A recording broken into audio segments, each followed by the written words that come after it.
Chapter 1. Transmigration into the male leads vicious first love. It seemed Jinnuo had perished. At that moment, her spirit hovered adjacent to her lifeless form.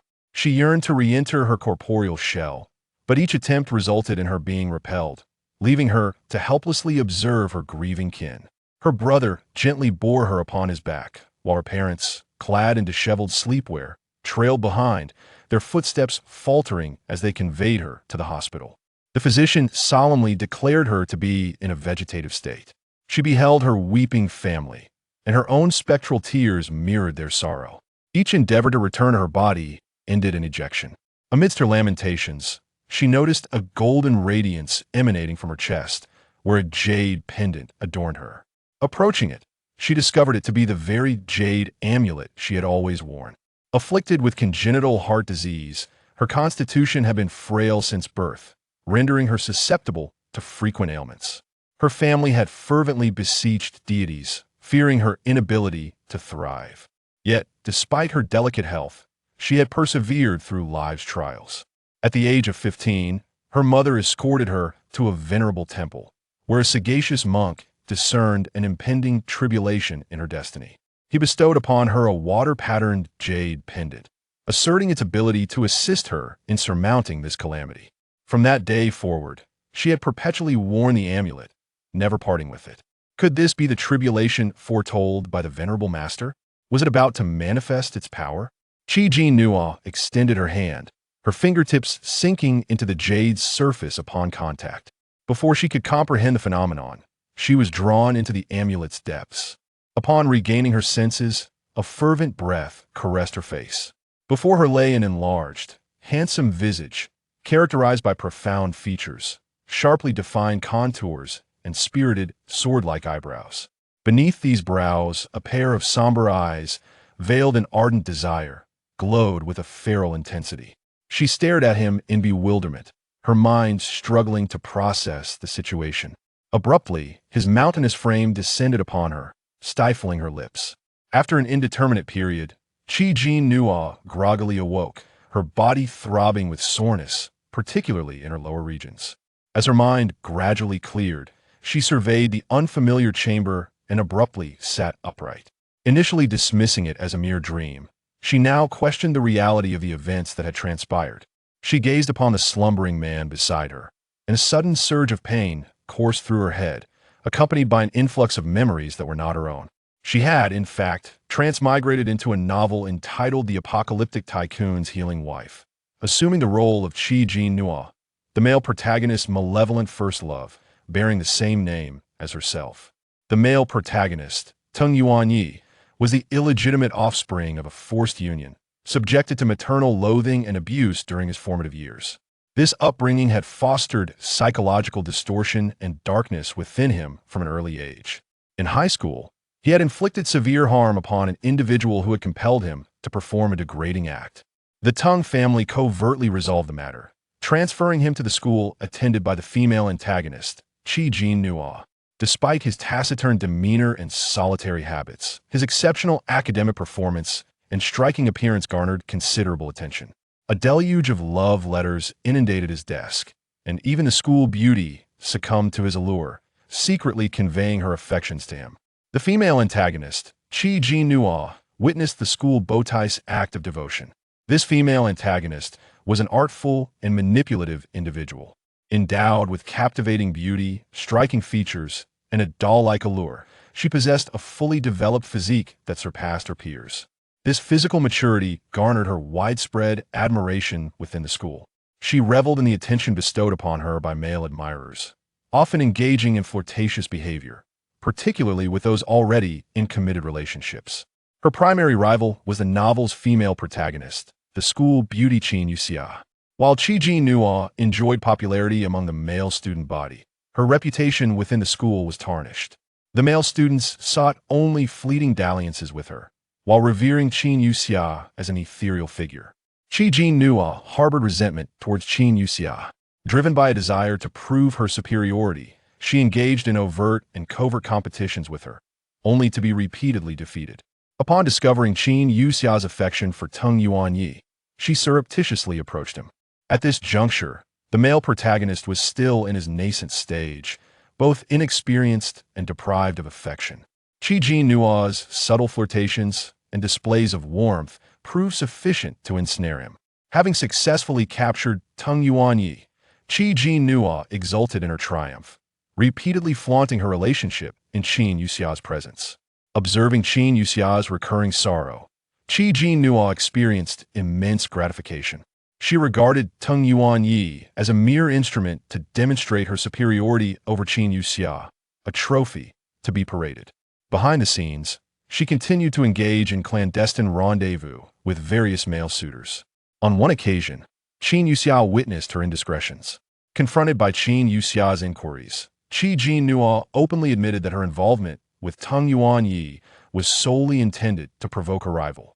She further derided Tung Yuanyi as a psychologically troubled, impoverished, and uninteresting individual, an illegitimate child whose paternity was unknown, suggesting that only Qin Yuxia could harbor affection for him. Unbeknownst to her, Tung Yuanyi was present during this exchange.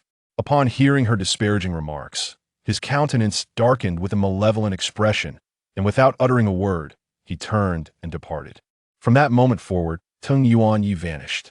It was not until Jinnuo gained admission to the capital university that she encountered him once more, discovering that he had, in fact, become the scion of the affluent Tung family of the capital.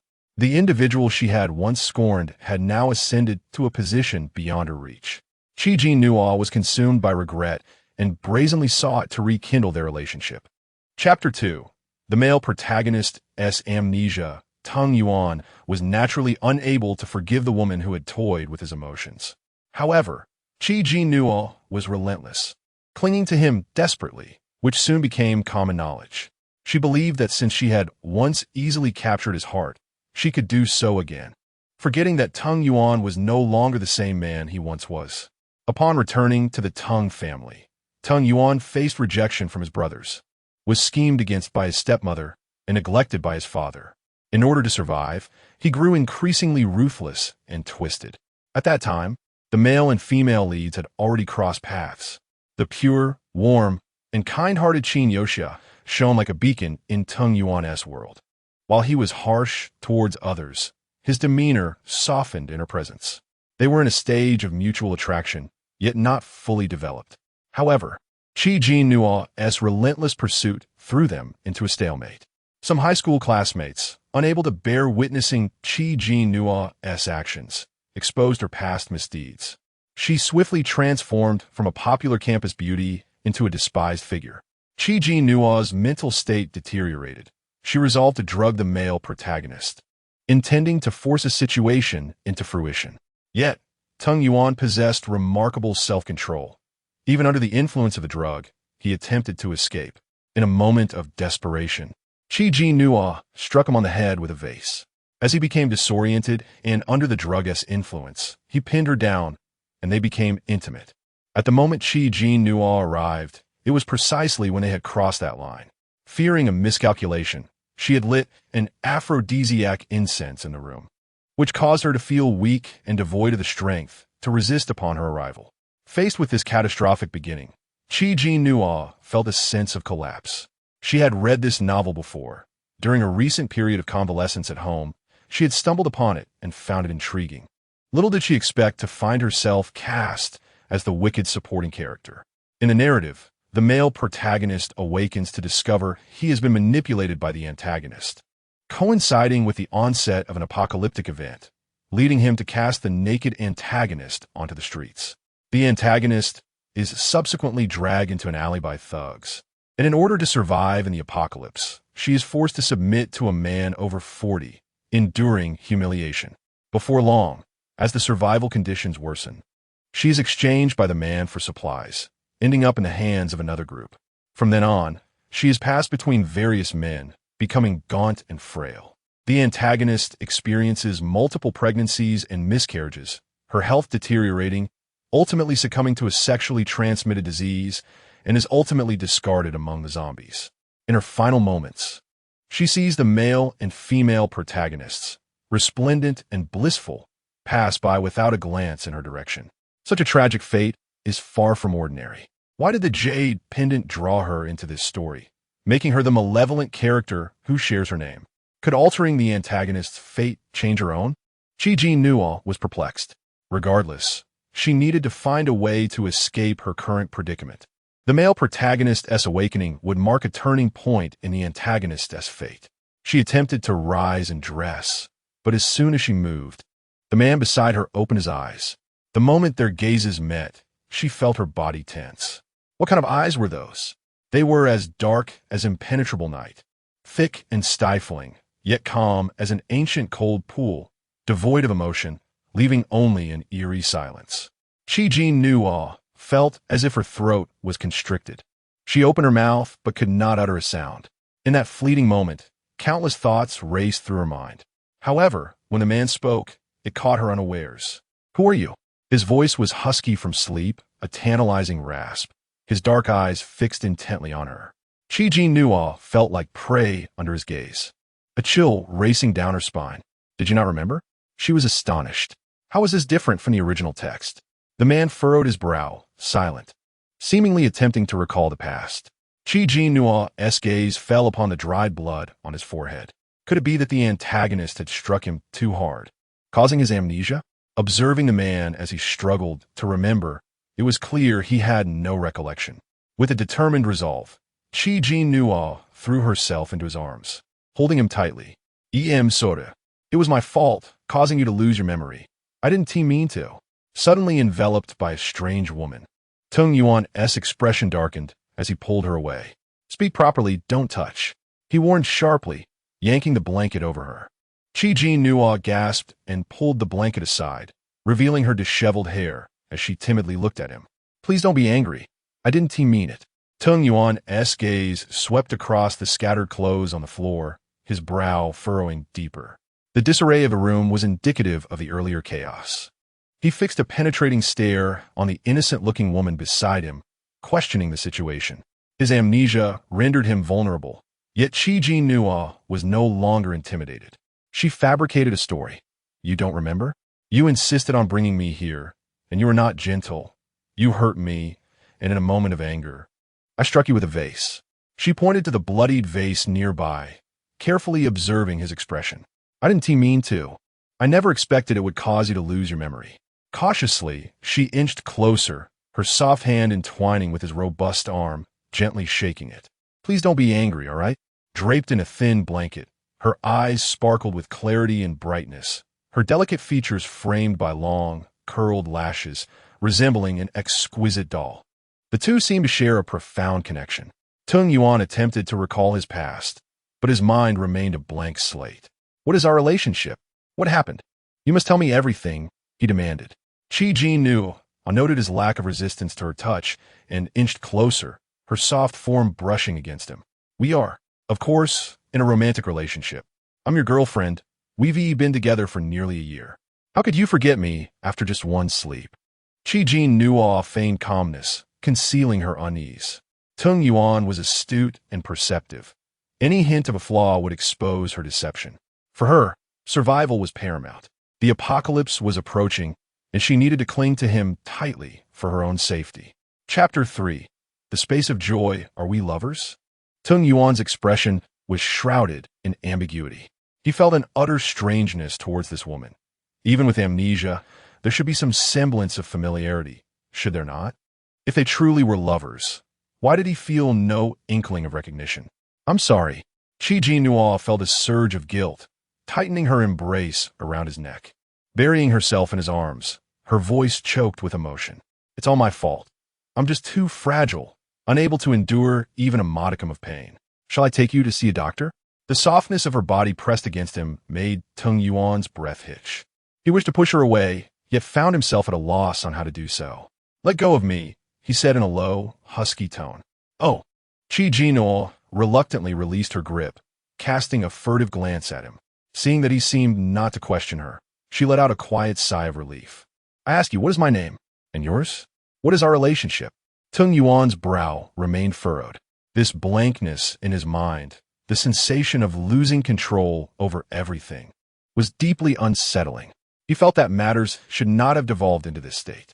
"I am Jinnuo, and you are Tung Yuan. We are both students at Capital University. Tung Yuan pressed further. What do you know of my family? Not much, Jinnuo replied, shaking her head. You hardly spoke of your family, and I did not inquire. She knew better than to divulge too much information. After all, what if she inadvertently revealed something that could expose them? Tung Yuan pondered the credibility of her words. Clearly, they were in a hotel room, the carpet strewn with torn clothing. Beyond that, he could conceive of no other reason for their presence here. The ambiguous marks on her body further corroborated her claims. Yet, something felt amiss. But what precisely was wrong? Suddenly, a shrill scream echoed through the corridor. Jinnuo's complexion shifted. Had the apocalypse already begun? She hastily wrapped herself in a thin blanket and rushed to the door, peering through the peephole to glimpse a bloodied visage, and she screamed in terror. What is happening? Tung Yuan furrowed his brow, hastily wrapping a towel around his lower half and striding towards the door. Through the peephole, he witnessed a man viciously biting into a woman's neck, her carotid artery rupturing, blood spurting forth in a crimson spray, staining his vision. He staggered back, unable to comprehend the horror unfolding before him. Jinnuo pressed her hand against her racing heart. Fortunately, this body was not her original. Otherwise, she would have surely fainted. It seemed the end of days had arrived sooner than anticipated, and the outside world had undoubtedly transformed into a realm of cannibalism. The memory of gruesome zombie films made her pulse quicken with trepidation. Yuan, what on earth is happening? What is going on outside? Jinnuo looked at Tung Yuan with wide, pleading eyes. As the girlfriend of the male protagonist, even if he had not fully accepted her, he surely would not abandon her, would he? She merely wished to survive. Tung Yuan's expression darkened, and he remained silent, leaning in once more to peer outside. Regrettably, the view was obscured by blood, revealing only a few rigid silhouettes. A sudden barrage of banging against the door erupted, accompanied by guttural roars, as a pool of blood trickled beneath, filling the air with a pungent metallic scent. Jinnuo's face paled, and she quickly retreated behind Tung Yuan, her gaze fixed on the trembling door. What should we do, Yuan? Are those monsters trying to break in? Are we going to die? Her voice quivered with fear. The grotesque appearance of those creatures filled her with dread. Tung Yuan's eyes bore into the door, his gaze sharp with a hint of murderous intent, as he coldly commanded, "Get dressed." "All right."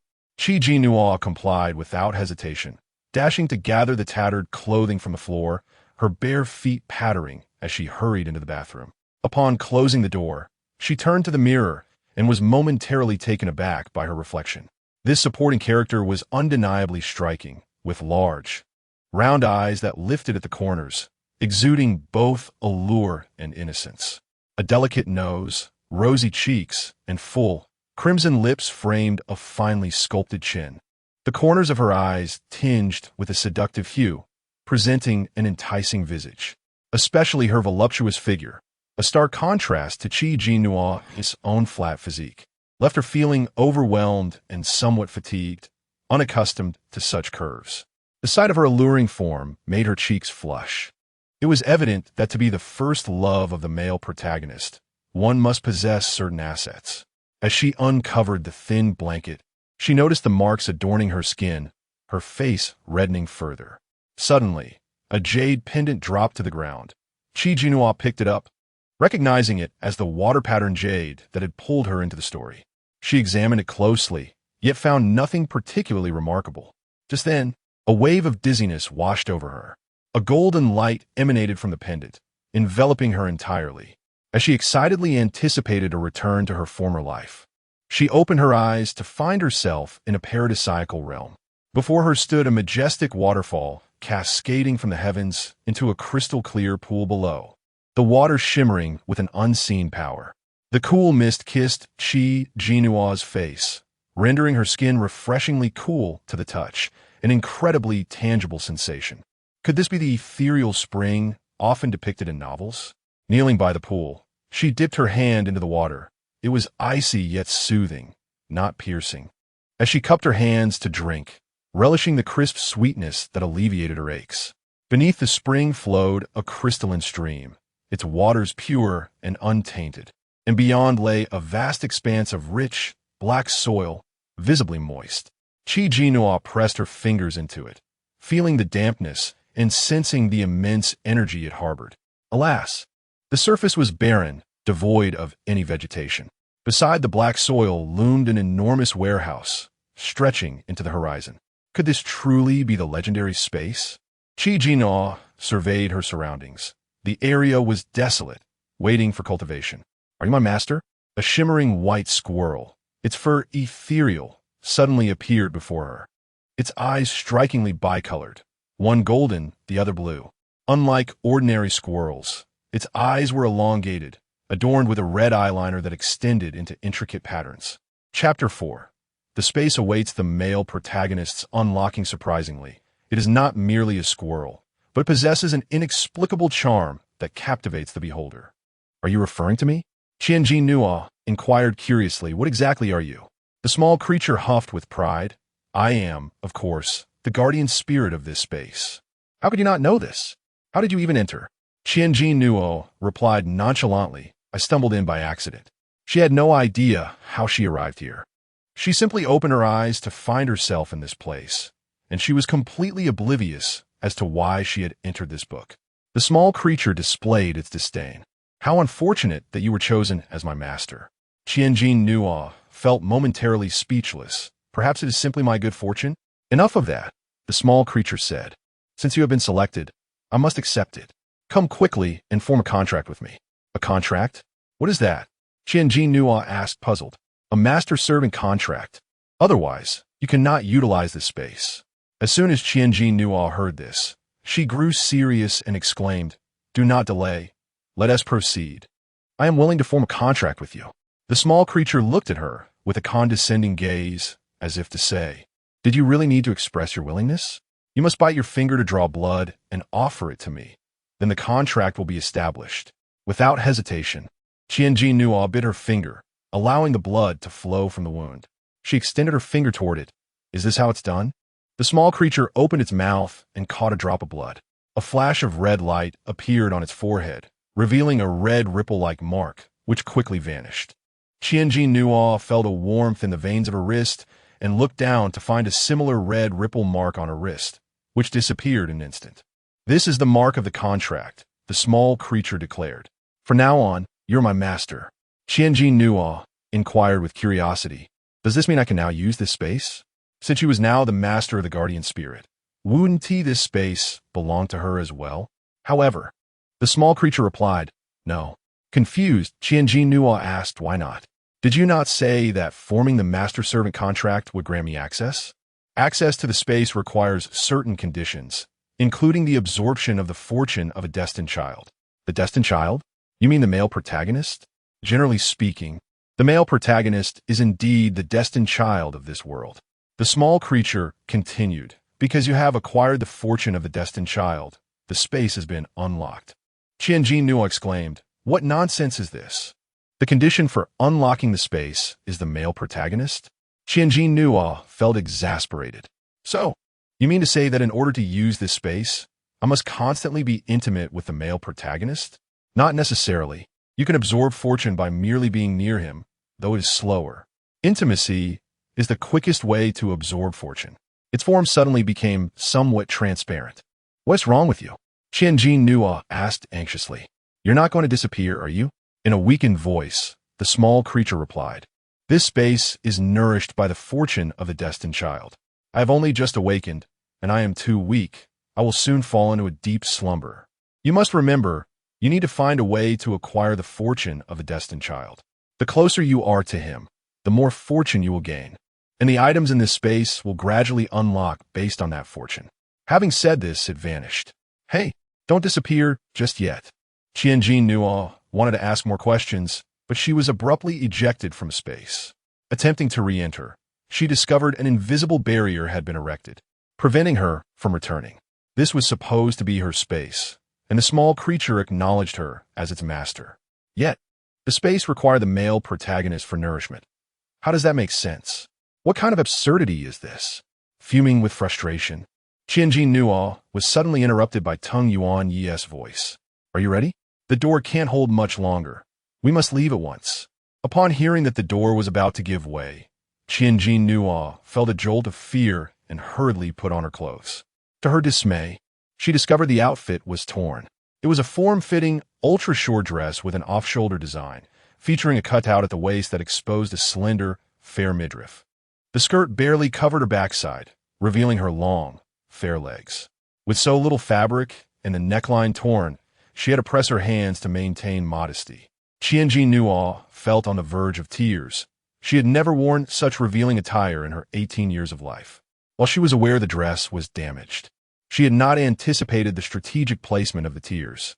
To seduce the male protagonist, the female antagonist had truly gone to great lengths. "Are you ready yet?"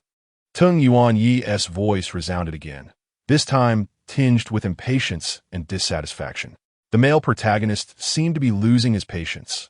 Would he discard her? With a determined heart, Jinnuo pulled open the door. Upon seeing her attire, Tung Yuan Yi's expression darkened. Her exposed shoulders bore remnants of intimate marks, and her skin glistened as if well hydrated, so pale it was almost blinding. One hand was pressed against her chest, drawing attention in a way that seemed both coy and provocative. "What on earth are you wearing?" Tung Yuan Yi asked. His face darkened with anger. Jinnuo's cheeks flushed with embarrassment. She dared not meet his gaze and softly protested. "It's the only outfit I have." It was not her fault. She was equally innocent in this situation. Suddenly thrust into the role of a malicious female antagonist, suddenly losing her dignity. She now faced the impending apocalypse. Tung Yuan Yi, with a stern expression, removed his shirt and tossed it to her. "Put this on." Instinctively, she caught the shirt, which still held his warmth and exuded a strong scent of masculinity that made her heart race. Blushing, she slipped it on. Tung Yuan Yi was tall, nearly 6 feet 3 inches, and she appeared to be wearing a large nightshirt, accentuating her petite frame. The hem of the shirt managed to cover her thighs, surprisingly fitting. She glanced at his pants, wishing that the male protagonist's trousers could also be offered to her. Tung Yuan Yi quickly donned a white bathrobe, and upon turning to see her staring, he was about to speak when the door to the room was suddenly burst open by a horde of zombies. A swarm of grotesque, bloodthirsty zombies, exuding a foul stench, surged in with ravenous expressions, lunging toward them. As Jinnuo turned, she was met with the sight of these hideous creatures, their mouths agape, and she nearly lost her wits in terror. Chapter 5. Hell on Earth. Tung Yuan reacted swiftly, delivering a powerful kick that sent the leading zombie flying, crashing into the horde behind it. Seizing the moment, he swiftly pulled Jinnuo into the bathroom. As he locked the door, countless zombie hands began to pound against the glass, threatening to break through the fragile barrier. Jinnuo's heart raced with terror, her legs trembling as she clutched Tung Yuan's bathrobe tightly. Her voice trembled as she murmured, "Are we really going to die here? With so many zombies, how can we possibly escape? Even if we do, surely we can't avoid being bitten."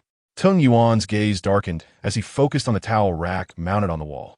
He pushed Jinnuo aside and delivered a fierce kick, attempting to dislodge the rack. Initially bewildered, Jinnuo soon understood his intent as he repeatedly struck the rack until it finally came loose. He meant to use it as a weapon. As the bathroom door began to splinter, Jinnuo instinctively hid behind Tung Yuan. He kicked open the door and swung the towel rack with precision against the advancing zombies. His fighting skills were remarkable. Jinnuo recalled having read about them in a novel. Bullied in his youth, Tung Yuan had honed his combat abilities, becoming a formidable force that others feared. The towel rack seemed to come alive in Tung Yuan's hands, striking down several zombies with ease. Yet it proved futile, as the undead quickly rose again, relentless in their pursuit. "Aim for the head," Jinnuo shouted urgently. "That's their weak point." Heeding her words, Tung Yuan swung the rack toward a zombie's head. Jinnuo watched in horror as the creature's skull shattered like an egg, brain matter and dark red blood splattering into the air, filling the room with a nauseating stench. Tung Yuan's powerful arms flexed with each blow, radiating strength, his determination evident through his sweat-drenched hair and steely gaze. Before she could voice her admiration, a wave of nausea overcame her, and she leaned against the wall to vomit. Though undeniably handsome, the gruesome scene was too much to bear. Having discovered the zombie's fatal weakness, Tung Yuan wielded the long rod with newfound fervor, effortlessly dispatching more of the undead.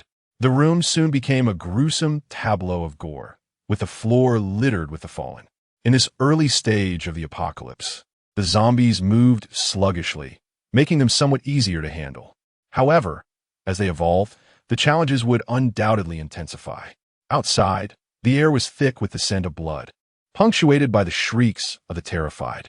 Tung Yuan turned to Jinnuo, whose pale complexion revealed her distress. He felt a flicker of annoyance at her perceived weakness. While she claimed they were lovers, he remained skeptical. Yet, he had taken her innocence, and thus felt a sense of responsibility to protect her.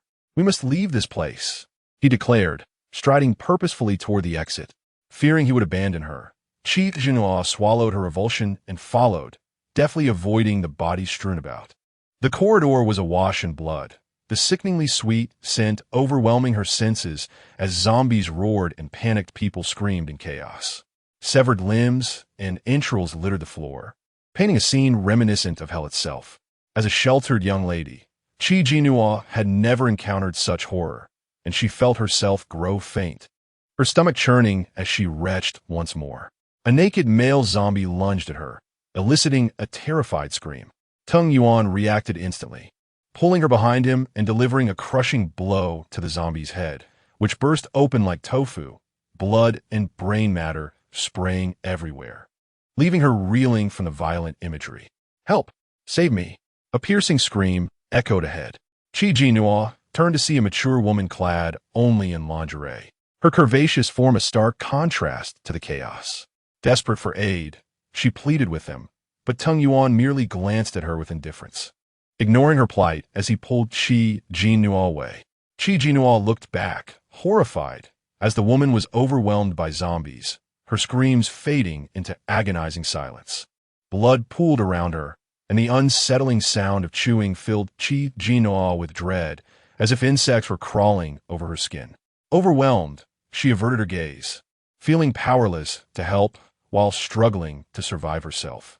The weekend had drawn many to the hotel, and now, amidst the chaos, naked zombies mingled with those fleeing for their lives, creating a grotesque spectacle. With the increasing number of zombies surrounding them, escape became daunting. Tung Yuan led her to the stairwell, where they collided with another group of survivors. At the forefront was a muscular couple, the man excessively built, covered in tattoos, exuding a rough charm. Jinnuo found his exaggerated physique distasteful, preferring Tung Yuan's more balanced form. The couple, having fled in a panic, were barely clothed, a testament to the chaos that had erupted. Behind them, a motley crew of survivors varied in attire, some fully dressed, others in various states of undress, all reflecting the panic of the moment. Jinnuo discreetly adjusted her shirt, feeling somewhat out of place. Survival took precedence over appearances. The tattooed man, bloodied and breathless, caught sight of Tung Yuan and Jinnuo. "Bro, let us fight our way out together. There are too many zombies. We need to unite." Chapter 6. United we stand. Tung Yuan scarcely hesitated before nodding in agreement. Barely had he spoken when a wave of zombies surged up from the lower floors. The men seized their weapons and charged forward, while Jinnuo and the woman with pink hair wisely retreated to the side. Standing against the wall, they inadvertently found themselves eyeing each other. Jinnuo quickly averted her gaze, but the pink-haired woman scrutinized her from head to toe, her ambiguous stare inducing discomfort. Jinnuo frowned slightly, about to speak when a zombie suddenly lunged at them from down the corridor. Before she could react, the woman beside her emitted a piercing scream akin to a kettle boiling, leaving Jinnuo's ears ringing. "Ah, husband, there's a zombie. Husband," the pink-haired woman, barefoot and with an ample bosom, shrieked as she ran toward the tattooed man. Startled, Jinnuo frantically searched for Tung Yuan. In the next moment, a long pole smashed through the zombie's head, splattering blood onto Jinnuo's face. Her complexion turned ashen, hands trembling as she gritted her teeth, unable to suppress a scream. "Ah, so filthy, so disgusting." She attempted to wipe it off, but panicked at the thought of dirtying her hands, becoming increasingly frantic. Spotting Tung Yuan nearby, she dove into his embrace, rubbing her face against his chest to clean herself on his bathrobe. Tung Yuanya. At that moment, the wave of zombies was dealt with, and the tattooed man bellowed, "Hurry, let us go." A throng of individuals rushed down the stairs. Upon reaching the 13th floor, they encountered another group of 5, 3 men and 2 women, all dressed rather scantily. Jinnuo felt as though she had stumbled into a den of miscreants. They had already dispatched the zombies on the 13th floor, and the tattooed man invited them to join forces, which they readily accepted. It was imperative to unite for strength in numbers. Their ranks swelled, and a cadre of over a dozen individuals descended from the 13th floor. Upon reaching the ground level, they witnessed a voluptuous woman wailing on the floor, her feet grasped by a zombie. Desperately, she clawed forward, her beautiful face smeared with tears and mucus. "Help! Help!" she cried, her voice melodious and alluring. The tattooed man swung his iron pipe, swiftly dispatching the zombie, blood and brain matter splattering onto the woman's face and body. She let out a scream reminiscent of a pig being slaughtered, a high-pitched wail that pierced the ears. Jinnuo cowered behind Tung Yuanya, clutching the back of his bathrobe with one hand while rubbing her ear with the other. She felt a pang of sympathy for the woman. If she were drenched in blood and gore, she would surely lose her mind. "Stop screaming. Do you want to attract all the zombies?" scolded the tattooed man, lifting the woman effortlessly with one arm, his muscles bulging like small hills. Yet, the woman's legs turned to jelly, and, as soon as she was lifted, she crumpled to the ground, trembling uncontrollably. With an intense will to survive, she clung to the tattooed man's hand, her voice quaking. "My legs are weak. Please don't leave me, I beg you, big brother." Faced with the plea of such a stunning beauty, the tattooed man found himself momentarily captivated. The pink-haired woman's expression soured as she rushed forward, shoving the woman to the ground. "What do you think you're doing? This is my boyfriend. Keep your filthy hands off." The woman lay on the ground, tears glistening in her eyes, portraying a picture of helplessness. Fuming, the pink-haired woman prepared to strike, only to be halted by the tattooed man. "Now is not the time for conflict. We need to escape. We must unite as one." He turned to a burly man in their group. "Can you carry her?" The man nodded. "No problem." He approached the woman, squatted down, and hoisted her onto his back. In the early days of the apocalypse, humanity had yet to lose its sense of decency. They still exhibited fundamental kindness and mutual assistance. However, Jinnuo, well-versed in literature, knew that within a mere 3 days, the rules of civilized society would be utterly obliterated. Mankind would revert to its primal instincts, willing to harm others and turn against one another to survive, regressing to a state of bestiality. Humanity was inherently savage.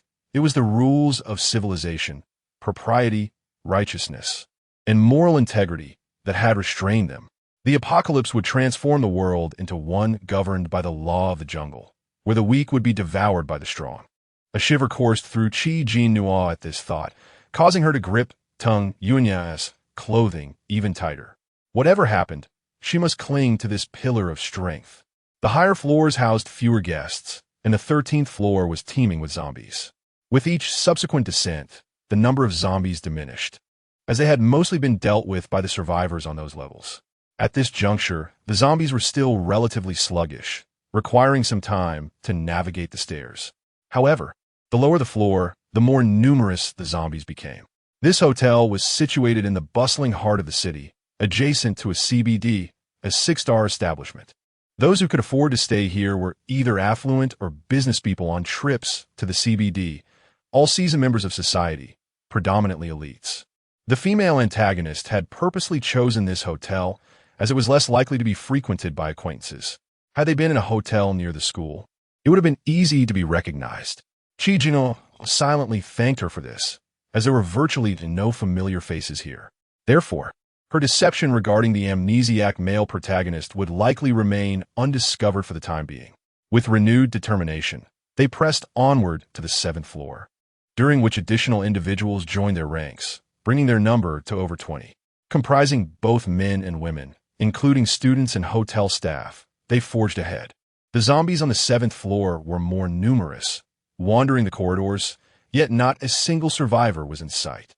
Having fought off zombies for a while, the group had gained experience, wielding their weapons to swiftly dispatch the zombies with minimal effort.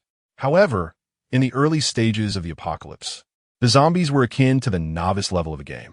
There was no need to wait until the next day. By tonight, the zombies would advance a level. Particularly at night, their activity would increase, enhancing their speed and attack power, making them a formidable challenge due to their sheer numbers. Jinnuo had grown accustomed to the overwhelming stench of blood and the grotesque appearance of the zombies, rendering her somewhat numb. Yet, her obsessive cleanliness would not permit any of these repulsive creatures to touch her. Otherwise, she would be driven to madness. Having rushed to the 7th floor, Jinnuo was utterly spent, leaning against the wall, gasping for breath. Previously, her heart condition had prohibited her from vigorous activity, and now, as the female antagonist, she had scarcely engaged in any exercise, resulting in a significantly diminished physical constitution. Can we take a break? Jinnuo grasped Tung Yuanye's sturdy hand, her complexion pale, panting as though on the verge of fainting. Chapter 7. The space is available. Tung Yuan turned back and caught sight of her expression, a fleeting look of disdain crossing his face, which Jinnuo perceptively detected. She felt a tinge of grievance.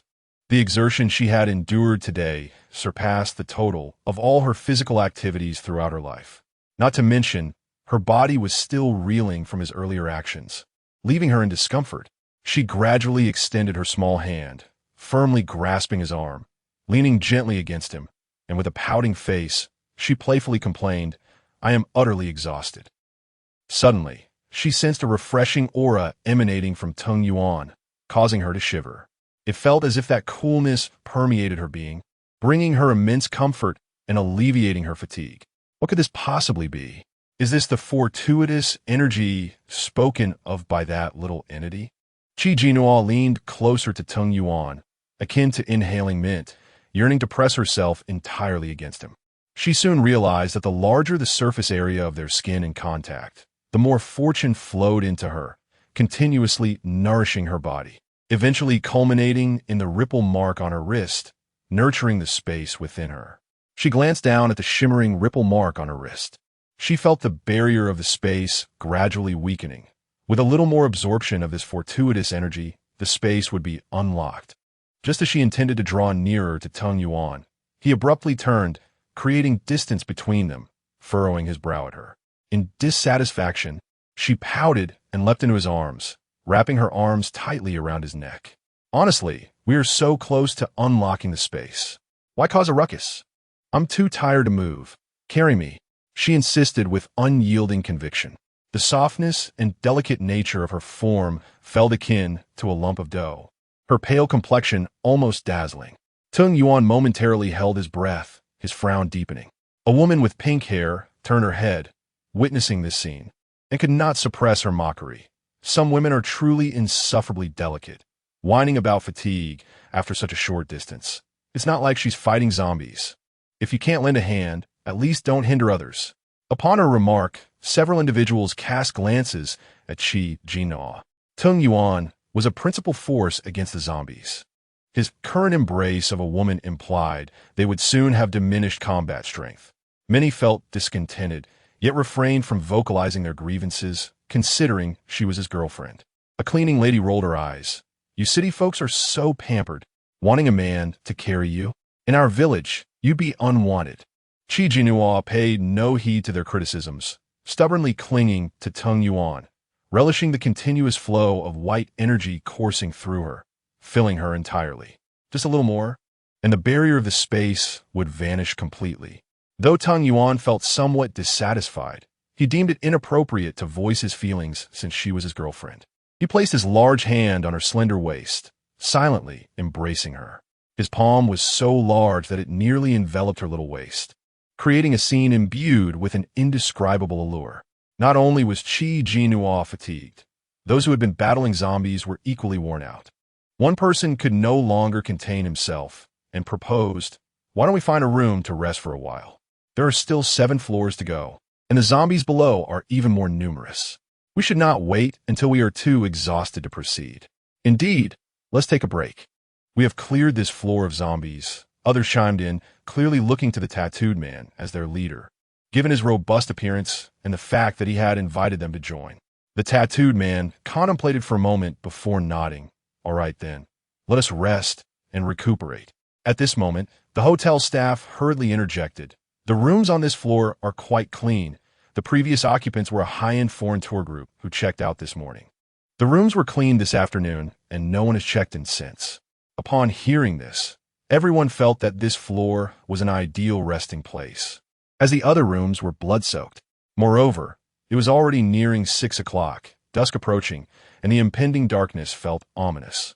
With over 20 individuals, cramming them all into a single room was unfeasible. They would have to separate. Let go. Tung Yuan frowned and gently patted Jinnuo on the lower back. Sensing the barrier had vanished completely, she joyfully released her hold. Wonderful. The space is accessible. But she continued to cling to Tung Yuan's hand, whispering, Yuan Yi, let us rest in a room together, just the two of us. Tung Yuan glanced at her and replied with a slight affirmation.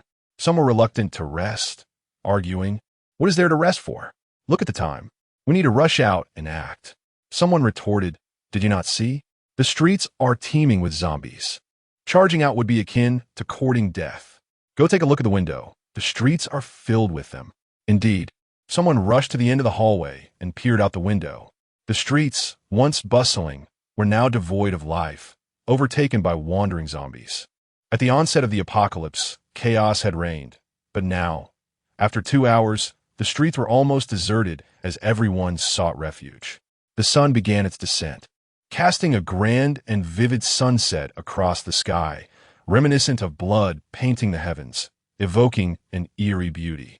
After observing for a while, the person at the window suddenly remarked, doesn't it seem like the zombies are moving with more joy? Another individual looked on, puzzled, really? I don't see it. Could I be mistaken? At this moment, Jinnuo timidly spoke up. I once read in a novel that zombies become more active at night, moving faster than during the day. I wonder if it's true. Upon hearing this, the expressions of the crowd shifted. If it was already this challenging, what would it be like at night, especially with such a massive number of them? How could they cope? Some timid women began to weep in fear. What shall we do? Are we destined to perish here? Will no one come to our rescue? I want to go home. I want to find my parents. A bespectacled, suit-clad man spoke calmly. The virus spreads too rapidly. A single bite or scratch can lead to infection, transforming one into a zombie. I suspect those above us are in chaos as well. Our only option now is self-rescue. The tattooed man's expression grew grave. If what she said were true, nighttime would indeed be perilous. Let us split into groups and hide in the rooms. Currently, there are relatively few zombies in the hotel. Let us be cautious at night and look out for one another. Don't just care for your own survival. If misfortune befalls you, who will care for you then? His words held a certain authority, and the crowd's faces paled, nodding in agreement. Chapter 8. We shall not enter. The woman who had been rescued could not contain herself and exclaimed, why don't we occupy the upper floors? The zombies have been cleared from there, and being higher up means they won't reach us as swiftly, making it comparatively safer. Tung Yuan also remarked, hiding here is perilous. These wooden doors would give way with just a few strikes. What shall we do then? Where else can we hide? Another man panicked.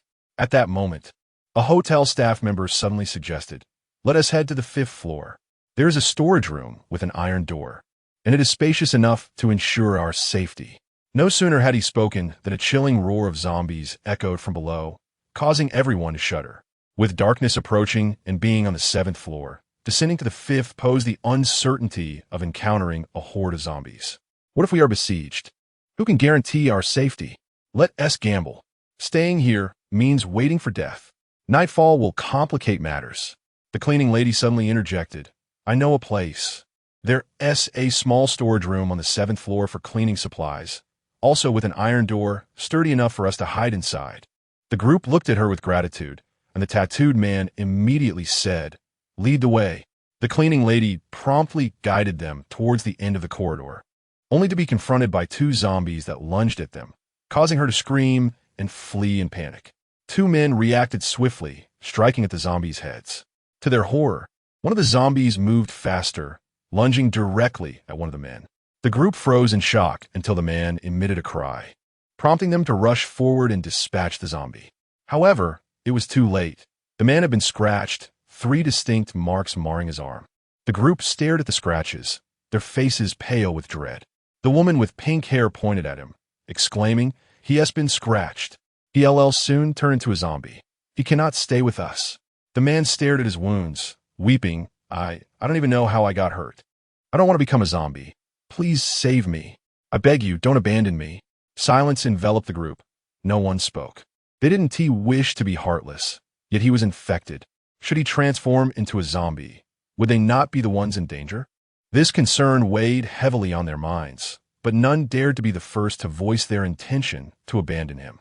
Seeing the silence, the cleaning lady grew anxious. "You've been scratched. You'll soon become a zombie. How can you expect us to save you?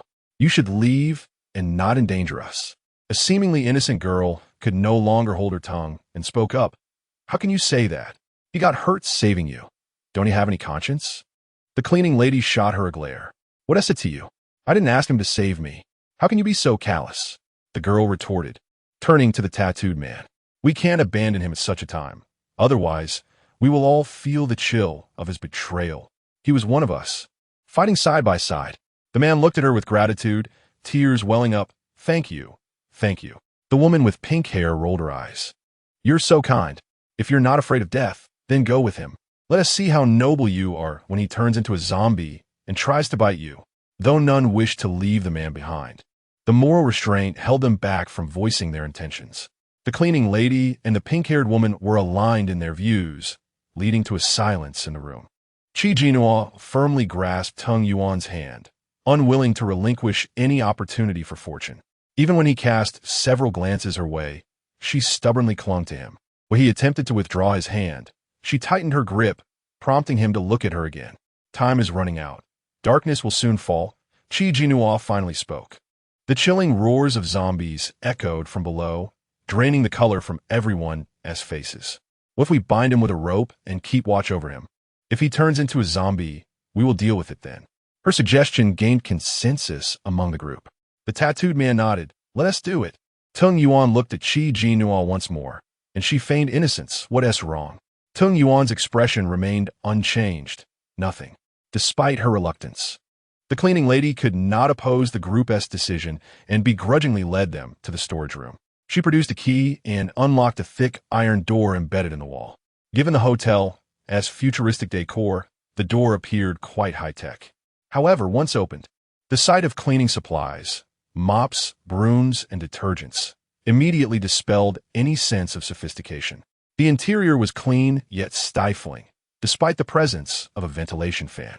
The mingled scents of cleaning supplies were unbearable for some. One girl, unable to endure the odor, inquired, "Is there no cleaner place we could hide?" The cleaning lady rolled her eyes. "Just be grateful we have a place to hide. Stop complaining. Do you even realize the times we're in? You city folks are so spoiled. If you don't want to be here, go find somewhere else." Her words silenced the girl, who retreated inside. Compared to death, could this slight discomfort truly matter? Was it worse than the stench of blood? The storage room was small, and with over 20 people inside, it became cramped, just enough space for each to sit on the floor. Jinnuo hesitated at the entrance, scrunching her face in distaste. "I don't want to hide here." She pleaded to Tung Yuan. "Let us find a hotel room instead, shall we?" The pink-haired woman, equally disdainful of the room, snapped back. "What time do you think it is? Do you still think you're a delicate princess? The apocalypse is upon us. Stop pretending." "Exactly. If you don't want to come in, then don't. The space is already limited. I don't want you here anyway. Better to let the zombies feast on you outside, sparing us the trouble." The cleaning lady chimed, expressing her discontent. Tung Yuan's face darkened. He was perplexed by her spoiled behavior. Seeing his displeasure, the pink-haired woman smugly remarked, "Even your boyfriend can't stand you. If he is so amazing, how did he end up with a girlfriend like you, who is such a liability? If you want to die, don't drag him down with you." She then turned to Tung Yuan. "Why not just leave her outside? Don't bother with her. Come join us." Jinnuo had her own plans. She leaned closer to Tung Yuan and whispered something in his ear. He glanced at her, and she declared, "We shall not enter. Feel free to do as you wish." Chapter 9. revealing the existence of space upon hearing Tung Yuan's declaration that he would not enter. The crowd was taken aback. What? You aren't coming in? Don't be foolish. Are you really going to stay out here with your girlfriend? The zombies will tear you apart. If your girlfriend won't come in, let her stay outside. Why indulge such a woman? Tung Yuan ignored their remarks and pulled Jinnuo away. What's with him? The crowd lamented. What a fine young man, strong in combat. How unfortunate that he is burdened by such a capricious woman. The tattooed man, impatient, declared, forget him, just close the door. The heavy iron door slammed shut with a resounding thud. The chilling howls of zombies echoed outside as Tung Yuan led Jinnuo into the nearest room, his expression dark as he fixed his gaze upon her. You had better have something truly important to tell me. Oi, Jinnuo. Extending her hand as the sofa before her vanished into thin air, absorbed into her space. Tung Yuan's pupils constricted in realization, and he turned to her sharply. What did you do? Jinnuo blinked innocently. I just discovered it myself. It seems I possess an invisible space that can contain everything. That sofa was just absorbed into it. With a flick of her wrist, the sofa reappeared as if by magic. Had it not been unfolding before his eyes, Tung Yuan would scarcely have believed it. The phenomenon was simply too bizarre and wondrous. However, given the current state of the world, nothing seemed too strange anymore. Tung Yuan narrowed his eyes. What triggered your discovery of this space? Had anything extraordinary occurred prior, or did you experience any peculiar sensations? Jinnuo felt a shiver under his scrutinizing gaze. He was too astute, too clever, able to detect even the faintest hints. She held her breath, feigning ignorance. I didn't feel anything. It just appeared naturally. Tung Yuan ceased his inquiries, his emotions concealed within the depths of his eyes, leaving others guessing his thoughts. Describe the nature of this space, he suddenly prompted. Jinnuo huffed. I've just discovered this space, so I'm not yet familiar with it. But it seems quite expansive, and time within it is stagnant. In truth, she had only just unlocked it. The original area was vast, but the usable space was limited to about 50 square meters, which was sufficient for now. The area would gradually unlock further, along with functions for farming and cultivation, which she chose not to disclose. When the time came for unlocking, she would simply inform him that the space had upgraded. A flicker of inscrutable emotion crossed Tung Yuan's solemn face. This was indeed a valuable asset. If the current situation persisted, humanity would live in perpetual flight, battling zombies, making resources the most precious commodity. The future was uncertain, but gathering supplies could never be a misstep. Tung Yuan immediately declared, let us head to the 5th floor storage. While the sky had not yet darkened entirely, the zombies were more active than before, but still manageable. They would muster their courage and rush to the 5th floor storage. Do you have confidence? Jinnuo hesitated, a hint of concern surfacing. Though he was the protagonist, she was an unpredictable variable. While the protagonist was unlikely to perish, her fate was uncertain. Yet, she had just prevented him from entering, seeking an opportunity to gather supplies alongside him. Being with the group was too conspicuous. Her space must remain undiscovered by others, lest complications arise. Tung Yuan evidently shared her thoughts, casually placing his long rod behind his back, stating calmly, I can protect you without a doubt. Jinnuo gazed at his muscular arms, stifling the urge to reach out and touch them, and smiled as she grasped his hand. I believe you can keep me safe. Her sparkling eyes brimmed with trust and reliance, making Tung Yuan feel as though a feather had brushed against his chest. He diverted his gaze, hearing the guttural sounds of zombies outside, his expression instantly turning icy. He gently pushed Jinnuo aside, whispering, stay here, I'll deal with the zombies first. Okay. Jinnuo promptly stepped aside, not wanting to hinder him. Tung Yuan cautiously approached the door, listening intently to the sounds outside, hearing nothing. He placed his hand on the handle, slowly twisting it, carefully opening the door, just a crack. Suddenly, a bloodied hand lunged in, slapping against the wall and leaving a crimson handprint, nearly causing Jinnuo to scream. She quickly covered her mouth and retreated into the room. The zombies outside roared, slamming against the door, and Tung Yuan stumbled back as the door was forcefully shoved open. a grotesque zombie lunging toward him. Seizing the moment, Tung Yuan kicked the zombie to the ground and swiftly followed up with a strike, crushing its skull.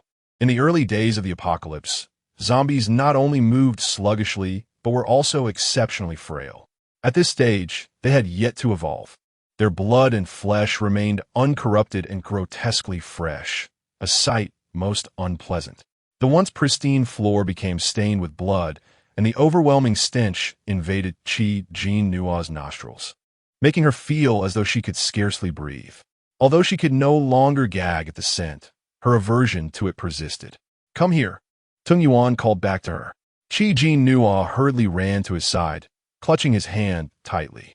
Tung Yuan glanced at her hand, now accustomed to her grip, and led her out of the room. Outside, all was eerily quiet.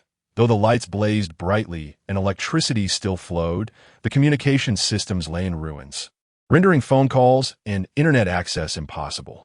Their footsteps echoed through the empty corridor, amplifying Jinnuo's unease. Night was gradually falling.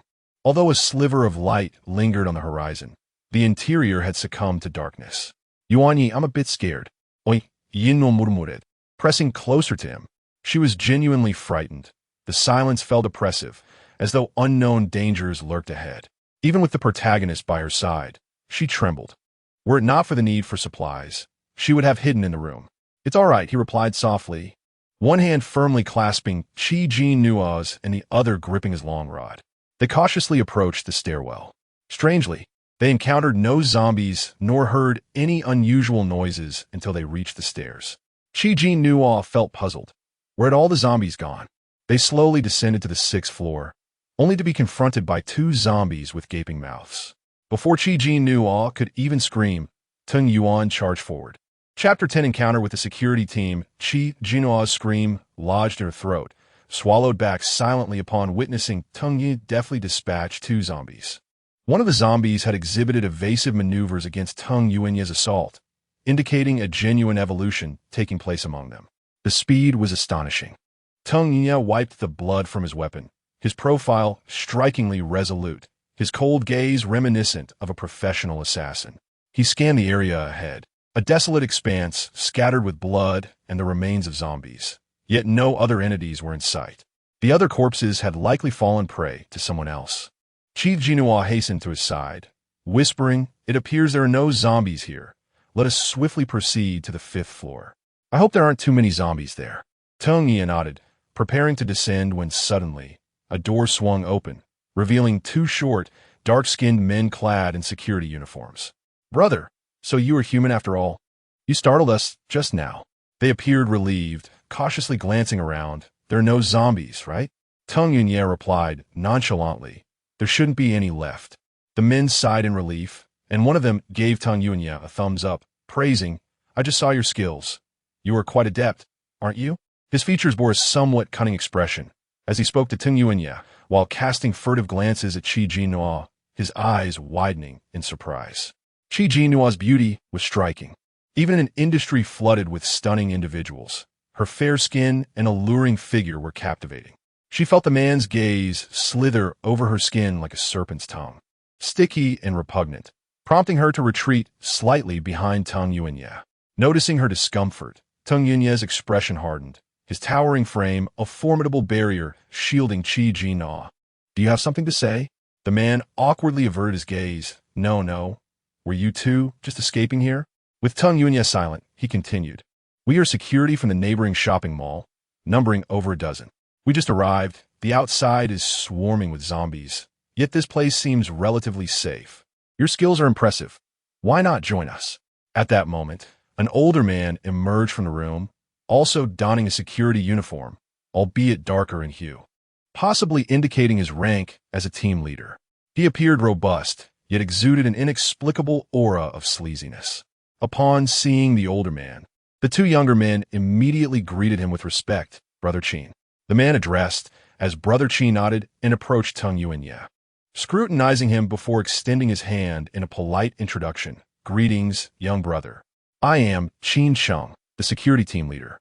His voice was unexpectedly sharp and unpleasant, creating an unsettling impression. Hiding behind Tung Yi, Jinnuo's eyes widened in recognition. Qin Sheng. He was the first man encountered by the female character after being dragged into an alley. At that time, the female character was naked, pursued by zombies in a panic, and was rescued by Qin Sheng and his team of security guards, who took her back. Subsequently, she became a servant to these men, initially belonging to Qin Sheng, who later distributed her among his subordinates as a reward, reducing her to a mere object. As more formidable teams emerged and resources dwindled, Qin Sheng bartered her for supplies, leading to a harrowing life of humiliation. Recalling this, Jinnuo felt a surge of revulsion upon seeing Qin Sheng. She instinctively tightened her grip on Teng Yunya's robe. Teng Yunya sensed her unease, glancing back momentarily before turning his attention back to the man claiming to be Qin Sheng, maintaining his cold demeanor. "Do you have something to say?" Qin Sheng seemed unfazed by his indifference, smiling as he spoke. "We are all compatriots. If you haven't found a shelter, why not join us? The more people, the easier it will be to handle the zombies. What do you think?" "No, thank you," Teng Yunya firmly declined. Qin Sheng's gaze flickered behind Teng Yunya, nodding casually. "Very well, we won't insist. Should you change your mind, feel free to seek us out."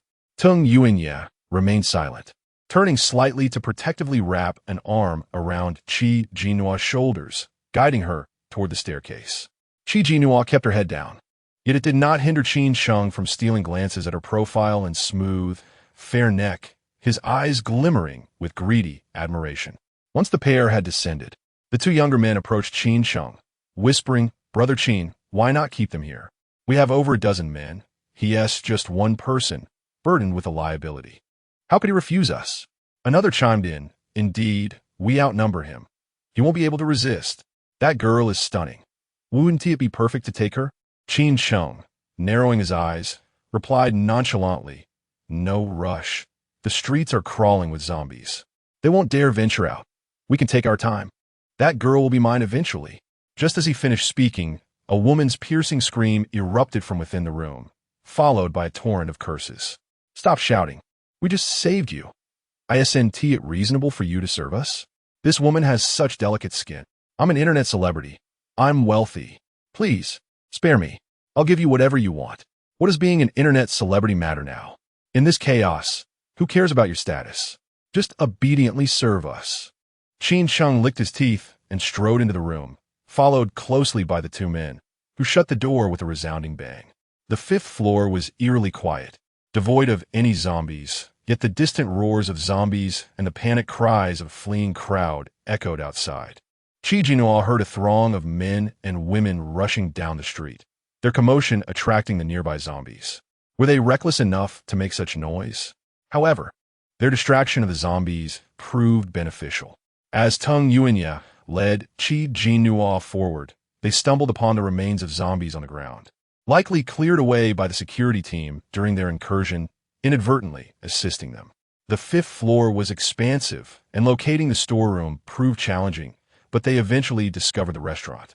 The six-star hotel restaurant boasted a first-rate ambience and cuisine, and with the onset of the apocalypse, the food remained untouched despite being laid out. The restaurant was a buffet, brimming with an array of delectable dishes that dazzled the senses. After a harrowing afternoon, Jinnuo was famished. Upon seeing the food, her eyes sparkled as she rushed over to grab a small piece of cake, savoring it. The sensation of cream and cheese melting in her mouth was exquisite, rich with a milky flavor, truly worthy of six-star hotel standards. Chapter 11. Delicate Delicious. Jinnuo exclaimed in delight, turning to beckon Teng Yuanya. "Come here. You must be hungry too. Let's replenish our energy." Teng Yuanya approached, took a bite of a sweet treat, and immediately frowned. "You don't like sweets? Then I'll have it. And you can have something else." Jinnuo promptly snatched the dessert from his hand and popped it into her mouth. Teng Yuanya raised an eyebrow, observing her cheeks puffed with food and the creamy residue adorning her lips, which appeared plump and rosy, reminiscent of jelly. An inexplicable urge to taste her arose within him. His gaze deepened, and he swallowed hard, turning his eyes away in search of other food. Halfway through his meal, he suddenly asked, "Can you gather all this up?"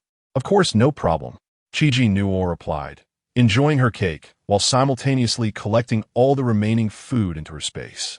Despite witnessing it firsthand, Tung Yuanyue felt a profound sense of awe. He held a few items and requested her to store everything. After all, time stood still in that space, so there was no concern for spoilage. The buffet was expansive, catering to international visitors with a diverse array of dishes, from fruits to desserts. Jinnuo unabashedly gathered them all. After clearing the outside food, they ventured into the kitchen, which housed a plethora of ingredients and unfinished dishes. Fresh seafood, lobsters, king crabs and tanks, various ingredients in the refrigerator, and an assortment of desserts and drinks that had yet to be served filled the space. And Jinnuo was thoroughly delighted as she gathered them. She also collected a considerable amount of kitchenware. Tung Yuanyue, on the other hand, was drawn to various knives, selecting a long watermelon knife along with a few other handy weapons for Jinnuo to store as well. After thoroughly ransacking the kitchen, they began searching for a warehouse. By this time, darkness had enveloped the surroundings, and the distant sounds of zombies and sporadic screams rendered the silent night even more terrifying. Jinnuo stood by the window, observing a group of men and women desperately pedaling bicycles beneath the dim streetlights, attempting to shake off a horde of zombies behind them. She shivered at the sight and quickly grasped Tung Yuanyue's hand as he approached. "It's so terrifying. Do you think the zombies will come in?" she whispered. Tung Yuanyue regarded the scene below with a somber expression before responding. "It's hard to say. Once we find the warehouse, we can hide there. Typically, warehouse doors are quite sturdy, and zombies shouldn't be able to breach them." Based on his assessment, the warehouse should be nearby, and indeed, he soon located it. The door was embedded in the wall, a heavy iron barrier with a key stained in blood. Straining to listen, they could hear some noises emanating from within. Tung Yuanyue's expression darkened, and he positioned himself in front of Jinnuo, commanding, "Step back." "What's the matter?" Jinnuo asked, taken aback, as she retreated a few steps, wondering if there were zombies inside. Tung Yuanyue tightened his grip on the watermelon knife, suspecting that the warehouse's manager might have been bitten and transformed into a zombie. Upon hearing this, Jinnuo staggered back even further, unable to suppress her concern. "Be careful. Don't let them catch you." Tung Yuanyue remained silent, waiting until she was safely away before he opened the door. As soon as it creaked open, a bloodied zombie lunged at him, which he kicked aside before swiftly severing its head with a knife. The speed was so remarkable that not a drop of blood splattered. Only the shiny blade bore traces of it. Jinnuo watched as Tung Yuanyue's muscular arm flexed, feeling a rush of security from him. The zombie's lifeless body fell to the ground, and without a glance, Tung Yuanyue stepped inside. Jinnuo noticed the zombie was clad in a hotel uniform, confirming it was indeed the warehouse manager. Upon entering, she was taken aback by the sheer size of the hotel's warehouse, comparable to a medium-sized supermarket. Countless shelves were stocked with various daily necessities: aromatherapy, shower gels, shampoos, skincare products, and everything from carpets to bedding. In addition to these items, there were also food supplies, canned goods, and a large freezer at the back, all prepared to the standards of a six-star hotel, featuring top-quality provisions. Just as she was about to gather the items into her space, a sudden cacophony of zombie growls erupted. Behind one of the shelves, two zombies emerged, howling as they lunged toward Jinnuo. Jinnuo shrieked in terror, attempting to flee, but her legs gave way, causing her to fall to the ground, paralyzed with fear as the zombies approached. Just as they were about to pounce on her, Tung Yuanyue kicked one aside and swiftly decapitated it with the watermelon knife. Due to their proximity, blood splattered onto Jinnuo, causing her to tremble violently and emit a more piercing scream. Tung Yuanyue dispatched the other zombie and turned back.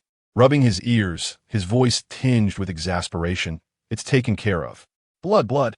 Jinnuo leaped to her feet, hands flailing in the air, stomping her feet in frustration. "So disgusting." Tung Yuanyue gazed at her, eyes reddened with urgency and anger, finding her mix of emotions both pitiable and amusing. He turned to lock the warehouse door before addressing her. "If it disgusts you, then you should clean it up." Jinnuo initially wanted to retort, but held back, finally venting, "Could you not have kicked it further away before killing it? I hate blood splattering on me. I dislike it." Tung Yuanyue could only say, next time, be cautious. Jinnuo huffed in annoyance and turned to leave, but then hesitated, fearing another zombie might emerge. She spun around, glaring at Tung Yuanyue. You lead the way. Tung Yuanyue glanced at her and stepped forward to take the lead. Apart from daily necessities and various food items, the warehouse also contained bathrobes, towels, and high-end bottled water. Jinnuo gathered everything, leaving behind a set of silk pajamas, a clean towel, and disposable underwear before having Tung Yuanyue fetch several bottles of water to fill a bucket at the far end of the warehouse. At the back, shelves were stacked tightly with bags of flour. Jinnuo concealed herself behind the shelves, using the towel to cleanse herself. Tung Yuanyue maintained his watch nearby, and in the quiet warehouse, the sound of her washing echoed distinctly in his ears, conjuring memories of the beautiful scene when he first awoke, stirring an unexpected heat within him. Chapter 12. A tease leads to loss of control. She took her time bathing, using shower gel that released a subtle fragrance, mingling with the sound of running water, creating an enticing atmosphere. Tung Yuan suddenly felt a parching thirst. From behind, her delicate voice called out, Yuan Yi, the water isn't enough. Could you bring me a few more buckets? Tung Yuan responded with a brief acknowledgement and walked over to the water storage. Effortlessly lifting a bucket with one hand, his arm muscles visibly tensing, and transported it to the shelf where the flour was kept. He paused and inquired, Can I come over? Just a moment, she replied, her cheerful tones softening at the end, like a little hook teasing his heart. He heard some rustling sounds, and her voice returned, All right. As he approached with 2 buckets of water, he looked up to see her wrapped in a white bath towel, her skin glistening, having just washed her hair, which was also covered with a white towel. Her stunningly exquisite face radiated a dewy glow, flushed and alluring, with eyes sparkling like shimmering water. In an instant, his gaze darkened. He quickly lowered his head, too shy to look further, and deftly poured the water into the bucket. At first, Jinnuo found his intense gaze somewhat intimidating, as if he were about to devour her. She was slightly fearful that he might resent her for asking him to do chores. Yet, when he lowered his head, revealing his ears flushed a deep crimson, she realized he was simply shy and unable to meet her gaze. Reflecting on his past, she remembered that before being with her, he had only one girlfriend, a supporting character, and their relationship had barely progressed beyond holding hands. Aside from being manipulated with drugs, he seemed rather innocent. Although Jinnuo had never been in a relationship herself, her striking looks had attracted countless admirers throughout her life. However, due to her heart condition, she had prioritized her health over romantic pursuits. Her friend, a notorious flirt, would always share tales of her breakups and intimate experiences with various boyfriends, often lamenting that Jinnuo, with a frail heart, was missing out. Consequently, despite her lack of personal experience, she was quite knowledgeable about love. Suddenly, she felt a playful urge to tease him. Jinnuo sauntered over to Tung Yuan and provocatively asked, Why are you looking down, unable to meet my eyes? Am I that frightful? Tung Yuan paused, hastily pouring the water into the bucket, then set down the empty one, his voice hoarse as he replied, The water is poured. You may continue your bath. Upon saying that, he turned to leave, but Jinnuo pretended to stumble, plunging into his embrace. Instinctively, he wrapped his arms around her waist, his breath quickening. Lowering his head, he rasped, You. Jinnuo looked up at him with a feigned, innocent expression, claiming she had simply lost her balance. The glimmer of mischief in her eyes was unmistakable, clearly teasing him. Tung Yuan tightened his grip around her slim waist, spinning her around and pressing her against the wall, capturing her lips in a fervent kiss. An hour later, when Jinnuo finally finished her bath, Tung Yuan had set up a mattress on the floor along with 2 pillows and a thin blanket. Sitting on the bed, her cheeks flushed and lips swollen, she donned a silk nightgown. Tung Yuan retreated to the back of the shelf to clean himself, giving her a chance to store the remaining items in her space.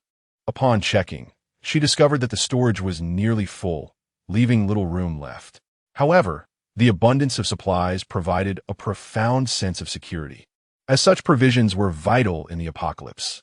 At that moment, the shadow of a white squirrel reappeared. It glanced at the nearly filled storage, seemingly pleased, and encouraged her to continue her efforts. Do you have energy again?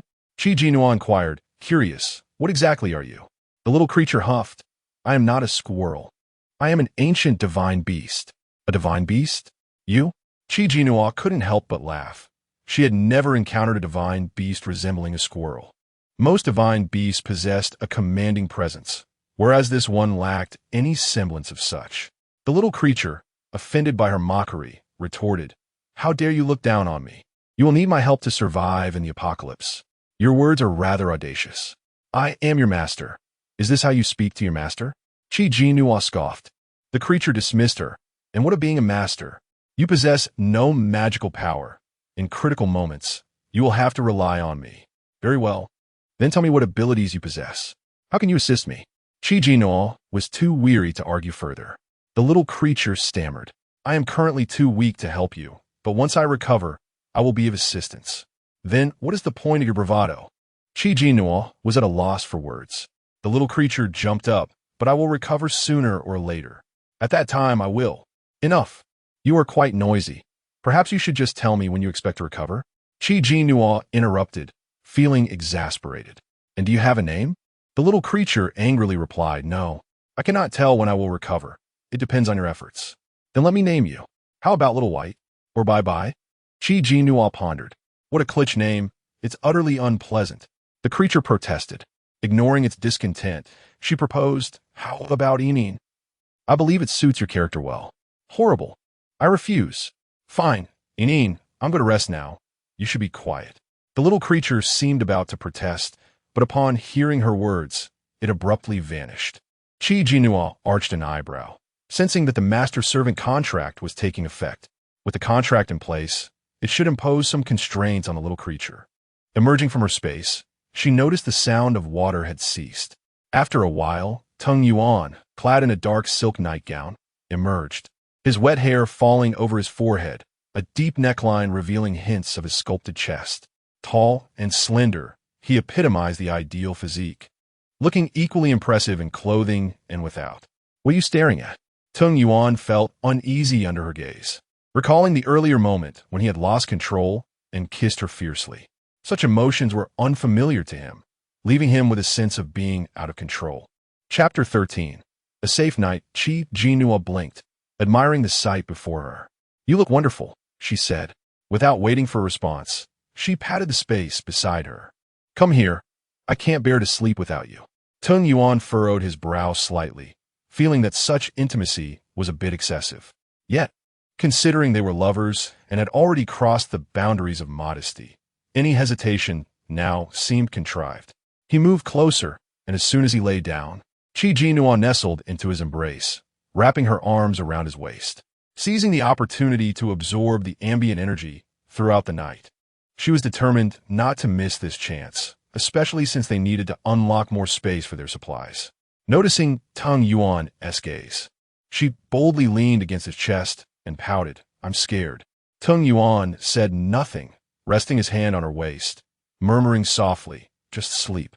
After the tumult of the day, Jinnuo felt genuinely fatigued. Finding safety in the warmth of her partner's arms, she closed her eyes and quickly drifted into slumber. However, Tung Yuan found himself unable to sleep. He listened to her rhythmic breathing, held her soft form close, and felt an insatiable fire within him. His fingers instinctively traced her waist, creating a sense of inner turmoil. He shut his eyes, waiting for the flame within him to subside. Time passed, and he was eventually roused from his half-dreaming state by the sound of banging on the door. The iron door of the warehouse echoed with each strike. His expression turned cold as he focused on the source of the noise. Jinnuo stirred, still drowsy. What is happening? There is something banging on the door. Tung Yuan replied quietly. You stay here. I'll check it out.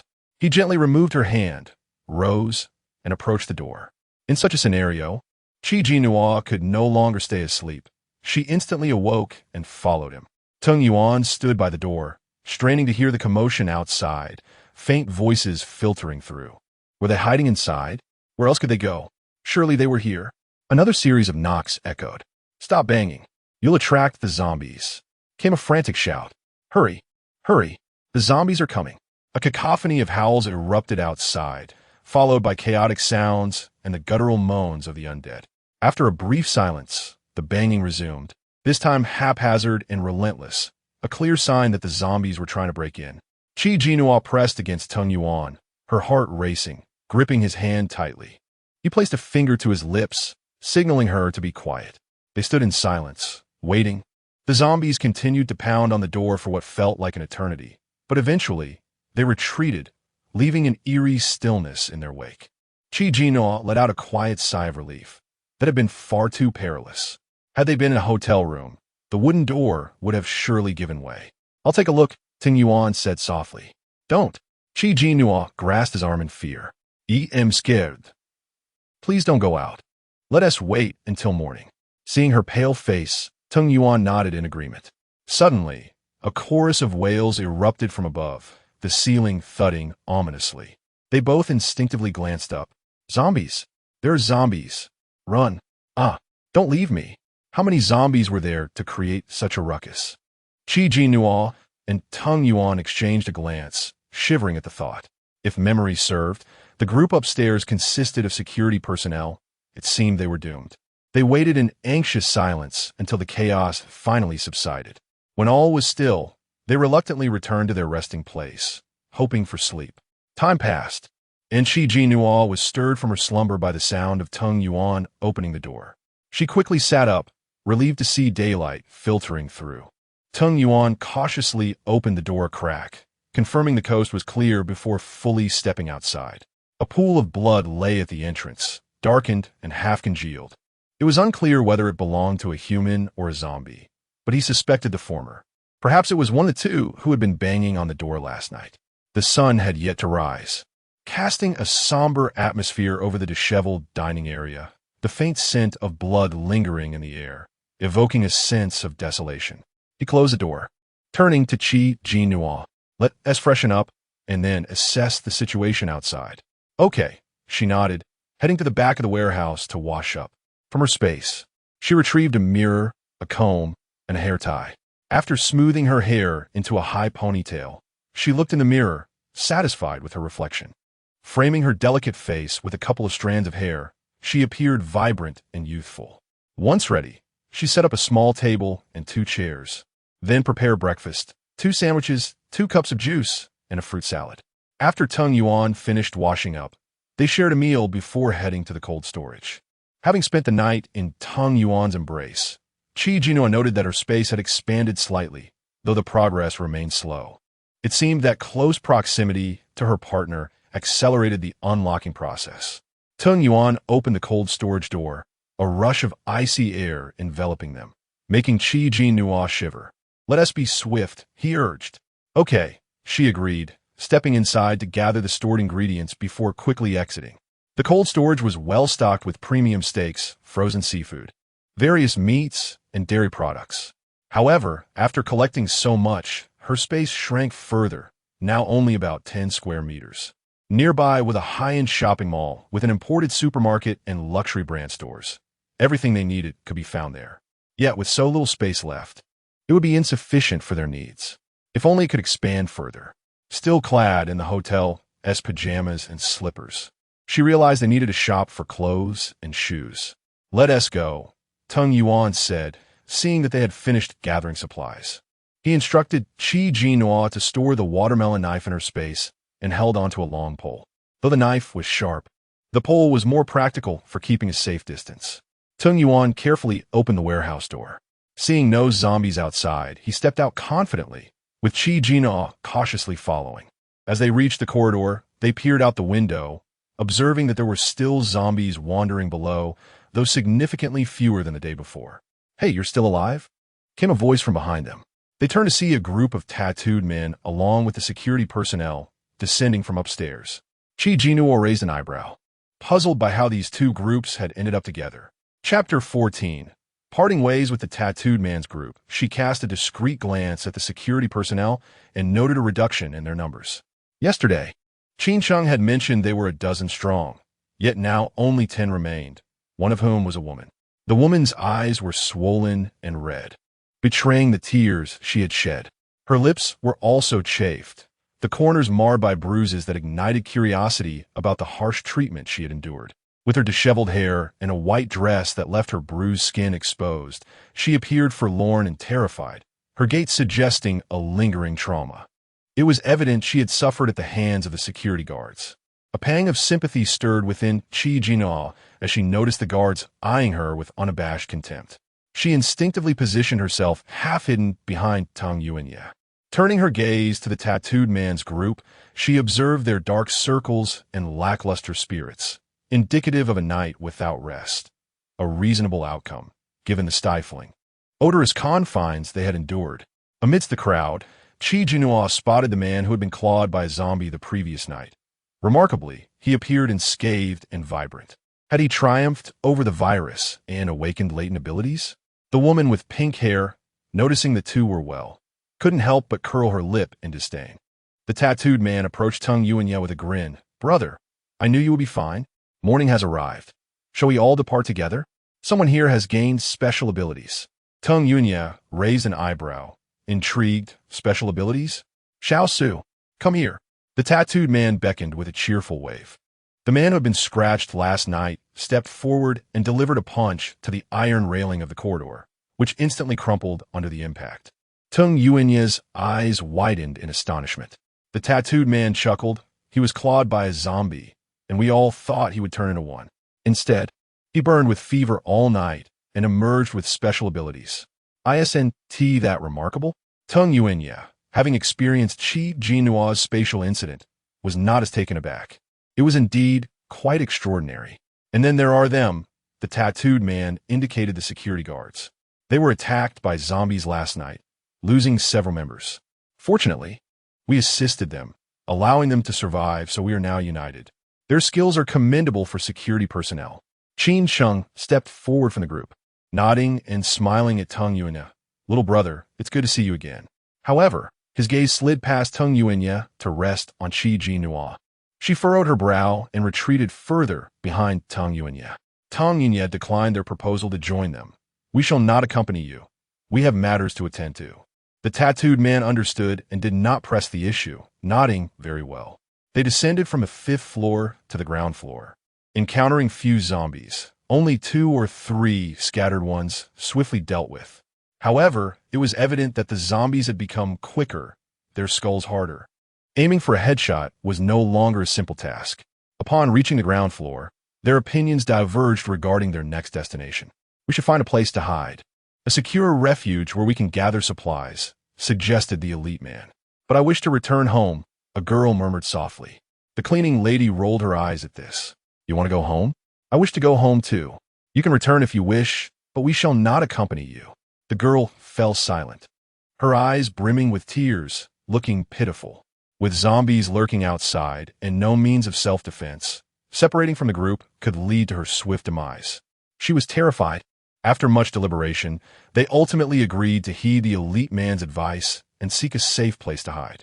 At that moment, the tattooed man spoke up. "My uncle is in the military district. I have a villa in Haoju and Xingxing, quite spacious. If no one minds, why not retreat there for now?" Upon hearing Haoju and Xingxing, the group's expressions shifted, their gazes toward the tattooed man, filled with intrigue.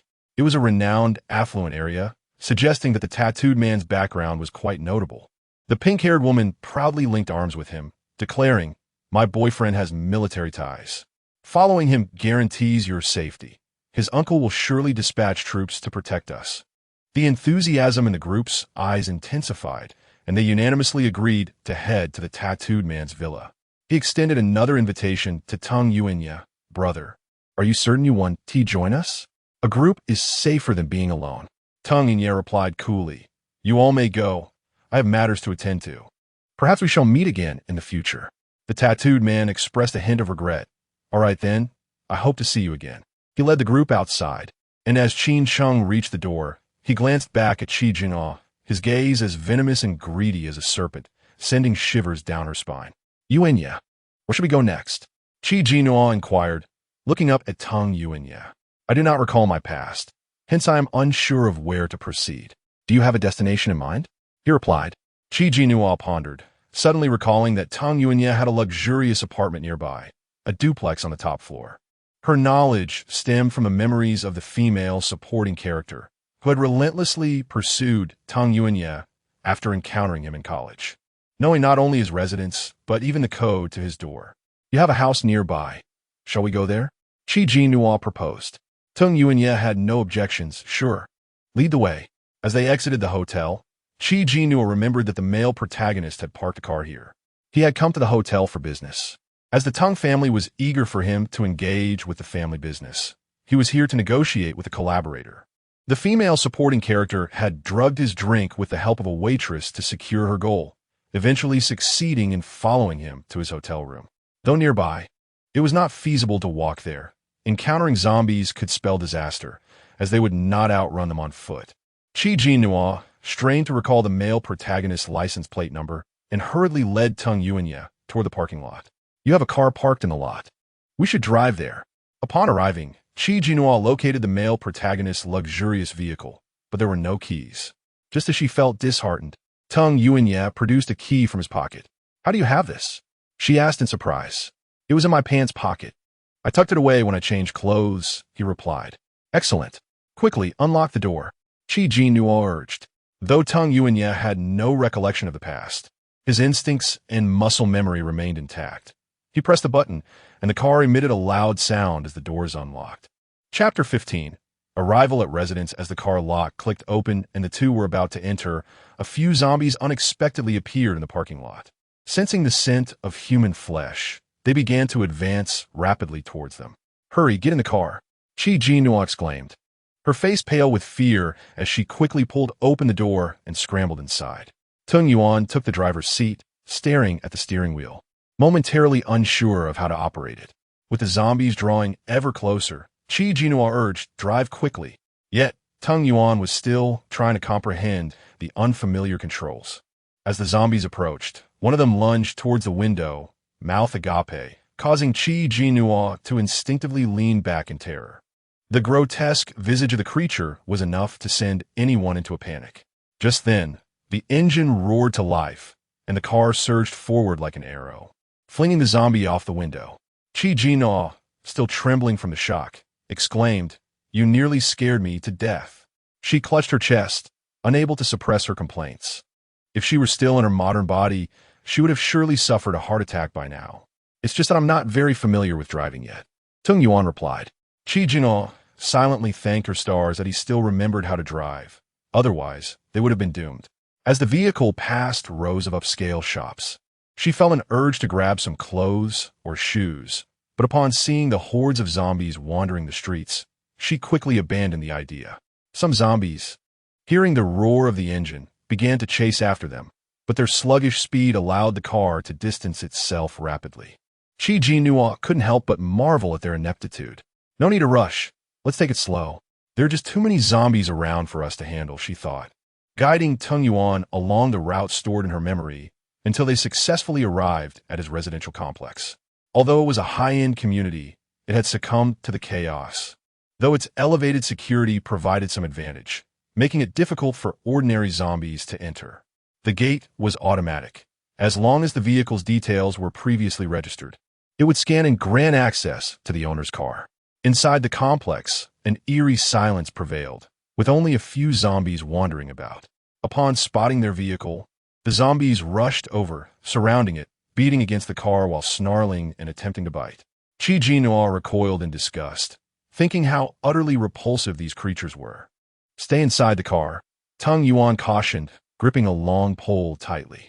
He swiftly opened the door, kicked away a zombie that had clung to it, and closed the door again.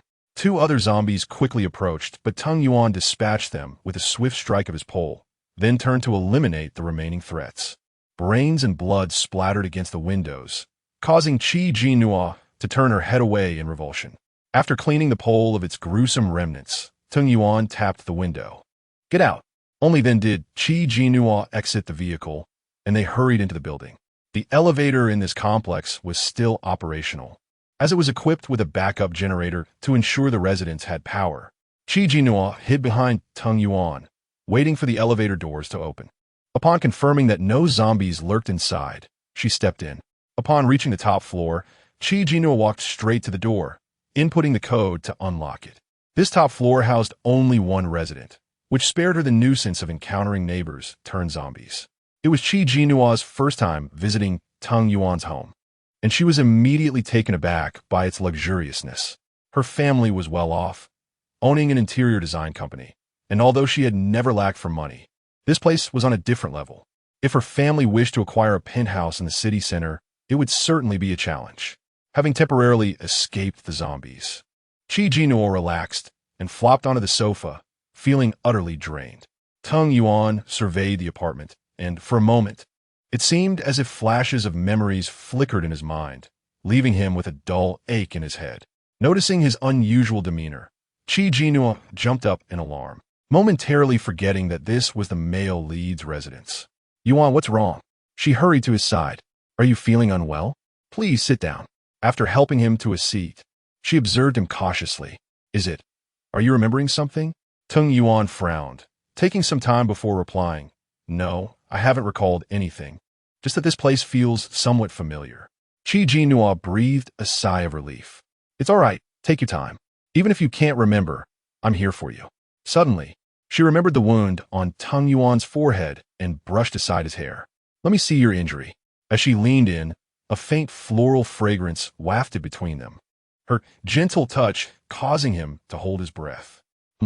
Jinnuo rummaged through his hair several times but could not find the wound. How strange. Has it healed so quickly? What is it? Tung Yuan inquired. Nothing, she replied, withdrawing her hand. I didn't see your injury, so it might have healed already. If you experience any pain or remember anything, please let me know. Seizing the opportunity, she planned her escape. Tung Yuan merely nodded in response. As noon approached, Jinnuo asked, Are you hungry? What would you like to eat? Something hot or cold? She still had plenty of food from hotel buffets in her space, though it was all cold, and she wasn't particularly skilled at cooking. Anything will do, Tung Yuan replied, his culinary preferences modest. Jinnuo retrieved a serving of pasta, a dessert, beef salad, seafood salad, pineapple fried rice, and 2 cups of juice from her space. After their meal, Jinnuo explored the vast apartment, which spanned 2 beautifully designed floors. She found a master bedroom, Tung Yuan's room, decorated in a black and white theme that exuded a cold, imposing aura, with an undeniable sense of oppression, perfectly reflecting his character. Is this my room? Tung Yuan suddenly appeared behind her, startling Jinnuo. Yes, your room. Want to take a look? She said, pulling him inside. Tung Yuan examined the room closely, opening the wardrobe for a glance, then inspecting the bathroom with great attention. Jinnuo felt a surge of anxiety, fearing he might discover something amiss. After his thorough inspection, he casually asked, Why are there no personal belongings here? Haven't you been here before? Of course I have. How else would I know the code? Jinnuo feigned shyness.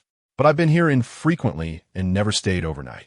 Just yesterday in the hotel was our first time, she added. Tung Yuan squinted, uncertain whether to believe her, but chose to remain silent. What about your family? Are they not in the city? With everything going on, don't you wish to find them? He suddenly inquired. Jinnuo's thoughts drifted to her parents and brother, her expression darkening. Chapter 16. The urgency of expanding space. What has happened to your family? Tung Yuan sensed her emotional turmoil. Jinnuo shook her head, saying, I have no family. They're all gone. Her mother, a mistress, had led a reckless life from a young age, having lost her virginity in junior high, skipping classes to drink and pursue romance, mingling with a group of ruffians.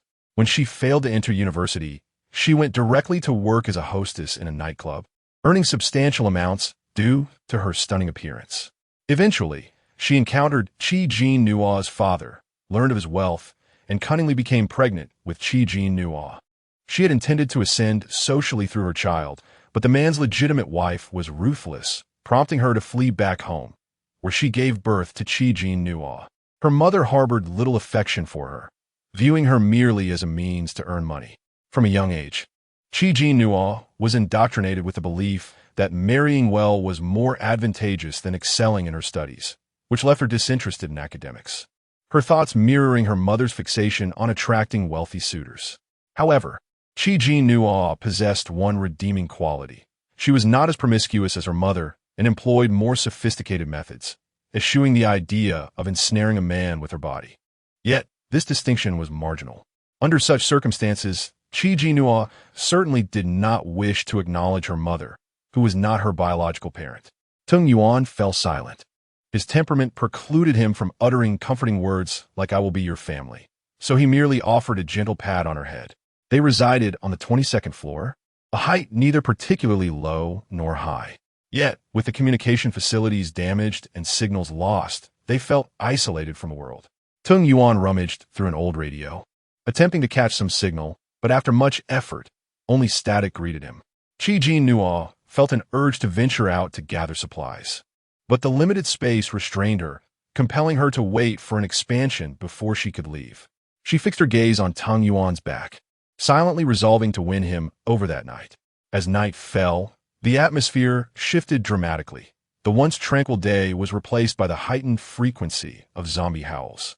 Jinnuo stood on the balcony, noting the illuminated windows indicating that many households still remained, hiding indoors during the day. Across from them, she witnessed a zombie breach an apartment.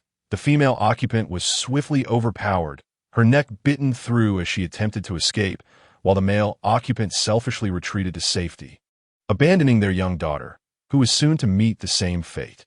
The scene was too brutal for her to bear, and she turned away. The wails echoed throughout the community, and no one dared to venture outside. Suddenly, Tung Yuan noticed a zombie leap from the ground to the second-floor balcony, agilely breaking through the window and invading the home. The cries of terror followed swiftly. His expression darkened as he recalled the man who had awakened his powers after being scratched by a zombie. What if the zombies possessed abilities as well? Oi, Jinnuo. Realizing this, felt a chill run down her spine and hurriedly pulled Tung Yuan back inside, shutting the window. You saw that, didn't you? Tung Yuan asked. Jinnuo, her scalp prickling, replied, I did. I once read in a book that zombies can continuously evolve, developing various powers and formidable combat skills. That one we just saw is likely evolved. She cursed inwardly, lamenting the rapid evolution of the undead.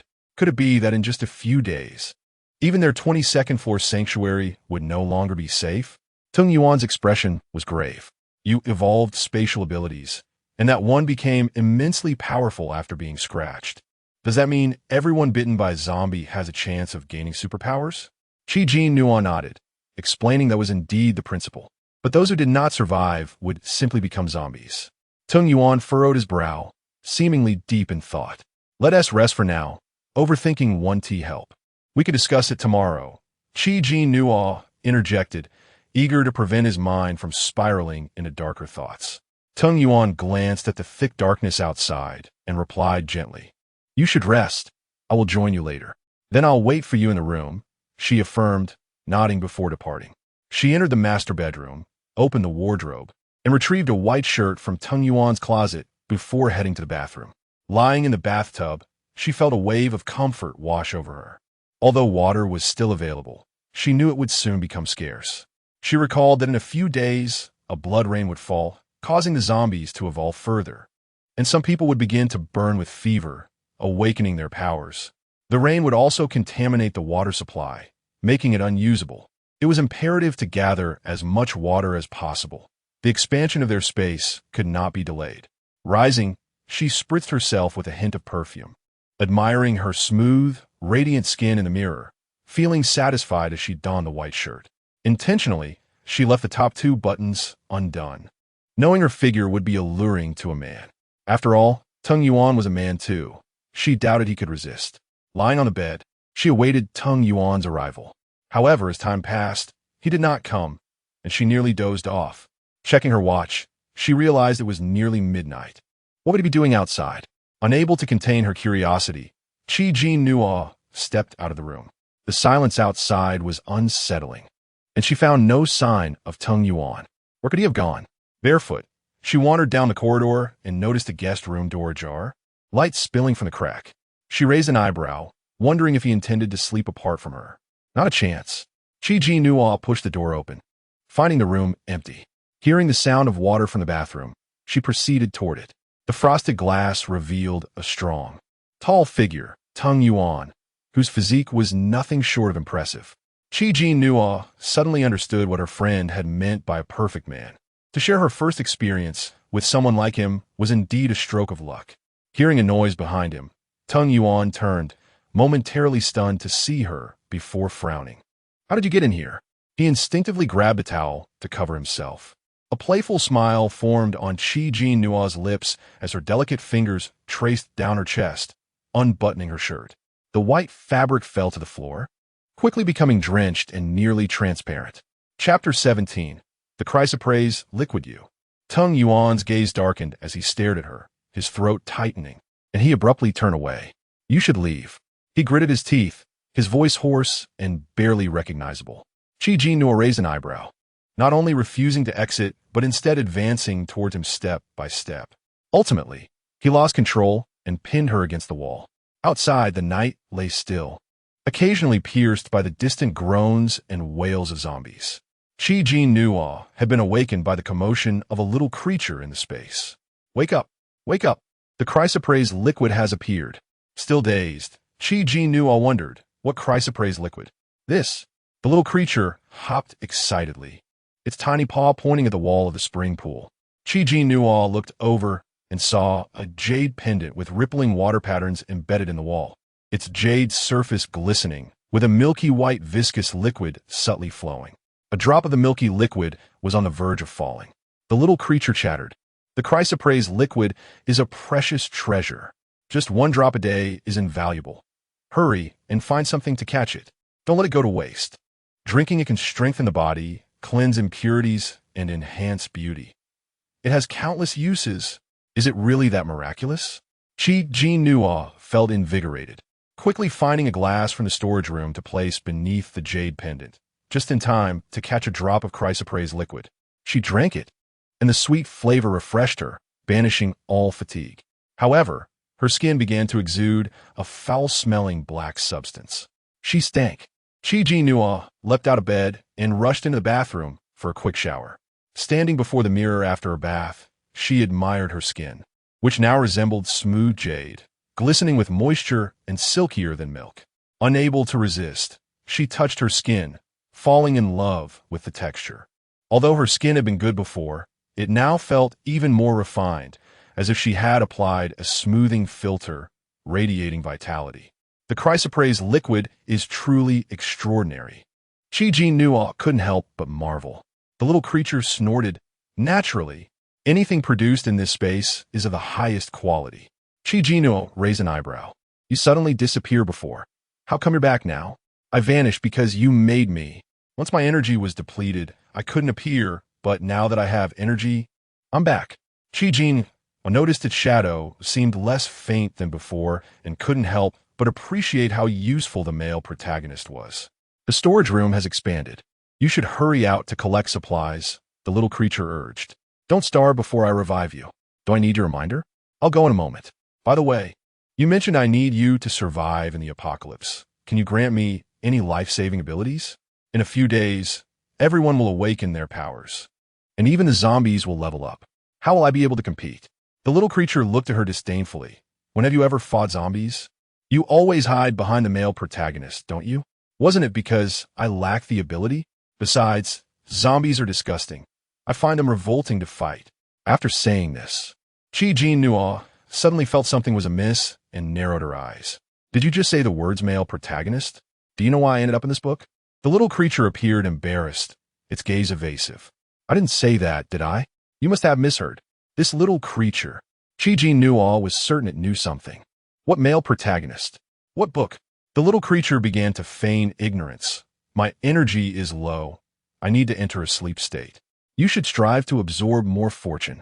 With that, its shadow vanished. Jinnuo recalled that from the very beginning, the little creature had mentioned the male protagonist and even fate. However, she had been too shocked at the time, coupled with the urgency of the situation, to pay attention. Now it seemed her arrival in this book was no mere coincidence. Finding an opportunity, she resolved to interrogate the little creature thoroughly. After washing up, Jinnuo donned one of Tung Yuan's white shirts and stepped out barefoot. The corridor was quiet, save for the sounds emanating from the room at the end. She approached and discovered it was a gym. Tung Yuan was inside lifting weights, his muscular arms and veins glistening with sweat, a perfect physique. As Jinnuo watched, her face flushed. It seemed she had been excessively influenced by her best friend, becoming a little yellow person devoid of modesty. All her friend's fault. Tung Yuan sensed someone behind him and turned to see Jinnuo, his expression slightly awkward. Perhaps it was his imagination, but she appeared different today compared to yesterday. Her skin had become even fairer and more delicate, radiating brilliance, her gaze enchanting, with a playful allure in her eyes that was particularly captivating. He had intended to slowly unravel her background, but last night he had inadvertently claimed her as his own. The hotel incident didn't count, as he had no memory of it. "You're up so early. Are you hungry? Would you like something to eat?" Jinnuo asked with a cheerful smile. Tung Yuan replied, "You should head down first. I'll shower and join you shortly." "All right." She turned to leave. After breakfast, she discussed her desire to gather supplies with Tung Yuan, who readily agreed. Not knowing what lay ahead, it was prudent to collect as many resources as possible. Lacking women's clothing at home, Jinnuo opted to wear a new pair of black casual pants. The waistband was too loose, so she tightened it with a belt, and the legs were too long, requiring her to fold them. She tied a knot with the white shirt around her waist. Although it still appeared oversized, it embraced the oversized trend, accentuating her slender waist, while the black and white combination remained timeless. She braided her long hair into boxer braids, exuding a bright and pure vibe with a touch of coolness. Satisfied, Jinnuo stepped out of the room. Even in an apocalyptic world, one should maintain a beautiful appearance. Upon exiting, she saw Tung Yuan wearing a black windbreaker, the zipper pulled up to his chin, complemented by his stern visage. She was struck by his handsomeness and impulsively jumped into his arms, exclaiming, "Why are you so handsome today?" Tung Yuan raised an eyebrow, his strong arm tightening around her waist. Although he felt her sweet words might not carry genuine sentiment, he found her flattery unexpectedly pleasant to hear. Chapter 18. The calamity of innocence. They descended the elevator to the first floor and, upon exiting, encountered two zombies, one large and one small. Jinnuo recognized them as the mother and daughter from the previous night. Before Tung Yuan could charge forward, a robust figure suddenly emerged, wielding a baseball bat and swiftly dispatching the zombies with a couple of powerful strikes. Jinnuo observed the man's exaggerated muscles, feeling that he surpassed even the heavily tattooed man she had encountered earlier. After neutralizing the threat, he wiped the blood off the bat and turned to face them. "Are you heading out to gather supplies?" "Yes," Tung Yuan replied coolly. "Would you like to join us? More people make it easier to deal with zombies. We've formed a team in our community. You are welcome to join." The man looked at Tung Yuan expectantly. Tung Yuan politely declined. "No, thank you." The man appeared slightly disappointed, but responded, "All right, if you change your mind, feel free to find me. I'm the team leader, residing in apartment 505 across the hall." He gestured in the indicated direction and, upon turning back, noticed Jinnuo standing in the shadows, momentarily taken aback. "Is it your girlfriend?" Tung Yuan frowned, an inexplicable sense of displeasure washing over him as he subtly blocked the man's line of sight. "Do you have something to say?" "No," the man replied awkwardly, scratching his nose before walking away. Once he departed, Jinnuo and Tung Yuan took the same vehicle from the previous day and drove toward the nearby shopping mall. The streets were now less populated with zombies, and those they encountered were merely the common kind. After Tung Yuan dispatched them, they entered the mall together. Inside, the remnants of a fierce struggle were evident. Dried blood, dismembered limbs, and the grotesque remains of zombies littered the ground, creating a chilling atmosphere infused with the stench of decay. Jinnuo felt queasy and feared that more zombies might be lurking within the mall. Thus she stayed closely by Tung Yuan's side. When they stumbled upon a branded clothing store, Jinnuo immediately tugged on Tung Yuan's hand, prompting him to lead her inside. The store was brimming with women's apparel, and Jinnuo eagerly gathered an assortment, confident that her recently expanded storage would accommodate her needs. As they continued, they explored shoe stores, handbag shops, and jewelry boutiques. The extravagant jewelry that had once been unattainable before the apocalypse now resembled mere trinkets. And Jinnuo collected a plethora of sparkling adornments.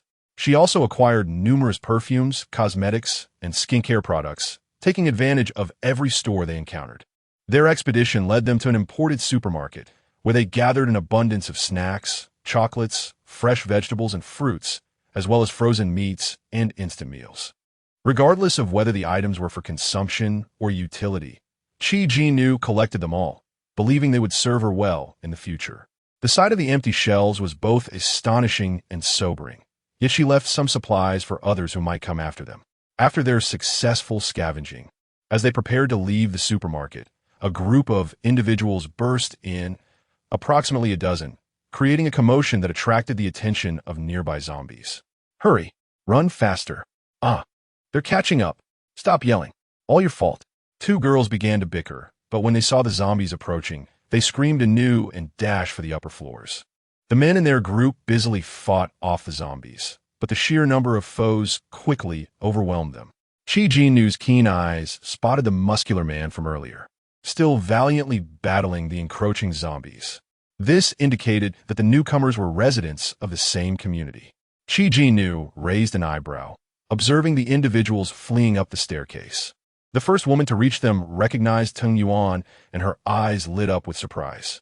Tung Xiao, is that really you? Are you all right? Did you get hurt? I wanted to check on you, but your apartment is on the top floor, and it requires special access to enter. Tung Yuan turned to Jinnuo, inquiring, "Who is this woman?" "I'm not sure," Jinnuo replied, feeling a twinge of anxiety as her gaze flickered away from his. Could she really be an old acquaintance?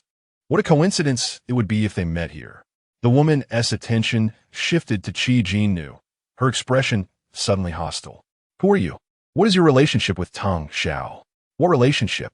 Jinnuo raised an eyebrow, linking her arm with Tung Yuan and tilting her chin defiantly. "We are lovers." "Do you know my boyfriend?"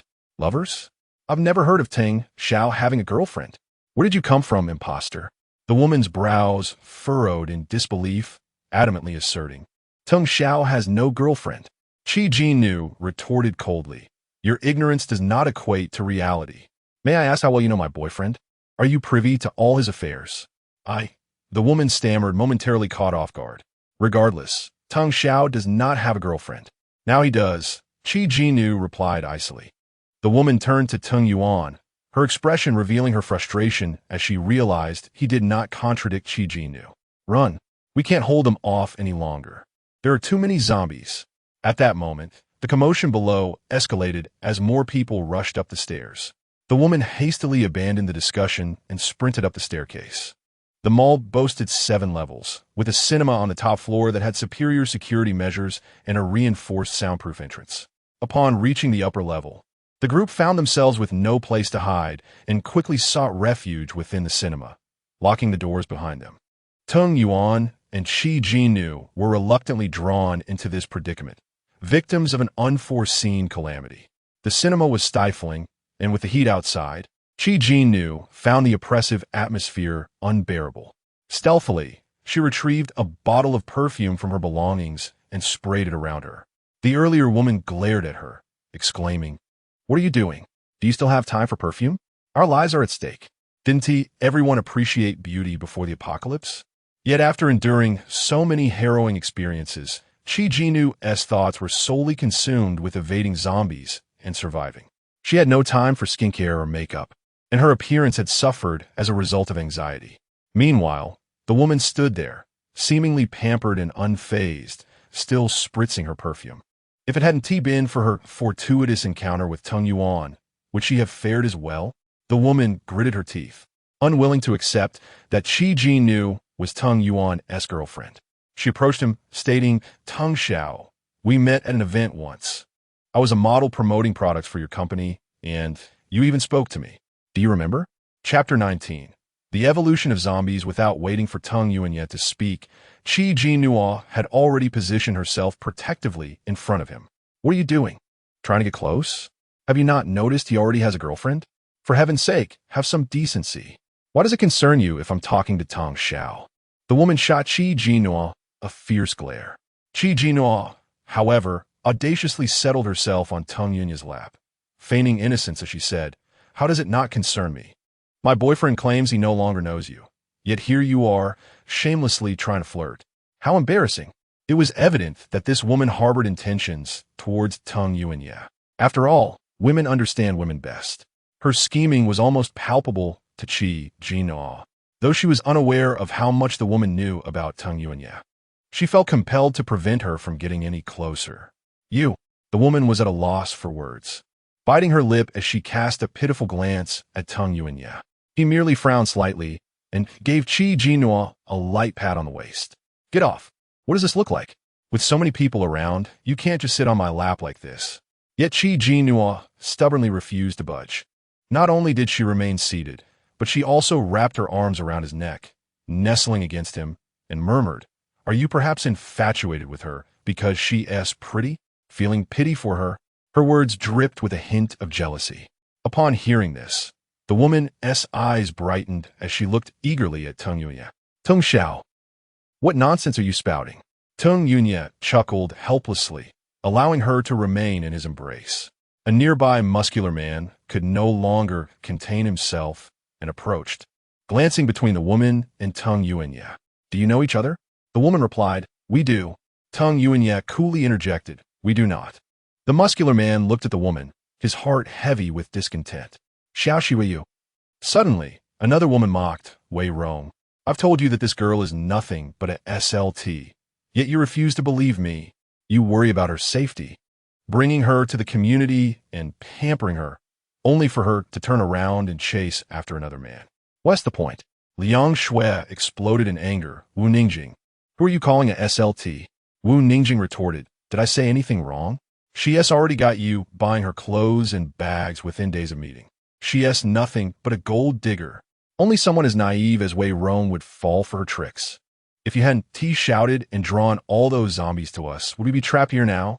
If you're so afraid, just stay at home."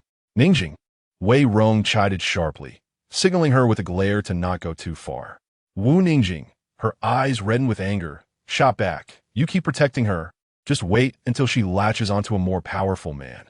You'll see her kick you to the curb. Fool." With that, she stormed off to a corner. The onlookers simply stood by, having grown accustomed to the spectacle. Wei Rong glanced at Wu Ningjing, but ultimately decided to comfort the weeping Liang Shui. Jinnuo shook her head in dismay at the scene. How is it possible that someone as robust as Wei Rong could be manipulated by a woman so easily? Suddenly, a loud banging echoed through the space, causing everyone to tense up. It was a zombie pounding at the door. Silence fell over the group. Breaths held as they fixed their gazes on the door, fearing it might not hold. After a prolonged period, the banging ceased. Just as they began to relax, the iron door was violently ripped apart, and a grotesque zombie burst inside, unleashing a deafening roar. The crowd screamed in terror, with Jinnuo nearly tumbling off Teng Yuanya's lap from fright. How could a zombie be so formidable, ripping through an iron door with bare hands? This zombie had evolved. Teng Yuanya's expression shifted dramatically as he quickly grabbed a long rod beside him, setting Jinnuo down. "Find a place to hide." Jinnuo scanned the screening room, despair washing over her. There was nowhere to hide. Muscular Wei Rong wasted no time seizing a weapon and charged alongside the other men to confront the evolved zombie. But behind this evolved creature, a horde of zombies began to pour in, causing the defenseless to scream in terror. Jinnuo felt her scalp prickle at the sight of so many zombies. How could they possibly fend them off? Would they meet their end here?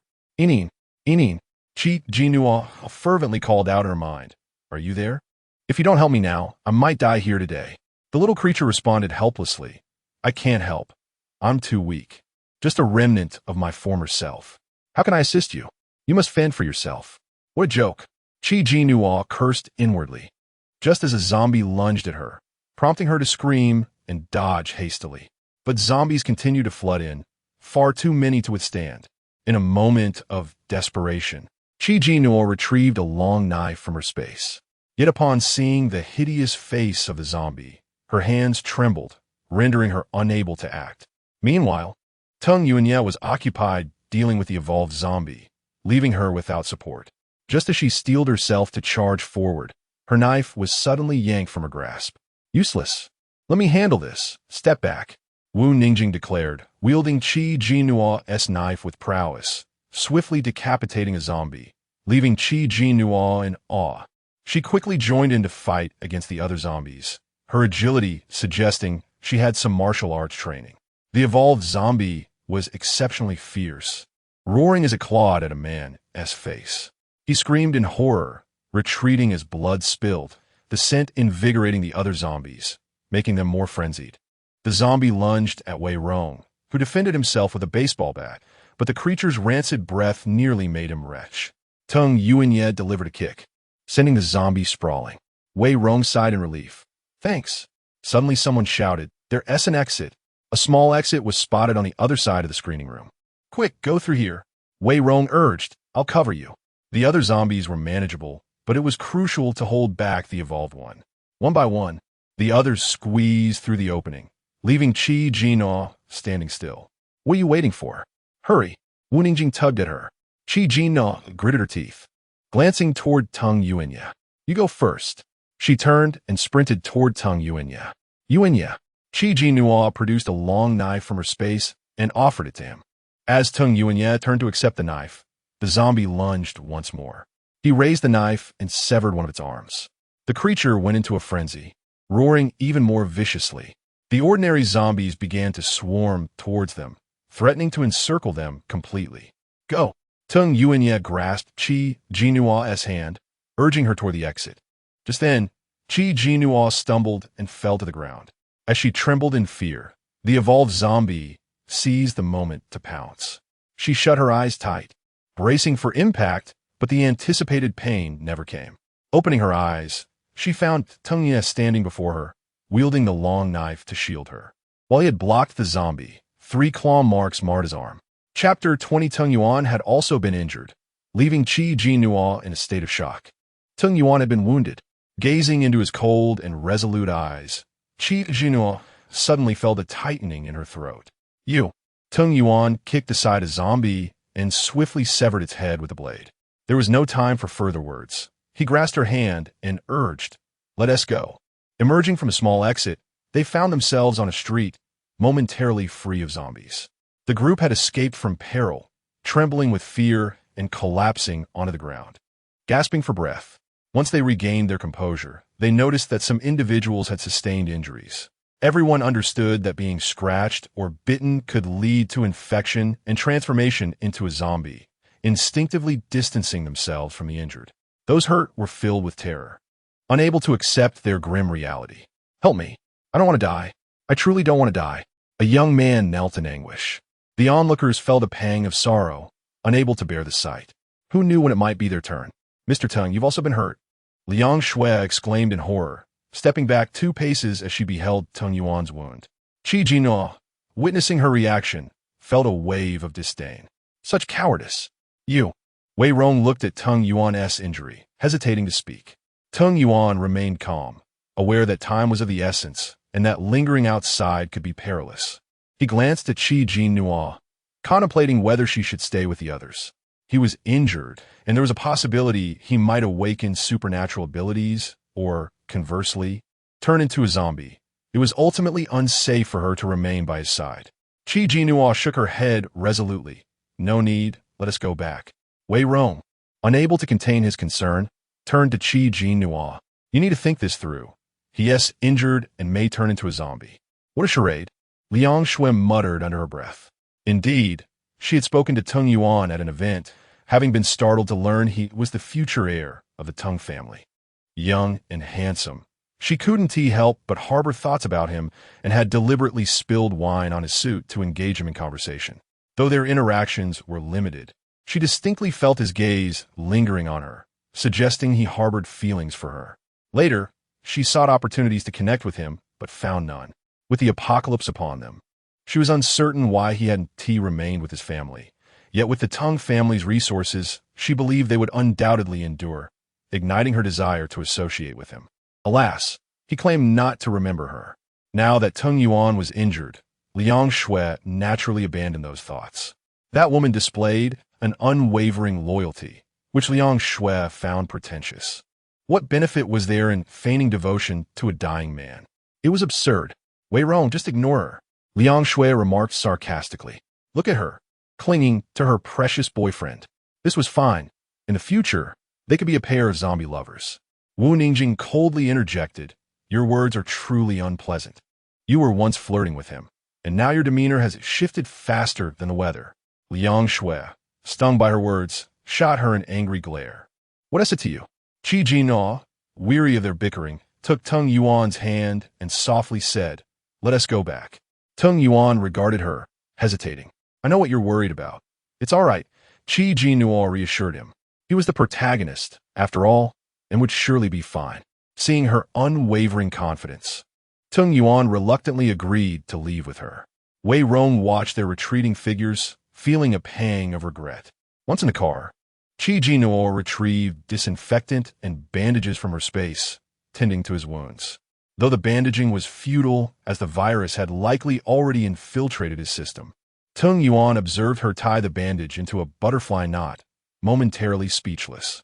"But it will hurt," he remarked. Jinnuo replied matter-of-factly, "Once it's bandaged, it won't hurt as much, and you'll feel better." Tung Yuan gazed at her nonchalant demeanor, unable to suppress his curiosity. "Are you really not going to stay with him? What if I turn into a zombie?" "You won't." Jinnuo interrupted, her gaze unwavering. "I believe in you. You will conquer the virus." "Who are you?" "You are Tung Yuan, the protagonist." How could the esteemed protagonist be defeated by a mere virus? Tung Yuan was struck by her words, a newfound warmth blossoming in his chest. "All right," he conceded, no longer allowing her to leave. "When we get back, tie me up with a rope and confine me to a room. That way, it will be safer." "Okay," Jinnuo answered obediently. Upon returning home, she followed Tung Yuan's instructions, taking a rope from her space to bind him. However, instead of confining him to a room, she allowed him to sit on the living room sofa. "There is no need to be locked away. This way, I can at least keep an eye on you," Jinnuo remarked, intending to monitor his condition. Tung Yuan stared at her, a softness emerging in his heart. He anticipated that this girlfriend would care for him more than he had assumed. Jinnuo, observing his expression, sensed he might have misunderstood something, but dismissed it. Whether Tung Yuan awakened supernatural abilities would be determined tonight. Surely it would be fine. As night fell, the living room was quiet. Jinnuo reclined on the sofa across from Tung Yuan, engrossed in a mobile game. Tung Yuan, bound and seated opposite her, closed his eyes to rest. Suddenly, he opened them to see the delicate figure across from him nodding off, her head bobbing, nearly dropping her phone. With no other option, he called out, "Jinnuo." She blinked awake, drowsily looking at him. "Did you call for me?" Her sleepy demeanor was utterly adorable, reminiscent of a languid kitten. "You should go sleep in your room," he advised, "and remember to lock the door."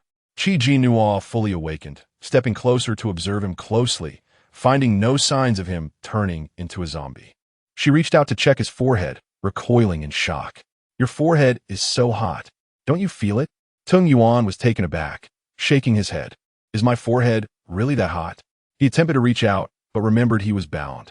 "It's very hot. You have a fever." Jinnuo hastily untied him, realizing that a fever indicated potential gene recombination and the awakening of supernatural abilities. "Don't," Tung Yuan protested, wishing to stop her, but it was too late, and he frowned. If he didn't awaken supernatural powers, wouldn't she be in danger? She never considered her own safety. "Don't worry. I told you that you would awaken supernatural abilities, and you surely will. You have a fever. Hurry to your room and lie down while I fetch you some medicine." Jinnuo patted his shoulder. Although the medicine might be ineffective, at least it would serve a purpose. Tung Yuan pondered for a moment and stood up, ready to return to his room. Suddenly, a loud crash echoed from the direction of the floor-to-ceiling window, causing both of them to turn. On the balcony, a red-eyed zombie bared its teeth, having shattered the glass door with a punch. Chapter 21. Fever. The agile zombie advanced with incredible speed, navigating through the shards of glass, roaring as it lunged towards them. Jinnuo was momentarily paralyzed with fear. After believing that this place would be safe for at least a couple of days, she was taken aback by the swift appearance of a mutated zombie. "Duck!" Tung Yuan forcefully pushed Jinnuo aside and seized a nearby stool, swinging it with all his might at the creature's head. However, the zombie unexpectedly sidestepped, its sharp claws reaching out towards Tung Yuan.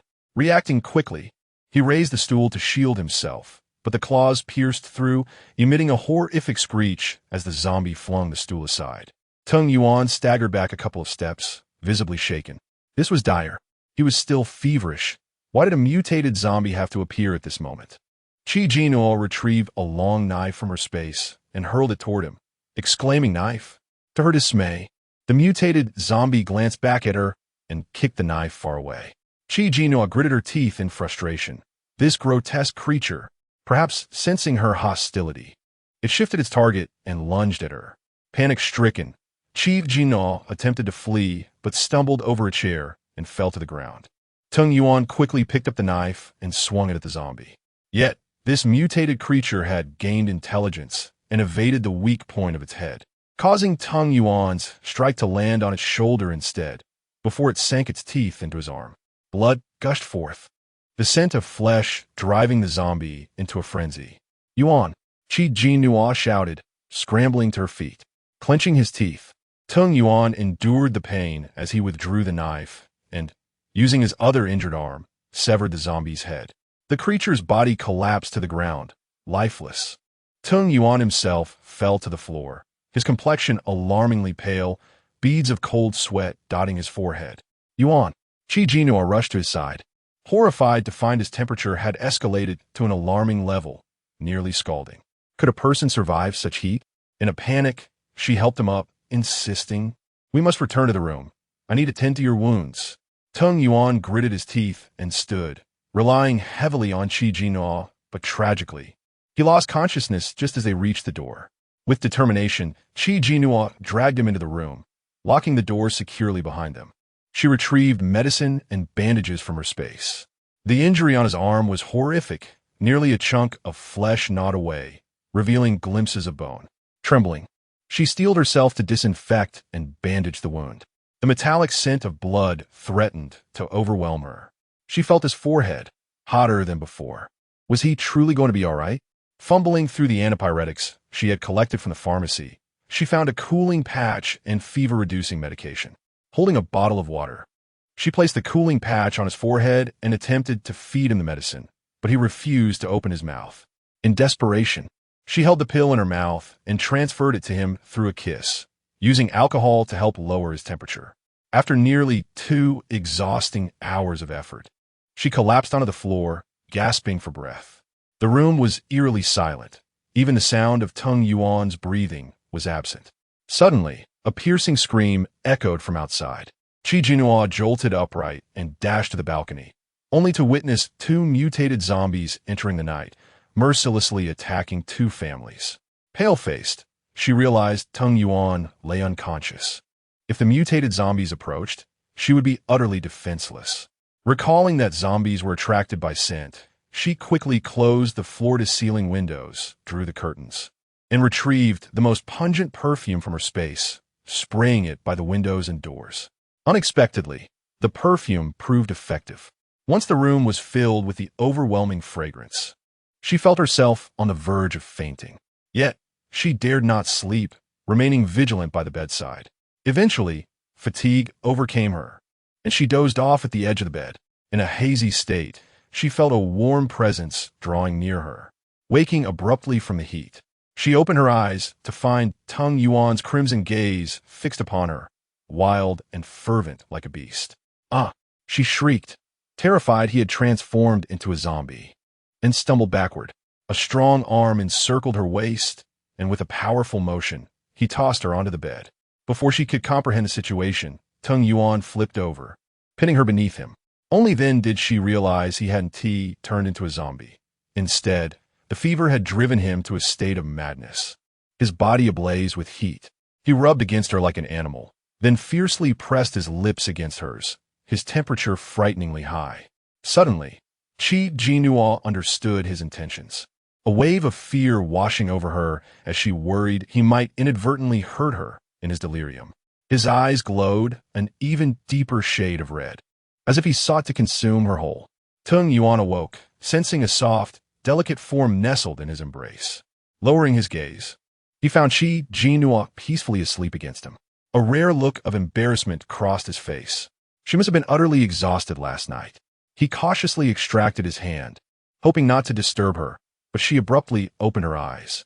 Their gazes locked, and Tung Yuan felt a moment of awkwardness, unsure of what to say. Do you know what you did last night? Jinnuo asked, her voice laced with irritation. Tung Yuan cleared his throat. I have a vague idea. You were utterly outrageous. You disregarded my well-being. I thought I would perish from your antics. Did you intend to exhaust me to death and then find another girlfriend? His expression hardened as he reprimanded her. What nonsense are you spouting? How could I ever think such a thing? Still fuming, Jinnuo's eyes brimmed with tears as she choked out. You simply don't care about me. You don't love me at all. Tung Yuan, unaccustomed to such a situation, could only stare at her helplessly. Ultimately, he sighed, his tone softening. I was wrong. I wasn't in my right mind. I promise it won't happen again. Please don't cry. Seeing his sincere regret, Jinnuo begrudgingly forgave him, though she still felt sore all over. My body aches terribly. You need to massage me, she declared, flopping down onto the bed. Chapter 22. Awakening of Abilities. Tung Yuan gazed at her smooth back, the skin so pale it gleamed, and his expression darkened. Hurry up, my waist is so sore. Jinnuo lamented. Reluctantly, Tung Yuan complied and began to massage her. Suddenly, he heard a commotion in the distance. A quarrel ensued. What use do we have in this team? Damn it, people are still dying. 2 families perished yesterday. I heard their screams last night. It was terrifying. The zombies have evolved. I saw 2 that could leap high into the air. We can't possibly fight them. Are we just going to wait to die? Let us all stay together. At least when the zombies come, we can face them together. What do you think? I think that's a good idea. It's safer that way. Yes, I'll hurry home to gather my things. Tung Yuan frowned, his eyes fixed on the floor, observing the patterns and dust as if through a magnifying glass. His senses had sharpened significantly. Could it be that he had awakened his abilities?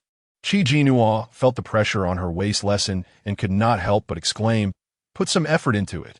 You're as weak as if you haven't eaten. I feel a bit different, Tung Yuan replied, noticing the bandages on his arm and recalling the bite he had received from a zombie last night. He marveled at her audacity to share a room with him without binding him. Did she truly believe he could conquer the virus? Yet, he felt no pain at the wound. Jinnuo turned abruptly. What do you mean different? Have you awakened your abilities? Tung Yuan's gaze flicked down to her chest before he awkwardly looked away. Put on your clothes first. She hastily pulled the blanket over herself and asked, Where exactly is the difference? He remained silent, unwrapping the bandage only to discover his skin was unblemished, no trace of injury visible. Such a deep wound had healed overnight. Jinnuo was astonished. This terrifying regenerative ability. Tung Yuan pondered for a moment, clenched his fist, and felt a surge of strength greater than before. Suddenly, a layer of frost enveloped his fist. He was taken aback and released his grip, causing the frost to vanish. He sensed a peculiar power within him, abundant and invigorating. Could this be his ability? He directed his focus towards a decorative vase in the room, concentrating, and it instantly froze, shattering with a loud crack. The sharp sound startled Jinnuo. It's an ability, she exclaimed, nearly jumping for joy. The male protagonist had finally awakened his powers. Tung Yuan rarely smiled.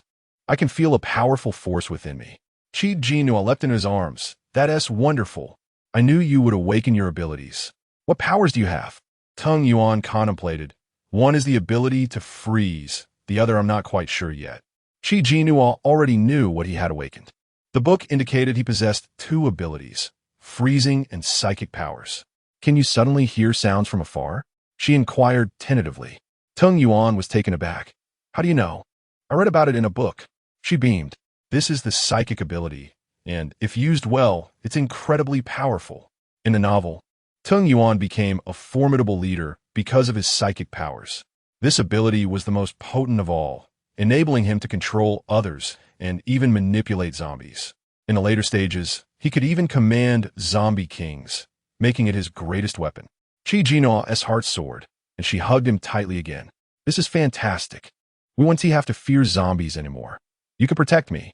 Tung Yuan raised an eyebrow, a glimmer of amusement in his eyes. Yes. Are you hungry? Would you like something to eat? Jinnuo eagerly produced a bounty of food from her space. Having just awakened his abilities and undergone genetic transformation, he must be ravenous. As Tung Yuan noticed her blanket slip down, the enticing sight caused him to cough uncomfortably. "I'll go wash up first," he said, hastily retreating to the bathroom. Jinnuo, intrigued, looked down at the fallen blanket and chuckled mischievously. He truly was innocent. Suddenly, a silvery voice echoed in her mind. "The planting area is ready.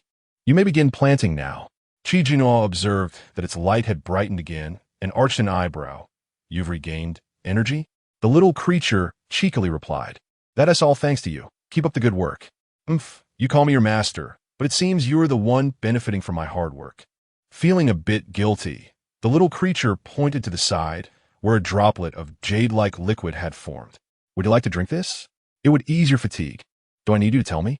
Jinnuo retorted, taking the jade liquid and drinking it, instantly feeling revitalized, her exhaustion melting away.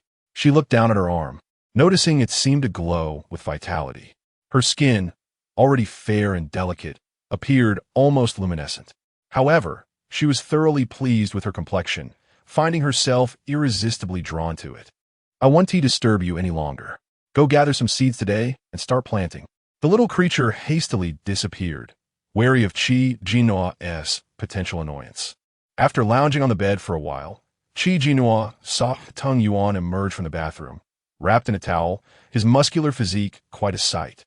She reached out, playfully pouting, "Carry me to the shower, my legs are weak." Acknowledging his own guilt, Tung Yuan walked over and swept her into his arms. Jinnuo wrapped her arms around his neck and planted a kiss on his cheek. "You'll have to help me wash." Tung Yuan paused, exasperated, stopped fooling around. He gently placed her in the bathtub, filled it with water, and when Jinnuo enthusiastically invited him to join, he fled in disarray. Jinnuo leaned back in the tub, laughing heartily. After her bath, Jinnuo donned a sporty outfit she had acquired from the mall yesterday. A white t-shirt paired with a short skirt featuring safety shorts. The white color exuded youthful vibrancy, the clothing hugging her form perfectly, accentuating her ample bosom, slender waist, and shapely legs. Considering her need to venture out to gather supplies, she tied her hair into a high ponytail and braided it, completing her look with white knee-high socks and sneakers.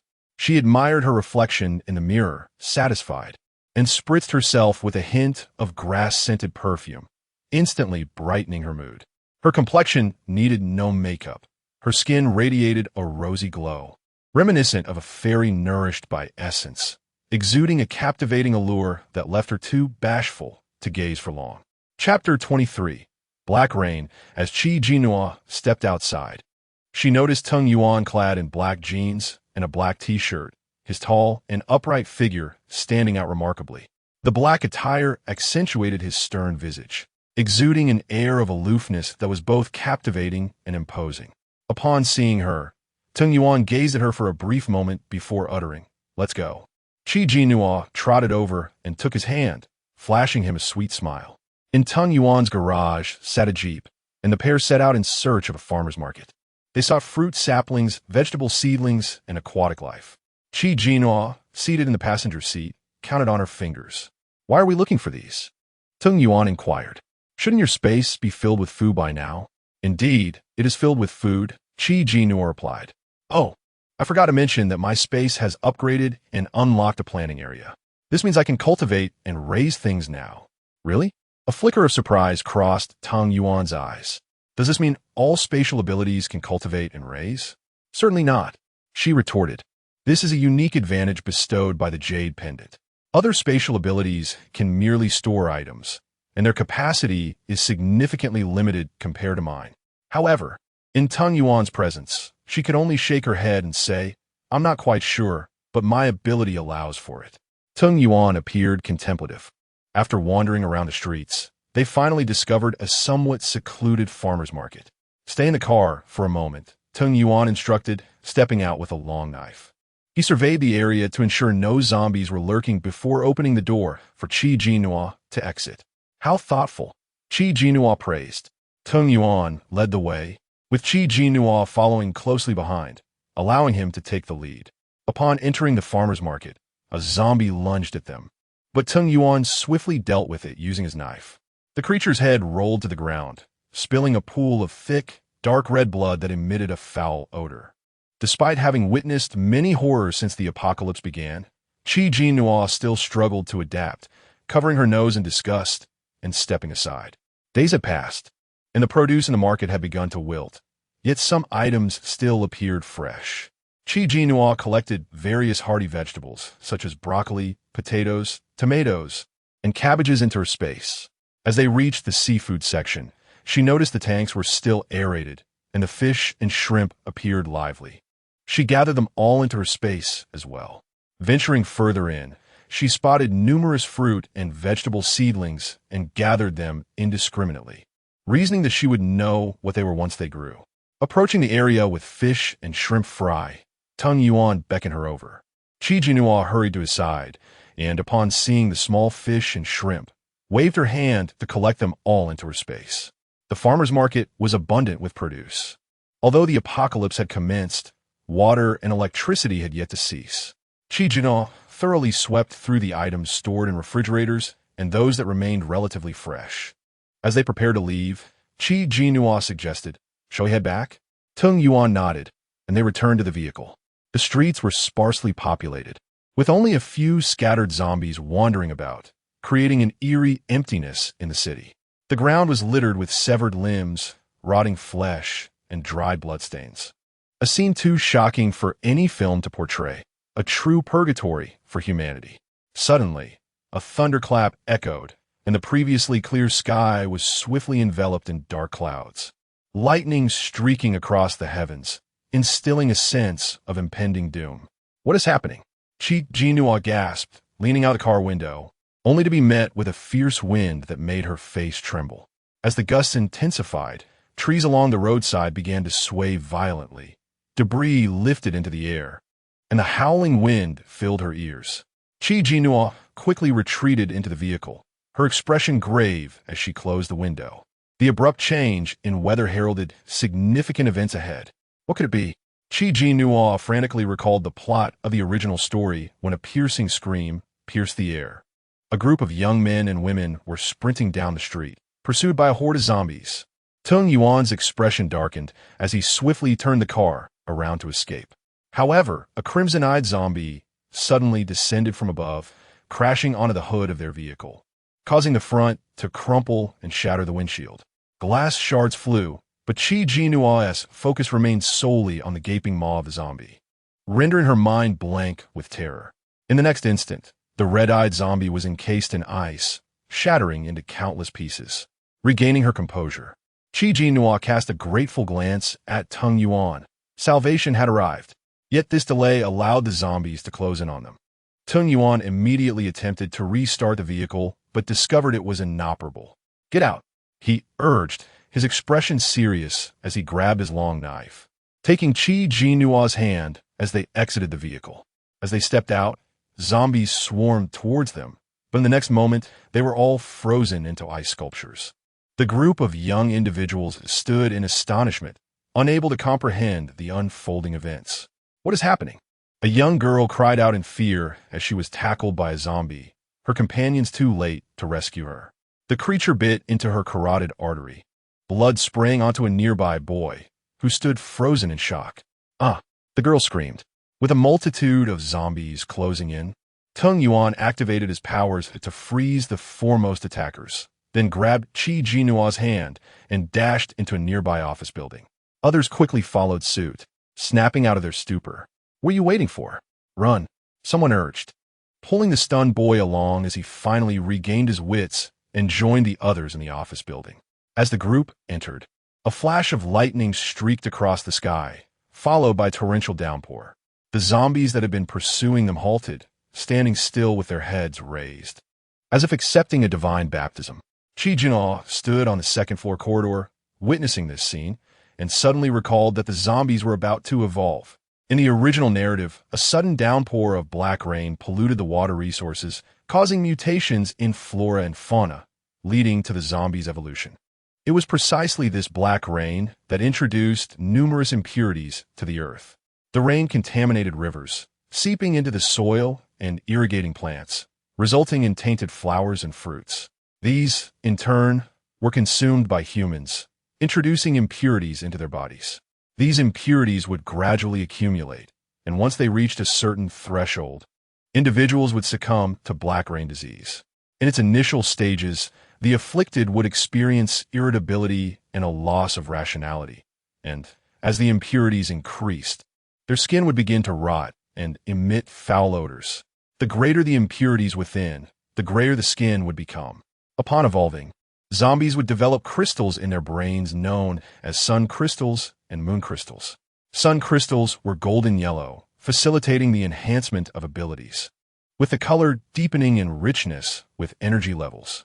Moon crystals were used to purify internal impurities, with clearer crystals indicating greater purifying efficacy. This black rain signified humanity's formal entry into the apocalypse. Chapter 24. The military district. Young lady, what is happening? The rain is black and foul-smelling. What are those zombies doing? Why do I feel as though something significant is about to occur? The male and female students around me are filled with apprehension, casting anxious glances toward Tung Yuanyi. Everyone witnessed his extraordinary abilities. His strength and composed demeanor set him apart. A boy approached Tung Yuanyi and expressed his gratitude. Thank you for saving us just now. May I ask what you did? How did you freeze those zombies instantly?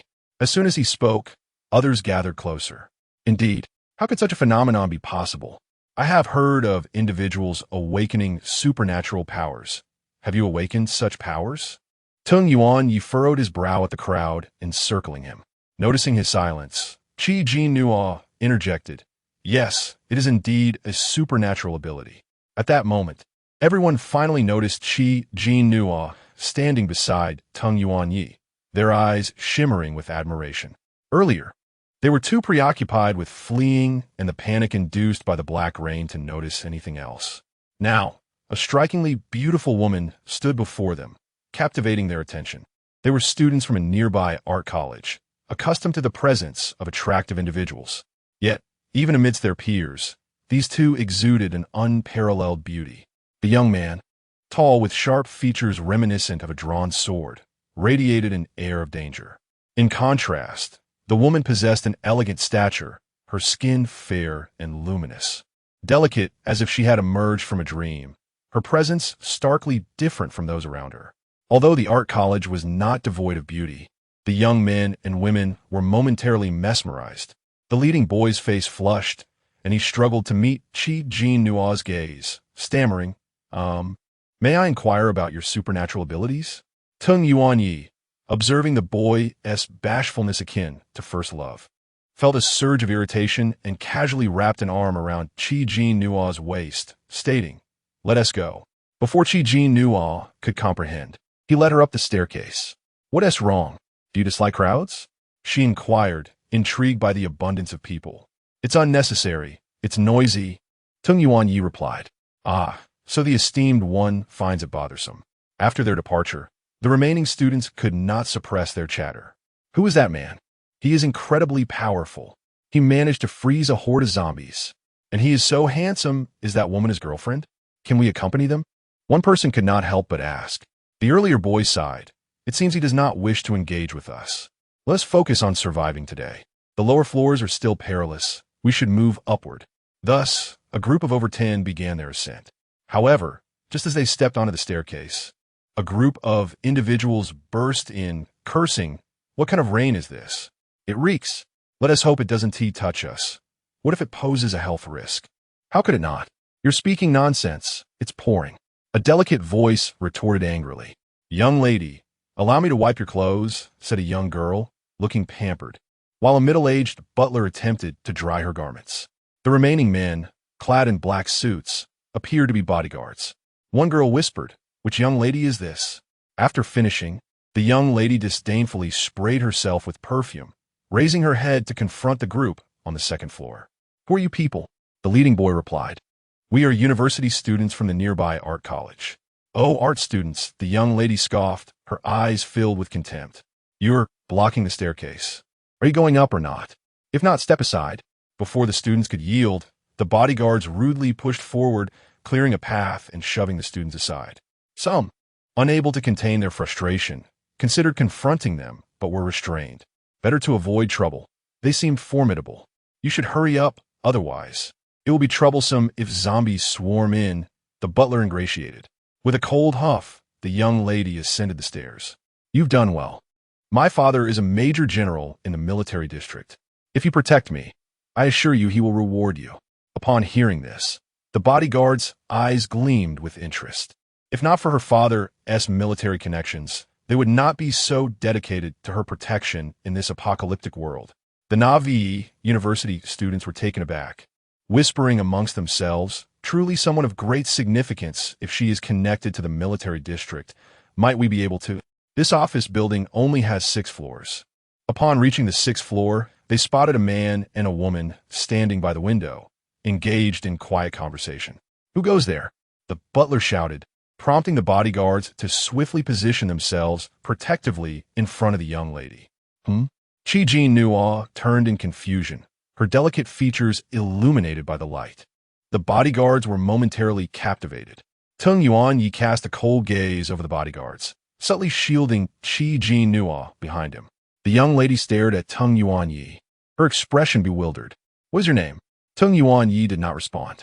Is there something you need? At that moment, the university students arrived, eager to prevent a potential conflict. They quickly clarified, they mean no harm. They are from the military district and merely sought refuge from the rain. The military district? Jinnuo glanced at the young lady, realizing the source of her arrogance.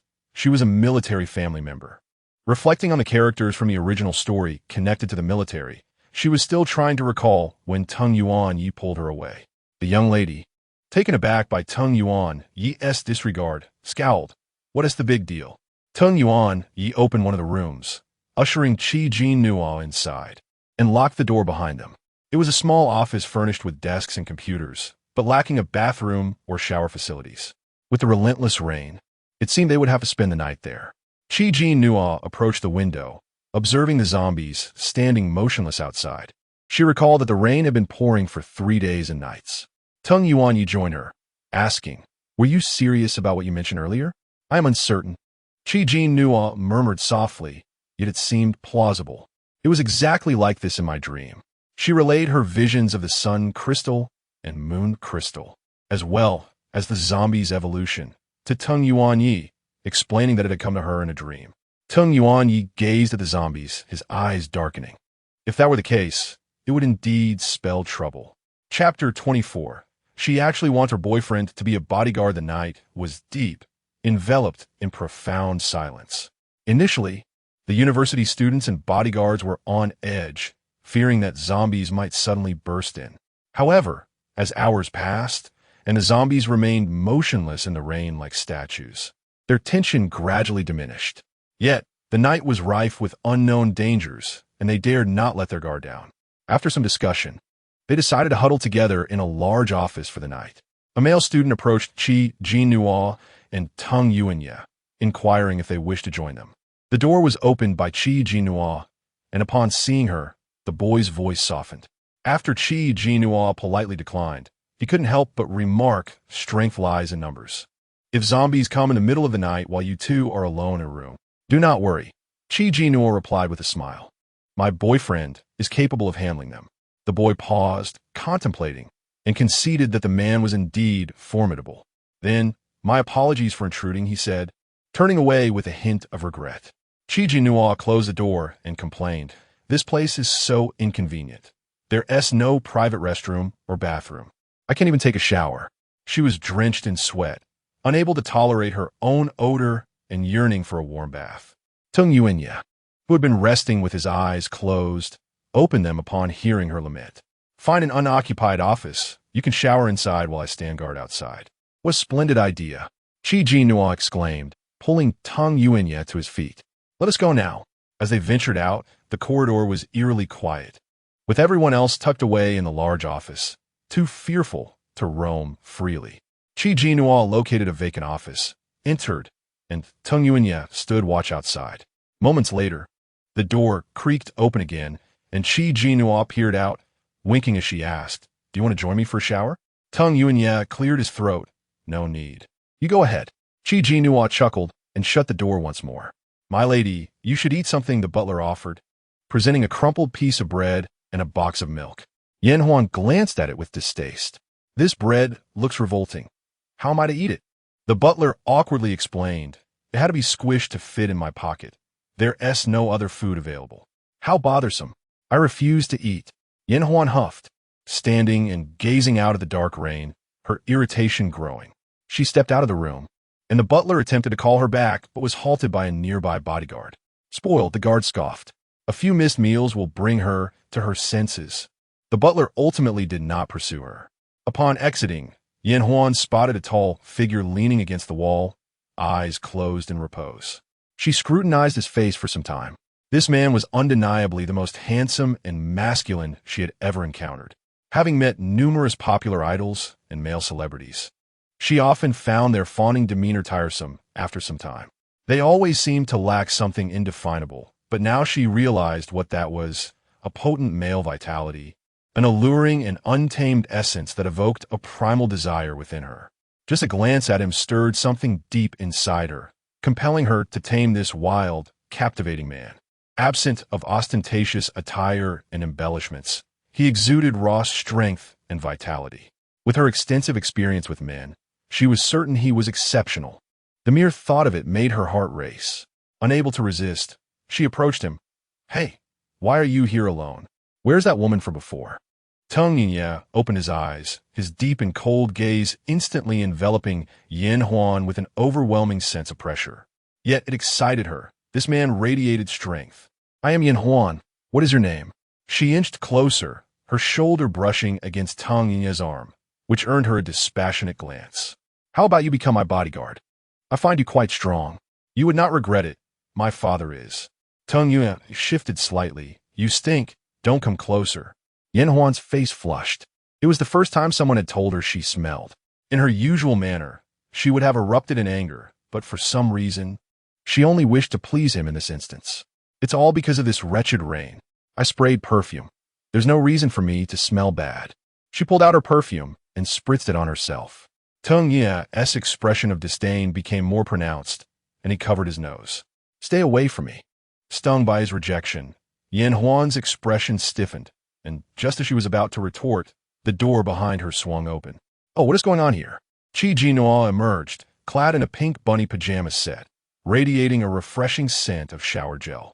She bumped into Yan Huan with her shoulder and linked her arm with Tung Yuenye's. "Are you looking for my boyfriend?" Jinnuo cast a sidelong glance at her. Seeing Jinnuo's flushed complexion, resembling exquisite jade, Yan Huan felt an unexpected surge of jealousy. "How did you manage to bathe?" She glanced into the room, wondering if there was water available for a shower. "There isn't. My boyfriend brought in the water," Jinnuo replied with a cheerful smile.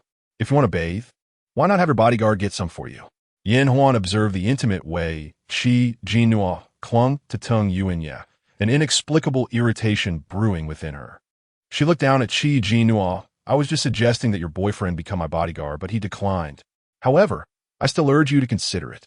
We are in an apocalypse, surrounded by zombies. Survival is challenging. Besides, your boyfriend needs to protect you. Who knows when he might get bitten by a zombie? If he becomes my bodyguard, it will be different.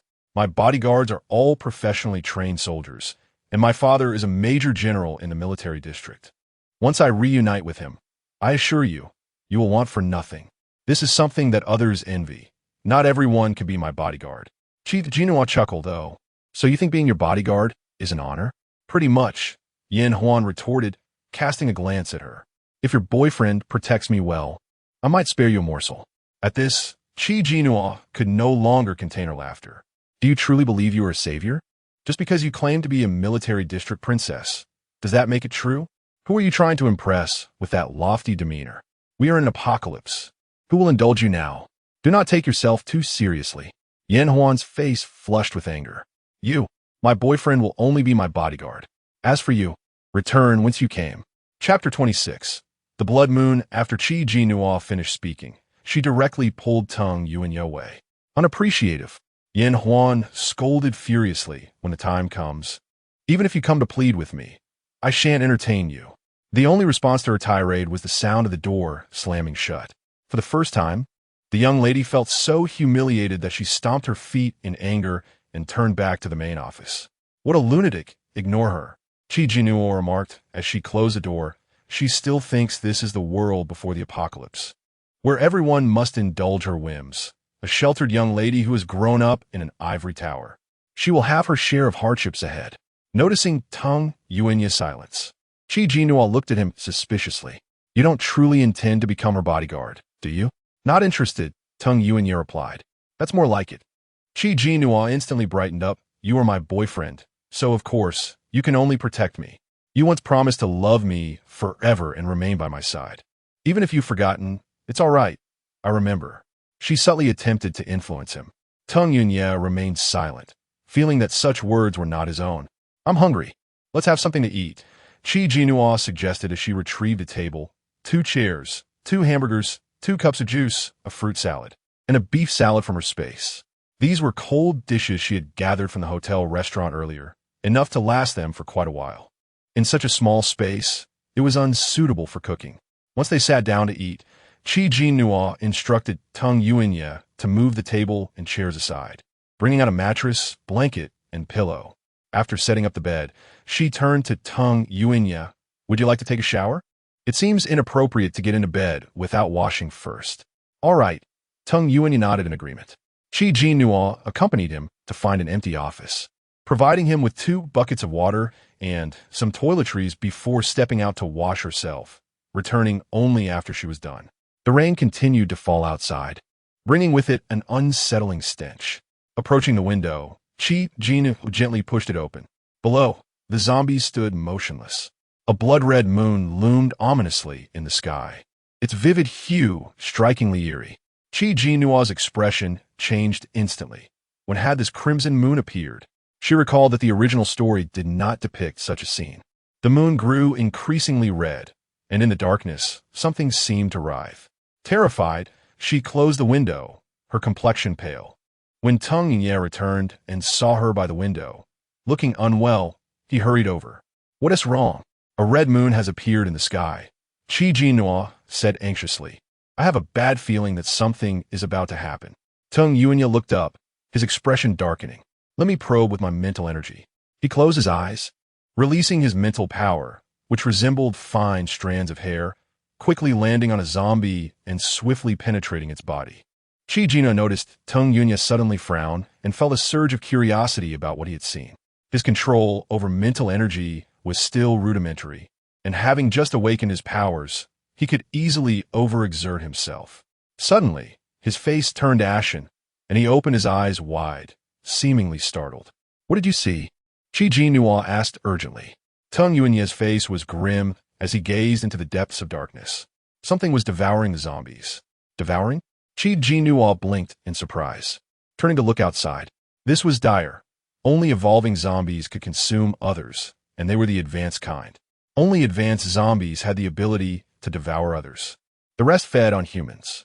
The Black Rain had only just begun, and already advanced zombies were emerging. Perhaps an advanced zombie is evolving. Only they can consume other zombies. Jinnuo frowned. Tung Yuanya raised his gaze to the blood moon, pondering how many advanced zombies would be born this night. Do not worry.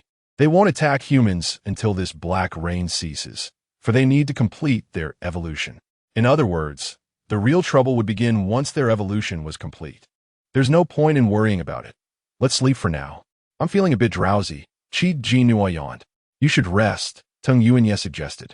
But I can't sleep alone. Jinnuo gently shook his hand. Will you lay down and keep me company? I'm a little scared. The thought of the densely packed zombies outside, though they wouldn't move until the Black Rain ended, was still unsettling. Reluctantly, Tung Yuanya lay down, and Jinnuo quickly nestled into his embrace, rewarding him with a kiss on the cheek. Good night. Tung Yuanya glanced down at her, holding the warm and soft figure in his arms, feeling a stirring within him that made sleep elusive. He closed his eyes and continued to train his mental energy. His control was not yet proficient. Sometimes he struggled to retract it, and he needed to master it before the Black Rain ceased. In reality, Jinnuo was not asleep either. She had entered her space to organize the warehouse. She categorized the meat, snacks, vegetables, fruits, cooked food, beverages, and daily necessities. The warehouse was brimming with supplies, enough for her and Tung Yuanya to last several lifetimes. Additionally, she had gathered seedlings and fried today. Suddenly, a white shadow appeared. Master, you have returned. Jinnuo glanced at it. What have you been doing while I was away? I was cultivating, the little creature replied. Cultivating? You can cultivate? Jinnuo expressed her surprise. Of course, the little creature huffed. I could only sleep without energy before, but now that I have energy, I want to cultivate and form a physical body as soon as possible. If you form a physical body, can you leave this space? Jinnuo asked with curiosity. Absolutely. Moreover, my true form will also recover. I am incredibly handsome and imposing. Jinnuo looked at the little squirrel with disdain. Keep dreaming. I'm not dreaming. It's the truth. The little creature retorted angrily. Jinnuo chose to ignore it and took the fish and shrimp fry outside, placing them in the creek. As soon as she did, she felt that the fry seemed to have grown a little. Why do I feel like they've grown a bit? She wondered aloud. Of course not. This creek water flows from a spiritual spring, and naturally, it's not comparable to ordinary creek water. Anything nurtured here is extraordinary, the little creature explained. How so? Jinnuo raised an eyebrow. Things nurtured in spiritual spring water come with their own energy, capable of purifying internal impurities and quickly replenishing energy. The little creature elaborated. Not only that, but anything raised in this space carries purification and energy properties. Hearing this, Jinnuo glanced at the moist black soil. Sensing that the energy there was even more abundant. Chapter 27. Thank you for complimenting my beauty. Jinnuo planted vegetable and fruit seedlings into the dark soil. It was evident that both the seedlings had grown taller, and their previously yellow leaves had transformed into a vibrant green, full of life. The energy was astonishing, much to Jinnuo's surprise. The little creature remarked, the energy is currently weak. It will only grow stronger in the future. How will it become stronger? Jinnuo inquired. Filled with curiosity, the little creature cast her a glance and replied, that depends on you. Rolling her eyes, Jinnuo continued to move the seedlings, planting each one diligently. Once she finished, exhaustion overwhelmed her, leaving her unable to straighten her back. She glanced at the spiritual spring nearby, noticing that 2 drops of jade fluid had accumulated. Can this jade fluid increase energy? Jinnuo suddenly asked. The little creature responded, of course. 1 drop of jade fluid is equivalent to a high-level zombie sun crystal. Is it really that powerful? Jinnuo exclaimed, realizing she had stumbled upon a treasure. It seemed she should refrain from consuming it casually and instead save it for later. After organizing her space, Jinnuo drifted into slumber.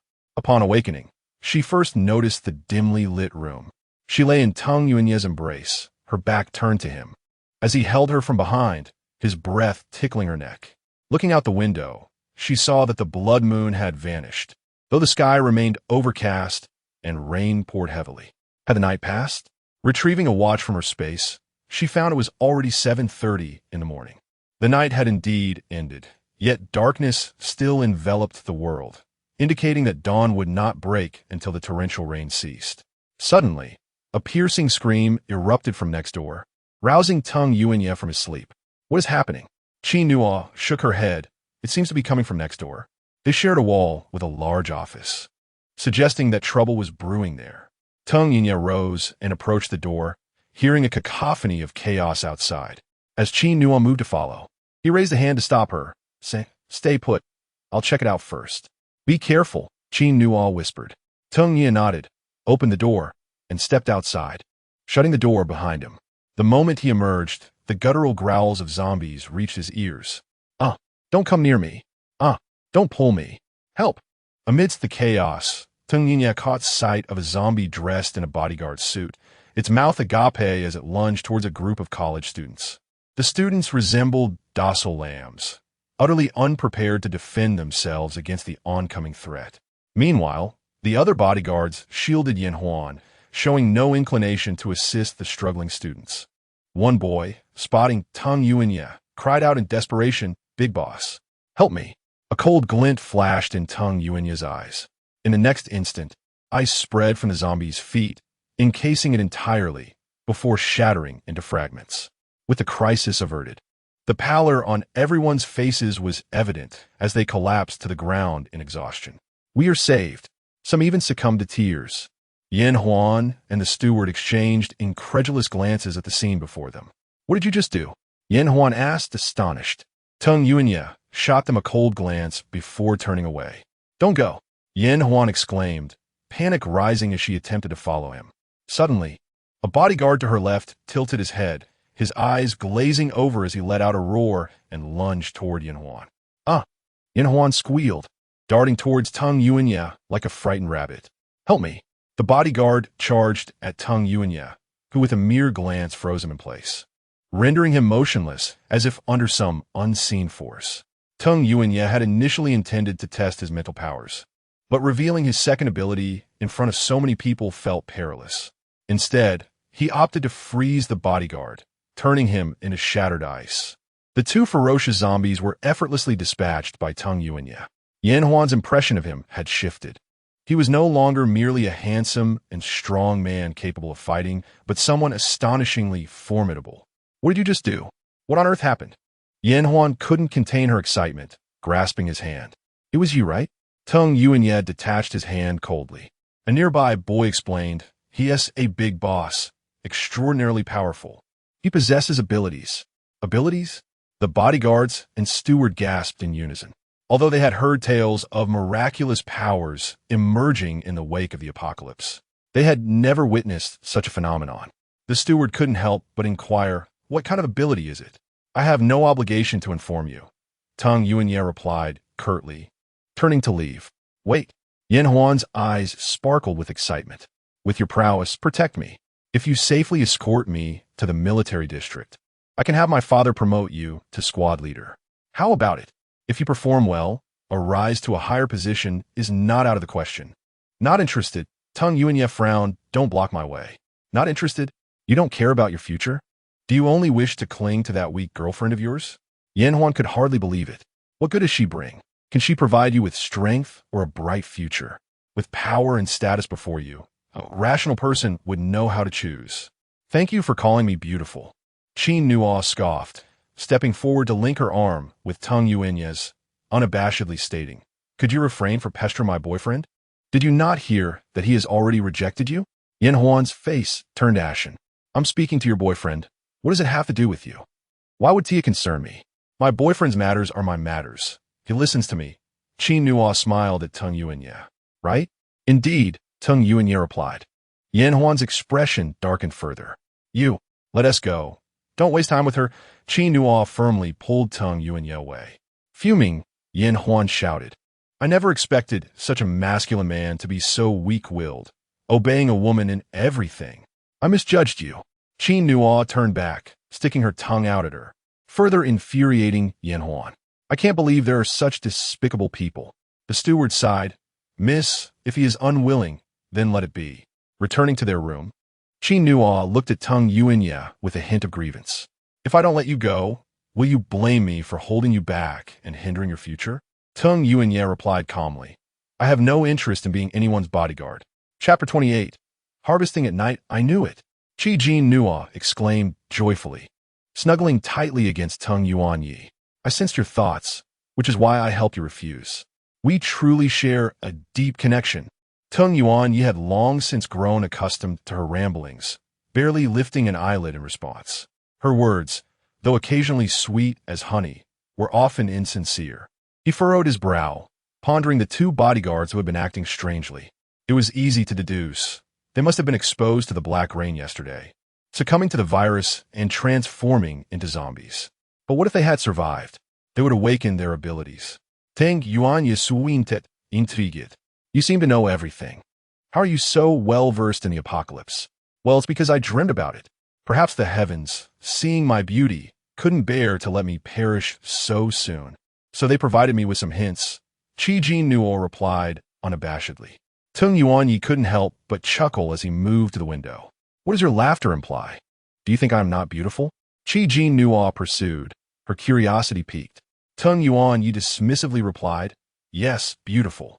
"How dismissive?" Jinnuo huffed. "In this apocalypse, you should feel fortunate to have found a lovely, charming girlfriend with spatial abilities like me." Just revel in your luck.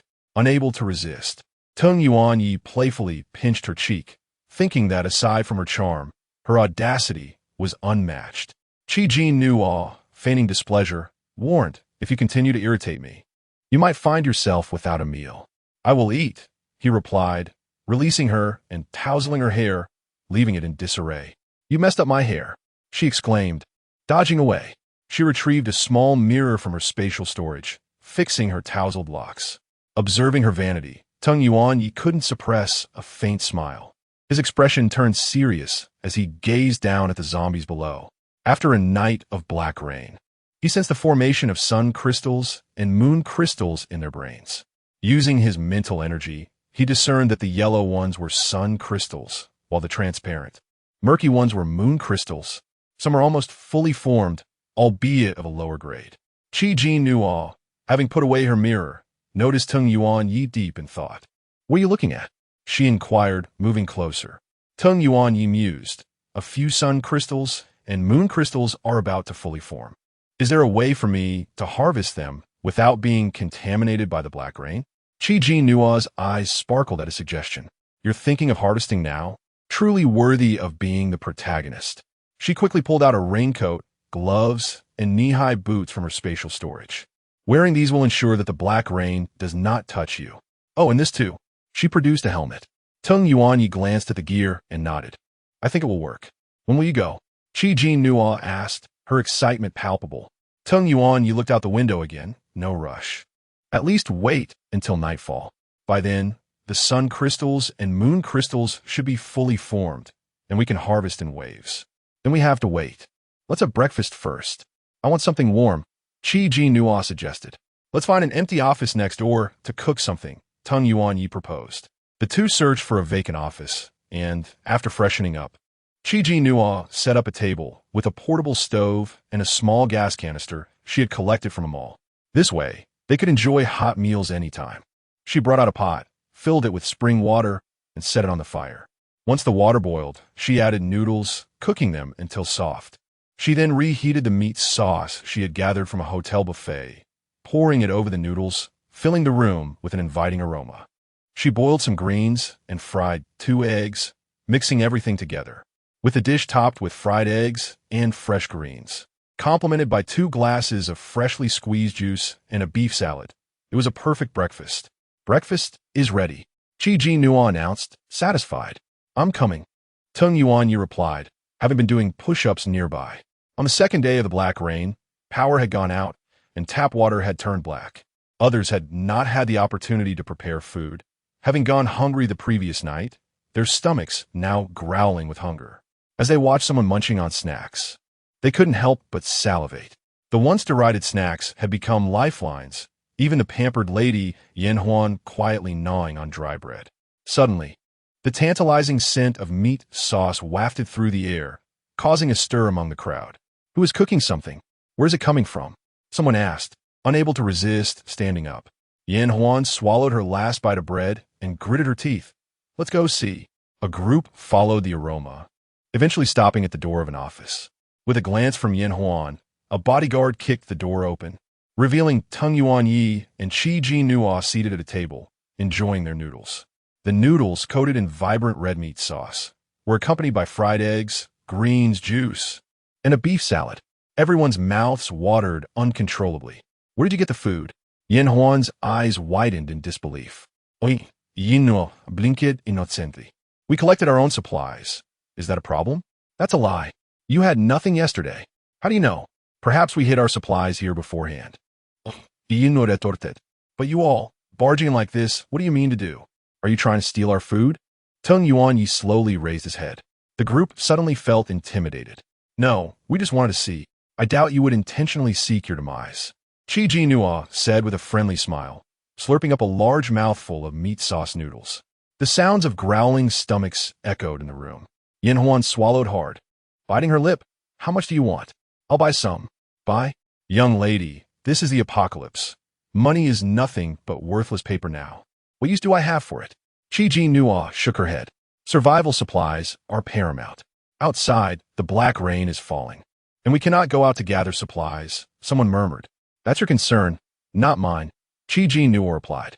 After a pause, she added, however, I do have some small bread I collected earlier. If you don't mind, you can take it to stave off your hunger. Bending down, she reached for a bag at her feet and discreetly pulled out some bread from her spatial storage, handing the bag to them. Here, you can divide it among yourselves. Thank you, big sister. A nearby female college student gratefully accepted it. You truly are beautiful and kind-hearted. Jinnuo smiled. You're welcome. Yan Huan stared longingly at Jinnuo's bowl of noodles. What will it take for you to share some with me?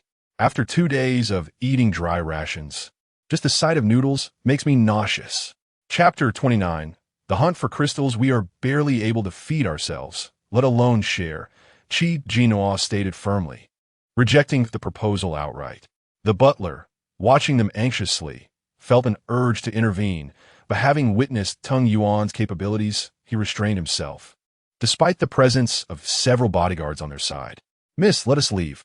We can search the building for food, the butler advised quietly. Yan Huan retorted, even if there was food, those people would have already found it last night. There's nothing left. She shot an angry glare at Jinnuo. I will remember this. Jinnuo blinked innocently. It is indeed difficult for one to forget me. Just you wait. Yan Huan scoffed, leaving with a huff. Jinnuo dismissed her with indifference, closing the door to continue savoring her meal. Everyone was trapped by the relentless downpour. Although Jinnuo had provided some small bread to sustain them temporarily, it was not a long-term solution. Yet, venturing outside to scavenge for supplies was out of the question, as the streets were swarming with zombies. They could only sit idly, attempting to minimize their consumption. As night fell, the office building remained eerily quiet. Tung Yuan donned his raincoat, boots, helmet, and gloves, preparing to venture out for crystal harvesting. Be careful, Jinnuo urged, unable to restrain her concern. Safety first. Do keep an eye on your surroundings. Rest assured, Tung Yuan replied. Jinnuo retrieved a tang knife from her space, and the two descended the stairs quietly. I shall remain here on the first floor, awaiting your return, Jinnuo stated as she escorted him to the door. Tung Yuan cautioned, if anything seems off, prioritize your safety. Her heart warmed at his words. All right. With the tang knife in hand, he stepped into the torrential rain. Jinnuo stood still, watching his figure gradually fade into the curtain of rain. The zombies outside remained motionless. Tung Yuan extended his psychic power and detected that a zombie's head contained a formed sun crystal. He approached, swinging the tang knife to sever the zombie's head. The head rolled on the ground, emitting a foul stench that permeated even through his helmet. He used a knife tip to pry open the skull, and a pale yellow sun crystal tumbled out. Collecting it, he placed it in his pocket and continued his search for the next target. Meanwhile, Jinnuo retrieved a chair and a PSP gaming console from her space, settling down to play while awaiting Tung Yuan's return. Half an hour passed without a sound from outside, causing her to grow anxious, wondering if something had gone awry. Yet, logically, that shouldn't be the case. The protagonist was the world's cornerstone. If he fell, the world itself would surely collapse. After another half hour, Jinnuo heard footsteps approaching and quickly hid in a shadowy corner, emerging only when she saw Tung Yuan enter. You're finally back. Why'd it take so long? I was worried something had happened. It's nothing. Collecting crystals was just a bit laborious, he replied, removing his helmet, raincoat, gloves, and boots, tossing them aside before looking at Jinnuo. Let us head back. All right, she said, hastily following him. Upon returning to the office, once the door closed, Tung Yuan poured the crystals into a basin. The sound of the yellow sun crystals and transparent moon crystals clashing together was like a chime, sparkling like jewels and brightening the room. Wow, is this what crystals are? They're beautiful, Jinnuo exclaimed, stepping closer. Tung Yuan remarked, they need to be cleaned first. Upon hearing this, Jinnuo immediately volunteered, leave it to me. She summoned spring water from her space and poured it into the basin, hoping it would cleanse the impurities, though she was unsure of its effect on the crystals. After several washes, the crystals were finally clean, yet some impurities remained, showing no significant change. Most sun crystals were a pale yellow, indicating they were low-grade, while the moon crystals were transparent with a milky opacity, also of low grade. However, this was understandable. The heavy rain had only just begun, and higher-grade zombies required time to mature. Yet, having so many sun and moon crystals in the early stages was still a significant advantage. Why don't you try absorbing one? It might enhance your abilities, Jinnuo suggested, looking at Tung Yuan hopefully. Tung Yuan held a sun crystal in his hand. How do I absorb it? I'm not entirely sure. Perhaps hold it in your palm and focus your mind on it? The original text did not provide detailed instructions for absorbing the crystals. Following her suggestion, Tung Yuan placed the sun crystal in his palm and closed his eyes. Moments later, Jinnuo observed the pale yellow crystal growing increasingly translucent before it finally dissolved into powder. Tung Yuan opened his eyes, staring at the powder in his hand. Deep in thought. How remarkable. Do you feel any changes? Jinnuo inquired. I sense a slight enhancement in my strength, Tung Yuan replied. That's wonderful. Jinnuo beamed. Continue, absorb the rest. This time, Tung Yuan took 3 sun crystals at once, closing his eyes again. After he absorbed 10 sun crystals, he suddenly heard a sound akin to crunching glass from afar. Focusing his senses, he saw a red-eyed zombie digging into the heads of other zombies, devouring their crystals. Suddenly, the red-eyed zombie seemed to sense it was being watched and turned sharply in his direction. Tung Yuan quickly retracted his psychic power and opened his eyes. What's wrong? Jinnuo asked, noticing his pale countenance. Did you absorb too much at once? No, Tung Yuan replied gravely. I saw that same zombie from before. It is now digging into the heads of others to consume their crystals. Jinnuo felt a chill run down her spine, while other zombies remained immobile. This one was actively hunting for crystals like Tung Yuan. It was undoubtedly a high-level zombie. How far is it from us? She asked. About a kilometer, Tung Yuan replied. Jinnuo gasped. A kilometer? It could reach us in no time. What if it comes in while we're asleep and devours us all? That is a possibility, Tung Yuan said, gazing out the window with a calm demeanor. I will keep watch tonight. You should sleep. He picked up a pale yellow sun crystal. This crystal should benefit you as well. Jinnuo felt a pang of guilt. Her abilities were not enhanced by crystals, only his. I'm rather unique. This crystal wouldn't be beneficial for me. You should keep it, she replied with a smile. Tung Yuan pondered. Space-type abilities cannot be upgraded by absorbing crystals? I'm not certain. All I know is that mine cannot, Jinnuo said, avoiding his gaze as she spoke. Chapter 30. The rain has stopped. It was already late at night. Tung Yuan was meditating beside her, absorbing sun crystals to enhance his energy. Jinnuo initially intended to stay awake, but ultimately succumbed to fatigue and fell asleep in bed. Tung Yuan absorbed 20 sun crystals in one go. But when he attempted to absorb more, he found his body had reached its limit and could only refine his mental power. The reason the advanced zombie had detected his psychic energy earlier was simply due to the inadequacy of his psychic ability level. After this refinement, he distinctly felt his psychic powers had ascended to a new level. When he released his psychic energy again, he could clearly perceive the surroundings within a 2-kilometer radius, even accurately locating the advanced zombie's whereabouts. He quietly followed it, but this time it seemed unaware, continuing its search for crystals to consume. However, it showed no inclination to approach them, moving instead in the opposite direction. When Tung Yuan opened his eyes, the first thing he saw was Jinnuo's exquisite face. She was sound asleep, albeit not peacefully. Her brow was slightly furrowed, and she occasionally murmured in her sleep. Tung Yuan felt reassured that there was no imminent danger, so he quietly climbed into bed. As soon as he did, Jinnuo sensed the warmth beside her and instinctively nestled into his embrace, finding a comfortable position before drifting back to sleep. Tung Yuan gently stroked her head and closed his eyes. Jinnuo was awakened by the blinding sunlight. The rays filtered through the curtain's crevice and fell upon her eyelids. After a few blinks, she opened her eyes to the dazzling light outside, momentarily stunned. Hadn't it been overcast with rain? The sun was shining bright. She abruptly sat up, inadvertently waking Tung Yuan beside her. What's wrong? Tung Yuan's voice was husky and languid from sleep. The sun is out, Jinnuo exclaimed, pointing towards the window. Look, the rain has stopped. It had only rained for 2 days. How could it stop so soon? Wasn't it supposed to last for 3 days? Had it ended prematurely? Jinnuo suddenly realized that her entering the story had triggered a butterfly effect, causing many events to deviate from the original plot. Was this a blessing or a curse? When Tung Yuan saw the brilliant sunlight outside, he was equally taken aback. He rose and approached the window, observing the streets below, which were clean and devoid of zombies. "Let us tidy up. It's time for us to head back," Tung Yuan announced. "All right," Jinnuo replied, getting out of bed to store the mattress and bedding into her space, along with the other belongings in the room. Once they were dressed and left the room, they spotted a group of college students preparing to leave with Yin Huan. One of the boys approached them eagerly. "Boss, we're going with Miss Yin to find her father. He's a major and is quite safe in the military district. Would you like to come with us?" Yin Huan appeared indifferent, yet she was secretly observing them, intentionally raising her voice.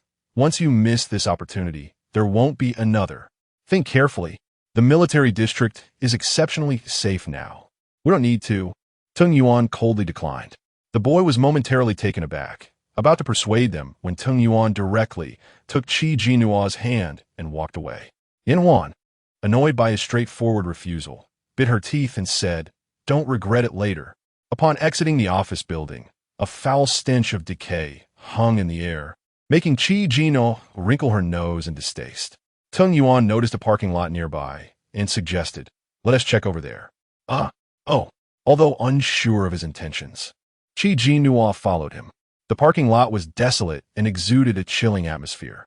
Just as they stepped inside, a roar echoed as two zombies suddenly lunged from the shadows, moving swiftly, causing Jinnuo to instinctively hide behind Tung Yuan. However, before the zombies could reach them, Tung Yuan froze them in place, shattering them into pieces. Jinnuo exhaled in relief.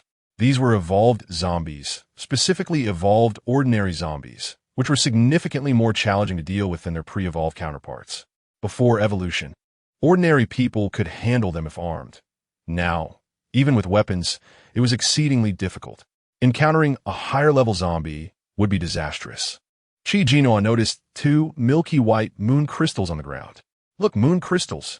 Tung Yuan walked over and picked them up, instructing Jinnuo to wash them with water before storing them in her space. Jinnuo felt fortunate that one of Tung Yuan's abilities was freezing compared to other abilities. It was the cleanest and least violent. There would be no blood splattering everywhere, nor would there be a gruesome mess. When zombies were frozen, even their brain matter was encased in ice, and under extreme freezing conditions, their bodies became dry, hard, and brittle, ultimately bursting apart. A true spectacle. Tung Yuan selected a few sturdy vehicles from the parking lot for Jinnuo to store in her space. He then chose a jeep, pried open the door, and fashioned a key from ice, starting the vehicle. Jinnuo was astonished. "Is this really possible? One tea and ice key melt?" "It won't," Tung Yuan replied. "I can control the melting point of this ice. As long as I don't let it melt, it one tea." Jinnuo inwardly marveled at his extraordinary ability, truly befitting a protagonist. However, he added, "But my current energy is insufficient. It can only last for 3 hours without melting." "That's ample time. 3 hours is enough for us to drive home," Jinnuo quickly affirmed. As they drove past, they spotted Yin Huan, her bodyguards, and the group of college students standing by the roadside. Upon seeing that they had a vehicle, Yin Huan's frustration boiled over, and she glared at her butler. "Hurry and have them find a car. Otherwise, am I supposed to walk all the way?" The butler could only respond, "I'll send them immediately." They had left in haste and hadn't even at breakfast. Jinnuo retrieved a sandwich and a bottle of milk from her space, taking a sip of the milk and a bite of the sandwich. She then remembered that Tung Yuan hadn't eaten either, so she brought the sandwich to his lips. "Have some food." Tung Yuan looked at the bite mark on the sandwich and then glanced at Jinnuo. "What, do you find me repulsive?" Her lips, tinted with a hint of milk, resembled ripe strawberries. Tung Yuan stared at her lips for a moment before bending down to take a bite of the sandwich. Jinnuo smiled, took it back for another bite, and then offered it to him again. They continued sharing the sandwich, each taking turns until it was finished. As they arrived at the entrance of their community, they noticed a crowd gathered, with several vehicles parked nearby. Seeing Wei Rong, Jinnuo immediately rolled down the window. "Wei Rong, what happened?" Chapter 31. Journey to the military district. Wei Rong was taken aback to see Jinnuo and Tung Yuan.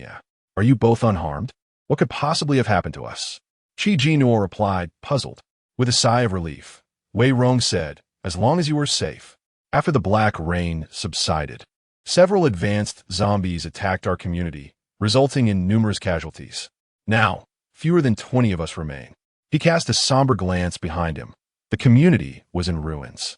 We plan to leave for another location. Will you join us? Ruined? Jinnuo realized that their own homes must have suffered damage as well. She exchanged a look with Tung Yuanya and asked, where do you intend to go? We heard over the radio that there is a military district in City C, which is quite secure. We are heading there. Oh, by the way, I have awakened a special ability. Wei Rong extended his hand, a small flame flickering in his palm. Behold, I possess fide abilities. Although my power is still limited, it is sufficient to fend off advanced zombies. Would you like to accompany us? Why are you wasting time talking to them? Wei Rong. Liang Shui suddenly approached, linking her arm with his. She glanced at Jinnuo and added, now that you have abilities, bringing along so many ordinary people without powers will only hinder you. Jinnuo couldn't help but smile, wondering if Liang Shui considered herself and Tung Yuanya as ordinary, powerless individuals. Please, don't say that, Wei Rong interjected. We are all from the same community and should help one another. He turned to Tung Yuanya and Jinnuo. Shall we all go together? Jinnuo looked at Tung Yuanya, awaiting his response. Whatever, Tung Yuanya replied nonchalantly. Liang Shui's expression brightened, her demeanor transforming with delight. Let me make this clear. If we are to travel together, you must heed our guidance. My boyfriend is the leader, and please do not create trouble for us. If zombies catch up with us, we won't take responsibility. Previously, Liang Shui had attempted to flirt with Tung Yuanya, only to be rebuffed, leaving her humiliated. Now she was determined to regain her pride. Swear, Wei Rong frowned slightly. That's not how we should speak. We should support one another. Liang Shui scoffed. You really are naive. Don't you understand? You have awakened abilities, which sets you apart from them. When we encounter advanced zombies, you'll need to protect them. So they should listen to you. Show some leadership. Liang Shui detested his overly accommodating nature, feeling slightly embarrassed by her reprimand. Wei Rong did not retort, but turned to Jinnuo and Tung Yuanya with an apologetic look. She doesn't mean any harm. Please don't take offense. Why are you even explaining? Liang Shui snapped, exasperated, as she pulled him away. Look at her pretentiousness. A cold snicker suddenly interrupted them. Jinnuo turned to see Wu Ningjing, clad in black attire, holding a tang knife and standing with arms crossed, resembling a formidable warrior from a martial arts film. Hello. Jinnuo smiled. Do you remember me? Wu Ningjing shot her a glance, clearly unable to forget. Don't you have any abilities? Jinnuo questioned, surprised, as Wu Ningjing appeared quite formidable. After the black rain, not only had the zombies evolved, but many people had also awakened their powers. Wu Ningjing narrowed her eyes, a cold smile gracing her lips. Are you mocking me? Not at all. Jinnuo protested, waving her hands. I merely found it curious because you seem very strong. Thank you for the compliment, but I truly have no abilities, Wu Ningjing admitted, feeling frustrated by her lack of power. But such was the reality, and there was little she could do. Don't worry, I believe you will awaken powers eventually, Jinnuo said. Her words carried a tone of perfunctory consolation and sympathy, which Wu Ningjing, not one to embrace weakness, found unappealing. After a brief glance at Jinnuo, she turned and walked away. Realizing she had misspoken, Jinnuo felt regretful and turned to Tung Yuanya. I think I upset her. Tung Yuanya replied coolly, if she is unhappy, so be it. Why should we care? She is simply an inconsequential person. You have a point, Jinnuo smiled. Soon, the residents of the community gathered, many burdened with large bags filled to the brim. Wei Rong frowned. Aunt Liang, your family has brought too much. Will it fit in a vehicle? Others chimed in. Indeed, we are fleeing for our lives. Bringing so much might be inconvenient. I'm bringing my things. It's none of your business. Aunt Liang shouted defensively. My daughter-in-law just gave birth. These items are essential. How is it too much? Besides, we are all from the same community. If my car is full, can I put some in yours? Someone couldn't hold back. We also have our belongings to carry.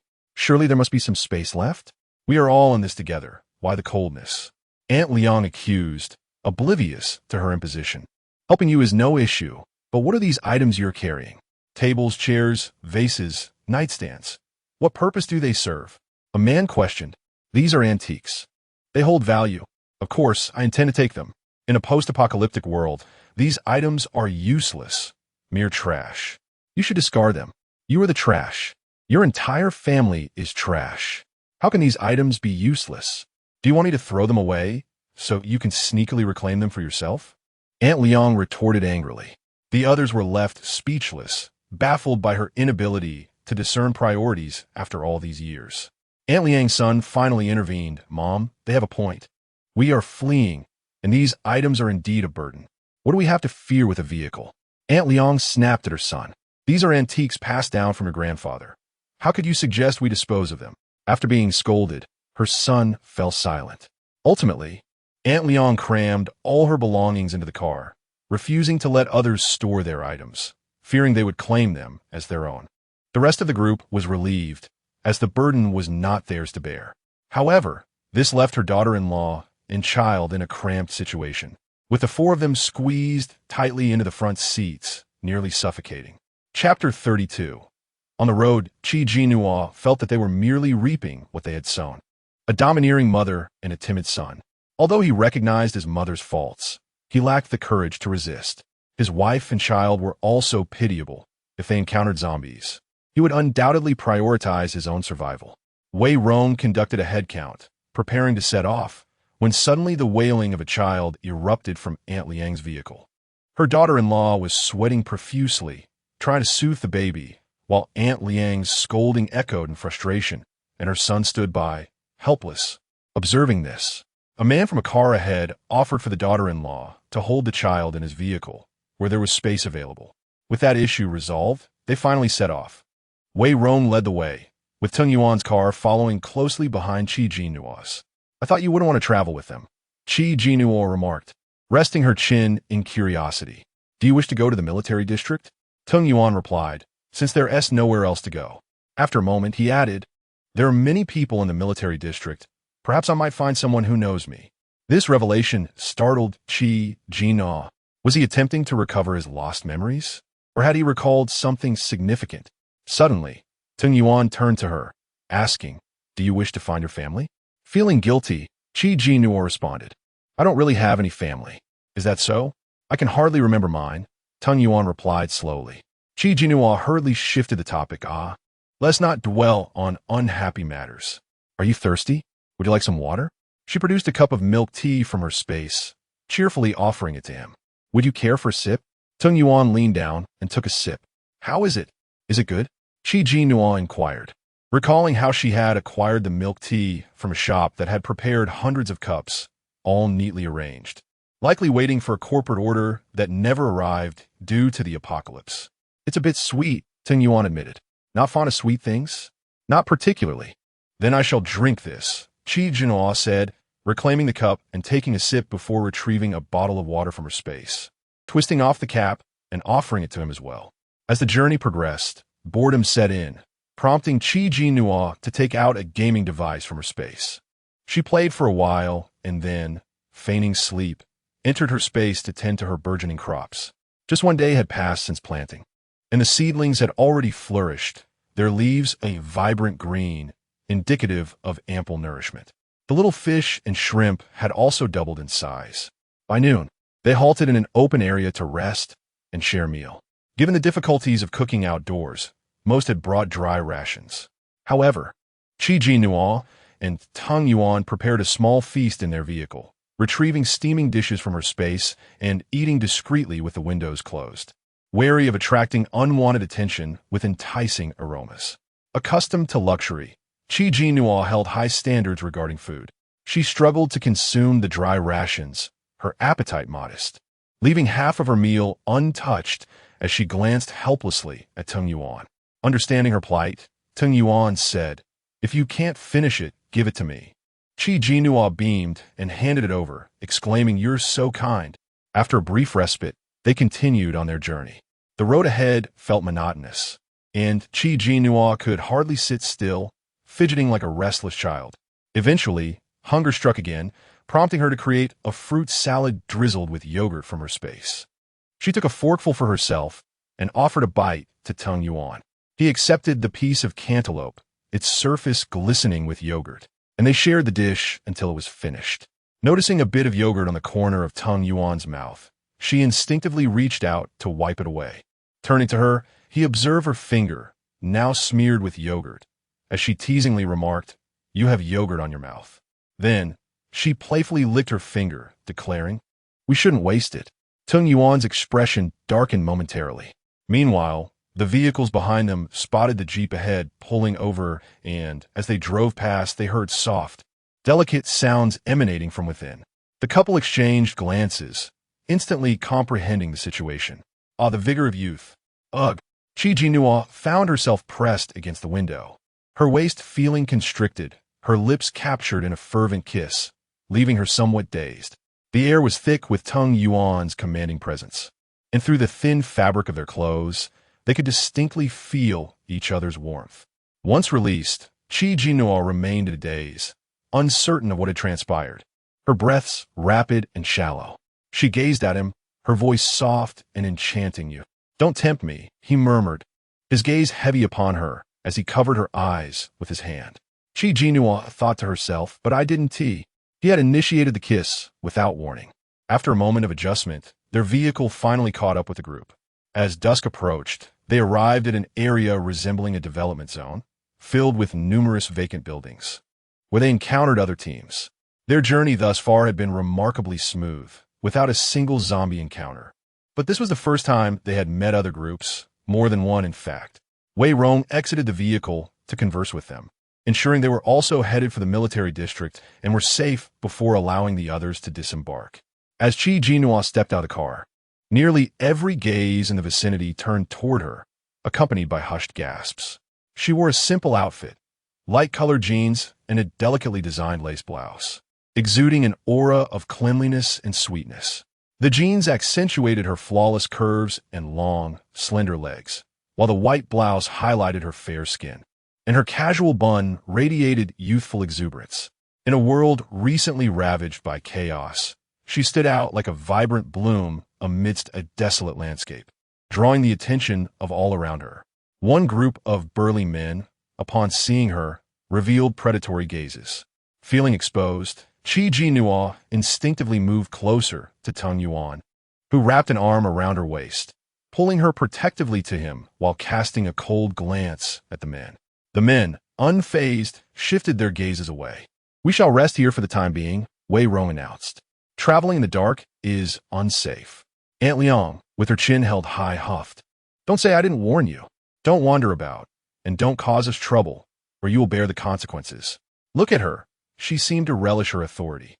A nearby person whispered, "Stop it. Who can blame her? Her boyfriend is formidable." Chapter 33. Encountering other teams. Wei Rong conferred with the leaders of the other two teams and decided that they would all reside in the same building to look out for one another. Arrangements were made for night watch, with the three teams rotating from 11 at night until 6 in the morning. Due to their smaller numbers, each of the other teams had 2-hour shifts, while Wei Rong's group, being larger, would take 3-hour turns, excluding women and children. All the men were to participate in the night watch. During her discussions with them, Wei Rong discovered that the all-male team originally comprised laborers from a nearby construction crew. When the apocalypse struck, their foreman and employer fled, leaving them to fend for themselves in an underground shelter. However, with the onset of the dark rain, the shelter became compromised, leading to some transforming into zombies, while others awakened latent abilities. Ultimately, only 12 individuals remained, 6 of whom possessed extraordinary powers. Hearing of a military base through a broadcast, they planned to seek refuge there. The other team was a theatrical troupe of modest renown that had been on tour when the apocalypse suddenly descended upon them. They too had fled to this location, consisting of 18 members, half of whom were women. Among them, 7 individuals had awakened abilities, but only 2 of those were women with water-based powers, which, while useful for generating water, lacked offensive capabilities. Given that the dark rain had contaminated water resources, the presence of water manipulators was particularly crucial. Overall, the strength of their combined teams was the weakest, After sharing their circumstances, Wei Rong felt compelled to reveal their affiliation with a nearby community. Suddenly, the bald leader of the construction team inquired about the most beautiful woman in their group and her relationship with the man beside her. Wei Rong paused, then replied, "They are in a romantic relationship." The bald man asked, "Does that fellow possess any powers?" Stroking his chin and squinting, Wei Rong's gaze darkened slightly. "What are you implying?" Sensing her displeasure, the bald man chuckled. "No need for misunderstanding. I merely noted that he appears quite formidable. Do not entertain any ill intentions. We are only collaborating temporarily tonight. Should you wish to act otherwise, remember we are many, and we are not afraid of you." The atmosphere grew tense, prompting another leader to intervene. Perhaps he merely inquired without ulterior motives. "We must maintain harmony, especially in these trying times." Wei Rong scoffed and turned away. The bald man spat. "What a hot-headed youth."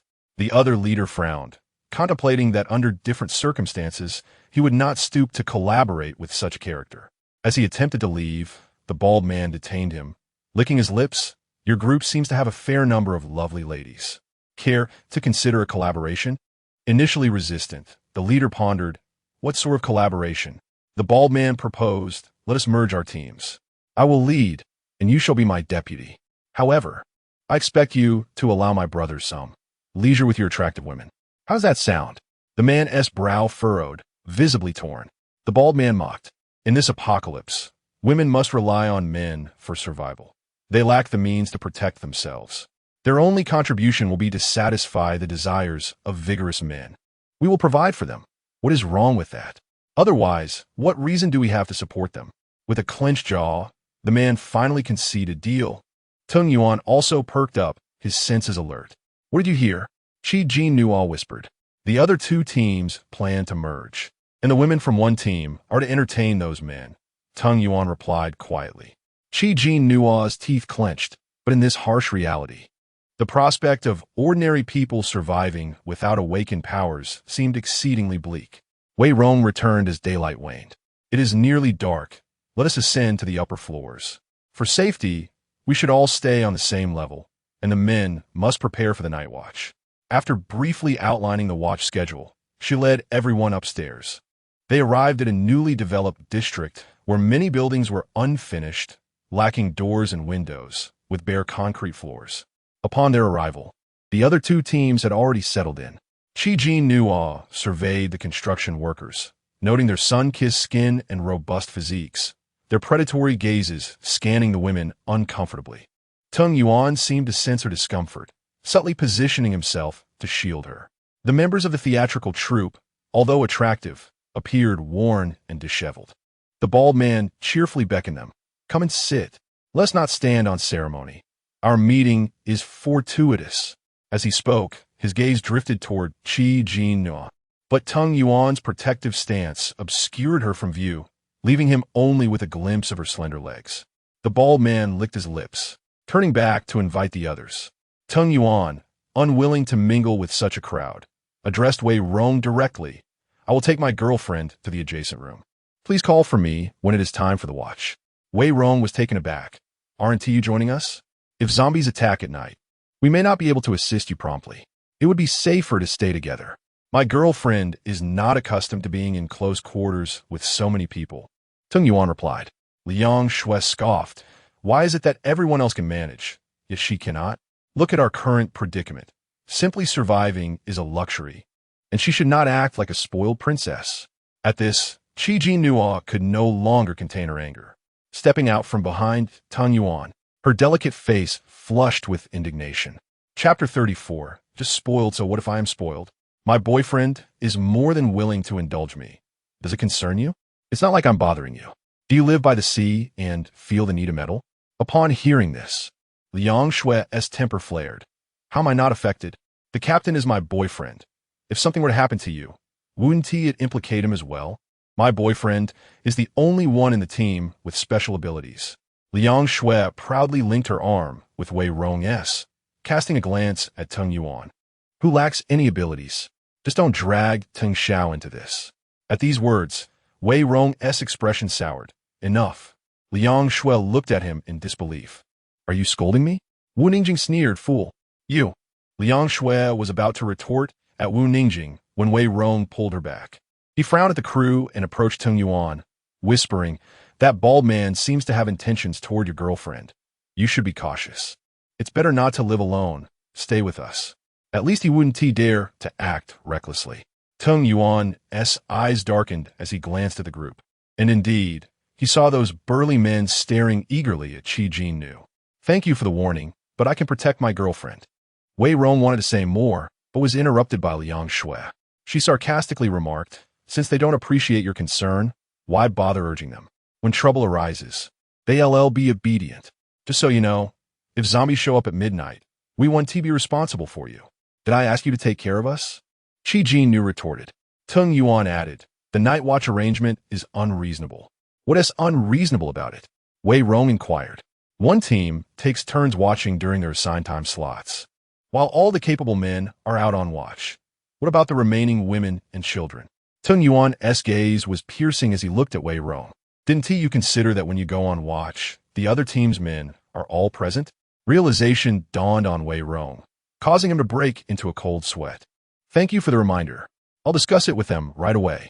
He approached the bald man from the engineering team and the leader of the stage crew, Chu Kan, to discuss the night watch arrangements.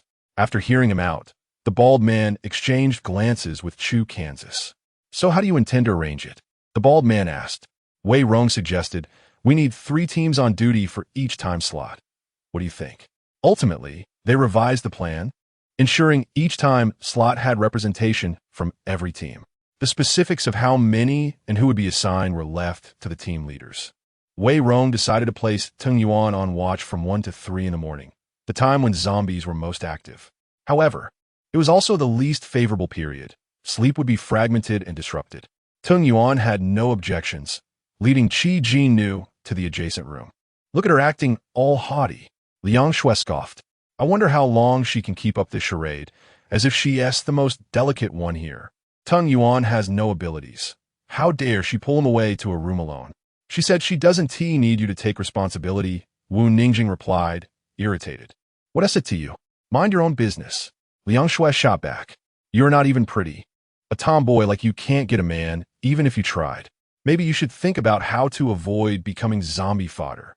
Wu Ningjing's expression darkened. "You swear," Wei Rong scolded. "That's enough." "Humph," Liang Shui huffed, turning away. However, she noticed a group of men staring at her from a distance, their gazes almost stripping her bare. A shiver ran down her spine, and feeling nauseated, she hurried to Wei Rong's side. The bald man glanced at Liang Shui before returning his focus to the man beside him, whispering, "That girl looks quite appealing." The man stroked his chin, squinting. "But the most stunning is definitely that other woman. Her skin is so delicate and fair, her figure is exquisite, and her bosom is so ample that a single hand may not be enough to grasp it. I've never seen such a gem. If only I could have a taste." "Her boyfriend doesn't seem easy to deal with," the bald man replied, narrowing his eyes. "What is there to fear? Didn't that woman just say her boyfriend has no special abilities? No matter how strong he looks, can he take on us endowed with powers? Besides, we outnumber him." After a moment of thought, the bald man said softly, "Let us take advantage when he is on watch." Unbeknownst to him, a thread of mental energy danced on his shoulder. Tung Yuan let out a cold laugh, retracting his psychic force. "What's wrong?"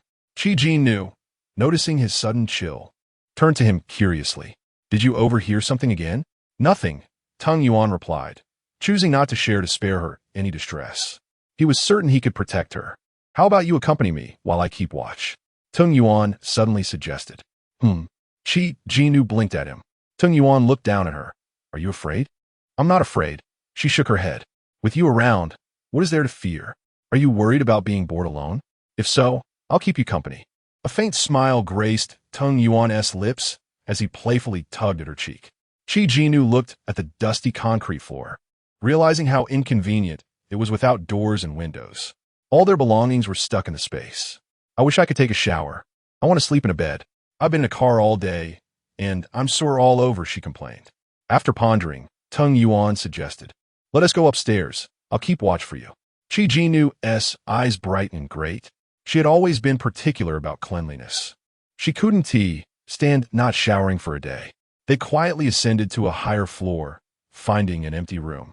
Tung Yuan instructed her to use items from the space to cover the doors and windows while he stood guard in the corridor. The night was thick as ink, and Tung Yuan stood silently in the corridor, listening to the sound of running water from within the room. Accompanying the sound was a faint scent of shower gel wafting through the air, reminding him of Jinnuo's natural fragrance. Something stirred within him, causing a slight dryness in his throat as he suppressed the growing desire. Jinnuo took her time in the shower, meticulously cleansing every inch of her body.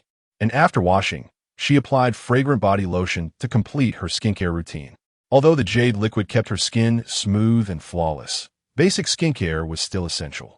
Her skin was so refined that droplets of water wouldn't leave a trace. She was immensely satisfied. After finishing her routine, considering she would be accompanying Tung Yuan on watch, she opted to change into a white tracksuit. Skirts were no longer an option. The gazes from those men were unsettling, and she preferred to dress more modestly. Once she finished, she drew 2 more buckets of water before stepping out. A waft of fragrance filled the air, and upon hearing footsteps behind her, Tung Yuan turned to see Jinnuo standing there, her face flushed and translucent from the steam. Chapter 35. Possessed. Her eyes sparkled like those of a newborn fawn, shimmering as if kissed by gentle waves, glistening like precious gems in the dim night. I've finished washing. I've placed 2 barrels of water for you. You should hurry, Jinnuo softly urged, retrieving a set of clothes from her space. Now it's my turn to keep watch over you. She set up a small lamp in the room, careful not to make it too bright. With the power largely out, the surrounding area was shrouded in darkness. A sudden light would draw attention. Tung Yuan observed her for a moment before accepting the clothes. All right. After he entered the bathroom, Jinnuo, thinking no one would come for a while, took out a table from her space along with some fruits and yogurt, intending to prepare a fruit salad. She adored fruits and had to indulge in them daily, particularly in the form of a salad. As for hot dishes, she had some stored in her space, ready to be enjoyed once Tung Yuan finished washing up. It was already 8 o'clock. Everyone had traveled all day, feeling exhausted and famished, nibbling on some dry rations before preparing to rest. Given the lack of amenities in the development area, some individuals, not particularly fussy, simply sprawled on the dusty floor, while others leaned against the walls. Those with higher standards took sheets from their vehicles to lay down or spread paper on the ground. Although the room wasn't packed, it was still quite crowded. The fugitives were too preoccupied with their plight to maintain personal hygiene, emanating an indescribable odor. This was especially true for the 12 men from the engineering team, who had been cooped up in the basement for too long, stifled by the oppressive atmosphere of the black rain, appearing grimy and reeking of sweat mingled with the scent of decay. Liang Shui was overwhelmed by the stench, and even with her clothing covering her nose, the foul odor assaulted her senses. She endured the discomfort, suddenly realizing that Jinnuo sharing a room with Tung Yuan was a wise choice, as it spared her from the odious smells. Yet, having previously mocked Jinnuo, she now had to bite her tongue and endure for the sake of her pride. When Tung Yuan emerged from the shower, Jinnuo had already prepared a fruit salad, 2 servings of hot meals, and 2 cups of juice. Shall we eat in the room? She asked softly, concerned that someone might unexpectedly arrive. No need. I will know if someone comes, Tung Yuan assured her. Remembering his ability to sense the surrounding movements, she felt reassured, bringing out 2 chairs for them to sit and enjoy dinner. The 2 servings of hot meals included a savory beef rice bowl and a pan-seared chicken thigh rice, freshly prepared from a restaurant earlier. She sipped half a cup of juice before taking a few bites of the beef rice, yearning for the chicken thigh, and reaching over to take some from Tung Yuan's plate. After indulging in a few bites of the fruit salad, she tossed her chopsticks aside, pushing the box toward Tung Yuan. I'm done. I'll just have the fruit. Tung Yuan shot her a glance, frowning. You've barely eaten. Why stop now? I simply can't eat anymore. Jinnuo replied. You should eat. You've worked hard. I'll manage with the fruit. These fruits are so fragrant and sweet. Do give it a try, she urged, offering a piece to Tung Yuan. Reluctantly, he opened his mouth and accepted it. After finishing, Jinnuo tidied up, putting everything back in her space before descending the stairs with Tung Yuan. Upon reaching the ground floor, They spotted a bald man and another man furtively loitering near their room's entrance, shining a flashlight around suspiciously. "What are you looking for?" Tung Yuanya asked in a flat tone. The two jumped, turning to face Tung Yuanya and Jinnuo, stammering, "We noticed you weren't in your room and were worried something might have happened, so we came to check on you. Where have you two been?" As the bald man spoke, he scrutinized the pair. Jinnuo frowned and instinctively hid behind Tung Yuanya, whose tall figure shielded her petite frame. "Did you have something to discuss?" Tung Yuanya regarded them coldly. Nothing. We were just concerned." The bald man chuckled nervously as he and his companion walked away. Tung Yuanya released a thread of mental energy to follow them. "That startled me. They returned so suddenly. Do you think they will become suspicious?" "Who cares? Even if they do, what can they do about it? Did you notice how they changed clothes? They look clean and fresh. Did they go for a shower? In a place like this? Where would they find water? Unless that woman possesses water-based powers. I suspect they went out for something else."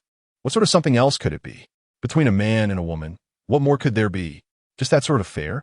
Don't deny it. That woman looked quite smitten, and that man is indeed fortunate. Once I get my hands on her, I'll make her weep." Tung Yunya's gaze darkened suddenly, a flicker of white light flashing in his eyes. The man speaking halted abruptly, his eyes glazing over as he struck his own face with a fist. "What are you doing?" the bald man exclaimed in shock. The man, not satisfied with one blow, struck himself again. "What are you doing?" The bald man hurriedly tried to restrain him. "Have you gone mad?" Ignoring him, the man pushed the bald man aside and leapt from the second floor. The sound of a heavy thud echoed through the air, raising a cloud of dust. A scream akin to a pig being slaughtered pierced the night, sending everyone into a frenzy. "What happened?"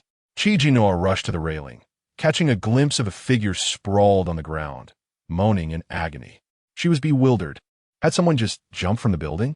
Tung Yuanya retracted his mental thread, moving beside Jinnuo to gaze down at the man lying on the ground.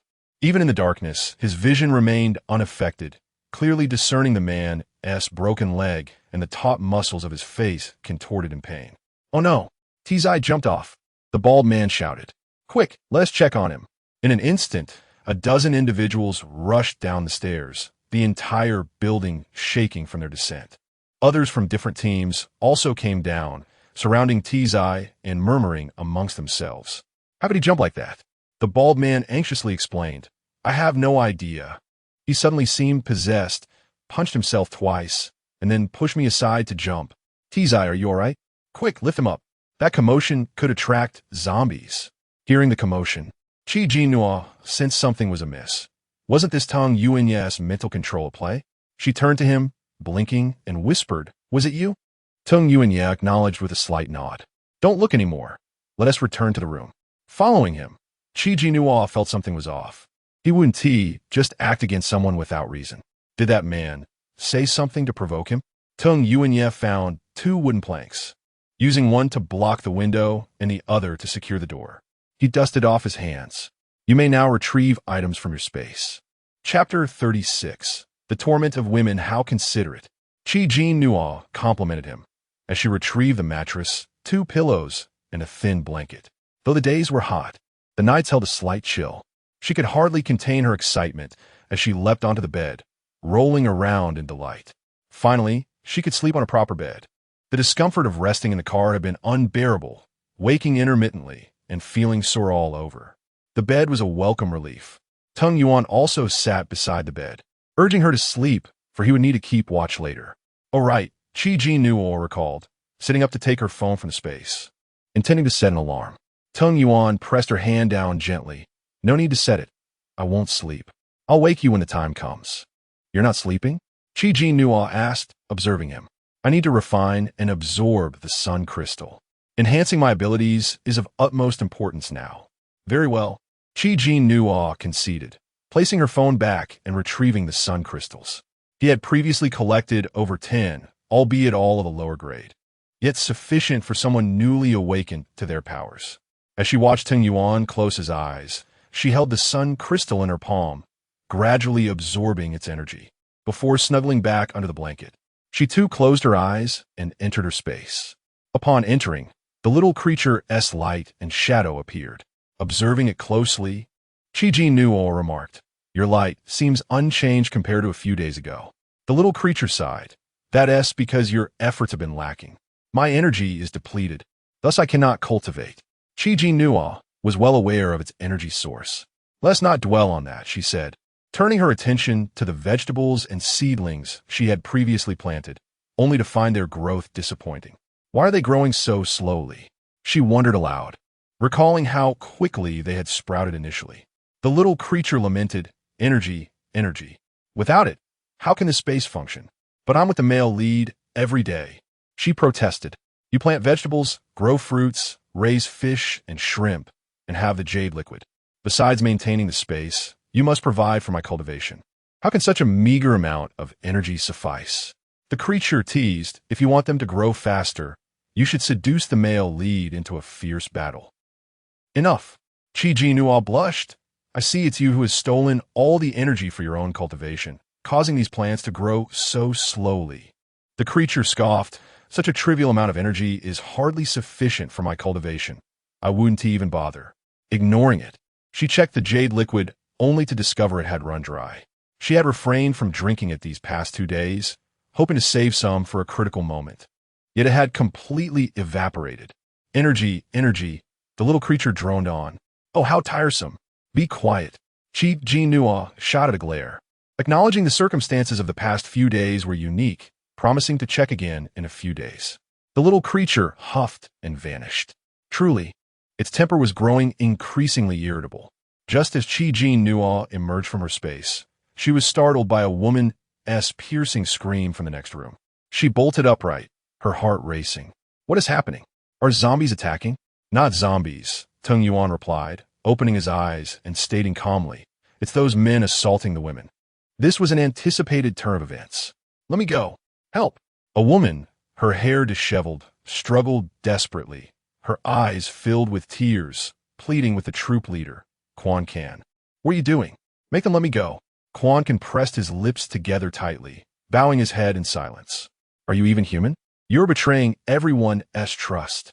Another woman shouted in anger, attempting to rise to help.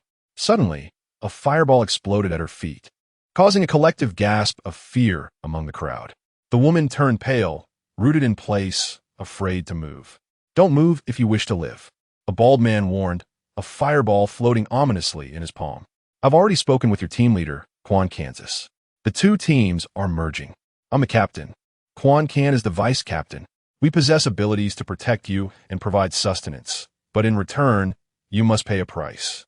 The woman gritted her teeth. "This is utterly unreasonable. Did you consult us before making this decision? Don't agree, huh?" The bald man chuckled, gesturing aside. "Then you may leave at once. I'm curious to see how long you'll survive without the team." The woman's lips trembled, nearly bleeding from biting them. Yet she lacked the courage to take that first step.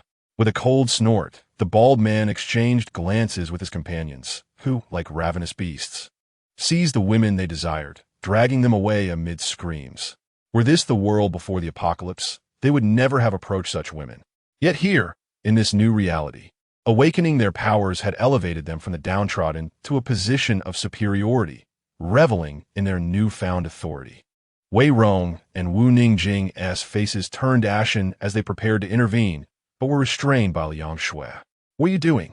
Have you lost your mind? This isn't your concern. Don't meddle," she scolded in a hushed tone. "But this is outrageous." Wei Rong seethed. "Don't invite disaster upon us. Can you handle so many by yourself? What the conflict spills over to us?" Liang Shui snapped, her anger flaring. Others echoed her sentiments. "Stay out of it. It's none of our business. Wei Rong, as our captain, you must ensure our safety." Wu Ningjing clenched her fists. "Can we just watch this unfold?" Liang Shui rolled her eyes. "The priority now is to keep ourselves safe. If you can't protect yourself, how can you help others? You're overestimating your abilities." Wu Ningjing's complexion paled, her lips pressed tightly together, her fists clenched even tighter. The others fell silent, huddled in the corners, not daring to speak. The bald man glanced at them, satisfied with their compliance. The commotion from the next room continued unabated, and Jinnuo longed to cover her ears.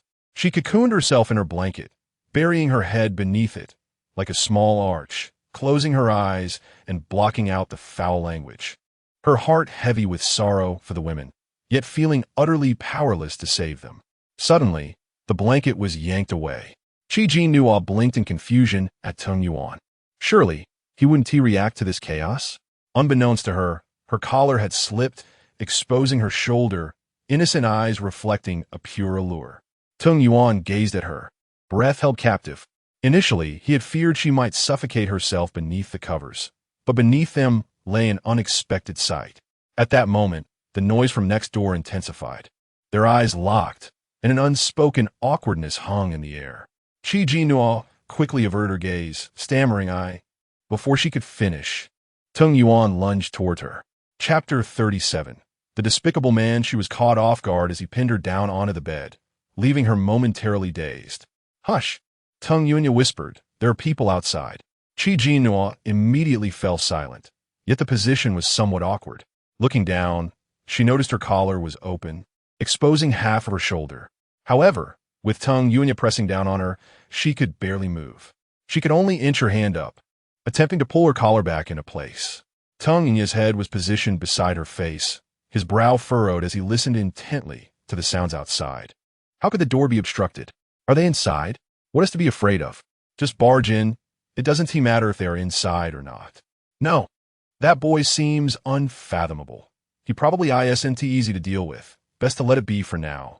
There's no shortage of women at the moment. Outside, whispers could be heard, followed by footsteps departing. Jinnuo's arms were too short to reach her collar, and the warmth of his breath brushed against her neck, sending shivers down her spine. She whispered, what is happening? Did they leave? The warm breath she exhaled brushed against his ear, leaving a faint fragrance in the air.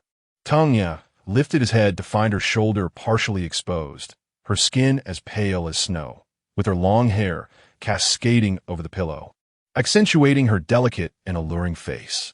Her clear eyes and rosy lips resembled a soft, delicate snowball. His gaze deepened, fixating on her without uttering a word. Jinnuo pressed a hand against his chest, complaining, you're so heavy, get off me, I can't breathe. Suddenly, he leaned down, covering her mouth with his.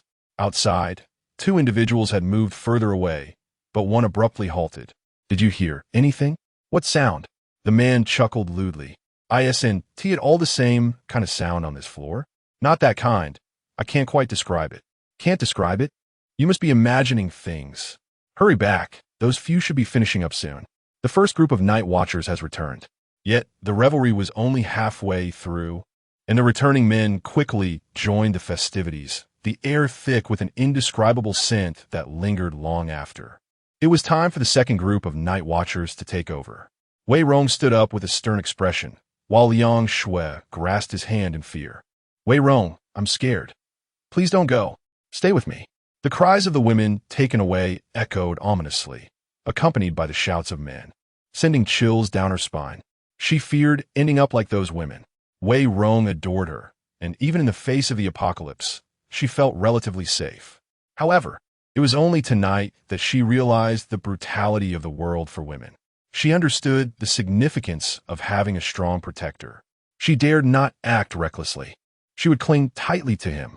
At least he wouldn't harm her or treat her as an object.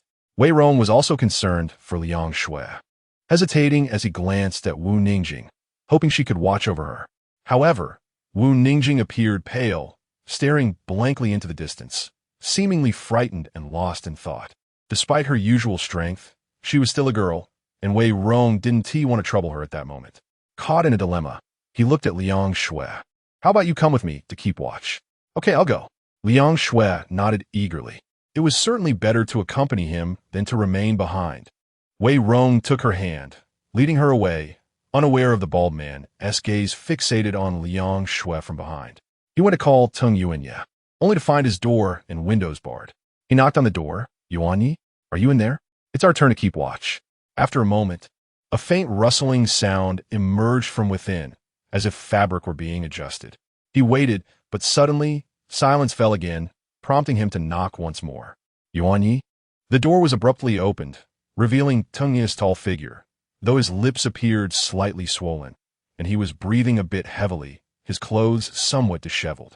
Beside him stood Jinnuo, looking even more delicate against his imposing stature, her expression betraying a hint of discomfort. Wei Rong didn't dwell on it. We need to go keep watch.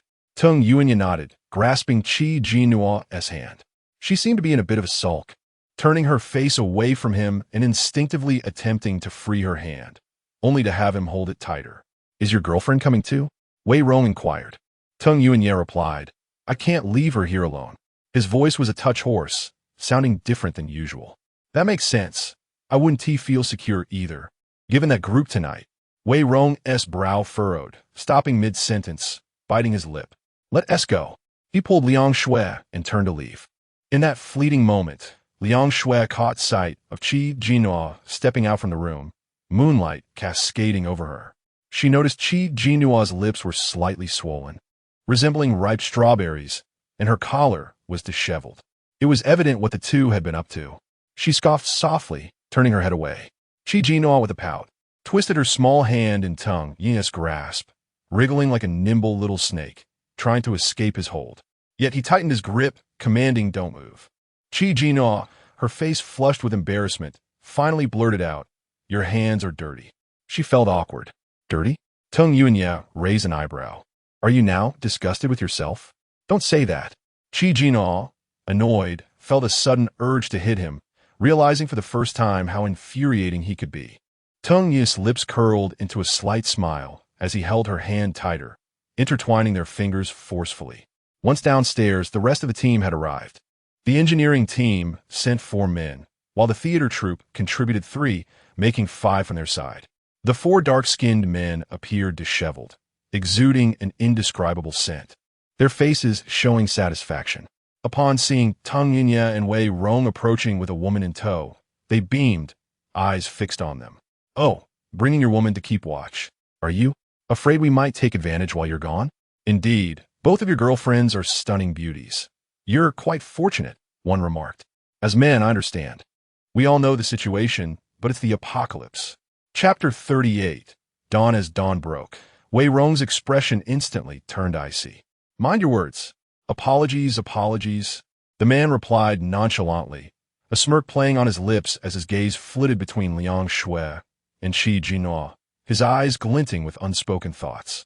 Once their positions were assigned, they dispersed. The rooftop required a presence, while the others scattered to the 4 corners of the ground floor. Jinnuo and Tung Yuanya found themselves in a patch of grass, enveloped in an eerie silence, devoid even of the chirping of insects or the calls of birds, creating an unsettling atmosphere. Previously dismissive of Tung Yuanya, Jinnuo instinctively clutched his arm tightly. Why is it so terrifying here? Could there be zombies? Tung Yuanya expanded his mental field to scan the vicinity, finding nothing amiss for the moment. That's a relief. Jinnuo exhaled, feeling a weight lift off her shoulders. Tung Yuanya looked at her with a bemused smile, observing her grip on his hand. Wasn't she dismissive just moments ago? She relinquished her hold, feeling awkward. I just feel a bit uneasy. Despite his hands being clean, the thought alone sent her into a strange discomfort. She retrieved a bottle of perfume from her space and spritzed a couple of sprays into his palm. Tung Yuanya raised an eyebrow, but remained silent, tacitly accepting her gesture. The wind was brisk and slightly chilly that night, prompting her to pull out 2 blankets from her space, one to lay on the grass and the other to drape over herself. Seated on the blanket, she waved at Tung Yuanya, beckoning him over. Come here. He approached slowly and sat beside her. She unrolled the blanket, struggling a bit to drape it over his shoulder. Tung Yuanya glanced down and noticed the marks on her collar, his eyes darkening momentarily before he took the blanket from her, enveloping both of them within its warmth. Jinnuo found herself perched on his lap, her hand pressed against his chest, the softness of his muscles tempting her to squeeze. A muffled groan resonated above her head. Are you trying to engage in outdoor activities with me? Startled, Jinnuo quickly withdrew her hand, sitting stock still, acutely aware of their exposure. Initially, she had been quite alert, anxious about a sudden zombie ambush. Yet gradually, her eyelids grew heavy, possibly due to the comfort brought by Tinya's presence, and before long, she dozed off in his embrace. Uncertain how much time had passed, Jinnuo awoke to voices, her eyes fluttering open to see several people, jolting her fully awake.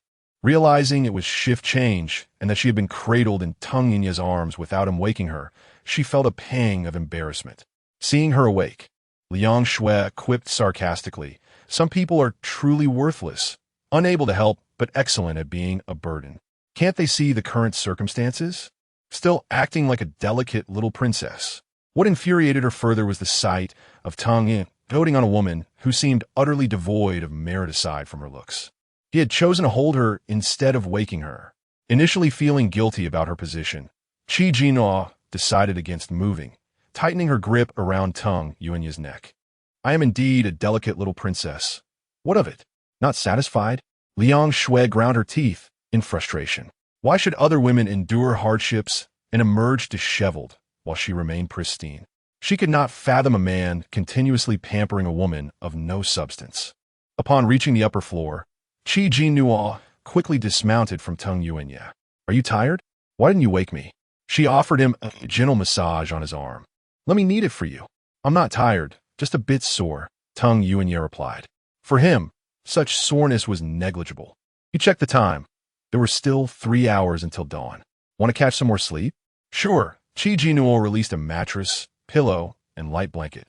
Lying down beside Tung Yunya, the latter half of the night passed without incident. As sunlight streamed in, Jinnuo stirred awake, yet still felt drowsy, her eyelids heavy. Nevertheless, she forced herself up, tidying her bedding and retrieving her toiletries. After freshening up, she was about to fetch breakfast when a knock on the door interrupted her.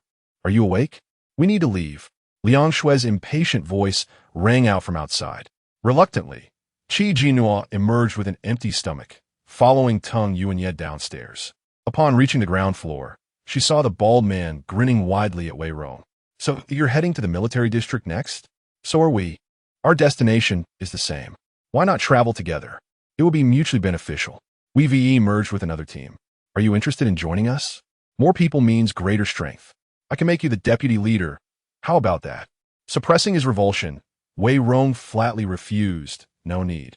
Don't be so hasty in your rejection." The bald man leaned in closer, whispering, "They have plenty of beautiful women in their theater troupe. If you join us, you can enjoy them as you please." At this, Wei Rong's face contorted in visible disgust. "No thank you. We follow different paths. Let's part ways here." With that, he turned and walked away. The bald man spat in disdain. "Pretentious. Let us see how long that act lasts." As if he is so noble. "Boss, what should we do since this guy won to join us?" The bald man responded coldly. "What's the rush? Even if he refuses to join us, can't we follow them? Our destinations are the same after all. Just wait and see how I deal with this fellow later." Tung Yunya cast a dark glance at the bald man. Wei Rong instructed everyone to board the vehicles, preparing for departure. Though none had slept well, they understood that the earlier they reached the military district, the safer they would be. Once in the vehicle, Jinnuo retrieved a sandwich from her space, taking a bite before offering it to Tung Yunya. Although she longed for something warm, the circumstances did not allow for such luxuries. After he took a bite, she reclaimed it, feeling it was a bit dry, and pulled out a bottle of fresh milk from her space. Just as she inserted the straw, a knock echoed against the car window. Turning her head, she was greeted by the bald man's grotesque grin, causing her to nearly drop her milk in shock. She quickly turned back to Tung Yunya. Tung Yunya pulled her a bit closer, leaning over to lower the window. "What do you want?" The bald man's gaze lingered on Jinnuo, who was nestled against Tung Yunya, the fragrance of femininity wafting towards him. Momentarily distracted, he snapped back to reality upon encountering Tung Yunya's brooding eyes. He extended a piece of bread. "This is for you. Our meeting is serendipitous. We share a night together, so we might as well consider ourselves friends. I've sent some to your leader as well." With Jinnuo's space at his disposal, Tung Yunya had little interest in the dry bread. "No need, give it to someone else." The bald man shot a glance at Jinnuo. "Even if you don't want it, your girlfriend should eat, right? Resources are precious now, and I advise you to keep it. We have plenty." "I said no." Tung Yunya snapped, his impatience evident. "Do you have anything else?" Before the bald man could say another word, Tung Yunya rolled the window back up. Emerging from his embrace, Jinnuo quickly sprayed herself with perfume wrinkling her nose. He smells awful. I was holding my breath. That man is so annoying. Chapter 39. Entering the city district, hurry and roll down your window for some fresh air, Jinnuo said while fanning her hand. Tung Yuan also opened his window. At that moment, Jinnuo noticed the women from the theater troupe descending, each appearing haggard, disheveled, and walking awkwardly. Many bore glaring marks around their necks. Seeing the men laughing and playfully slapping the women, the latter, startled like startled birds, caused an uncomfortable sensation to surge within Jinnuo's chest. She averted her gaze, took a sip of milk, and suddenly found her appetite waning. As they journeyed onward, Wei Rong discovered that the bald-headed group had been trailing them. Initially, it seemed coincidental until they paused for lunch and noticed the bald group had also stopped. Wei Rong sought Tung Yuan's counsel. Those individuals have followed us closely. They likely harbor ill intentions. What do you think? Although Tung Yuan lacked special abilities, his calm demeanor inexplicably instilled a sense of strength. His sharp features and inscrutable aura gave the impression that he was not to be trifled with, evoking a sense of fear in others. Thus, Wei Rong instinctively turned to him for advice in times of trouble. Ill intentions are certain, Tung Yuan replied coolly. Did you collect your bread? Wei Rong hesitated. I did. Given the scarcity of supplies, it was only natural to accept what was offered. However, he was no fool. He suspected something was amiss with the bread and refrained from consuming it. Do not eat it. Remain vigilant, Tung Yuan advised. You make a valid point. I shall inform the others, Wei Rong said, his expression grave, rushing off to warn the others to avoid falling into a trap. Liang Shui could no longer contain her frustration. Why do you always consult Tung Yuan? You are the leader.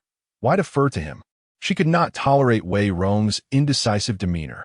While he was kind, he lacked the commanding presence and decisiveness of Tung Yuan, who seemed more capable of leading. Wei Rong was taken aback. I sought his opinion because I find him insightful. I did not think too deeply about it. Cannot you make decisions on your own? You are the captain. He is merely a powerless individual relying on your protection. What wisdom can he offer? Liang Shui retorted sharply. That cannot be said, even without abilities. He is part of our team. Liang Shui, losing patience, interjected, forget it, just go do your thing. She was exasperated with Wei Rong's overly accommodating nature. After 2 days of travel, the others began to voice their concerns about dwindling supplies. Wei Rong felt distressed, as his own provisions were also limited. Liang Ant's grandson was wailing in hunger, impossible to soothe. They had been on the road for 2 days, and with the child's mother just having given birth, she had little milk to offer. Even if they had formula, there was no hot water to prepare it. Their dried rations were nearly depleted. Think of a solution. Are you not the captain? Liang Ant shouted at Wei Rong. If this continues, my grandson will starve. Indeed, think of something. Others chimed in. Our food is running out too. At this rate, we will go hungry. Wei Rong could only respond helplessly. Everyone, please hold on a bit longer. We are almost in the city, and there should be food there. They were currently in the outskirts, desolate and lifeless, which allowed them to pass the previous night unscathed. But they were soon to enter the city. The city was rich in supplies, but correspondingly, the number of zombies would also be greater. One of the bald-headed subordinates overheard and rushed to report back. No food left. The bald leader scoffed. That kid looks dazed, clearly not fit for leadership. No need to rush. When they're desperate with hunger, they will consume anything we offer. Jinnuo quietly rolled up her window. Outside, people were lamenting the lack of food. She could not afford to draw attention to herself. Are you hungry? What would you like to eat? She asked. Jinnuo no longer craved a sandwich. She longed for a warm meal, but feared being seen, which would lead to awkward explanations. Anything will do, Tung Yuan replied. After pondering, she retrieved a hamburger from her space and handed it to him. Uncertain of what the others were discussing, they soon continued on their way. After approximately an hour of travel, they entered the city. The environment was far worse than the outskirts, with bloodstains, severed limbs, organs, bones, and corpses strewn across the streets. A foul stench of decay permeated the air. With the weather warm, even a small piece of rotten meat would quickly attract flies, leading to further decomposition. Upon entering the city, Jinnuo immediately closed the window, but the stench still infiltrated the vehicle. Reluctantly, she took out a mask from her space, sprayed it with perfume, and donned it, finally feeling somewhat revived. A few scattered zombies wandered the streets, but they were ordinary ones. Upon noticing the approaching vehicle, they began to pursue, albeit at a slow pace. Wei Rong dispatched them effortlessly with a few fireballs, prompting everyone to marvel at the might of the ability users. They stopped in front of a supermarket. Everyone, split up and gather supplies quickly. The more we collect, the better, Wei Rong commanded. At his signal, the group dispersed. Although Jinnuo had already amassed considerable supplies in her space, she still accompanied Tung Yuan into the supermarket. The others filled large bags, scavenging items from the shelves like ravenous dogs. Several individuals assisted simultaneously. With so many people, Jinnuo could only grab a bag and pretended to collect items. But in reality, everything was stealthily stored in her space. Suddenly, Tung Yuan halted in front of a shelf. Jinnuo approached him, curious. "What are you looking at?" Upon realizing what was on the shelf, her face flushed, and she quickly grabbed his hand, attempting to lead him elsewhere.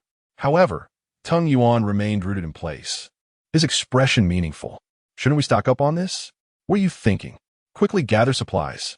Jinnuo insisted, forcibly dragging him away. "What a joke. We have no need for such things." Just as they moved on, two men approached. "Hey, little umbrella, care to stock up?" They recalled the excitement from the previous night, parched and eager. Had it not been for Wei Rong's intervention, they might have joined in. Stock up, stock up. In this apocalypse, will there not be plenty of beautiful women to enjoy later? 20 minutes later, everyone emerged from the supermarket. Jinnuo and Tung Yuan were among the last to exit. Once all had left, Jinnuo collected the remaining items into her space. Tung Yuan discovered the supermarket's warehouse, where rice, flour, and oil were stored, all of which she had thoroughly ransacked. "Everyone, gather your supplies. We need to manage them collectively," Wei Rong proclaimed loudly. Some individuals expressed discontent. "Why should we hand over what we collected?" Liang Shui rebuked. "We are a team. Team resources must be managed collectively. If you disagree, you may leave." Chapter 40. Initially, there was no intention to join them. Upon Liang Shui's remark, those who had voiced their dissent fell silent in an instant. After all, they had just witnessed the formidable power of the supernatural beings. Among them, aside from Wei Rong, who possessed extraordinary abilities, there were two others. Yet neither matched Wei Rong's prowess. Reluctantly, the group surrendered their supplies. When it was Jinnuo's turn, she was about to comply when Tung Yuan stopped her. "We will not contribute," he asserted. "Everyone else is contributing, so why should you be exempt?" Liang Shui erupted, her voice dripping with sarcasm. "If you wish to pamper your girlfriend, do so on your own. We are under no obligation. All supplies must be surrendered. For every task completed, a fair share of resources should be allocated. It is unacceptable to allow those who do not contribute to be sustained by others." As she spoke, her gaze pointedly flicked toward Jinnuo. "Indeed, that is the only fair approach." Another chimed in. "Look at your girlfriend. She appears delicate and is hardly capable of labor. Aside from her looks, she is of no use. Let her not hinder our efforts. In this apocalypse, beauty holds no value. Although her boyfriend lacks powers, he at least has the ability to fight. What can she possibly do?" Liang Shui crossed her arms and snorted. "If you refuse to submit your supplies, you shall be expelled from the team. With your kind, how long do you think you would survive outside, especially with a burden in tow?" Upon hearing this, Jinnuo's anger flared, and she was about to argue when Tung Yuan restrained her.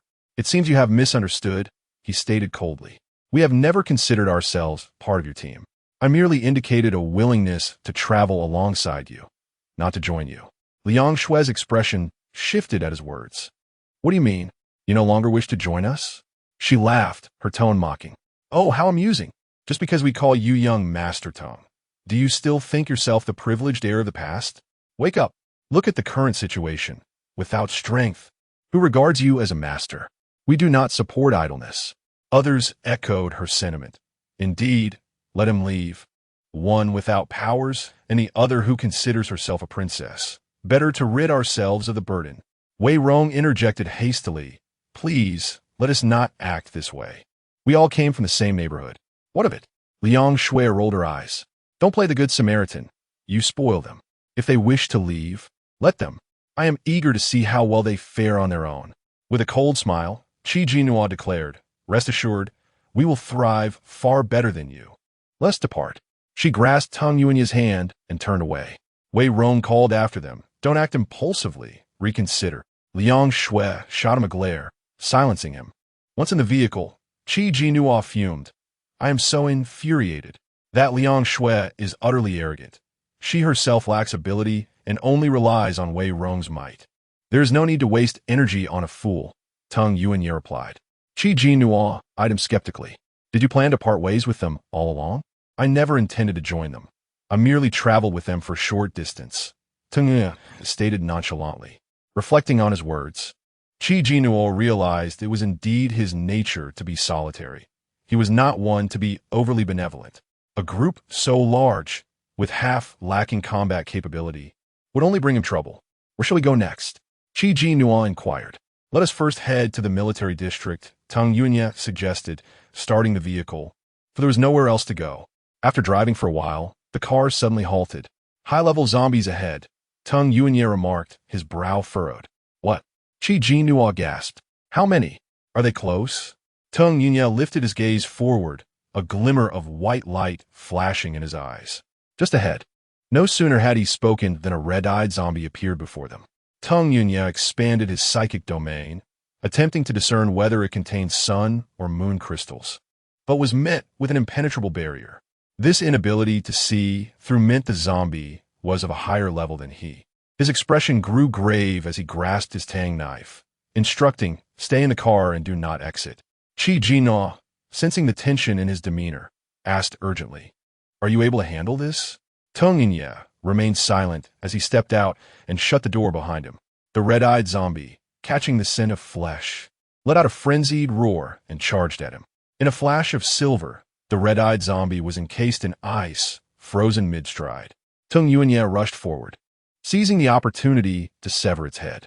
However, to his shock, the ice shattered, the red-eyed zombie emerging unscathed, howling as it lunged at him. His inadequate level resulted in an insufficient freeze, allowing the creature to break free. Furthermore, his mental control was not potent enough to dominate a high-level zombie. Evading the red-eyed zombie's onslaught, Tang Yuanya engaged in combat.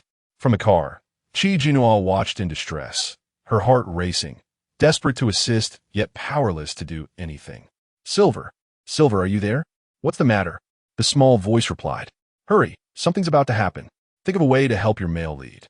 If he dies, you lose your energy source." Jinnuo implored internally. The small creature retorted disdainfully, "He is not my male lead, and rest assured, he can handle this." "Are you certain?" "How do you know?" "I just know. Trust me and watch." Jinnuo observed as Tang Yuanya attempted another freeze, swiftly aiming for the zombie's head while it was immobilized. Yet, to her astonishment, the zombie evolved, its body adapting alongside its abilities, rendering ordinary blades ineffective. It swiped at Tang Yuanya, its claws tearing through his shirt and scratching his chest. Panic surged through Jinnuo. Though she knew he would not become a zombie, the injury was severe. At that moment, 3 additional zombies appeared, seemingly lower in rank than the red-eyed one. Yet Tang Yuanya was now fighting alone, as misfortune compounded upon him. What to do? Jinnuo felt an overwhelming urge to leap out, yet fear held her back. Upon spotting the other 3 zombies, Tang Yuanya unleashed his psychic energy, commanding them to engage the red-eyed zombie. If he could not control the red-eyed zombie, could he not command the lower-level ones? 1 was insufficient. What about 3? Tang Yuanya summoned all nearby zombies, directing them to charge and tear apart the red-eyed creature. Jinnuo watched in astonishment. Was this truly possible? Ultimately, the red-eyed zombie was left battered and bruised, its body mangled by the horde, allowing Tang Yuanya to freeze it once more and deliver the final blow. The ground was strewn with the remains of zombies. However, Tang Yuanya, having exhausted his mental energy, staggered and collapsed. Jinnuo rushed to catch him. "Are you all right? You can't fall here. The ground is soaked with zombie blood and flesh. It's repulsive." Her shoes became ensnared in the viscous blood and tissue. Revulsion etched across her face as the noxious stench threatened to overwhelm her senses. Chapter 41. Upgrading soon. Help me to the car. Tung Yuan muttered weakly. I can barely stand. I might faint at any moment.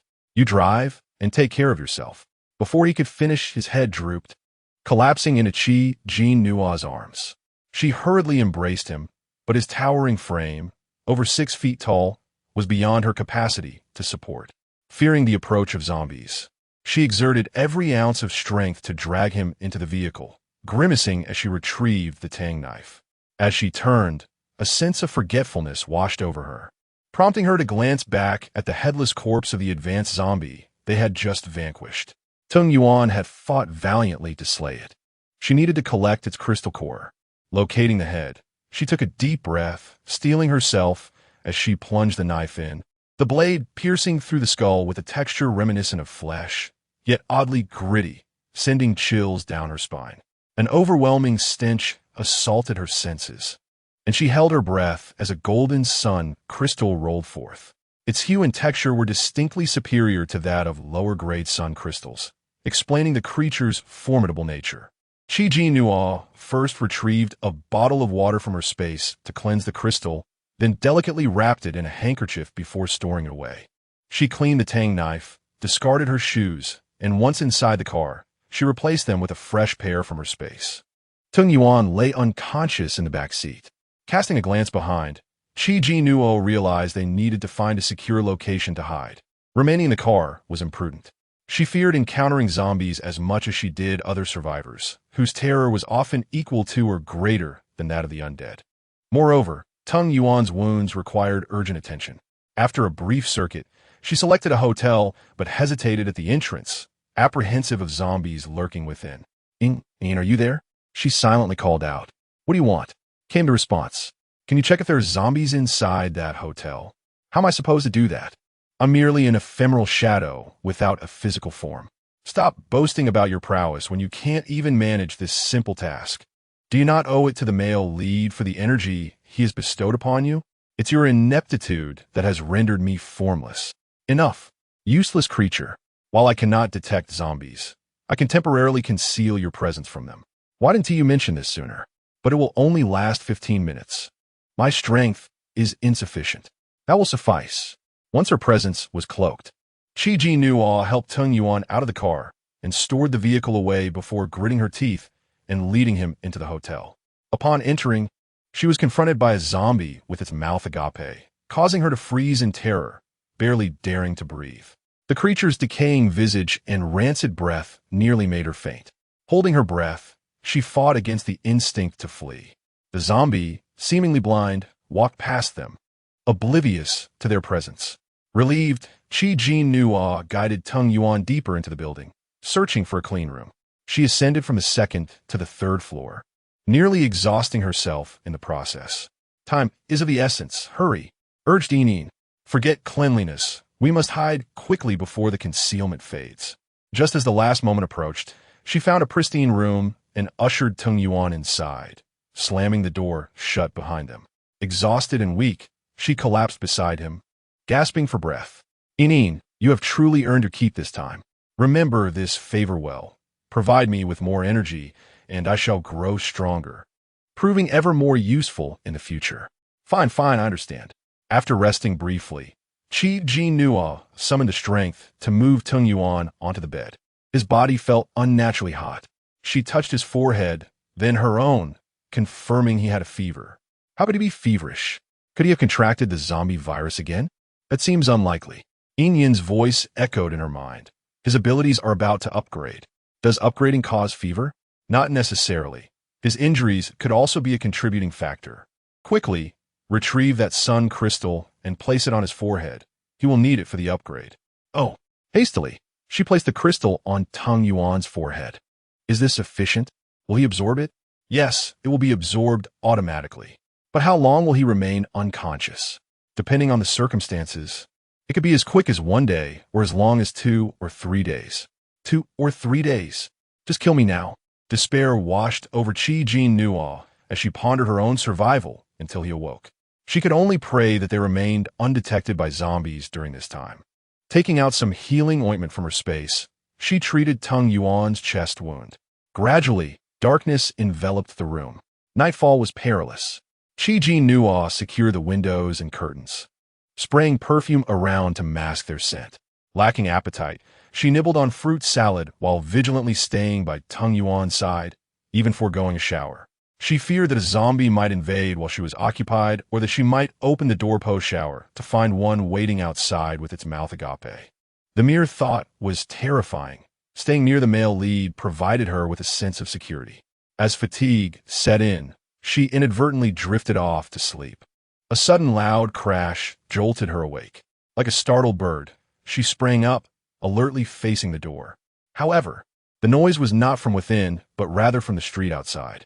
She stealthily approached the window, cautiously lifting a corner of the curtain to peer down. A group of people was fleeing below, pursued by a red-eyed zombie leading a horde of others. Run faster. It's closing in. Curse it. Why is this advanced zombie so formidable? Suddenly, a lightning orb was hurled, crackling as it descended upon the red-eyed zombie, enveloping it in a fierce electric storm. As the silvery light flashed, the creature emitted a guttural roar, its skin smoking and releasing a charred odor. Did we succeed? A few of the fleeing individuals paused. Yet, in the next instant, the red-eyed zombie charged at them with a furious growl. It's futile. Run. The group screamed in terror, leading the surrounding zombies away as they fled for their lives. Chapter 42. A fortunate find. Jinnuo drew the curtains aside, reflecting on the inherent goodness of humanity. Grateful for those who had diverted the zombies, she felt assured that a peaceful slumber awaited her. Approaching the bedside, she observed the slight fading of Tung Yuan's forehead crystal. Yet his skin remained feverish to the touch. She reclined on the nearby sofa, surrendering to sleep once more. Upon awakening, the melodious chirping of birds greeted her ears, and sunlight filtered through the curtain seam. Daylight had arrived. Sitting upright, she glanced at Tung Yuan, who lay still in repose. Approaching his bedside, she noted that his wounds had remarkably healed, a speed that left her astounded. The crystal on his forehead had become semi-transparent. She surmised that once it achieved full clarity, he would awaken. Drawing the curtains back, she beheld the serene blue sky adorned with fluffy white clouds, instilling in her a sense of tranquility. Surely, a shower at this hour posed no problem? The discomfort from not bathing the previous night weighed heavily on her. Securing the door with a single sofa, she ventured into the bathroom. After a lengthy cleansing ritual, she emerged clad in fresh attire, discarding her old clothes without hesitation, for her storage was plentiful. Feeling rejuvenated post-bath, she indulged in a bowl of heated noodle soup for breakfast. With no pressing tasks at hand, she retrieved a gaming console, losing herself in its captivating world until noon. A casual lunch followed, and a brief afternoon nap led her to awaken in the waning light of dusk.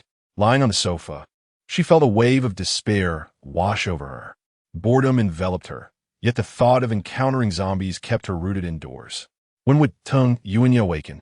Approaching his bedside once more, she noticed the lingering pale yellow hue of his crystal, indicating incomplete absorption. As darkness descended, a sudden noise echoed from the staircase, heavy footsteps resonating ominously. Based on her prolonged stay in the room, she deduced it was someone ascending. A human would not tread so heavily, nor would they dare risk attracting zombies. Panic surged within her as she grasped Tung Yuan's Tang Dao, her hands trembling. Ying, are you there? Please save me. Is it zombies? Ordinary or advanced ones? Advanced zombies. This is dire. Ordinary ones might be manageable, but advanced zombies spell doom. Quickly, conceal our presence. We must endure as long as possible. A voice in her mind hesitated momentarily. This advanced zombie is injured. You must pursue it. Are you insane? You want me to chase it? Will I be the hunter or the hunted? Seize the opportunity. Others have severely wounded it. It lacks strength now. You must kill it and obtain its crystal core. This zombie is unique. Its core possesses immense energy, an exceptional boon for the male protagonist. What makes this core so special? There's no time for explanation. Hurry, or you'll miss your chance. Ying's urgency was palpable, and Jinnuo clenched her teeth, tightening her grip on the Tang Dao. Fine, I'll take the risk. You must protect me. Fear not. It cannot harm you. With determination, Jinnuo moved the sofa and cautiously opened the door, peering out, only to find emptiness. Where's that zombie? Has it fled? It hides in a room at the hallway's end. What? You expect me to go in there? Absolutely not. That's too terrifying. Fear not. It is currently weak and cannot harm you. Go, it is healing. Zombies can heal themselves? Unbelievable. Advanced zombies can, and this one is particularly special. Jinnuo felt cold sweat trickle down her back. What kind of zombie is this? Once you've concealed your presence, I will assist you. Very well, I will conceal myself. With resolve, Jinnuo took the Tang Dao and approached the hallway's end, inhaling deeply and mentally preparing herself before boldly opening the door. Inside, darkness enveloped her, and she tread carefully, scanning her surroundings. The atmosphere was reminiscent of a horror film, as she braced herself for any sudden appearances. As she ventured further, a hissing sound caught her attention. Lowering her gaze, she discovered the zombie at her feet, nearly causing her to leap in fright.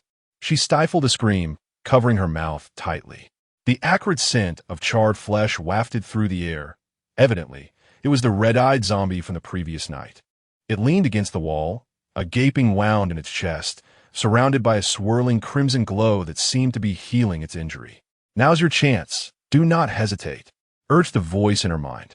Gritting her teeth, Jinnuo swung the Tang Dao, severing the zombie's head with a single, decisive stroke.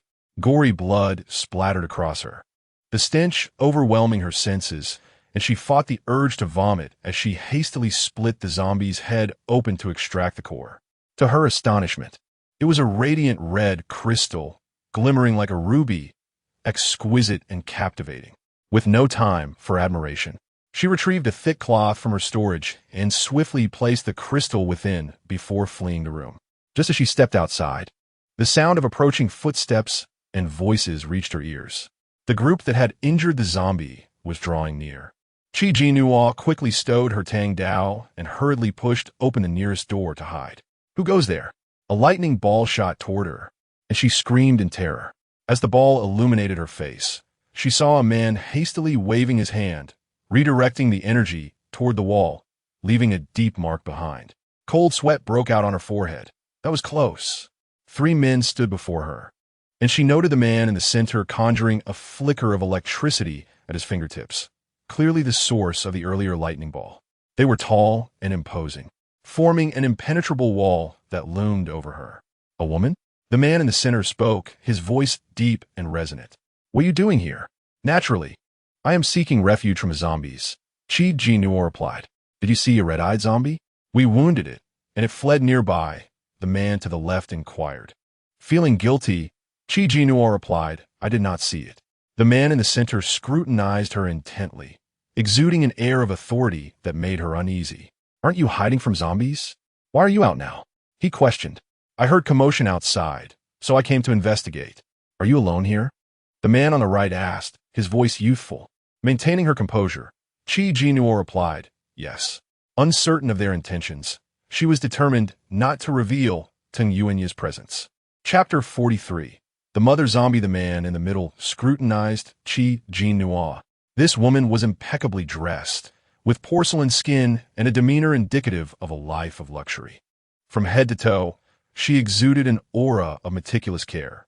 Before the apocalypse, women like her were abundant, but maintaining such an appearance in a post-apocalyptic world was exceedingly difficult. Why are you here alone? Do you possess any special abilities? No, I do not have any powers. I am merely fortunate, Jinnuo responded, sensing that this man was not easily deceived, perhaps rather troublesome. She racked her brain for a plausible explanation when a sudden loud noise erupted from downstairs. Downstairs! Quickly! The 3 men dashed down in an instant. Jinnuo hurried back to her room, dragging a sofa to barricade the door. Terrified, she wondered who those people were. They appear to be powerful abilities users. Can you see through this? She asked. Not quite, he replied. How could you perceive this? Yesterday, when I asked you to check if there were zombies in this hotel, you said you couldn't see anything. But just now, you not only sensed the presence of zombies, but could also determine if they were advanced ones. Were you deceiving me yesterday?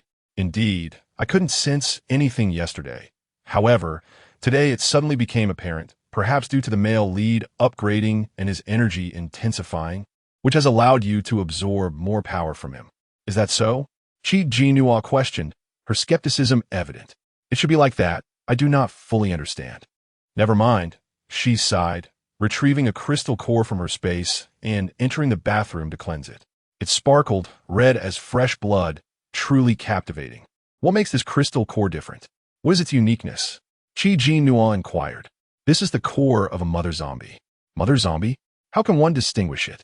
Is it simply a female in life that designates it as a mother zombie? Not quite. Here, mother refers to attributes, not gender. Advanced zombies are classified as male or female.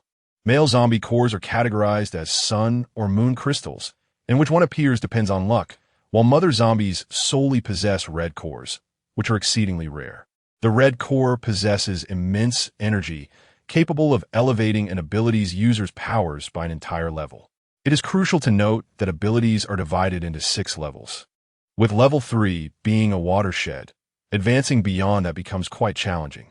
Such power! Jinnuo exclaimed in astonishment. That's precisely why I instructed you to collect it.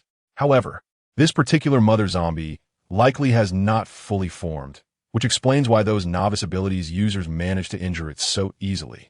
Yet, the energy of this red core may be slightly diminished. Nevertheless, it is still far superior to a sun crystal, and in the future, the male lead will undoubtedly find it useful. Jinnuo could not recall such a detail from the book, but she had not read it attentively, often skimming through, and perhaps she had simply overlooked it. Moreover, upon discovering that the character with her name had perished, she had lost interest in continuing. Is it true that only mother zombies possess healing abilities? Indeed, they can not only heal themselves, but also assist other advanced zombies, rendering them significantly more formidable and difficult to confront. Mother zombies are the progenitors of zombie queens, capable of commanding and controlling other zombies. For that group of people to encounter an unformed mother zombie and inflict such injury upon it is sheer luck. By your logic, it seems the one with the luck should be me, as I am the one who seized the opportunity. Jinnuo mused, her spirits considerably elevated. However, if that group cannot locate the mother zombie, might they return to seek me out? What is there to fear? Just insist you are unaware and have never seen it. What can they do to you? That is true, she conceded. Emerging from the bathroom, Jinnuo approached the bedside and observed that the sun crystal on Tunginya's forehead had now entirely turned transparent. Has he absorbed all of it? Why is he not awakened? Absorbing everything does not guarantee awakening. It still depends on his condition. If I place the red crystal core on his forehead now, what will happen? Do not. He cannot handle that much. It could result in his demise. Is it truly that terrifying? Only after reaching level 3 can one utilize a red crystal core. Otherwise, the body cannot withstand such potent energy. Ah, I see. Jinnuo tucked the red crystal core away, suddenly wrinkling her nose at an unpleasant odor. Blood had splattered on her during the encounter with the mother zombie. She needed a shower and change her clothes. She could not abide the thought of being unclean. I can no longer continue. My energy has been fully expended, and I shall soon fall into a deep slumber. With that, silence enveloped her mind. Sleep, sleep, Jinnuo murmured softly. She reached out to feel Tung Yuanya's forehead, noting it seemed to have cooled slightly. Was it merely her imagination? She entered the bathroom, retrieving bathing supplies and hot water from her space.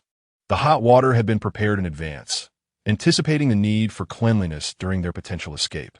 Although water had not yet been cut off, she refrained from using it, as it had been contaminated by the black rain. Those without conditions had no choice but to consume polluted water, utilizing it for daily needs. The consequence of such actions would lead to the accumulation of impurities within the body, necessitating regular purification with moon crystals. It is easy to foresee that moon crystals would soon become highly sought after, even becoming exclusive to abilities users. Those without abilities would have to pay a steep price to acquire them. After showering, Jinnuo also washed her hair. Just as she finished and wrapped her hair in a towel, she heard commotion outside. Could it be zombies had breached the premises? Terrified, she dare not move, internally calling for Inin, who remained unresponsive due to her deep slumber. Holding her breath, she remained still, listening intently to the noises outside. She heard footsteps approaching the bathroom. Could it be? Jinnuo felt her legs weaken. A figure appeared through the frosted glass of the door, prompting her to quickly retrieve the tang knife from her space and take 2 steps back. The door abruptly swung open, revealing Tung Yuanye's tall silhouette. "It's you?" Jinnuo breathed a sigh of relief, lowering the knife. "I thought it was a zombie." However, Tung Yuanye's demeanor was peculiar. His gaze fixed on her as he slowly moved closer. It then dawned on her that she was not wearing any clothes, prompting her to hastily grab a towel from the side. Yet, his hand suddenly grasped hers. A jolt of electricity surged through Jinnuo, realizing that his current state resembled that of when he awakened his abilities. Was he possibly unconscious at this moment? She waved her hand before his eyes. To her astonishment, he seized her hand, yanking her into his embrace, holding her tightly. The overwhelming aura emanating from him enveloped her, and she felt herself being drawn closer, her head growing hazy. Her final memory was of collapsing onto the bed, utterly exhausted, and succumbing to slumber. Chapter 44. Surrounded by zombies. When Jinnuo opened her eyes again, the sunlight outside was bright and somewhat blinding. With her eyes half open, she gazed around for a moment until she heard Tung Yuanye's voice. "Are you awake?" She widened her eyes in surprise and exclaimed, "You're awake?" He looked at her and replied slowly, "I woke up earlier than you." Jinnuo thought to herself, "So this is the reason I'm waking up now." She retrieved her watch from her spatial storage and was astonished to see that it was already past 4 in the afternoon. "I can't believe I've slept for so long." Tung Yuanye cleared his throat. "Are you hungry? Would you like to freshen up and eat something first?" Observing his seemingly guilty demeanor, she suspected that he was the one who was hungry, especially since all the food was stored in her spatial space. She took out some ingredients and confidently directed Tung Yuanye to prepare boiled beef for her. It had been a while since she had spicy food or a warm meal, and this was a perfect opportunity to indulge. To her surprise, Tung Yuanye was quite skilled in the kitchen. The dish he produced was delectable, and Jinnuo savored every bite. Given his pleasant attitude, she decided to forgive him for his earlier actions. Once the meal was finished, night had fallen again. It felt as though she had barely opened her eyes before the day had slipped away, and she lamented the wasted time. Remembering the events of the previous night, Jinnuo retrieved the red crystal core from her space and briefly explained the situation to Tung Yuanye. After all, the crystal was meant for him, and he needed to be informed. Tung Yuanye listened carefully, lifting the crystal core to reveal the immense energy swirling within. "This is a valuable item. Keep it safe," he advised, returning it to her. "What about your abilities? Have they upgraded?" Jinnuo inquired as she caught the crystal and stored it back in her space. "Yes, I successfully advanced to level 2, Tung Yuanye replied. Suddenly, a peculiar sound echoed from outside, resembling the call of some wild beast. Under the moonlit night, it sounded eerie and somewhat chilling. "What is that noise?" Jinnuo turned toward the window, contemplating whether to investigate, yet fearing what she might see. Tung Yuanye extended his mental domain to probe the area. "There's a strange energy nearby." Strange energy? Jinnuo felt as though the world around her was suddenly filled with many things she had not encountered before in her readings. What exactly is this strange energy? As Tung Yuanye continued to investigate, his expression grew increasingly serious, and he furrowed his brow. "What's wrong?" Jinnuo couldn't help but ask, feeling a sense of unease at his unusual demeanor. "I want to go take a look," Tung Yuanye said, retracting his mental domain and meeting her gaze. "You stay here and don't wander off." "Are you leaving me all alone here?" Jinnuo grasped his hand anxiously. "Please don't go. I'm scared. Let me accompany you." Tung Yuanye frowned. "No, we don't know what's out there. It could be dangerous, and I might not be able to protect you." "Then don't go. Why would you risk it when it's so perilous?" Jinnuo jumped into his arms, clinging tightly to him.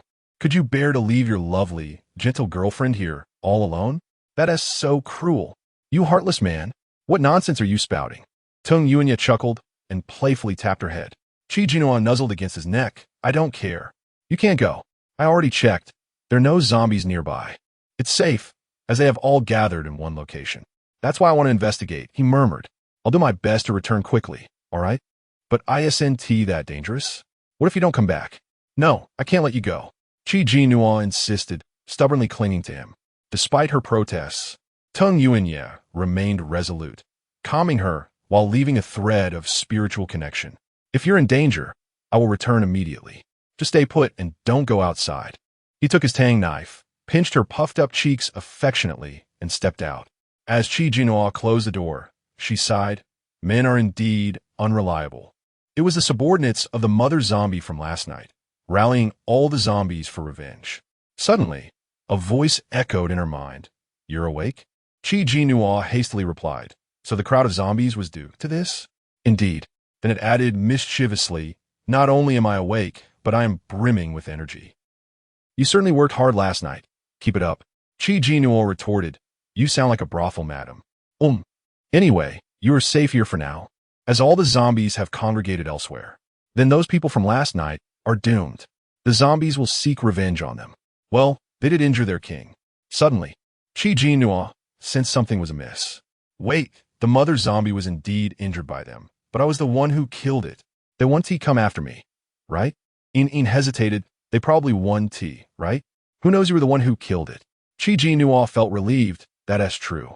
Just as her words fell, a loud thumping sound echoed from downstairs, akin to a herd of galloping horses. What is that noise? Jinnuo rushed to the window and lifted the curtain, only to see a mass of zombies charging toward the hotel. The sight nearly made her faint. Didn't you say no one knew I was the killer? Didn't you say it was safe here? You mentioned they were all gathered in one place. I'm not sure why. Perhaps they sensed the mother zombie's body nearby, which drew them here. You liar. What am I supposed to do with so many zombies? I'll be devoured to the bone. Bring me my life back. Quick, call the male lead. Jinnuo hurriedly grasped the spiritual thread. Yuanya, brother, darling. Can you hear me? Are you there? Come save me. I'm surrounded by zombies. Where are you, brother? There is no time. I'll conceal your presence for 15 minutes. You must escape quickly. Damn it. None of you are trustworthy. If I die, I'll haunt all of you. Jinnuo stuffed the spiritual thread into her pocket, retrieved a tang knife from her space, gritted her teeth, and flung the door open. Nervous laughter as soon as she dashed out. She unexpectedly ran into the three men from last night in the corridor. It's you? It's you? Screeched. Now I understand why the zombies are coming this way. They followed you here. Jinnuo felt tears welling up. They were the root cause of the chaos. What are you doing? No time to explain, run. A young man with a slightly childish voice suddenly grabbed her hand and pulled her upstairs. Chapter 45. Encountering an old acquaintance. Wait. Jinnuo was caught off guard as she was pulled along by him. She had no desire to join them. They were practically a moving source of danger. The sounds of zombies rushing up the stairs echoed heavily, reverberating through the entire building. Jinnuo, who had rarely exercised, felt her legs weaken after being dragged up 20 flights of stairs. I can't go on, I'm truly exhausted. She felt as though she couldn't catch her breath, each inhalation bringing sharp pangs of pain. Have mercy on me. The man scoffed. Why are you so fragile? If it weren't for her breathlessness, Jinnuo would have retorted, as it was they who had inexplicably brought her along. She struggled to break free from his grip, but his hold was too tight. She was utterly unable to escape. They had forcibly drawn her into this perilous situation. Fine, I'll carry you. The man crouched down and hoisted Jinnuo onto his back, bounding up the stairs 2 steps at a time. Jinnuo jostled uncomfortably on his back, feeling as if she were riding a horse, her face contorted in pain. How could he still move so swiftly while carrying someone? Had he awakened some extraordinary strength? At last, they reached the rooftop, where there was no escape left. Jinnuo was able to dismount from the man's back and leaned against the wall, gasping for breath. Silver, has the concealment time expired? Long expired, came a reply. You've absorbed so much energy. Why can't you extend the duration a bit? You useless thing. Silver protested. I am merely a flicker of light right now, lacking any physical form. Do not place excessive demands upon me. Jinnuo reached into her pocket for the spiritual thread, but it remained unresponsive. It was over. She truly felt as if fate was conspiring against her. The thumping footsteps grew ever closer, and a sense of tragic resignation surged within her. The man with the lightning powers suddenly glanced at the man in black. Get ready. The man in black nodded, raising his hand, which was enveloped in a golden glow. He slammed his palm against the railing. A yellow metal plate emerged from thin air, connecting to the railing of the building across from them. Jinnuo stared in astonishment. Was this a metallic ability? Quick go. The youthful voice of the man snapped her back to reality. Ladies first. I. Jinnuo looked down from the 40-story height, her legs trembling. I'm afraid of heights. The man regarded her with exasperation, before effortlessly lifting her and leaping onto the metal plate. The wind whipped around her, and as she peered down into the abyss below, she nearly fainted. Hastily shutting her eyes, the remaining two jumped onto the metal plate just before the zombies reached them, successfully making it to the opposite building. As the zombies followed them onto the metal plate, the man in black swiftly retracted it, causing the undead to plummet. Jinnuo gasped in disbelief. From such a height, they would surely be reduced to a pulp. The remaining zombies snarled angrily at them before turning and retreating. They will likely be back soon. We should hasten our departure. The man with lightning powers urged. I can't run anymore. Jinnuo sank to the ground, her complexion pale as she waved her hand dismissively. You all go ahead, don't worry about me. As long as she could distance herself from them, she would be safe. The youthful man frowned. What nonsense. How can we leave you? A young lady behind. It's really fine. I don't blame you. It's my own inability to keep up. You don't need to concern yourselves with me. Jinnuo pleaded desperately. No way. I cannot bear to see such a delicate beauty perish at the hands of zombies. I will carry you. Without further ado, he hoisted her onto his back once more. Don't. Really, it's unnecessary. Jinnuo protested, but she was once again being carried away. A look of profound despair crossed her face. This must be her punishment for taking advantage of their crystal cores. As they reached the second floor, a group of familiar faces suddenly appeared ahead. Upon closer inspection, Jinnuo realized they were old acquaintances, the stage theater troupe and members of the bald-headed gang, along with several familiar faces from the community. They seemed to have taken refuge here. Strangely, the bald-headed leader and Liang Shui stood together, both disheveled, with Liang Shui sporting a hickey on her neck. Yet Wei Rong was nowhere to be found. Had they been absorbed into the bald-headed gang? What on earth was happening? Why such a commotion? Are the zombies coming? What? The zombies are here? Upon seeing the four descending from above, the others were taken aback. When did you go upstairs? Liang Shui immediately spotted Jinnuo on the man's back. Jinnuo, is that you? Upon hearing her words, the bald-headed leader's eyes lit up as he followed her gaze. You should let her down, Jinnuo whispered. The man complied, releasing her. Liang Shui observed Jinnuo, who remained pristine and radiant, untouched by the calamity. A wave of bitterness swelling in her chest, while she had been forced to humiliate herself to appease the bald-headed leader for survival. Jinnuo appeared unscathed after just one day. How was it fair that she maintained her purity? Liang Shui's eyes glinted with malice as she mocked. So, you've abandoned Tung Yuan? Because he lacks abilities? He once cherished you dearly, yet you unhesitatingly discarded him. Jinnuo, you truly are a heartless woman. Jinnuo was taken aback. Who said I abandoned him? Not abandoned? Then where is he now? Why aren't you with him, but rather with these three men? This one is even carrying you. The implications are clear. In this apocalypse, do you truly believe no one can see through your facade? Liang Shui scoffed. You should ask him.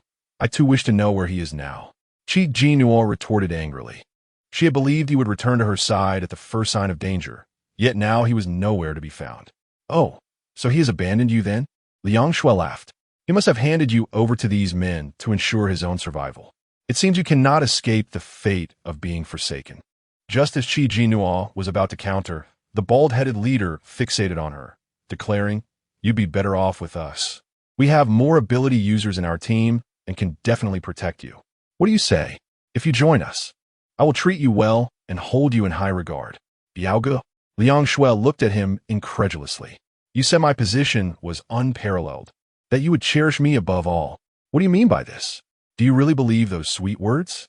Be sensible and do not hinder me. The bald-headed leader replied impatiently. The youthful man turned to Jinnuo. Are you considering going with them? Chapter 46. he descended from the sky. Jinnuo shook her head vigorously, exclaiming, "How is that possible?" The sight of the bald man's face made her lose her appetite. She would be insane to approach him. The man immediately positioned himself in front of her, asserting sternly, "Did you hear that? She does not wish to come over to your side." The bald man scrutinized him from head to toe, scoffing, "Kid, have you grown enough hair to speak to me like that? Hand over this woman today, or you shall not leave here." With a single command, his subordinates surged forward, surrounding them. The man with electric powers narrowed his eyes. "Sir, I have no desire to engage in conflict with you. We're being pursued by zombies. If you wish to survive, it would be wise to flee quickly, as they will be upon us shortly." The bald man sneered in disdain. "Scare me? That tactic won't work. Even if the zombies come, we have plenty of ability users here to handle them. As for you, if you do not relinquish this woman, do not expect to leave alive." Jinnuo took a couple of steps back, whispering to In, "Do you have any way out of this?" In replied helplessly, "I'm merely a shadow now." All right, she muttered. "Do not leave me," Jinnuo cried, her eyes reddening as she looked at the man with electric powers. He appeared to be the leader of these individuals. She truly did not want to go over to them. The man regarded her silently. The youthful voice of another man hurriedly reassured her, "Do not worry. As long as you do not wish it, we will never hand you over." The bald man barked angrily. "So there is no room for negotiation? Attack!" As his men prepared to charge, a cacophony of heavy footsteps suddenly erupted. In the next moment, countless zombies swarmed in like a plague of locusts. The others felt their scalps tingle with dread. Zombies? How can there be so many? What do we do? Are we going to die here today? The bald man's face darkened, realizing the truth in the young man's words. The man with electric powers spoke coldly. "Now, do you believe? This is no time for idle talk. We should first eliminate these zombies." With no choice left, they had to act. As the zombies roared and charged, the ability users countered, but the sheer number overwhelmed them. A woman was seized by a leaping zombie, and after a piercing scream, she was left as nothing more than remnants. They were merely novice ability users, their energy limited. Once exhausted, they would be utterly finished. "Think of a way." The bald man shouted at the man with electric powers. "These zombies are your doing." The young man retorted, "If we had a way out, would we still be running?" Jinnuo stumbled back, her hand diving in her pocket to grasp that thread of spiritual connection, desperately calling out, "Darling brother, please give me a sign. Come save me. I might become zombie food. Can you bear that? Wouldn't you feel lonely without your adorable, intelligent, gentle, and beautiful companion?" Liang Shui suddenly glanced at Jinnuo. What was she mumbling about? Quietly, she crept up behind Jinnuo and shoved her. Jinnuo tumbled over the railing from the second floor. The youthful man saw her fall and rushed to save her, but it was too late. Jinnuo shut her eyes, resigning herself to death. "Ice and snow world," a familiar voice rang out, and Jinnuo opened her eyes to see Tung Yuan descending from above. At the same time, a silver light flashed, and countless snowflakes fell, instantly encasing the zombies below in ice, transforming them into sculptures. Tung Yuan released a thread of spiritual energy that wrapped around her, allowing her to descend gently into his arms. "Sorry, I'm late," he said apologetically. Jinnuo gazed into his sharp features, tears spilling forth uncontrollably. Tung Yuan, with no time to comfort her, carried her upstairs. Liang Shui, witnessing Tung Yuan, was wide-eyed in shock. He had abilities? How could that be? Tung Yuan set Jinnuo down, and she buried her face in his chest, sobbing uncontrollably. He patted her head and waved his hand. The ice sculptures shattered into fragments. The others were left dumbfounded. Was that it? After their struggle, he had resolved the situation with such ease? The youthful voice of the other man looked at Tung Yuan, murmuring, "Who exactly is this man? He is incredibly powerful." The man with electric powers furrowed his brow, remaining silent. All right, Tung Yuan said, gently patting her head. "This time I arrived late. It was my fault. I promise there won't be a next time." Jinnuo glared at him, her eyes and nose red, appearing utterly pitiful, devoid of any intimidation. In that moment of falling, she truly believed she would die. Thankfully, he had arrived at the critical moment. Otherwise, she would never forgive him. The bald man stared at Tung Yuan with a complex expression, wondering how this kid had suddenly grown so powerful in just a few days. Liang Shui suddenly interjected, "While you're here doting on your girlfriend, you might not know. During your absence, she entangled herself with 3 men. She pointed at the 3 men, indicating the one in the white t-shirt who had even carried her while fleeing, claiming nothing had happened between them. Who would believe that? The man in the white t-shirt quickly retorted, "Don't speak nonsense. I only carried her because I couldn't bear to leave her behind. Is being kind of crime now?" Liang Shui shot back, "Stop making excuses. You're clearly scared her boyfriend will kill you, so you want to admit it. Can you honestly say you felt no attraction toward her?" The man in the white t-shirt froze, glancing at Jinnuo and then diverting his gaze. "You see, I told you they have a history. You think your girlfriend is precious, unaware that she has been unfaithful. You're clearly slandering me." Jinnuo was enraged and lunged towards Liang Shui, but Tung Yuan held her back. He glared darkly at Liang Shui, saying, "I know what kind of person my girlfriend is. I trust her. However, the account of you pushing my girlfriend down the stairs is yet to be settled." Liang Shui, panic-stricken, protested, "I didn't push her. I." In an instant, silver light flashed and snowflakes swirled, turning Liang Shui into an ice sculpture, frozen in the act of speaking. A chilling silence fell over the scene as they watched a living person become an ice statue, sending shivers down their spines. When they looked at Tung Yuan again, fear glimmered in their eyes. The man with electric powers and his companions paled, and even the bald man gaped in shock. Though he had not yet finished with Liang Shui, he dared not step in to protect her now. Jinnuo herself was stunned, her mouth agape, wanting to say something. In the next moment, a flash of silver light flickered in Tung Yuan's eyes, and Liang Shui's ice form shattered, becoming indistinguishable from the scattered ice of the zombies below. Chapter 47. The future leader of Chuan Mountain Base. The atmosphere fell into a profound silence once more. Jinnuo felt a twinge of fear. His manner of killing was as casual as exterminating zombies. Yet, when he recalled Liang Shui's malicious intent in pushing her down, he felt she deserved her fate. A murderer must be prepared to face death. "Mr. Tung, Mr. Tung." Suddenly, a voice broke the stillness. Jinnuo turned to see Aunt Liang, her face haggard and her clothes disheveled. Had they not even spared her? Aunt Liang rushed towards Tung Yuan, her joy palpable. "It's truly you, Mr. Tung. Thank goodness. Please save us. Liang Shui has betrayed Wei Rong and conspired with the bald man to bring about his demise. Wu Ningjing, in her effort to protect Wei Rong, has also gone missing. The bald man has captured us. We have endured inhumane torment these past 2 days. Please save us. We are willing to follow you and make you our new leader." Jinnuo recalled how, at the outset, when Liang Shui demanded supplies from her, Tung Yuan had refused, and Aunt Liang had been vociferous in her objections.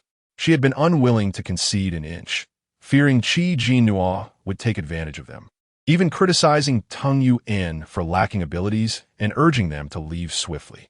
She had mockingly remarked that these two, having abandoned their team, would likely be devoured by zombies on their first day. Now, however, her adaptability was striking. She looked at Tung Yuan, eager to discern his response. As anticipated, Tung Yuan declined. "I have no interest in becoming a new leader." Aunt Liang's expression shifted dramatically. "Then at least help us. We are all from the same community. You cannot be so callous.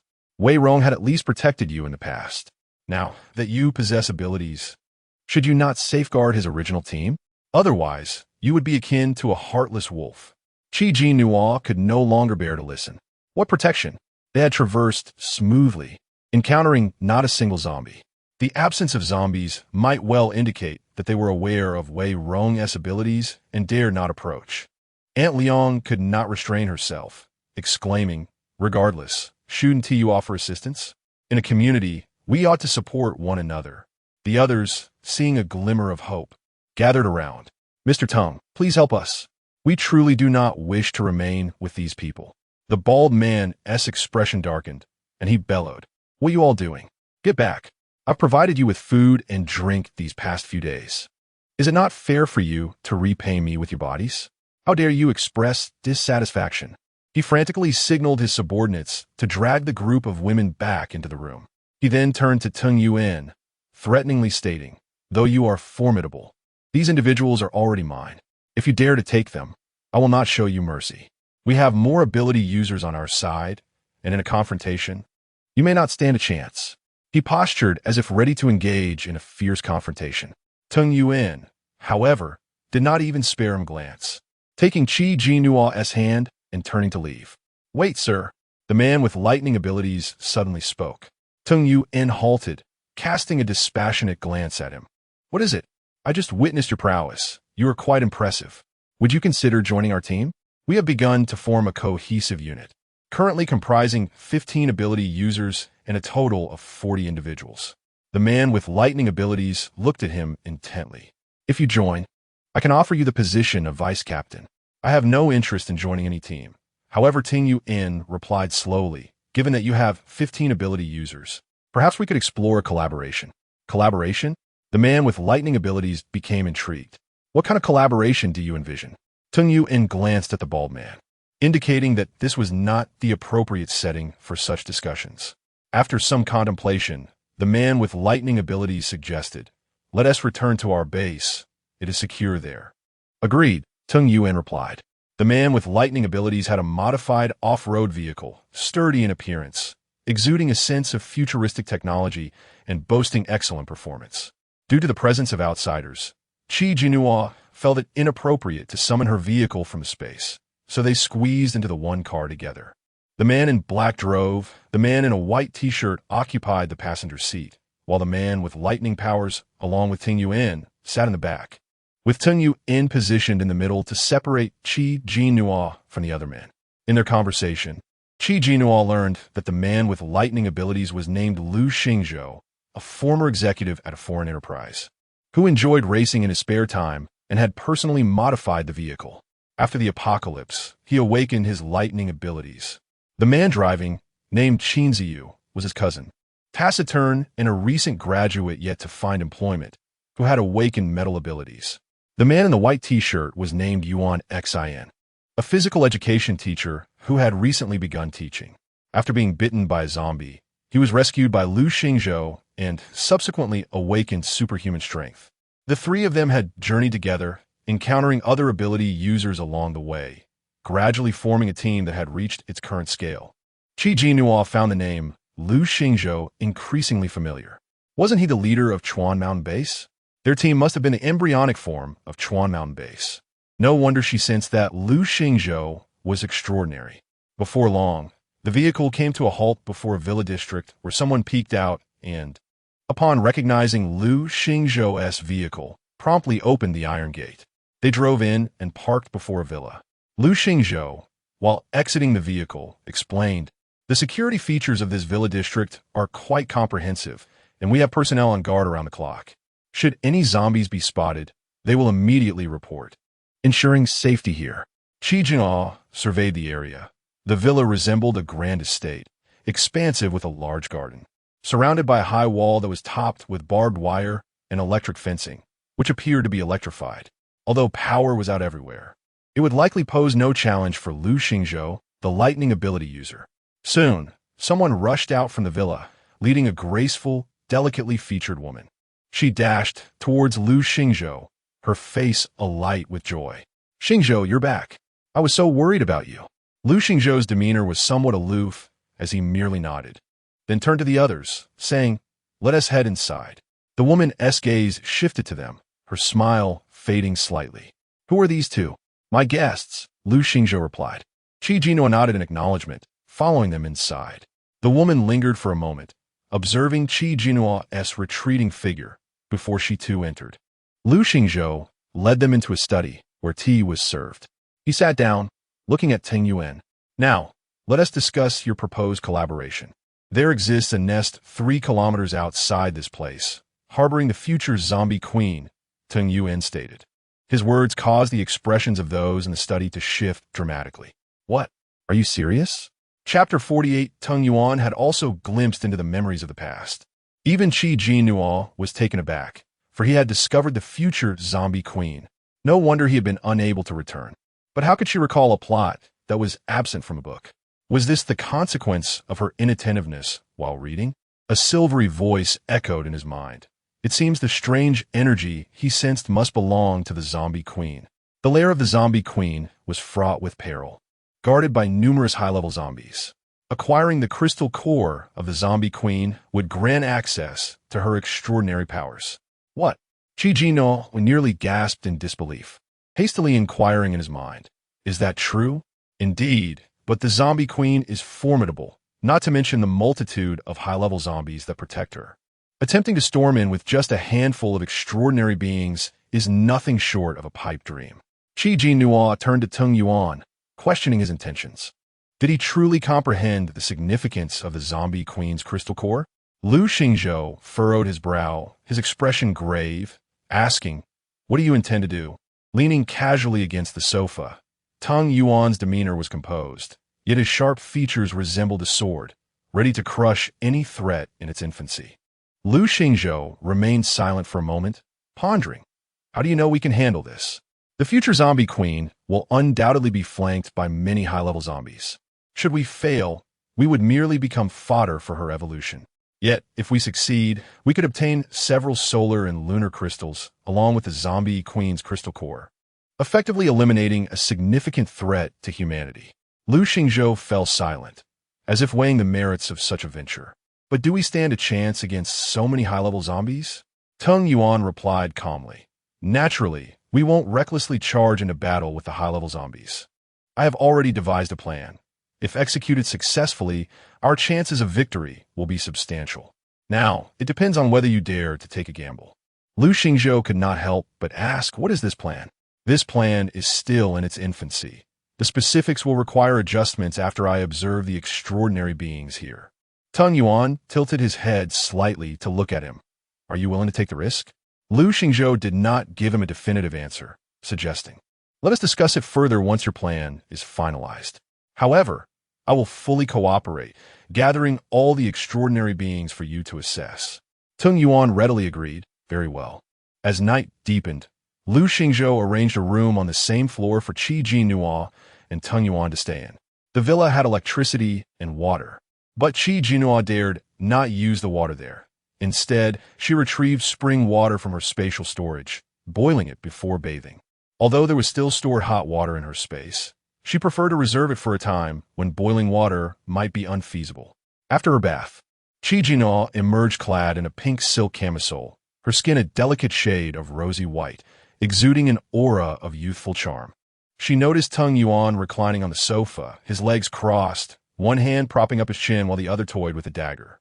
His profile was sharp and defined, reminiscent of a sculpted figure, his deep gaze fixed outside the window, lost in thought.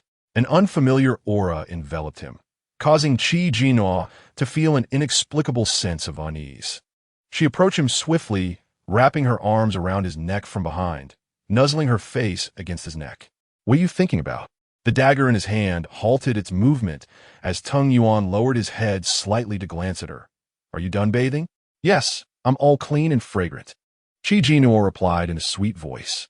With a swift tug, Tung Yuan effortlessly pulled her from behind and placed her on his lap, his dark eyes locking onto hers. Jinnuo felt a strange chill in her heart. What's wrong with you? She feigned calmness. His current state felt unsettling. What could have transpired? She pondered whether he was bothered by Liang Shue's words.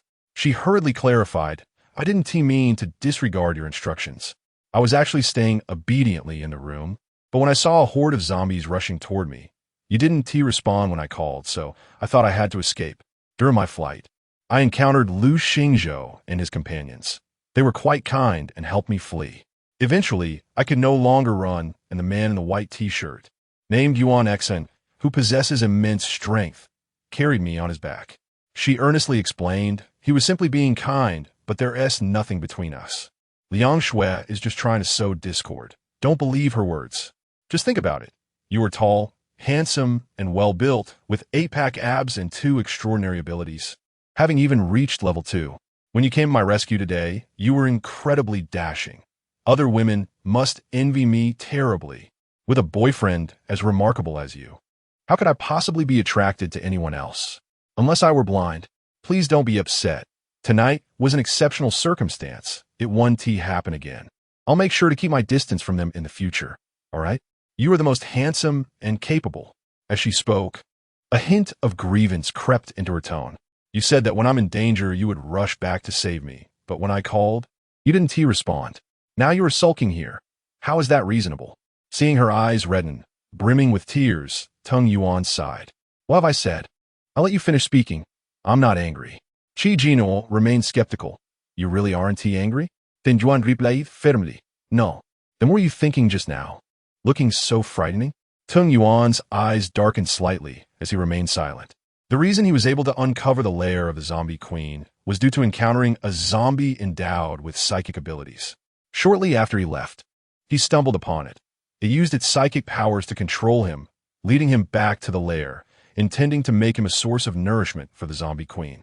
As a level 2 extraordinary being, he also possessed a crystal core within him, which he felt upon awakening.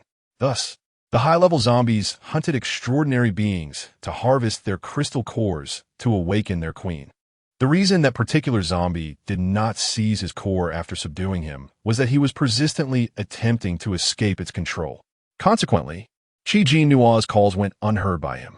Yet under the zombie's psychic influence, he witnessed some peculiar scenes.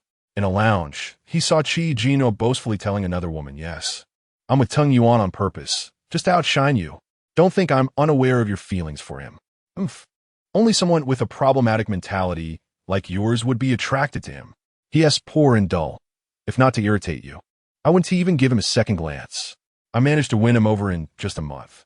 He is so easy to chase. But someone with such a flawed psyche, if someone treats him a little better, he'll come running without a second thought. It's really not difficult." Chindak Suewa. In this round, you've lost to me. Chapter 49. Let him be. Tung Yuan observed the boy who bore an uncanny resemblance to him turn away with a despondent expression upon hearing those words. The scene ultimately lingered on Jinnuo's triumphant visage, her beautiful eyes brimming with mockery and derision, devoid of any affection. This image was so vivid that after freeing himself from the mental control of the zombie, a pang of pain surged within his chest. It suddenly dawned on him that this could well be a fragment of his past memories, which he had forgotten due to amnesia. Now, as he gazed upon Jinnuo's delicate and lovely face, her eyes clear and transparent, devoid of deceit or concealment, filled only with love, he found himself ensnared in a haze between dreams and reality. Did she truly love him? Was that dream merely an illusion? How much deceit and concealment lay within? Was it a hallucination brought on by the zombie's mental manipulation, or had it genuinely transpired? What's wrong? Jinnuo tilted her head, regarding him with concern. Why did he appear so troubled? Tung Yuan's eyes were profound as he gazed at her, and after a prolonged silence, he lifted his hand to caress her face. "Do you truly love me?" Jinnuo smiled, nuzzling her face against his palm like a small creature. "Of course. I am your girlfriend. If I don't love you, who else would I love?" A smile graced the corners of Tung Yuan's lips as he abruptly lifted her chin and kissed her passionately. His strong arms ensnared her waist, their kisses growing deeper and more fervent, almost as if he sought to devour her. It was not the uncontrolled desire of temptation from before. Rather, it was a restless yearning for solace. Amidst their fervent intimacy, a thread of unease crept in. Something was amiss, profoundly amiss. Jinnuo turned her head to evade his kiss. "Yuan, what's wrong with you?" Yet Tung Yuan denied her the chance to speak, sealing her lips once more. Just as she felt breathless, he abruptly released her, sweeping her up in his arms and striding towards the bed. Jinnuo awoke to a cacophony, her body aching as she opened her eyes. The events of last night flooded back to her. She had lost consciousness completely. Her hand instinctively reached for the side, finding only the cold sheets. Tung Yuan was nowhere to be found. She sat up in surprise, reflecting on the occurrences of the previous night. Had she said something wrong? Had she acted inappropriately? It seemed not. So what had transpired? What had gone awry? Jinnuo pondered deeply, but failed to arrive at any conclusion. The door swung open, and Tung Yuan entered with a tray. Clad in dark attire, his tall frame boasted prominent muscles, veins subtly visible, and his profile remained as stern as a sword. "You're awake. Come eat something, he stated coolly. A wave of grievance surged within Jinnuo as she turned away, refusing to acknowledge him. Tung Yuan paused, setting the tray down and taking a seat beside her. What's wrong? Do you feel unwell? He inquired, yet she remained silent. Shall I come over and give you a massage? He pressed on, but she still refused to turn around. Tung Yuan, at last, forcibly turned her to face him, only to discover her reddened eyes. I don't want you anymore. Just leave. Jinnuo cried, pushing him away. What have I done wrong for you to treat me like this? You don't care about me at all. You don't love me. If you don't love me, then I'll find a man who does, someone 100 times, 1,000 times better than you. I'm going to break up with you. Tung Yuan's expression darkened. You dare. Jinnuo froze, her sobs intensifying. You're still scolding me? Get out. All you do is torment me and give me a cold shoulder. I despise you. Leave. Tung Yuan firmly enveloped her in his arms, frowning as he said, You little liar, just last night you praised me for being tall, handsome, and capable. Unless you were blind, there's no way you could fancy another man. Now you're shouting about seeking someone else. Was last night merely a jest? Why do you treat me this way? I no longer like you. That's not allowed. Tung Yuan insisted, pressing her close. His tone softened. All right, stop causing a scene. I was at fault last night. Don't be angry anymore. I lost control. But from now on, even if you're upset, such words should never be uttered again. Jinnuo pushed him away. Don't think that this will earn you my forgiveness. I'm still angry. Then what must I do for you to be appeased? Right now, I don't want to see you. Get out. Jinnuo pointed toward the door, her demeanor icy. Your presence here only infuriates me further. Tung Yuan regarded her for a long moment, witnessing her unwavering stance, and had no choice but to exit. Jinnuo seethed. Indeed, she had been too accommodating and compliant towards him in the past. What did he take her for? A man should not be indulged too much. Such creatures are inherently ungrateful. She resolved to show him a lesson. After freshening up and donning her attire, she set out to find Lu Xingzhou. Do you wish to have your own room? Lu Xingzhou asked in surprise. Aren't you living with your boyfriend? Jinnuo huffed. I no longer wish to live with him. Please arrange a room for me. Lu Xingzhou hesitated, but there were no extra rooms available. The women in their team were all crammed into one room. That's fine. I'll share a room with them. Jinnuo declared. She intended to make Tung Yuan experience the solitude of an empty room to see if he would dare to torment her again. Lu Xingzhou hesitated. Have you discussed this with Tung Yuan? Why should I consult him? As an independent individual, cannot I make my own decisions? What is the issue here? Jinnuo's temper flared. All right, don't get upset. I'll arrange it for you, Lu Xingzhou replied. He took her to meet the woman they had encountered the previous day. This is Tao Ai Ling, who acts as our steward. She oversees daily affairs. After the introduction, he added, This is Miss Jinnuo. Hello, Miss Chi. Tao Ai Ling regarded her slowly. Please check which room has an available bed and arrange one for her. Lu Xingzhou instructed. Tao Ai Ling looked so pleased. Isn't she your guest? She was here last night. I want to stay with you all. Jinnuo interjected. Just arrange it for me. Thank you. Tao Ai Ling smiled gently. I mean, no offense. It's just that our beds are wooden and the conditions are quite rudimentary. The space is limited. I worry that Miss Chi, being so delicate, may not be able to adapt. That's all right. I can manage, so no need to worry, Jinnuo quickly assured her. Very well then. After a moment's hesitation, Tao Ai Ling nodded. You may stay in my room. I happen to have an available bed. All right, thank you. Please lead the way, Jinnuo replied. Chapter 50. A fit of temper. Tao Ai Ling led Jinnuo into the room, which turned out to be quite cramped, furnished with 6 wooden bunk beds, each merely adorned with a flimsy sheet. Pointed to one of the lower bunks, Tao Ai Ling asked, You can sleep here, right? Jinnuo cast a glance and noticed that this particular bed lacked even a sheet, and the space was rather constricted. Given her restless sleeping habits, there was a genuine risk she might tumble off the bed in her slumber. However, having already committed to the arrangement, she could not back down now. It's fine.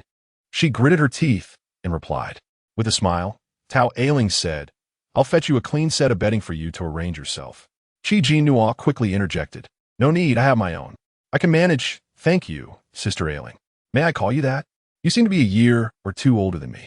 Tao Ailing smiled warmly. Of course, I am 28 this year. You look to be around 20, perhaps? EM19, Jinnuo replied. She had just started university, having repeated a year, making her 19 in this world as well. Well, young sister, Tao Ailing chuckled. I'll be on my way now. Feel free to seek me out if you need anything. All right, you go ahead. Jinnuo nodded.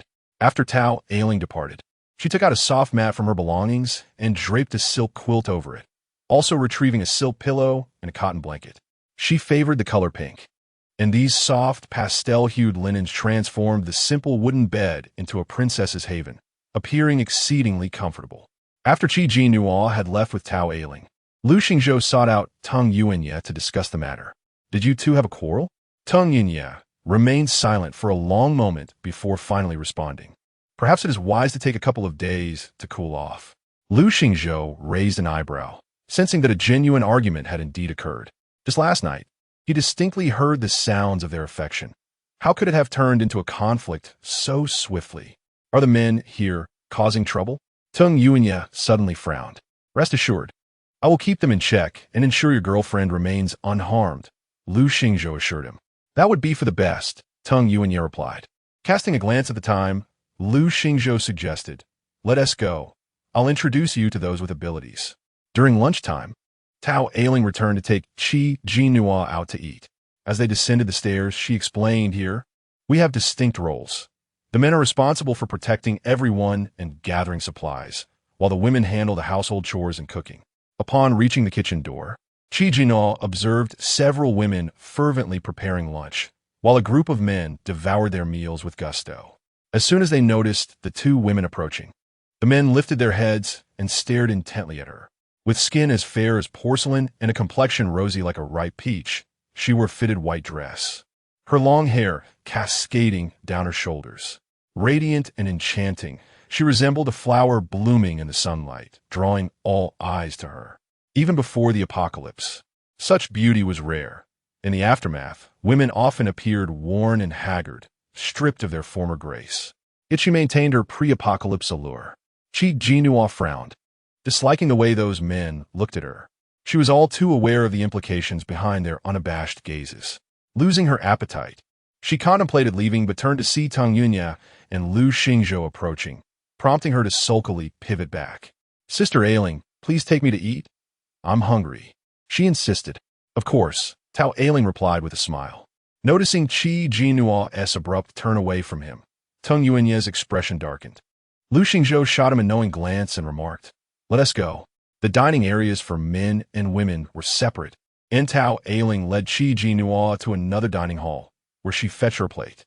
Looking down at her meal, Jinnuo found a bun, curry potato beef, though there was hardly any beef, and a few pieces of green vegetables. The sight of the meager portion extinguished her appetite. Yet she managed to smile for Tao Ailing. Thank you, Sister Ailing. You're welcome. If it's insufficient, just let me know. I'll be busy for now, but you can come down for meals whenever you wish. All right, Jinnuo nodded. After she left, Jinnuo surveyed her plate, tearing off a piece of bun to dip in the curry sauce. The flavor was peculiar and unappetizing. Setting the bun aside, she suddenly noticed a gaunt little girl staring intently at her food. Would you like some? Jinnuo asked, bringing her plate closer. The girl's eyes lit up with longing, and she nodded eagerly. Jinnuo gently patted her head, lifting her onto a chair. Go ahead and eat. The girl immediately devoured the food hungrily. Jinnuo felt a pang of sympathy and quietly retrieved a piece of chocolate from her belongings, offering it to the girl in a hushed tone. This is for you. Keep it hidden and don't let anyone see. The girl's eyes sparkled with gratitude as she nodded in understanding. After another gentle pat on her head, Jinnuo rose to leave. As she exited the hall, she spotted Teng Yuanye and Lu Xingzhou's departing figures, likely preoccupied with the task of subduing the zombie queen's lair. Unbothered, she stepped outside into the sunlight. The garden was flourishing, free from the disturbance of zombies, reminiscent of the time before the apocalypse. Spotting a swing in the garden, she made her way over and settled down. On the second-floor corridor, Yuan Xian abruptly halted, captivated by the sight of Jinnuo on the swing. Qin Ziyu, puzzled by Yuan Xian's sudden stop, followed his gaze, and discovered Jinnuo swinging. He patted Yuan Xin on the shoulder and teased, "Give it up? Her boyfriend is far more impressive than you. What nonsense are you spouting?" Yuan Xin's cheeks flushed. "You misunderstand. I meant no such thing. I merely find her beautiful." Jinnuo nodded. "I see. It seems I misjudged you. Let us hurry. The boss is waiting for us." Yuan Xin cast one last glance at her figure before departing with Jinnuo. After lunch, the women washed clothes in the garden and began to chatter upon noticing Jinnuo sleeping on the swing. "Who is she?" one asked. "I believe she was brought back by the boss last night." "She's a guest of his with that man," another replied. "Is that so? I know the man. He's quite handsome. I wanted to approach him during mealtime, but he seemed too cold, and I was too intimidated to speak." "What is their relationship?" "I'm not sure. Initially, I thought they were a couple, but today I heard she moved into Sister Ailing's room. Doesn't that place her in the same position as us? Perhaps she was abandoned by that man. I've noticed the boss treats him with great importance. So, she's just like us? Why do we toil all day while she lounges on a swing without a care?" Chapter 51 Show. She is the guest of the boss. It cannot be the same, can it? She has just arrived and is still unfamiliar with the situation. It is wiser to exercise caution, a bystander cautioned. The round-faced girl pouted, her expression filled with resentment as she fidgeted with her clothing. Suddenly, she noticed a tall man striding toward the swing, prompting several women to nudge one another and raise their heads, their eyes fixated upon him. Is he the man that the boss brought back? Indeed, it is him. He resides on the same floor as the boss. He is exceedingly handsome. The man approached the woman, gently bending down to lift her into his arms, then steadily made his way inside. The woman nestled her head against his shoulder, lost in a blissful slumber. A sense of discomfort washed over the other women as they watched. Before the apocalypse, they too had known such tender care for men, but in this harsh new world, women had been relegated to mere instruments of release.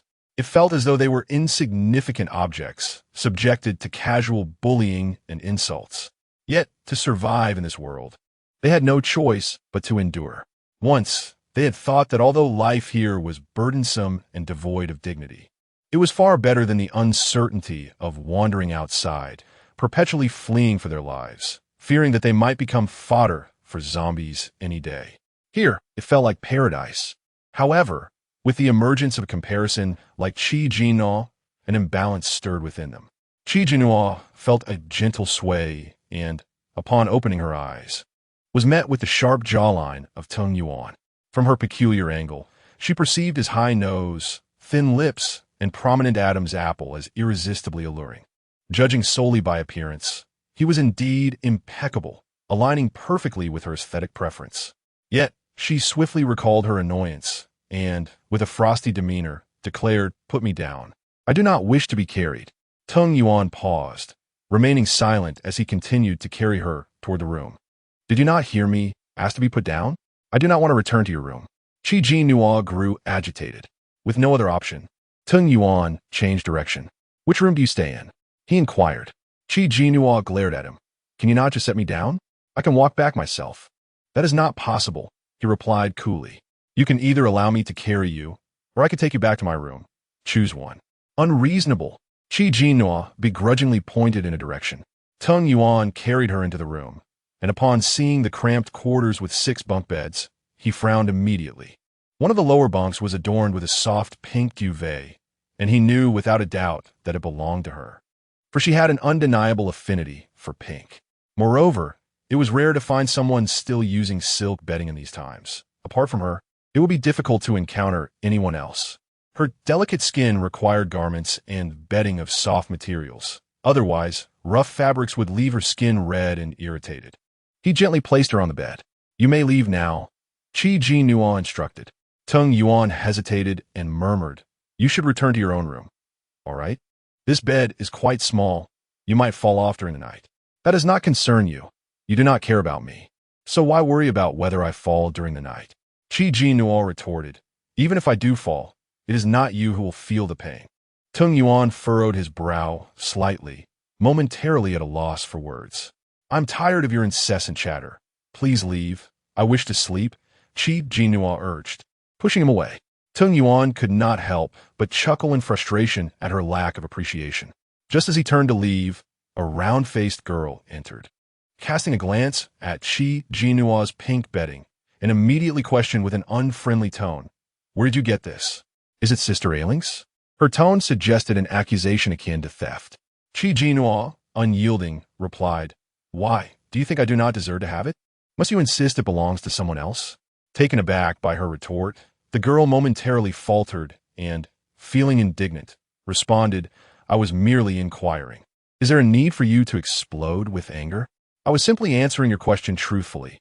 Why do you have to target me?" The girl, incensed, gritted her teeth and spat, "With a mouth like yours, you will surely drive your boyfriend away. It serves you right that he left you here." She had overheard their exchange at the door, her boyfriend speaking to her gently, yet she had shown no appreciation, sending him away instead. Did she still consider herself a princess from the time before the apocalypse? Since the onset of the apocalypse, which woman dared to treat a man with such disdain? Everyone else was terrified of being abandoned, striving to please men at all costs. Yet she acted as if she were pristine and unique. "What business is it of yours? Mind your own affairs," Jinnuo retorted coldly. She was being willful. After having placated him with sweet words last night, he had still treated her poorly and remained indifferent. What was wrong with her acting out? Raised in a sheltered environment, she had never endured such humiliation. Jinnuo wrapped herself in the blanket and buried her head, ready for sleep. The round-faced girl seethed with frustration. Outside, the sun blazed, and she still had to go out to weed, tidy the land, and plant new seedlings. Yet here was Jinnuo, sleeping soundly, muttering a silent curse. The girl grabbed her hat and left in a huff. The room fell into silence, leaving only Jinnuo alone. She had not eaten lunch and was feeling hungry. She retrieved a sandwich from her space, took a few bites, but soon lost her appetite. Discarding it felt wasteful, and while she pondered, she noticed the little girl peeking in at her. Jinnuo's eyes brightened as she beckoned, "Come here." The little girl dashed over, eagerly eyeing the food in her hands. "Here you go." Jinnuo smiled, handing it to her. The little girl accepted it and devoured it ravenously, mumbling, "Thank you, sister. Take your time eating, don't choke." Jinnuo gently patted her head. In no time, the sandwich was gone, and the little girl still seemed unsatisfied. "Why are you here alone? Where are your parents?" Jinnuo asked. The little girl replied softly, "I don't have a dad. He became a zombie." Jinnuo froze for a moment, a wave of sympathy washing over her. "I'm sorry, I didn't know. What about your mother?" "My mother is weeding," the little girl answered. "I will also go plant vegetables soon." "How old are you?" Jinnuo inquired. "I am 5. The little girl replied. "Do you often go hungry here?" Jinnuo asked further. The little girl replied, "The food here has to be earned through labor. My mother is unwell and can work less, so we have less food." Jinnuo understood. One was too weak, the other too young, and without a man to support them, they could not attain sufficient food. In these times of scarcity, it was an unfortunate reality. "Sister, I have to go work now," the little girl said reluctantly. Jinnuo nodded. "Go ahead." She glanced at the blazing sun outside. She would not join them. The sun was too harsh for her delicate skin. Chapter 52. Feeling guilty for not working as dusk descended, those who had toiled throughout the day returned. Jinnuo sat on her bed, lost in thought. Upon seeing them enter, she greeted them with a smile.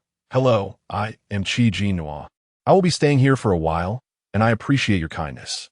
The round-faced girl merely pouted and turned her head away. The others offered her a lukewarm greeting, perhaps too fatigued to be more enthusiastic. "Why does it smell so fragrant in here? Has someone sprayed perfume?" One girl suddenly inquired. "Who would spray perfume? Who has the luxury for that now?"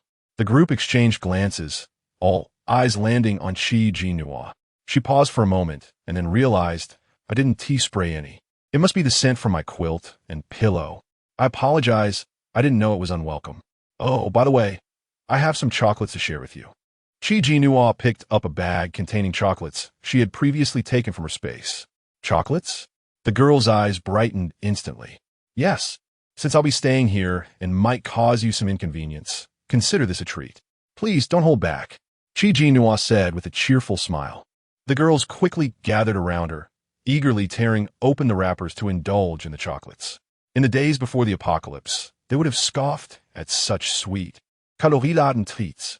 Yet now, living on meager rations, chocolates had become a rare delicacy. While the other girls savored the sweetness, the round-faced girl observed them coldly.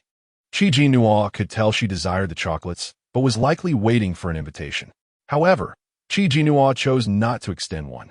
She picked up the last 2 chocolates and exclaimed, "There are still 2 left. Who wants them?" "I do. I do." 2 girls quickly claimed them. The round-faced girl gritted her teeth and turned away.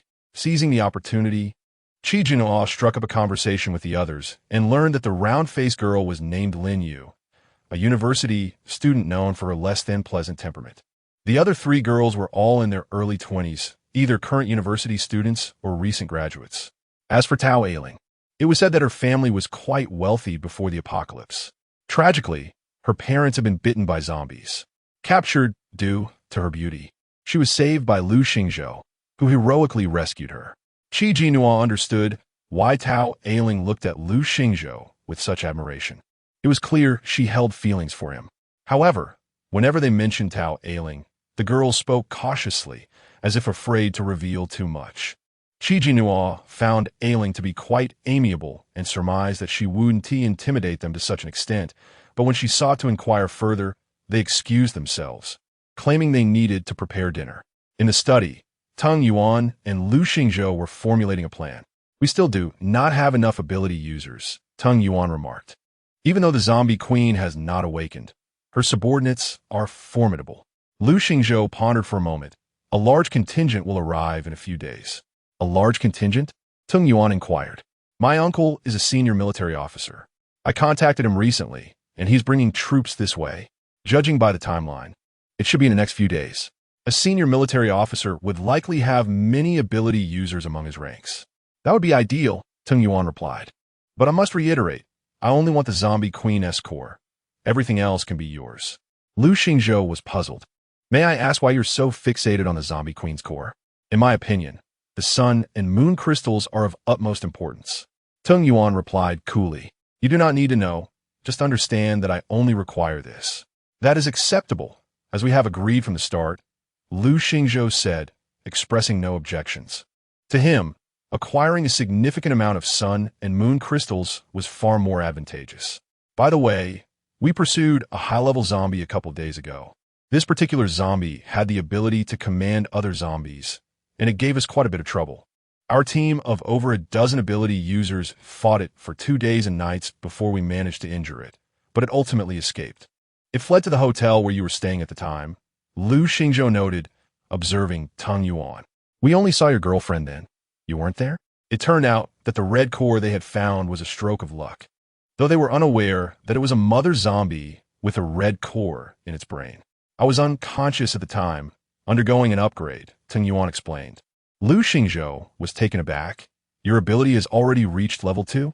It made sense now why he had exhibited such prowess during their encounter. The gap between a primary ability user and a secondary one was akin to a wall. Though the difference was merely 1 level, the strength was vastly greater. Among my uncle's subordinates, there are also secondary ability users. I heard they possess cores as well?" Lu Xingzhou inquired. "Yes, but they are not in the brain. They are located in the dantian, similar to the process of forming a core," Teng Yuan replied. "How fascinating." Lu Xingzhou was intrigued and wished to inquire further. But Teng Yuan glanced out the window. "It has grown dark. It is time for dinner," he stated. Only then did Lu Xingzhou realize it was indeed time to eat. "You should take a few people with you tomorrow to scout the area," Teng Yuan added. "Certainly," Lu Xingzhou nodded. As dinner time arrived, the aroma of food wafted from downstairs. However, Jinnuo did not join them for the meal, given the scarcity of supplies. She felt it inappropriate to compete for food when she had not contributed. Instead, she retrieved some canned fruits and meats from her space. Canned goods were a coveted commodity in times of scarcity, yet if fresh food were available, no one would think of them. Jinnuo found them unappetizing. Having grown accustomed to fresh produce, she could hardly stomach the canned options. "Miss Chi," a knock sounded on the door, and Tao Ailing entered. "Why haven't you gone down to eat?" Upon approaching, she was momentarily taken aback by the 2 opened cans Jinnuo had. "Ailing, you can call me Nuo, or simply refer to me as Sister," Jinnuo smiled. "I'm fine. I didn't do any work today, so I feel guilty taking food from you all. I'll manage with a little something on my own. Tao Ailing replied, you are our leader's guest. It's different. Has someone said something to you? No, it's just my own sense of propriety, Jinnuo said. Would you like to share? There's plenty. I can't possibly eat all of it alone. She pushed the cans forward. Chapter 53. Leaving for 2 or 3 days, Tao Ailing hesitated for a moment, feeling a bit embarrassed. Is it really all right? Don't worry, let's share. I can't finish it all anyway. It would be a waste, Jinnuo hurriedly replied, genuinely concerned about waste. Tao Ailing finally agreed. All right then, thank you. It had indeed been a long while since she had last tasted canned food. In the past, she had looked down upon it, but now, while she wasn't exactly deprived, such luxuries were not readily available. The better supplies were prioritized for the ability users, as they needed ample nutrition to combat zombies, while women like them, who merely labored within the base, could eat whatever was available. Seeing her eat, Jinnuo silently rejoiced, relieved that nothing would go to waste. Suddenly, she thought of Tung Yuan as well. Ever since she had acquired her spatial abilities, she had never skimped on his food. Now, without her mobile food storage, she wondered how he would adapt to the rough rations outside.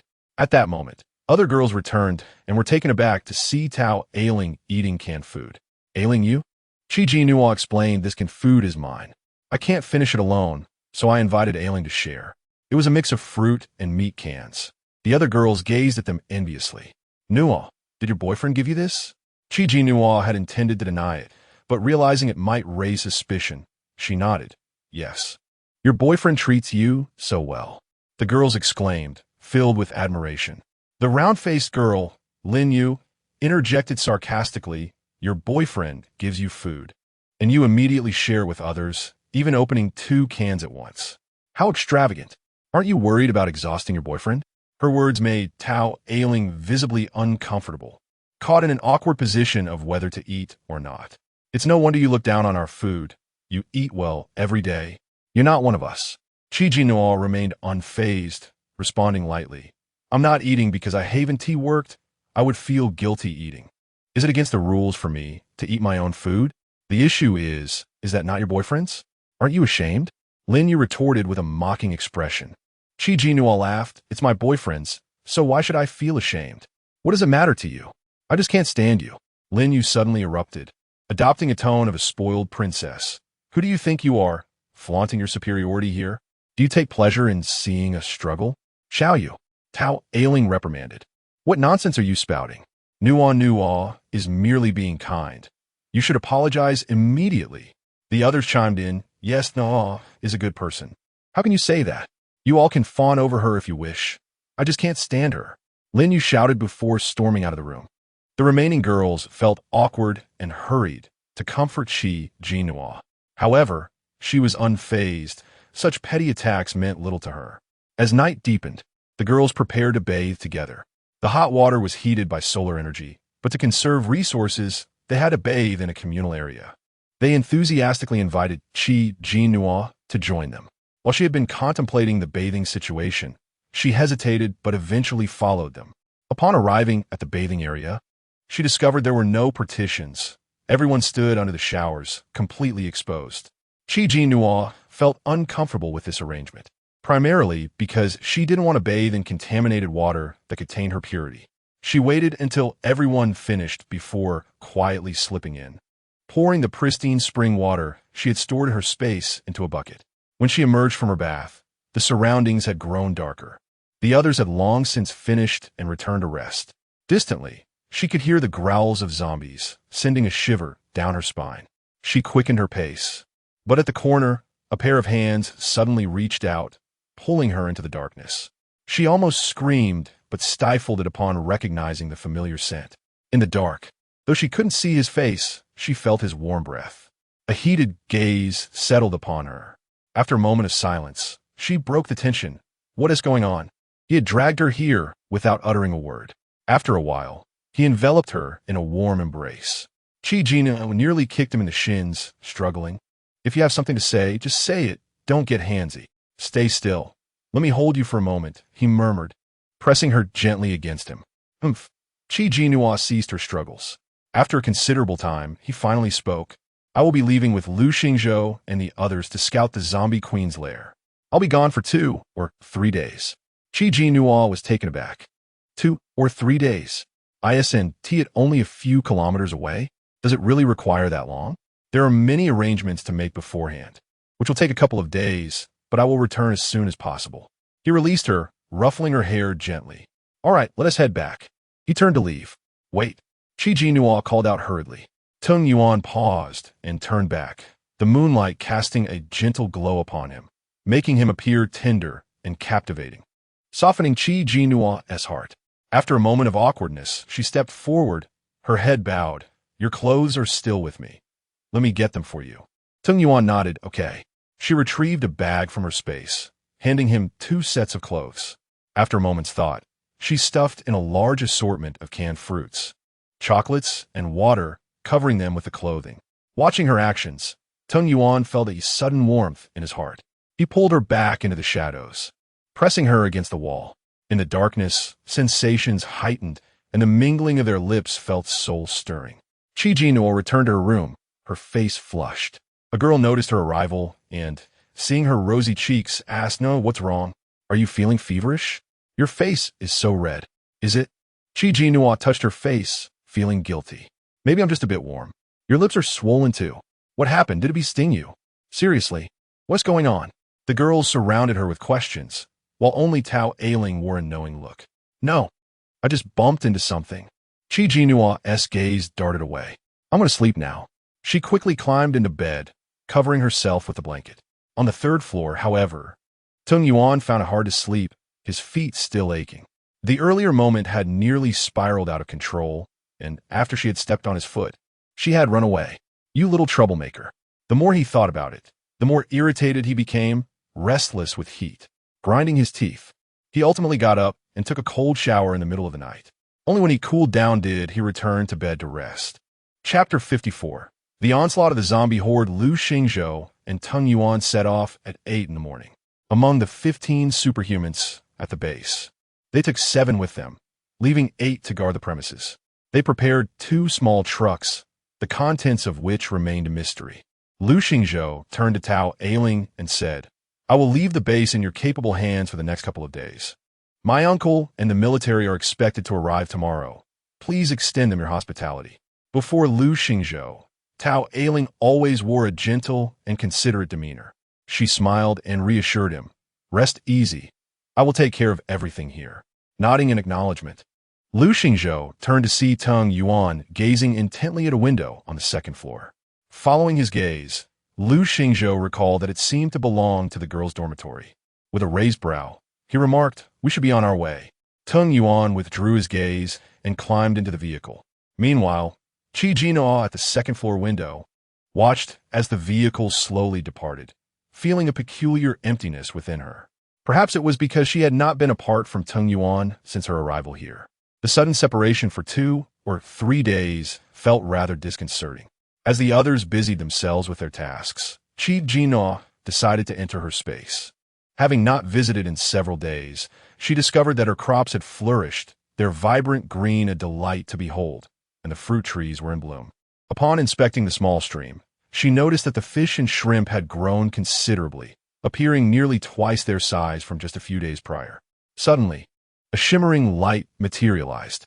To her astonishment, Qi Jinnuo realized that it seemed to be on the verge of becoming corporeal. You seem to have had a splendid time these past few days, indicating that your cultivation has progressed well, the little creature chirped. The male protagonist has leveled up, so naturally, I benefit as well. His gain is your gain, and mine too, a truly triumphant scenario. With a scoff, Qi Jinnuo retorted, You can benefit alongside me. But how is it that the male protagonist also gains? How could he not?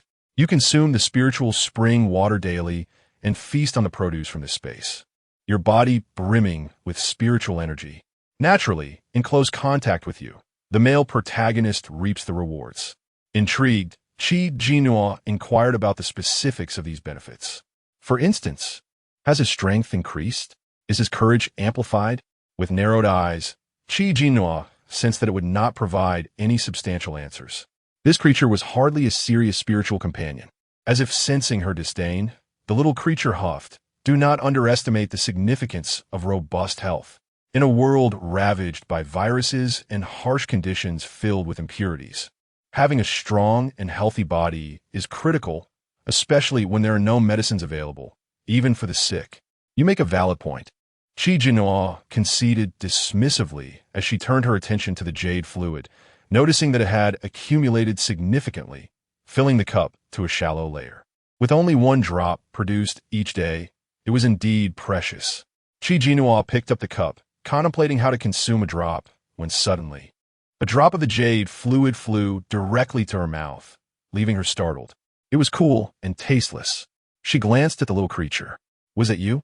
Of course. I've been in this space for quite some time, and everything within it is under my control. It boasted.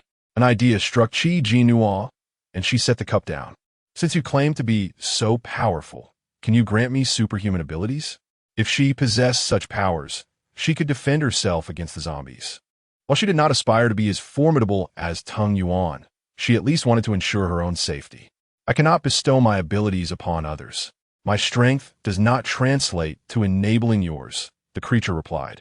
How utterly useless you are, Jinnuo scoffed. Once I attain corporeality, I will be able to protect you. At that point, you need not lift a finger. I will handle the zombies for you. The little creature countered defiantly. Is that so? Jinnuo shot at a skeptical glance. Although it hovered in midair, it was still a diminutive creature, hardly taller than her knee, resembling an oversized white squirrel. It would likely be crushed underfoot by a zombie. Hey, I can hear your thoughts. The little creature protested. Do not underestimate my abilities. My true form is quite large. And once I achieve corporeality, those advanced zombies will pose no challenge to me. Jinnuo recognized that this was an unreliable squirrel. Who knew when it would reach corporeality? Then do your best. I have faith in you. Strive to achieve corporeality soon so that you may serve and protect me. The little creature fell silent. Jinnuo, uninterested in its retorts, harvested the mature crops from the ground, stored them away, and planted a new batch. With Tung Yuan absent, she felt lethargic all day. After bathing, she went straight to bed. It was evident to anyone that she was not in high spirits. In the dead of night, a cacophony of blaring horns jolted her awake. What is happening? She mumbled, squinting as she saw other girls gathered at the window, chattering in alarm. Is it the zombies? She wondered, sensing the commotion's gravity. It's a horde of zombies. One girl shrieked. Jinnuo's heart raced as she dashed to the window. At the garden's wall, countless zombies were attempting to breach the electrified fence. Sparks flew as the electric grid crackled, with one zombie collapsing under the voltage, only to be quickly replaced by another. The stench of charred flesh mingled with an indescribable putrid odor, inducing nausea. Only a handful of superhumans remained at the base, standing resolutely at the wall, unleashing their powers in unison. In an instant, a barrage of fireballs, lightning orbs, and water spheres soared towards the zombies, illuminating the night with their vibrant energies. Water splashed against the zombies, lightning struck down, incapacitating a throng, while fireballs reduced others to ash. Metal and earth walls rose as the metal and earth superhumans joined the fray. Yet, despite their efforts, the relentless horde continued its advance, tireless and undeterred. While the superhumans quickly exhausted their energies, it must be the subordinates of that mother zombie seeking revenge. The little creature's voice echoed in Jinnuo's mind. Despair washed over her. Hadn't Tung Yuan eliminated them last time? The subordinates of the mother zombie bore grudges, and unless completely eradicated, they would seize any opportunity for retribution. They had likely been lurking nearby, waiting for the protagonist to depart before launching their attack. Clever creatures indeed. Is now the time to commend their cunning? Think of a way out. I cannot perish here. Jinnuo thought frantically. I can conceal my presence for half an hour. It should suffice to escort you to safety, the little creature declared. Jinnuo glanced at the frightened girls around her. But what about them? I am powerless to assist. My abilities are currently limited. Just then, a voice rang out from downstairs. Hurry down. Everyone come quickly. Chapter 55. The troops arrive in an instant. Everyone rushed down. Tao Ailing was speaking with one of the superhumans when she suddenly turned around, her voice laced with urgency. Everyone quickly hide in the basement. The superhumans can hardly hold on. Upon hearing this, panic ensued among the crowd. However, before they could make their way to the basement, the electric fence was suddenly breached, and a superhuman was knocked to the ground by a zombie, a large chunk of flesh bitten from their face. The air was filled with screams, soon overwhelmed by the sounds of gnawing zombies. The timid had already lost their strength to stand, while the remaining superhumans turned and fled. A high-level zombie with blue eyes leaped from the wall into the garden, letting out a roar, and countless fireballs were hurled in its direction. This was a zombie endowed with fire abilities. The fireballs struck the garden, igniting flames that quickly illuminated the sky. Under its command, countless zombies surged forward. The sight sent chills down Jinnuo's spine. There seemed to be an unending swarm of zombies, akin to locusts. "Run!" Tao Ailing shouted. Jinnuo turned and followed suit. A girl beside her, weakened from fear, fell to the ground. Jinnuo attempted to help her up, but the zombie clutched her foot and dragged her away. Ah! The girl's scream was cut short as her neck was bitten through. Thanks to Yinin's use of breath concealment, Jinnuo remained unharmed by the zombies. Yet, the overwhelming scent of blood, the carnage beneath the flames, and the screams struck her heart. Since the apocalypse began, such scenes had become commonplace. She shouldn't have felt so shaken. Perhaps it was because she had shared moments with these people that she felt a sense of suffocation. "What are you dawdling for? Run!" Tao Ailing yelled at her. Gritting her teeth, Jinnuo turned to flee. Suddenly, a larger, faster, and more intensely burning fireball soared towards them, landing directly among the zombies. A tremendous explosion erupted, sending countless zombies flying, with thick dust and smoke swirling alongside the acrid scent of charred flesh. When the dust settled, a large pit remained, littered with severed zombie limbs. Jinnuo stood frozen, gazing towards the entrance. A military vehicle slowly rolled in, atop which stood a tall man with a dark complexion and a square jaw, exuding a commanding military presence. More fireballs, lightning orbs, and water balls were hurled at the zombies. A wall of earth swiftly rose, separating them from the undead horde. Although Jinnuo could not see, she could perceive various flashes of powers illuminating the sky. The stench of burning flesh intensified. Before long, the wall of earth dissipated through the thin veil of smoke. 5 military vehicles stood imposingly. The doors swung open, and soldiers jumped down one by one. A middle-aged man in a military cap, evidently seasoned, strode forward. "Which one of you is Tao Ailing?" His authoritative gaze swept over the crowd. Tao Ailing hesitated before stepping forward. "I am. You must be Lieutenant General Yan Weigua, the uncle of our leader, Lu Xingzhou." Yan Weigua nodded. "Xingzhou told me he would be away for a few days. I didn't expect that trouble would arise at the base in his absence. Your superhumans are still too few." Tao Ailing's expression grew somber. "We also did not anticipate such an overwhelming night assault by zombies." "Daddy," a girl in a long dress approached, affectionately linking her arm with Yan Weigua's. "Where's my cousin? He isn't hiding out of fear from all those zombies, is he?" Yan Weigua replied, "Nonsense. How could your cousin be that timid? He once got so scared he wet his pants." The girl huffed in response. Jinnuo found the girl somewhat familiar and quietly approached, recognizing her as Yan Huan, the young lady she had encountered previously. She had boasted about her father's military stature, and now she discovered he was indeed Lu Xingzhou's uncle. What a twist of fate! Given her past grievances with this young lady, she hurriedly retreated into the crowd, lowering her head. "There's a level 2 superhuman among them," Yinin suddenly remarked. "A fire-type level 2, quite formidable." "I noticed that earlier," Jinnuo replied. The power of those fireballs seemed to eclipse the others, as if he wielded a different level of fire abilities. He was trained through conventional means. "What do you mean by that?" Jinnuo inquired, confused, but Yinin fell silent. The remaining matters were to be handled by the base's superhumans, with Tao Ailing and Yan Weigua negotiating, while the others could temporarily withdraw. After all, they were of little use here. Upon returning to their rooms, the atmosphere was heavy. One of the girls had been devoured by zombies, Xiao Mei, who had been relatively close to Jinnuo. Since arriving at the base, they had enjoyed a period of stability. But this sudden outbreak of bloodshed hurled them back to the harrowing days of the apocalypse's onset.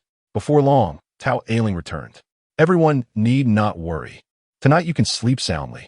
My uncle's troops number over 100, with 50 superhumans among them. With their protection, we are safe here. A profound silence enveloped the room, soon broken by sobs. Xiao Mei, a girl choked out. Tao Ailing gently patted her head, murmuring, "It was beyond our control." Jinnuo also fell into silence. After the commotion, none felt inclined to sleep, yet they lay on their beds, aware of the tasks awaiting them the next day. In her heart, Jinnuo called out, "Yinyin, what's wrong? Why did you stop speaking midway?" After a long pause, Yinin's voice finally echoed in her mind, "Don't ask. Just stay away from the military personnel. I'll explain later. Why can't you say it now? What would happen if you did?" Yinin remained unresponsive. Jinnuo sighed inwardly, her gaze fixed on the bed's wooden frame. At that moment, she found herself missing Tung Yuan acutely. With him by her side, she would never need to worry about safety.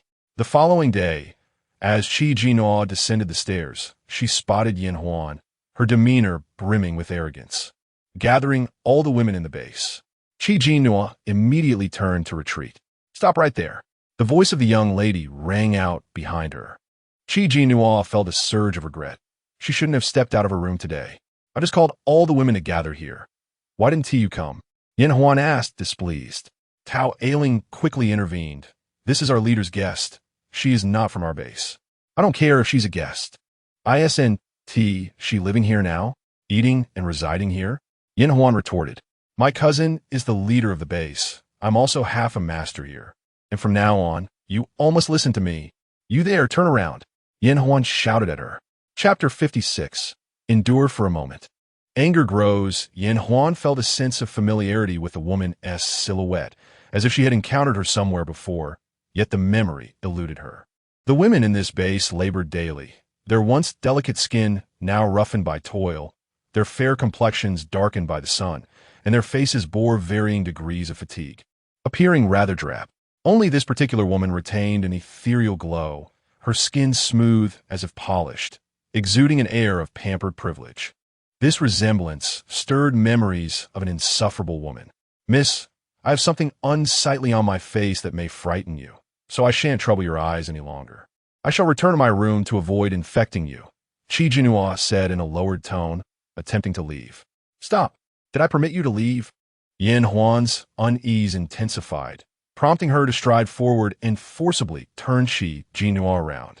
Confronted with that detestable face, Yin Huan scoffed coldly. "No wonder you looked so familiar. It truly is you. Besides you, I cannot find anyone else who irks me so." Jinnuo forced a smile, retorting, "Since you find me so bothersome, I want to linger before your eyes." Yin Huan huffed disdainfully, circling her. "What brings you to my cousin's base? Where's your boyfriend? Why is he not by your side?" The mere thought of that man still left her feeling aggrieved. How could he have rejected her when she had humbled herself before him? Now, countless men sought to curry favor with her, eager to please her due to her father's formidable army of extraordinary abilities. "He has gone out on business with your cousin," Jinnuo replied. Yin Huan's pride swelled as she laughed. "So your boyfriend is a subordinate of my cousin. He once disregarded you, and now he is reduced to serving him. Had he accepted your company back then, would he have fallen to such a lowly position? He could have easily become the second in command of my father's legion. He is not." Jinnuo countered, sensing the smugness in Yin Huan's laughter. Yin Huan, however, believed Jinnuo was merely saving face. With a haughty tone, she commanded, "You must comply with my orders as long as you reside in this base." Jinnuo remained motionless, her gaze icy. Seeing this, Tao Ailing interjected, "Miss Chi's boyfriend is indeed a guest of the leader. She is merely—" "Did I ask you to speak?" Yin Huan shot her a glare. "I did not permit you to talk. Keep your mouth shut." Tao Ailing's face paled slightly, and she pressed her lips together. Yin Huan turned her attention back to Jinnuo and suddenly smiled. "I have decided. From this day forth, you shall be my exclusive maid." Jinnuo had no desire to stir trouble, especially since she was alone. She endured, but upon hearing those words, she could no longer hold her tongue. "Did you not hear Sister Ailing say, 'I'm a guest of this base'?" Do you wish to wield your arrogance in front of your father's army? Is it so pleasurable to bully those beneath you, dancing like a clown? Your vision is so limited. You're no different from a toad at the bottom of a well. Yan Huan's face turned pale with rage. You dare to call me a toad? Who gave you the audacity? You are clearly oblivious to your situation. I am a young lady of this base. How dare you speak to me in such a manner? Do you wish to be thrown out? You lack the authority to expel a guest to the base's leader. Jinnuo replied coldly, glaring at her. Even if she were his cousin, she could not act on his behalf. I will show you whether or not I have that authority. Yan Huan's eyes turned icy as she glanced at Tao Ailing and another woman. You too. Come here and seize her. Throw her out. Neither Tao Ailing nor the other woman moved. You dare defy me? Yan Huan was beside herself with fury. If you refuse to obey, I shall have you both expelled as well. Although the other girls harbored grievances against Yan Huan, they did not dare to oppose her. Ultimately, Lin Yu stepped forward, fixing a cold gaze on Tao Ailing. Sister Ailing, do you wish to implicate us all? Tao Ailing's complexion turned ashen, and she said nothing. She cast a glance at Jinnuo, then resolutely closed her eyes and stepped forward. Very well, excellent, Yan Huan said, satisfied. She relished the thought of everyone being subservient to her. Jinnuo furrowed her brows, not wishing to complicate matters for them, especially since Tung Yuan had yet to return. Perhaps it would only take one more day. She would endure until Tung Yuan and Lu Xingzhou returned, and then she would be free. You need not trouble them, Jinnuo said coldly. I shall comply with your wishes. Yielding, are we? Yan Huan beamed with triumph. How much simpler it would have been if you had recognized your position sooner. I am granting you the privilege of staying here, which is already a favor.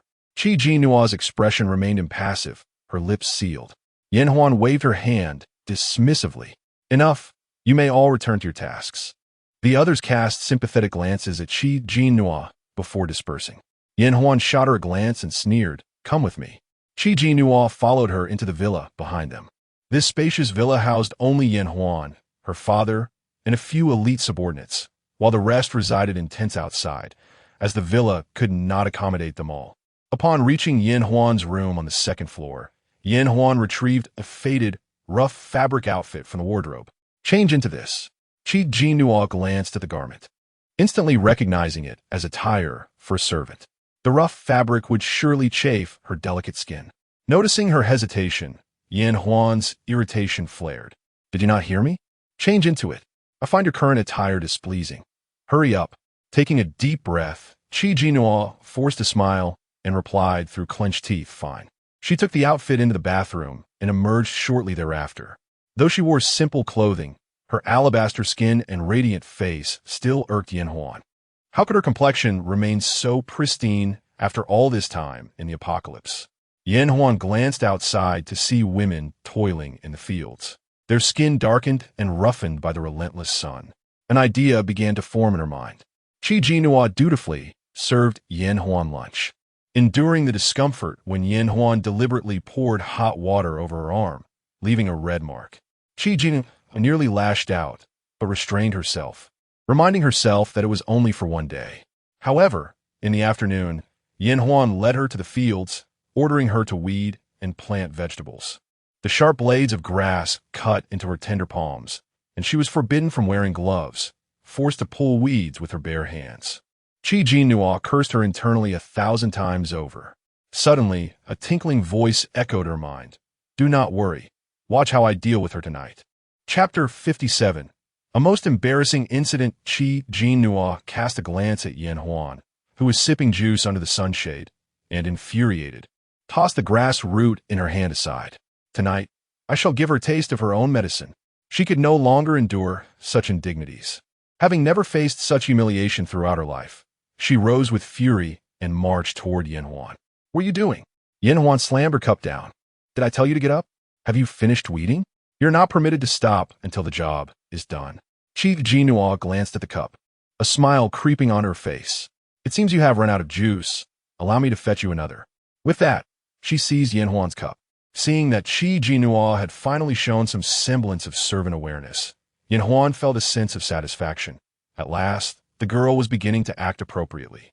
Jinnuo turned around, muttering a curse under her breath, and entered the house with the cup.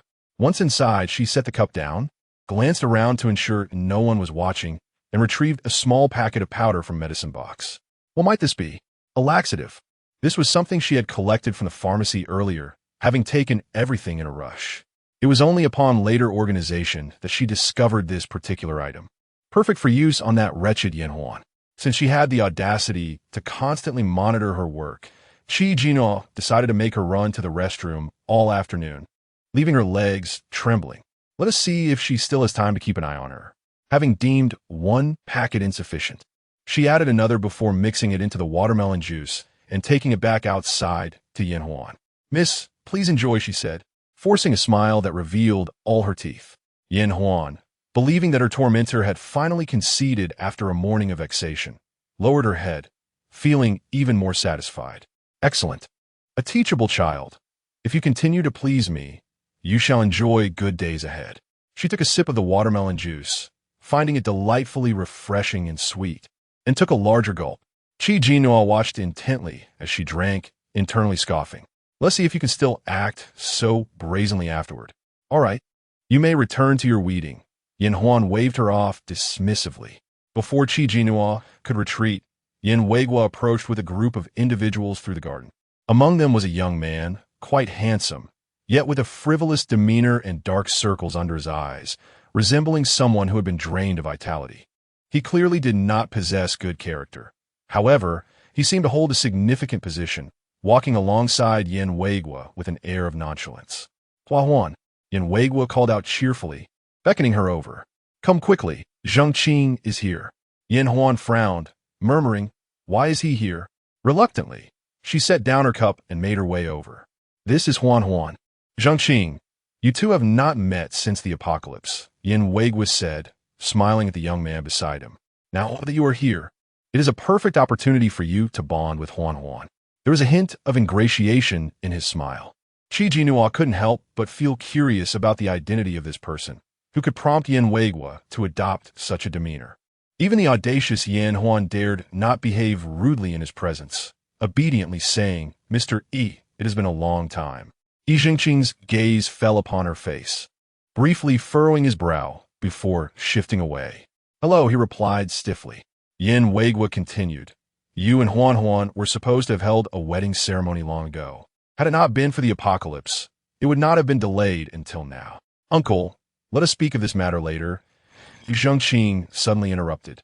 Yin Weiguo's smile faltered slightly, but he quickly responded, Yes, you are not yet familiar with Huan Huan, you young people." Fart! A loud noise interrupted Yin Weiguo's words, causing everyone to turn incredulously toward Yin Huan, who wore a face of suppressed embarrassment, her cheeks flushed in humiliation. She wished to sink into the ground at that moment. In the awkward atmosphere, an unpleasant odor began to waft through the air. Yin Weiguo's subordinates maintained a facade of ignorance, while Yin Weiguo pretended as if nothing had happened, continuing, "I have spoken with your parents, and you." Fart! Fart! The sound rang out again, even more jarring, accompanied by a more potent stench. Yin Weiguo's face darkened as he prepared to reprimand her. Suddenly, Yin Huan burst into tears, clutching her backside and fleeing. The subordinates looked up to see the hint of yellow stains on the hem of her flowing white dress, the odor trailing behind her. They wished to cover their noses, but dared not do so. Yi Jingqing's face turned pale. Yin Weiguo hastily said, "Zheng Qing, Huan Huan." "Uncle." Yi Jingqing replied with a faint smile, "I have been traveling day and night. I am rather fatigued and wish to retire to my room for some rest. We can discuss matters later." "Very well." Yin Weiguo's face flushed with embarrassment, not daring to say more. He quickly instructed someone to escort him to rest, leaving with his subordinates. Jinnuo, having witnessed the entire scene, could no longer contain her laughter. The young lady has surely lost all her dignity in this moment. She deserves it. Yi Zhengqing suddenly halted, turning to gaze at Jinnuo. Her laughter ceased abruptly, her heart racing. Could it be that this fiancé had discerned something? As she contemplated how to explain her earlier outburst, she found him staring fixedly at her, his gaze invasive and unwelcome. She frowned, preparing to speak when he abruptly inquired. Jinnuo. Jinnuo was taken aback. This man recognized her? She scrutinized him but could not place him. Yi Zhongqing raised an eyebrow. What? Do you not remember me? It is I, Yi Zhongqing. Having not paid close attention earlier, she now recalled that name as somewhat familiar. Have you forgotten your former boyfriend? So soon? Yi Zhongqing thought bitterly. Jinnuo suddenly remembered. He was one of the affluent suitors the original owner had pursued. The original owner, eager to marry into wealth, had flirted with various rich heirs, and Yi Zhongqing was the most financially endowed and influential among them. His family not only engaged in business, but also had political ties. The original owner had charmed him into buying her numerous luxury items, intending to escalate their relationship, eventually forcing a marriage. However, upon learning of his engagement to another wealthy and powerful family, she calculated that although Yi Zhongqing was affluent, he was merely a fool, destined to be coerced into an arranged marriage. She deemed it unwise to provoke such a formidable figure, knowing that wealthy individuals were plentiful. Thus, she hastily severed ties and blocked him. Never did she expect to encounter him here. What a twist of fate. Oh, it's you, Jinnuo said, of course. I remember. How fortuitous, young Master Yi. However, I must return to work now. I shall take my leave. Chapter 58. The ex-boyfriend Jinnuo attempted to slip away, but Yi Zhongqing swiftly blocked her path. What are you doing here? And why are you dressed like that? He squinted at her, nearly failing to recognize her. In his memory, Jinnuo was the epitome of beauty, always adorned with exquisite makeup and clad in lovely dresses. Now, although she donned the drab attire of a servant, her skin radiated a luminous glow, and her eyes sparkled with an enchanting clarity. Despite her bare face, she exuded a fresh, innocent beauty, far from the overly deliberate charm she once displayed. Even a fleeting glance from her was enough to stir one's heart. The more Yi Zhongqing gazed, the more intense his feelings grew. Lowering his voice, he said, "You work at this base? Don't do that. I wouldn't want your delicate skin to become rough. Come with me, and I will ensure you are well taken care of." Jinnuo regarded him with a smile that danced on the edge of mockery. "Young Master Yi, your fiancé Yi is the cousin of the base's owner, and your future father-in-law was just here. Is it appropriate for you to say such things to me right now?" Yi Zhongqing was momentarily taken aback, explaining, "She is not the one I wish to marry. My family is insisting upon it. Besides, she just made a scene in public. What kind of girl behaves so crudely? Just thinking about her makes me feel nauseous." He grimaced in distaste. Jinnuo, his eyes burned with desire as he reached out to embrace her, but Jinnuo quickly evaded him. "No, I don't want to offend your fiancé. She just had me pulling weeds. Look what she did to my hands." She displayed her delicate palms, marred by various scratches. Yi Zhongqing's heart ached at the sight, and he reached out, saying, "That wicked woman." Jinnuo swiftly withdrew her hand, leaving Yi Zhongqing grasping at air.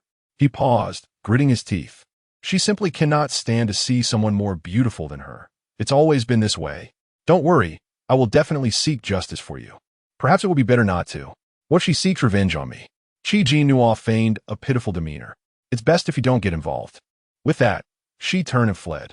Jinnuo, Yi Zhongqing attempted to pursue her, but others swiftly intervened. "Young master, your room is not that way." Jinnuo dashed to a secluded corner, exhaling in relief. Finally free of him, she thought, this Yi Zhongqing appeared not only dim-witted but also rather troublesome. She must keep her distance. He was no good, a notorious playboy who indulged in nightly revelries, as evidenced by the dark circles under his eyes. Returning to her room, she retrieved some ointment to tend to the wounds on her hands, wrapping them in bandages. How fortunate for her. Jinnuo gritted her teeth, vowing that next time, she would make that woman pay dearly. And then a voice echoed in her mind, "Leave it to me tonight." Yan Weigua ascended the stairs and spotted a servant standing guard at Yan Huan's door. Frowning, he inquired, "Where is Huan Huan? What happened earlier? Why did she behave so inappropriately in front of young Master Yi?" The servant was about to respond when a sudden commotion erupted from within the room. After a moment of silence, she managed to say, "The young lady is not in a good state right now." "Ugh." Yan Weigua's expression darkened, and after a long pause, he commanded, "Take good care of her." With that, he turned and strode away. The servant, having stood at the door for what felt like an eternity, suddenly heard a crash from inside the room. Rushing in, she called out, "Young lady, get out." A vase shattered at her feet, causing her to halt in her tracks. Yin Huan, with red-rimmed eyes, was wreaking havoc, smashing anything within reach. That wretched girl. It must be her.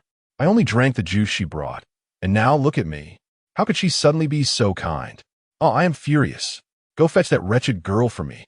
Yin Huan shrieked, her voice hysterical, tears and snot streaming down her face. A peculiar odor lingered around her.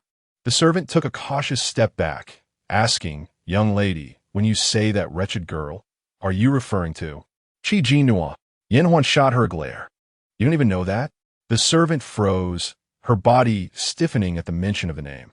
The scent in the room grew more potent. Get out! Get out of here!" Yin Huan's breakdown intensified. The servant bolted, hastily closing the door behind her.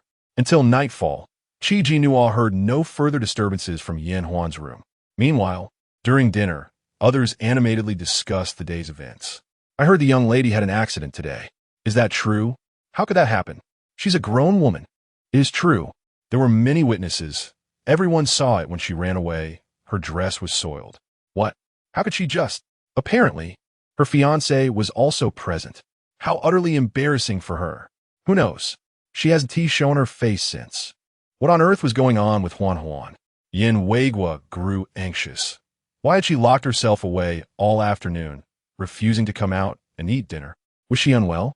The servant hurriedly reassured him. "No, sir. The young lady is just a bit tired and wishes to rest." She instructed that no one disturb her and that any matters be addressed tomorrow. Yin Weigua frowned at the door, pondering her well-being. "Should I call the military doctor to check on her?" No. The servant quickly interjected. "The young lady has truly fallen asleep. If you wake her, she will be furious." Considering his daughter's notorious temper, Yin Weigua conceded, "Very well. If anything happens with Huan Huan, notify me immediately." Once Yin Weigua departed, the servant sighed in relief and entered the room. Approaching the bathroom door, she whispered, "Young lady, the master has left." From inside, Yin Huan's voice replied, "You stay at the door. No one is allowed in." "Understood." The servant turned and exited. Inside the bathroom, Yin Huan sat on the toilet, her eyes red and her teeth clenched. Jinnuo, I will not let you off so easily." Night had fallen, and Jinnuo shivered, feeling an unsettling sensation as if someone were keeping tabs on her. "Hey, you promised to help me get even tonight. You're not asleep, are you?" The silvery voice responded, "Of course not. I've already taken care of it." "Taken care of? What have you done for it to be settled so quickly?" "You'll see tomorrow." Jinnuo mused, knowing that Yin Huan would undoubtedly piece together the events and come seeking trouble. Yet, she resolved that no matter what, she would not fear her. Chapter 59. Old friend Jinnuo awoke to find herself alone in the room. She swiftly sat up and glanced out the window.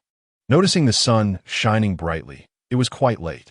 Checking her watch, she confirmed it was already past 9. A wave of confusion washed over her. Had no one sought her out during this time? Given Yin Huan's nature, shouldn't she have come to confront her immediately? Last night, she had secretly added something to Yin Huan's food, and now Yin Huan would likely be suffering from flatulence, probably too embarrassed to leave her room. Jinnuo paused for a moment before bursting into laughter. "You are too wicked. How could you do that?" Yin retorted, "Compared to you, I am far more benevolent." Knowing that Yin Huan would be confined to her room today, Jinnuo felt a sense of relief. At least she wouldn't have to deal with that trouble. However, she soon realized that with Yin Huan out of the picture, another nuisance emerged, Zhengqing. Upon seeing him downstairs, she wished she could make a quick escape. Zhengqing's eyes lit up when he saw her. He swiftly approached, saying, "I've been looking for you everywhere. I just asked your roommate and was about to check on you. What do you want?" Jinnuo replied irritably, "We've broken up. Please stop bothering me." Hearing this, Zheng suddenly laughed. In this apocalyptic era, how can you still utter such naive words? Do you realize how miserable a woman can be without a man's protection? What are you trying to say? Jinnuo shot him a cold glance. "Come back to me," Zhengqing implored. "Though I have many women around me, you have always been my favorite." Who cares? How could he so brazenly utter such words, as if his affection were a blessing? Zhengqing continued, "You don't believe me? That's fine. I will show you my sincerity. Come with me." He seized her hand and dragged her outside. Are you out of your mind? Let go of me. Jinnuo struggled, attempting to pry his hand away. To her surprise, despite his apparent weakness, he was surprisingly strong, and she could not break free. He forcibly pulled her to the door. I'll warn you if you don't let go. Before she could finish, 2 trucks rolled up and came to a halt. The doors opened, and Tang Yunya jumped out. He immediately spotted her, his sharp gaze landing on Yi Zhengqing's grip on her hand. Jinnuo quickly stepped on Yi Zhengqing's foot, seizing the opportunity to break free and hurried towards Tang Yunya. You finally returned. I missed you so much. She threw herself into his arms. Tang Yunya caught her, but cast a heavy, dark look at Yi Zhengqing. Yi Zhengqing, seeing the woman he had just grasped slip away, stormed over in a rage. However, upon seeing Tang Yunya's face, he paused. Aren't you Tang Yunya from the Tang family in the capital? Jinnuo's heart sank. This was bad. It seemed Yi Zhengqing recognized Tang Yunya and was aware of their connection. She quickly emerged from Tang Yunya's embrace, pulling him inside. You must be tired. Let's get you to your room to rest. Wait, Bud's going on no. Haven't you two already? Yi Zhengqing called after her. Shut up. Jinnuo snapped, turning back furiously. I told you I have a boyfriend now. Please do not harass me any longer. Your fiancé, Yi, is Yanhuan. If she finds out you're entangled with another woman, you will be in big trouble. With that, she hurriedly led Tang Yunya away. Yi Zhengqing stood bewildered. Had they not broken up long ago? Was he mistaken? The scandal surrounding Jinnuo and Tang Yunya's breakup had caused quite a stir in their school, and upon Tang Yunya's return to the capital, it had become a laughingstock among their circle. How a man of stature had been manipulated by a woman. That was how Yi Zhengqing first became aware of Jinnuo. Later, during an accidental encounter, he had mentioned Tang Yunya's name, only to see her react with evident disdain. How could they possibly be together again now? He grabbed Lu Xingzhou, who was passing by. What is the relationship between Tang Yunya and Nuo? No. Lu Xingzhou glanced at him. She is my cousin's fiancée, Yi, but it seems she is now Tang Yunya's girlfriend. Really? Have they reconciled? Yi Zhengqing was astonished. Tang Yunya had lost all dignity, having been made a fool of, yet he managed to rekindle their relationship. Lu Xingzhou removed Yi Zhengqing's hand, coldly stating, Young master, Yi, you are engaged to my cousin. I hope you will be mindful of your words and actions. Yi Zhengqing watched Lu Xingzhou's departing figure, sneering. In this apocalyptic world, who still adhered to notions of monogamy and loyalty, any man of means had a harem. Women naturally gravitated towards capable men. What man could resist such temptation and steadfastly remain loyal to a single woman? Once inside the room, Jinnuo closed the door and turned to face Tang Yunya, her mind buzzing. Yi Zhengqing was indeed a nuisance. She needed to find a way to prevent him from getting close to Tang Yunya. She turned to him, meeting his deep gaze. Don't you intend to explain? He asked, a teasing smile playing on his lips. He's just a lunatic. You needn't pay him any mind. He is Yanhuan's fiancé, Lu Xingzhou's cousin, by the way. You probably didn't know, but Lu Xingzhou's uncle has arrived with an entire military regiment. She hastily shifted the topic. Let me tell you, the night you left, there was a horde of zombies that attacked the base. If not for the regiment. I know. Lu Xingzhou informed me. Tang Yunya replied coolly. So, can you explain why he calls you Nuo? Jinnuo hesitated, her mind racing. If she did not tell the truth, what if it came to light someday, leading to more dire consequences? He is my ex-boyfriend, she admitted calmly. We broke up long ago. You saw that I ignored him. He has been pestering me. Tang Yunya remained silent, his expression unreadable, leaving her uncertain whether he was angry or indifferent. Are you jealous? Jinnuo probed playfully. Why would you be jealous over an ex-boyfriend I haven't seen in ages? Long ago? How old were you? It seems you started dating quite early. It's just a figure of speech. No need to take it so literally. Jinnuo chuckled awkwardly, attempting to smooth over the situation. The one with me now is you. My eyes can only see you. I don't even glance at other men. Chapter 60. The little deceiver loves to speak sweet. Nothing's Tang Yuan cast her a glance. Is that so? Of course. Jinnuo embraced him, sweet words flowing effortlessly from her lips. How could he compare to you? He is merely a flowery pillow, a dandy, a worthless trifle. Unlike you, who is not only handsome but also skilled, in great shape, and cherishes his girlfriend. Without you, where could I possibly find such a wonderful boyfriend? I shall cling to you for the rest of my life. You shall never cast me aside. He snorted. All those honeyed words are utterly untrustworthy. Just a little deceiver. Yet, he could not suppress the smile that crept onto his lips. Jinnuo looked up at him, noticing how evidently pleased he was, despite his stubborn denial. Not at all. What I say is all heartfelt. She tightened her embrace, nuzzling against his chest. These past 2 days without you, I missed you terribly. Did you miss me? Miss you? Who was it that insisted on sleeping in separate rooms? That was only because you made me angry. If you hadn't upset me, would I have been willing to sleep apart? She huffed. In the end, it's still your fault. It had become his fault yet again. Tung Yuan had no retort. You have no idea what kind of miserable days I endured without you. Jinnuo pouted, raising her hands. Look. Tung Yuan's brow furrowed as he saw her palms wrapped in white bandages. What happened to your hands? It's all that Yin Huan's doing. You remember her, right? The spoiled young lady who flaunted her entourage of bodyguards, claiming her father was in the military district. Tung Yuan nodded. I have a vague recollection. Well, we had a bit of a clash, and when she saw me, she deliberately tormented me, making me her servant. She forced me into rough servant clothes, which rubbed my skin raw. She turned to show him the skin on her neck, which was indeed marked with red patches that had yet to fade. She even made me weed under the scorching sun, without gloves. The grass was sharp and cut my hands. She unwrapped the bandage to reveal her injuries, her expression one of pitiful grievance. Her once flawless hands now bore deep crimson scratches, akin to jade marred by flaws. Tung Yuan's expression darkened as he grasped her hand. Have you treated your wounds? Of course I have, she replied, but with a feigned innocence added. But it hurts. Could you help me apply the medicine? Without hesitation, Tung Yuan scooped her up and seated her on the sofa, cradling her in his arms. Once she retrieved the ointment, he meticulously applied it with a cotton swab.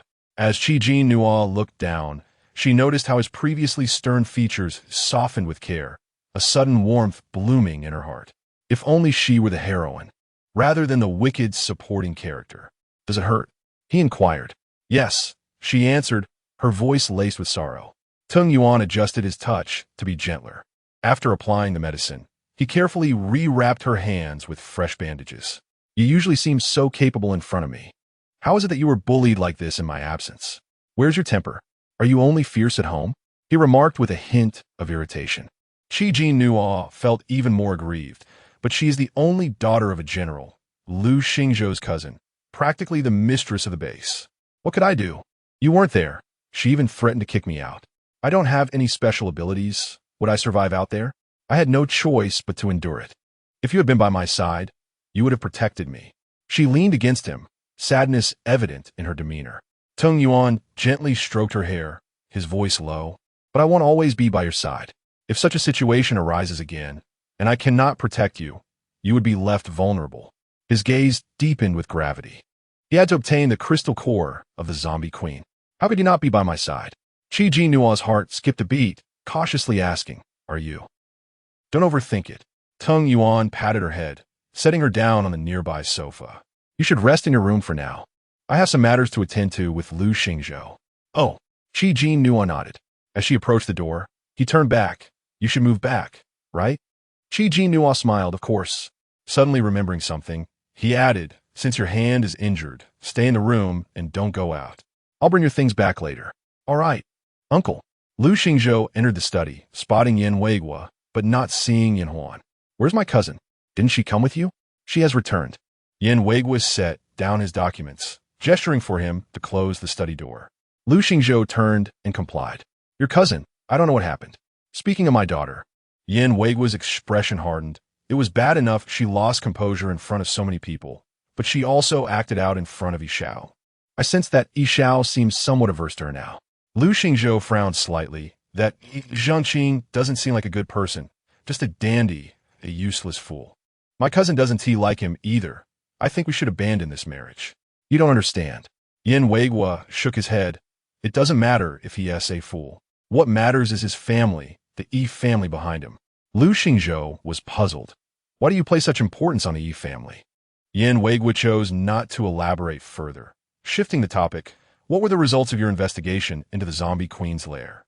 Lu Xingzhou's expression grew solemn. It was quite shocking. The area is a marshland. We staked out there for 2 days, but did not actually see the zombie queen. However, it was teeming with zombies, many high-level ones and countless low-level ones, all waiting for their queen to awaken. We planted explosives nearby.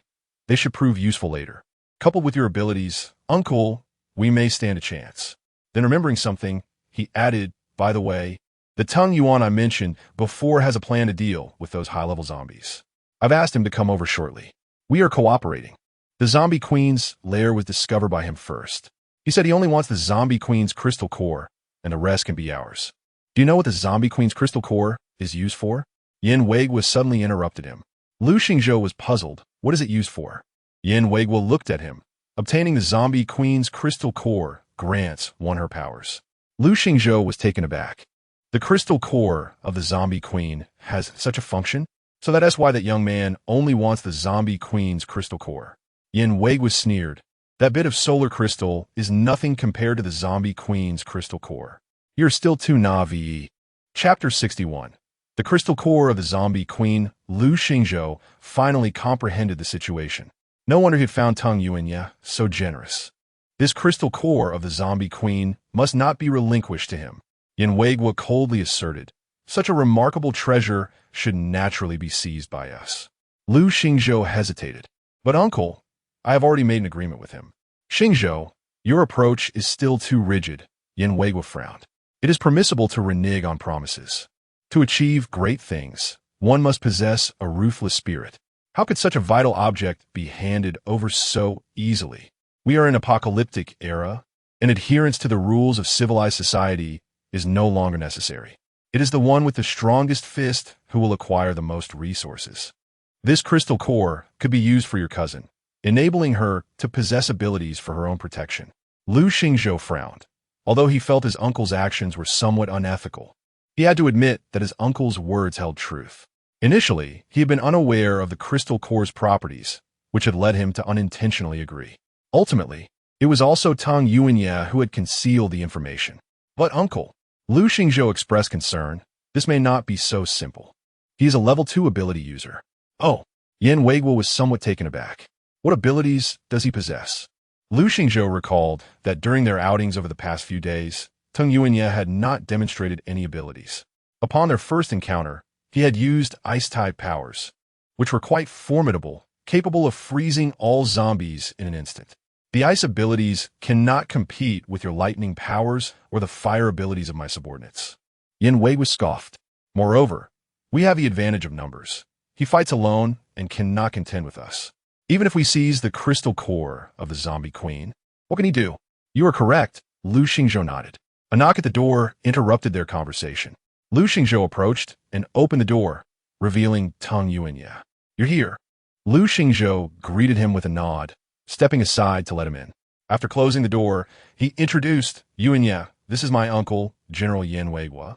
Uncle, this is Tung Yuanya, as I mentioned. Yin Weiguo appraised Tung Yuanya, observing the sharpness in his features and the depth in his gaze. His silence suggested he was not to be trifled with. Mr. Tung, a pleasure to meet you, Yin Weiguo said with a slight smile. I often hear Xingzhou speak of you. Tung Yuanya merely nodded. I have come to discuss the battle plan. His lack of courtesy caused Yin Weiguo to frown slightly. Sensing the young man's arrogance and disregard for decorum, he would inevitably stumble one day. They engaged in a private discussion for an hour, ultimately finalizing the combat strategy. They would depart the following day, aiming for a swift resolution, for any delay could awaken the zombie queen, making their victory uncertain. As Tung Yuanya exited the study, he encountered Yi Zhengqing in the corridor. Wait, Yi Zhengqing blocked his path, perplexed. Are you truly foolish or merely pretending? How could you reconcile with that woman? I admit, she is indeed beautiful, now even more so, but you cannot possibly lack dignity to such an extent. Tung Yuanya regarded him coldly. What exactly are you implying? All right. I cannot interfere in your affairs. You truly are a masochist. But your Tung family has established a survivor base in Langdong, becoming a regional power. Why remain here as someone else's subordinate? He truly could not fathom it. Could there really be individuals born to endure such suffering? Langdong. Tung Yuanya, his eyes flickered. You know me? Are you aware of my family? Yi Zhengqing laughed at his inquiry. Are you out of your mind? We are all from the capital circle. Although we may not have interacted often, we cross paths at various gatherings. Who could be unfamiliar? A cold smile crept across Tung Yuanya's lips. Thank you for this enlightening information. Yi Zhengqing watched Tung Yuanya's retreating figure, increasingly bewildered. Why did he seem so peculiar? It felt as though he was unfamiliar with him altogether. Yi Xiao, Lu Xingzhou emerged from the study, spotting Yi Zhengqing in the corridor. What are you looking at? Nothing. Yi Zhengqing averted his gaze, lacking any desire to converse with Lu Xingzhou.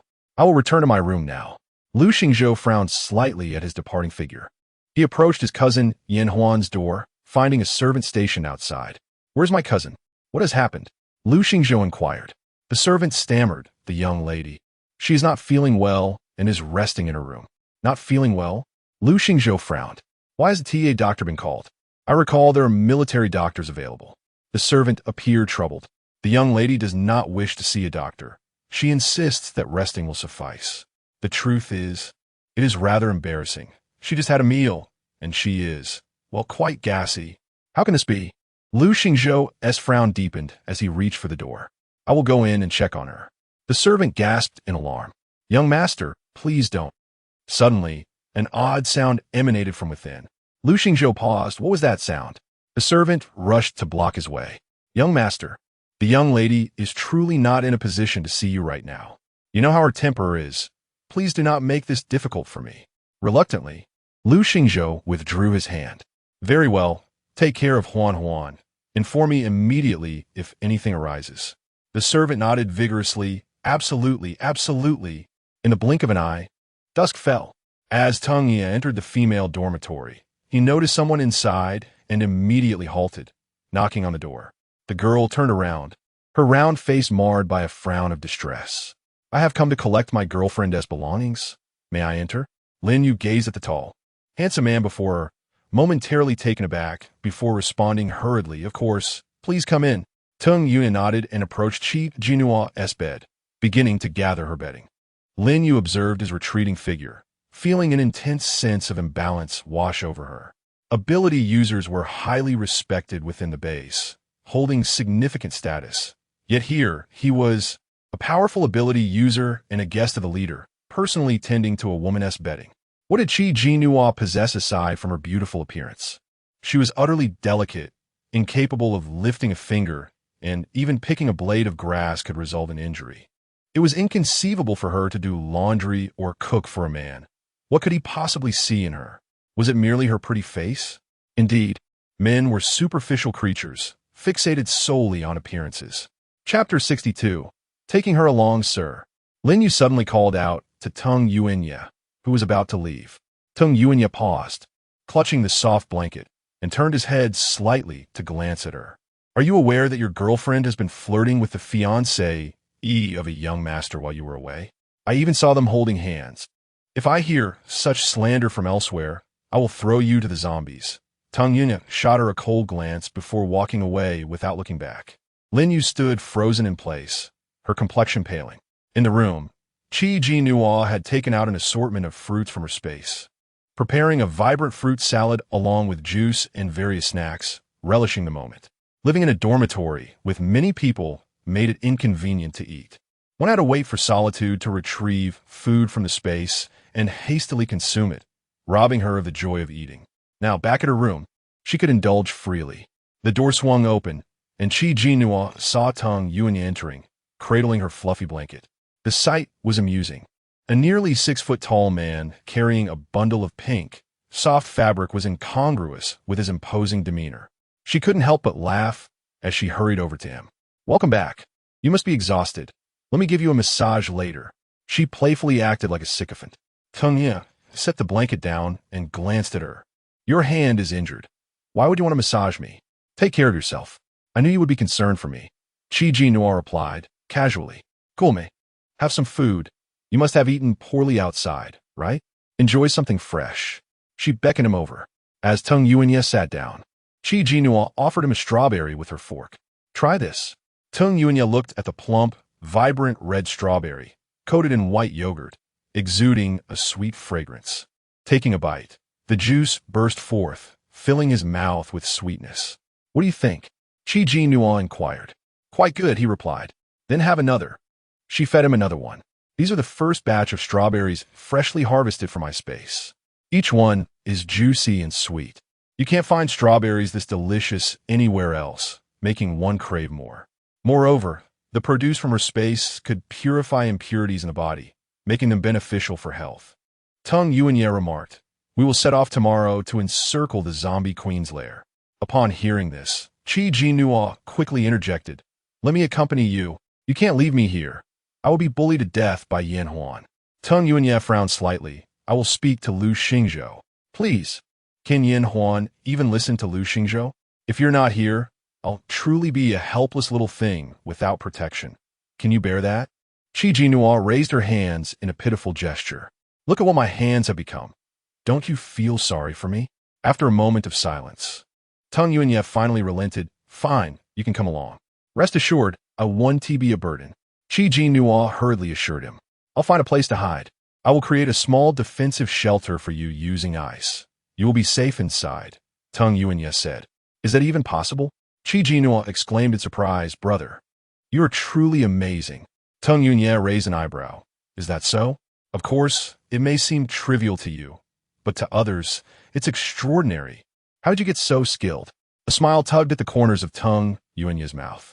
Due to her injured hand, Jinnuo found bathing particularly cumbersome, taking nearly an hour to finish.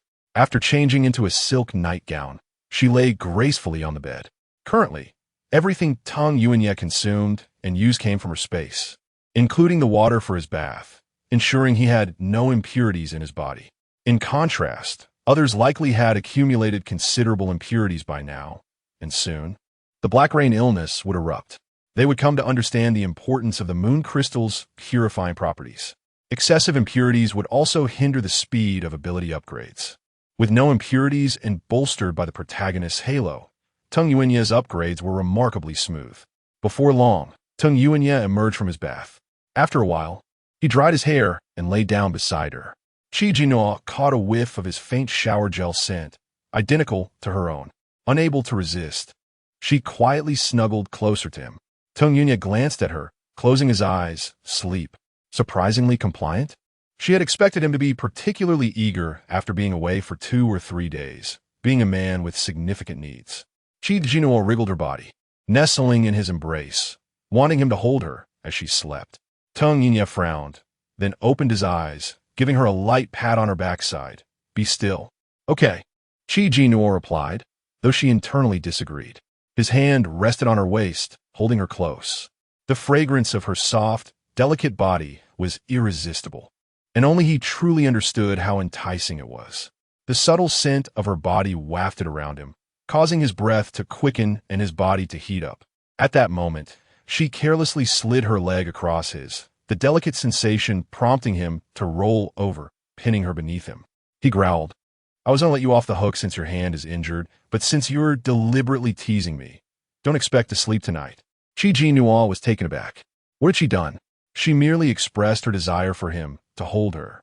Before she could respond, his lips descended upon hers, silencing her. Tung Yi yanked the blanket over them, concealing their entangled forms. A pink silk camisole slipped from the bed, gradually falling to the floor, accompanied by the man's long pants, creating an atmosphere of undeniable intimacy. Outside, the night deepened. In the study, Yan Weigua handed Lu Xingzhou a blue crystal core. It was Lu Xingzhou's first encounter with such a blue crystal core, and its shape differed from that of zombie cores. Zombie day and night crystals were rhomboidal, while this blue core was round. "What kind of crystal core is this?" Lu Xingzhou inquired. "This is a second-tier ability user S crystal core," Yan Weigua replied. Lu Xingzhou was taken aback. "Second-tier ability user S crystal core? It's merely a useless soil-type second-tier ability user S crystal core," Yan Weigua said nonchalantly. "For ability users, crystal cores are highly nourishing." After a moment of contemplation, Lu Xingzhou asked with a complex expression, "Uncle, what is the significance of this crystal core?" This is the work of Yi Zhengqing's parents, Yin Weiguo stated flatly. They are researching zombies and crystal cores. This second-tier ability, User S Crystal Core, was cultivated through special methods. Chapter 63, The Darkness of Human Nature. Lu Xingzhou remained silent for a moment before posing the question.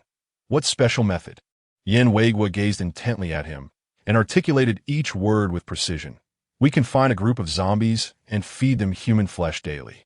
This accelerates the evolution of the zombies at an astonishing rate, and those that exclusively consume human flesh will develop solar crystals in their brains.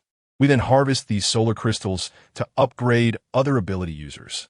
Once they reach level 2, we extract their crystal nuclei and use their bodies to nourish the zombies. Thus, the cycle continues. This gruesome method of cultivating crystal nuclei left Lu Xingzhou pale, struggling to catch his breath. It vividly illustrated the brutality of the apocalypse and the collapse of humanity. He had never perceived the world as so dark before. He stared at the blue crystal nucleus in his hand, seemingly stained with blood, pondering how many lives had been sacrificed for its creation. Xingzhou, you must grow stronger swiftly. Yin Weiguo stated gravely. You must understand that this world is no longer the one you once knew. Lu Xingzhou replied softly. I do not comprehend why we must resort to such methods for cultivation. If we desire solar crystals, why not simply slay zombies? Yin Weiguo responded. Have you not noticed? Among the high-level zombies, the probability of lunar crystals is high, while that of solar crystals is scarce. You cannot ascertain whether a zombie contains a solar or lunar crystal. Relying on killing zombies to gather solar crystals is far too slow, and the quality remains uncertain.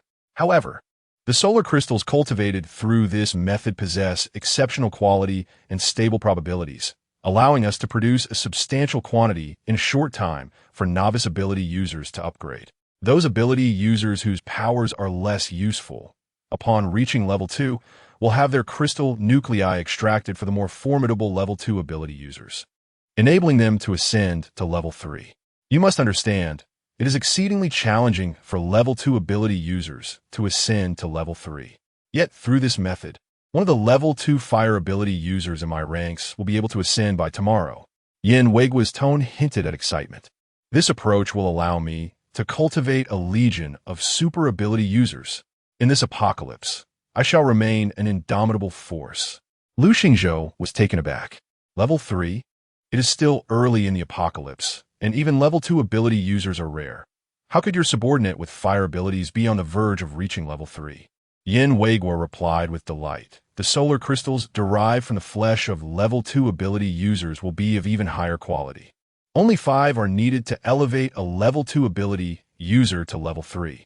Do you realize how long it typically takes for a level 2 ability user to ascend to level 3 through conventional means? An eternity. The crystal nucleus from the zombie queen shall undoubtedly be ours. Yin Weiguo clapped a hand on Lu Xingzhou's shoulder and earnestly advised, Xingzhou, listen to your uncle. I have no intention to harm you. I wish for your prosperity. Consider it. It will not be long before we, as uncle and nephew, dominate this apocalypse. Do you not anticipate this? Are you not thrilled?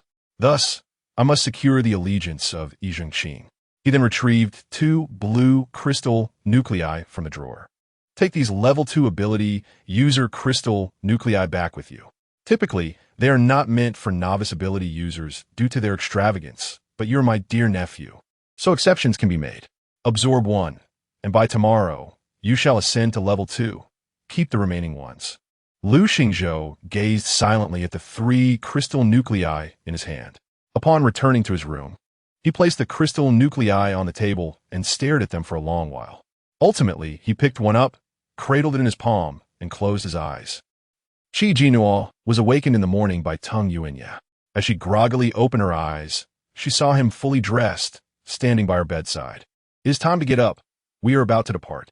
Jinnuo glanced out the window, where the sun shone brightly, confirming that it was indeed late. However, she still felt quite drowsy. I am still very sleepy, she murmured. Her exhaustion stemmed from the previous night's revelry, compounded by a minor quarrel they had endured, which had left her feeling overwhelmed. Carry me, she said, half closing her eyes and extending her arms. Tung Yuanye bent down, wrapping her in the thin blanket and lifting her into his arms, proceeding to the bathroom. Once they had finished washing up, Jinnuo felt completely awake and changed into a white tracksuit, coincidentally matching Tung Yuanye's attire. They had no time for breakfast, so they gathered their belongings and descended the stairs. Jinnuo grabbed a large backpack and filled it with provisions, tossing it to Tung Yuanye, as she could not manage the weight herself. Upon reaching the ground floor, Jinnuo was met by Yin Huan, who stormed toward her in a furious rage. Jinnuo, you wretched girl. Upon seeing her contorted face, Jinnuo understood that the young lady had finally grasped the gravity of the situation. She quickly hid behind Tung Yuanye. Yuanye. Tung Yuanye stood in front of Jinnuo, coldly confronting Yin Huan. Yin Huan paused momentarily upon seeing him, still captivated by his looks and physique. Yet, he was merely her cousin's subordinate. Get out of my way. Yin Huan shouted. How dare you block me? Do you know who I am? Do you know what this wretched girl has done to me? I must teach her a lesson. Jinnuo peeked out from behind Tung Yuanye and deliberately asked, Then please enlighten me. What exactly have I done to you? You. Yin Huan's face flushed crimson. How could she articulate her grievances? She could not possibly reveal that she had drugged her, causing her to embarrass herself in front of so many people. For the past 2 days, she had felt utterly humiliated, sensing the piercing gazes of those around her, who whispered and laughed at her behind her back. This had driven the once proud and arrogant girl into despair. When had she ever faced such humiliation? The more she pondered, the more she realized something was amiss. She had been perfectly fine until she drank the juice that Jinnuo had brought her. Who else could be responsible but her? Seeing her struggle to articulate a response, Jinnuo took delight in provoking her further. Come on, do tell, what exactly did I do? Yin Huan, infuriated by Jinnuo's smug expression, felt herself on the verge of madness. Wretched girl. She attempted to circumvent Tung Yuanye, but was halted by Yin Weiguo's authoritative voice. Huan, what do you think you're doing? Hurry and come here. Yin Huan's eyes blazed with rage as she bit her lip. Father, come here, Yin Weiguo commanded sternly. With no other option, Yin Huan shot a furious glare at Jinnuo before complying. Dad, why are you stopping me? Do you not realize that it was this wretched girl who drugged me, causing me to humiliate myself in front of so many people? I feel like I could die. Yin Huan stomped her foot, tears streaming down her face. Yin Weiguo's expression softened as he pulled her aside. Father understands that you have been wronged, but there is no need to rush. After today, you can exact whatever revenge you desire, but not now. Why? Are you afraid of her boyfriend? He is merely your cousin's subordinate. He is not just your cousin's subordinate. I cannot explain further at the moment. Yin Weiguo stated, Behave yourself, and when we return, I shall bring you a crystal nucleus from the zombie queen. Chapter 64. Your fears will not come to pass. I absolutely refuse. Yin Huan felt nauseated at the mere thought of that thing growing within the brains of the zombies, intertwined with their brain matter. What good could possibly come from such a thing? Yin Weiguo lowered his voice, saying, Do you not desire supernatural abilities? The crystal core of the zombie queen could bestow upon you her powers. Is that true? Upon hearing this, Yin Huan's eyes sparkled with excitement. What abilities did the zombie queen possess? Yin Weiguo shook his head. We do not yet know, as the zombie queen has yet to awaken. Should she awaken, we may not stand a chance against her. However, being the zombie queen's powers, they are bound to be formidable. Indeed, she was the queen of the zombies. Yin Huan's eyes darted towards Tung Yuan, who was opening the car door to assist Jinnuo into the vehicle. She felt a surge of anger. That wretched woman had nothing but a pretty face and was utterly useless. Unlike her, who had a major general for a father and an impressive cousin. It was because of this background that she could still maintain her status as a young lady in this apocalyptic world. But what right did that woman have to be equal to her? Dad, I want to join you in the zombie hunt, Yin Huan declared. Yin Weiguo immediately frowned. Do not be foolish. Do you understand how perilous it is? No one will protect you. If that wretched woman can go, why can't I? Yin Huan pointed at Jinnuo in the car. I don't care, I want to go. Otherwise, you must ensure she stays behind. She wishes to take her girlfriend along. How can I interfere? Yin Weiguo's expression hardened. Yin Huan, undeterred, opened the door of the adjacent car and climbed in, huffing. I want to hear it. I'm going. Just as Yin Weiguo was at his wit's end, Lu Xingzhou arrived and exclaimed, Xingzhou, you came at the perfect time. Your cousin insists on joining us. You must persuade her. Lu Xingzhou glanced at his cousin, who was signaling him. He smiled. It's all right, uncle. Let her go. I'll have her wait at a safe distance, and I will arrange for her protection. Yin Weiguo's brows furrowed tightly. Then he sighed, fine. Then Huan is in your hands. Lu Xingzhou nodded at Yin Huan, indicating that the matter was settled, and then walked towards Tung Yuan. The moment Tung Yuan laid eyes on Lu Xingzhou, he sensed a change in him. The energy radiating from Lu was overwhelming and assertive, entirely different from the day before. As he reached level 2, he furrowed his brows, scrutinizing him. Tung Yuan found it hard to believe that someone could ascend to level 2 overnight, especially since he had felt a significant gap between their powers just yesterday. Such a disparity could not be bridged merely by consuming vast quantities of solar crystals. Moreover, one's capacity for absorbing solar crystals was limited, or perhaps he had employed other means. Suddenly, a tall figure in a green military uniform strode past, exuding an unfathomable energy that left Tung Yuan unable to discern his level. This was the first time he had encountered such a phenomenon. Tung Yuan's gaze darkened as he observed the man approach Yin Weiguo and salute him respectfully. This must be one of Yin Weiguo's subordinates. It was astonishing that Yin Weiguo had such a formidable ally. Though Tung Yuan had heard Lu Xingzhou mention a level 2 fire ability user, this man appeared to be far beyond that. Tung Yuan's eyes deepened with intrigue. Yuan Yi, Lu Xingzhou approached him, glancing at Jinnuo in the front seat. Is your girlfriend joining us too? Tung Yuan replied, yes, if she wishes to go, let her. Jinnuo smiled at Lu Xingzhou. I hope I won't be a burden. Not at all. My cousin is eager to go as well. When the time comes, you can stay with her at a distance, and I will ensure your safety, Lu Xingzhou assured. Jinnuo's smile faltered slightly. Perhaps it would be better to avoid being with Yin Huan. It might lead to conflict. No need. I'll arrange everything for my girlfriend without your concern. Tung Yuan declined. Lu Xingzhou smiled faintly. That works too. By the way, that individual is the level 2 fire ability user you mentioned, right? Tung Yuan inquired, gesturing towards the dark-skinned soldier ahead. Lu Xingzhou's smile faded slightly. He realized that Tung Yuan might have sensed the changes in him, as he too had noticed the difference in the fire ability user. As it turned out, the man had indeed ascended to level 3, as his uncle had said. Such an astounding pace of advancement made it clear why his uncle sought to ally with Yi Zhongqing. If this method of leveling up became public knowledge, it would undoubtedly incite chaos and bloodshed.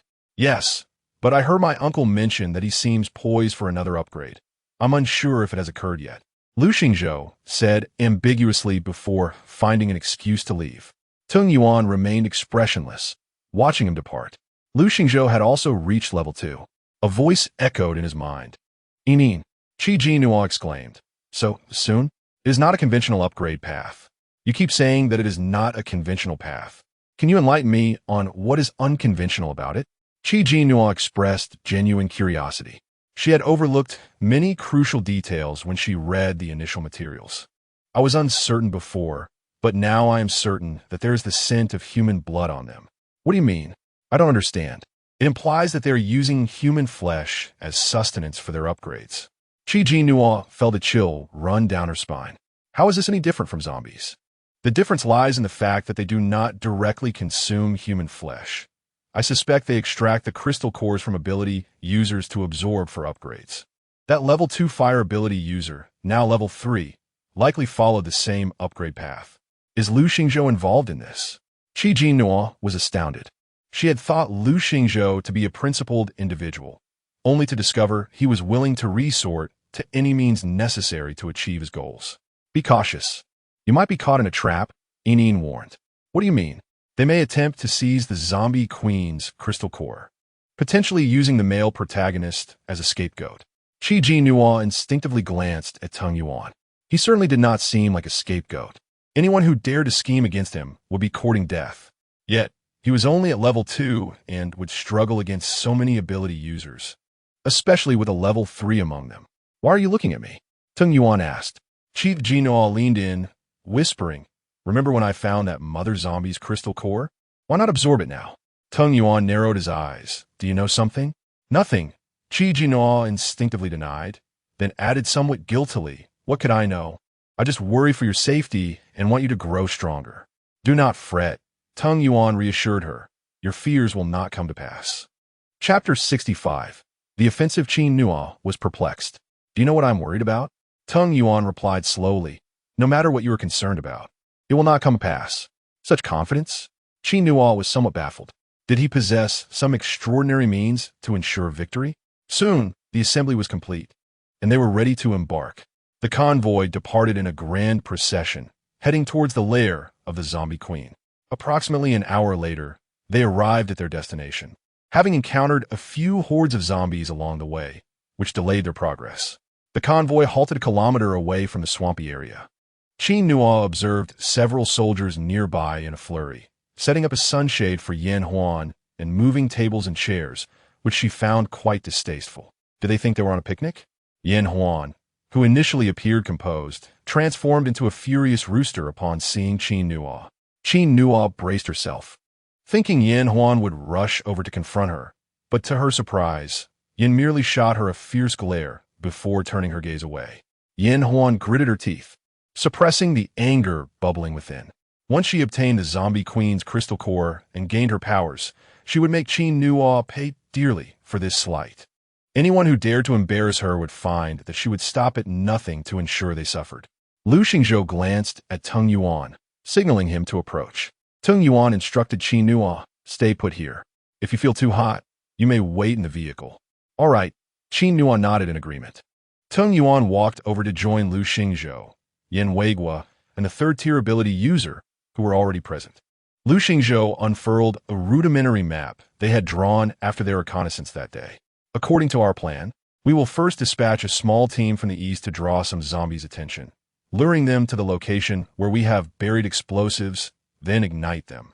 At that time, other zombies will be attracted by the commotion and rush over, allowing us to take advantage of the situation.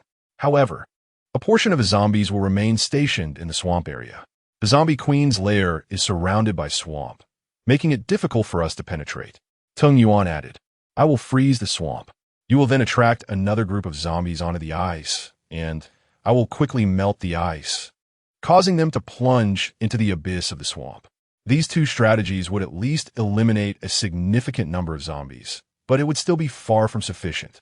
Tung Yuan turned to the third-tier fire ability user. At that moment, I will need you to intervene. The individual nodded in agreement. Tung Yuan continued, I will use ice to transport gasoline around the zombies. When the time comes, you will ignite it. Zombies fear fire, and this tactic can effectively strike them down. Yen Weigua glanced up at the sun, now nearing noon, suggesting, let us eat first. We need our strength, and we can set off an hour later, all right? That works. Tung Yuan nodded. As he turned, he suddenly felt a wave of mental energy, causing him to pause and look towards the depths of the forest. Lu Xingzhou noticed his action and asked, what is it? Nothing, Tung Yuan replied nonchalantly, turning away.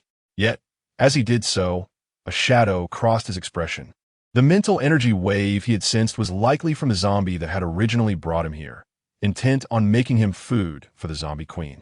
Under its influence, he glimpsed past memories and learned the secret of the zombie queen's crystal core. It was probably the foremost general under the zombie queen, possessing absolute dominance among the horde. Tung Yuan had caught glimpses of its memories, thus discovering the secret of the crystal core and the zombie queen's vulnerabilities. Unbeknownst to it, he too possessed psychic abilities, and upon realizing he had uncovered these secrets, it had become infuriated, attempting to kill him. Yet, he had managed to escape by a stroke of luck. Now, it sensed his presence and would likely prepare in advance. However, this was just as well. A dog-eat-dog scenario would be far more entertaining. Upon returning to the vehicle, Jinnuo had already prepared lunch. As he entered, she handed him a steaming meal adorned with steak, fresh vegetables, and a few vibrant cherry tomatoes, the first harvest from her space. The steak was salvaged from a restaurant previously. How is it? Jinnuo inquired. Tung Yuan replied, we will depart in an hour. And what about me? Should I just wait in the vehicle? Tung Yuan contemplated for a moment. You can come with me. I will ensure you are placed in a safe location. Jinnuo nodded. Tung Yuan studied her. Aren't you worried? What if I bring you along and then abandon you? Would you? Jinnuo blinked playfully. How could you bear to treat your beautiful, adorable, gentle, and kind girlfriend this way? Without me, you would be so lonely in the future. A smile crept onto Tung Yuan's lips. I will take you to witness a grand spectacle. This smile made Jinnuo feel a sense of impending doom. Yet, she concluded it would not be her misfortune. Rather, it would be someone else's. An hour later, everyone gathered and set off. Yin Huan, still leisurely eating under the sunshade, suddenly sprang to her feet upon seeing Jinnuo following Tung Yuan. Why is she going too? Narrowing her eyes, she beckoned to a nearby ability user. The ability user approached, puzzled. Young lady, what is it? Yin Huan observed the retreating figures of Jinnuo and Tung Yuan, whispering, we will follow them closely. The ability user gasped in alarm. No, young lady. The general and the leader instructed me to protect you. It is safest for us to stay here. I said I am going, so I am going. Just obey me and stop talking nonsense. Yin Huan huffed in displeasure, adding, with so many ability users from my father and cousin's army around, even if zombies appear, what can they do to me? The ability user continued to try to persuade her. Young lady, this is not a joke. Ignoring him, Yin Huan turned away and, once the main force set off, followed closely behind. The two ability users could not stop her and, fearing for her safety, had no choice but to follow. It was now afternoon and the sun shone brightly. Zombies were not afraid of sunlight, but they preferred not to venture out in the glaring sun, as it slowed their movements. Zombies were most active at night. The timing of their attack was thus strategically chosen. According to the plan, a team of ability users first went to attract the zombies' attention, subsequently luring them to the location where explosives were buried. The execution went remarkably smoothly. As the explosives detonated, a thunderous explosion erupted, scattering the zombies that had not retreated in time, limbs torn asunder and flung in all directions. A severed leg landed before Yin Huan, still dripping with putrid flesh and blood, nearly causing her to retch. When she raised her head again, she realized Jinnuo and Tung Yuan had vanished from sight. Where are they? Chapter 66. The great battle. Tung Yuan led Jinnuo to a secluded grove, a safe haven amidst the chaos. The attention of the zombies was captivated by the abilities displayed by the fighters ahead, leaving them oblivious to their surroundings. He fashioned an ice shelter, instructing her to stay inside. It may be a bit chilly, but it is secure. You can use the blankets from the space to keep warm. Oi, Jinnuo ingwidet. Will the heat cause it to melt? Tung Yuan shook his head. No, it will remain intact as long as I wish it to. All right, I will wait for you here. Jinnuo nodded obediently. A thunderous explosion resonated, startling a flock of birds into flight.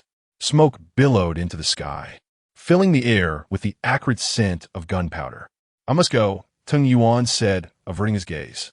After he departed, Jinnuo hesitated before the small ice shelter, contemplating whether to enter.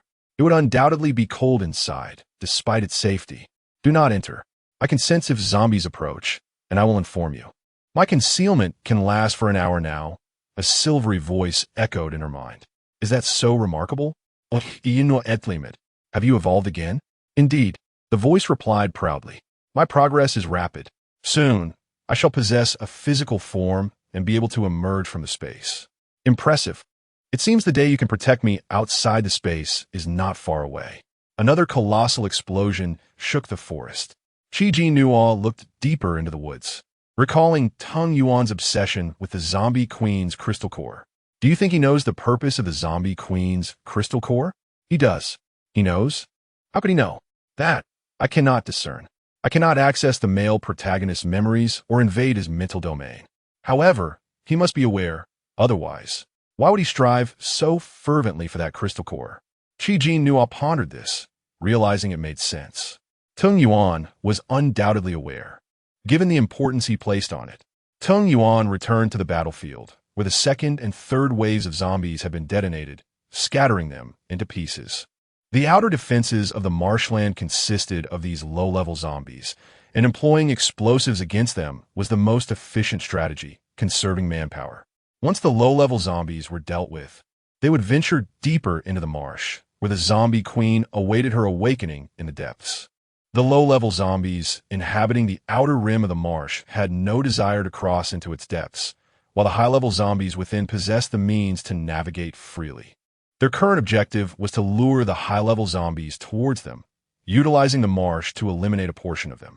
Tung Yuan approached the marsh's edge, sensing the profound depths within, where a single zombie had unfurled its mental domain, observing their every movement.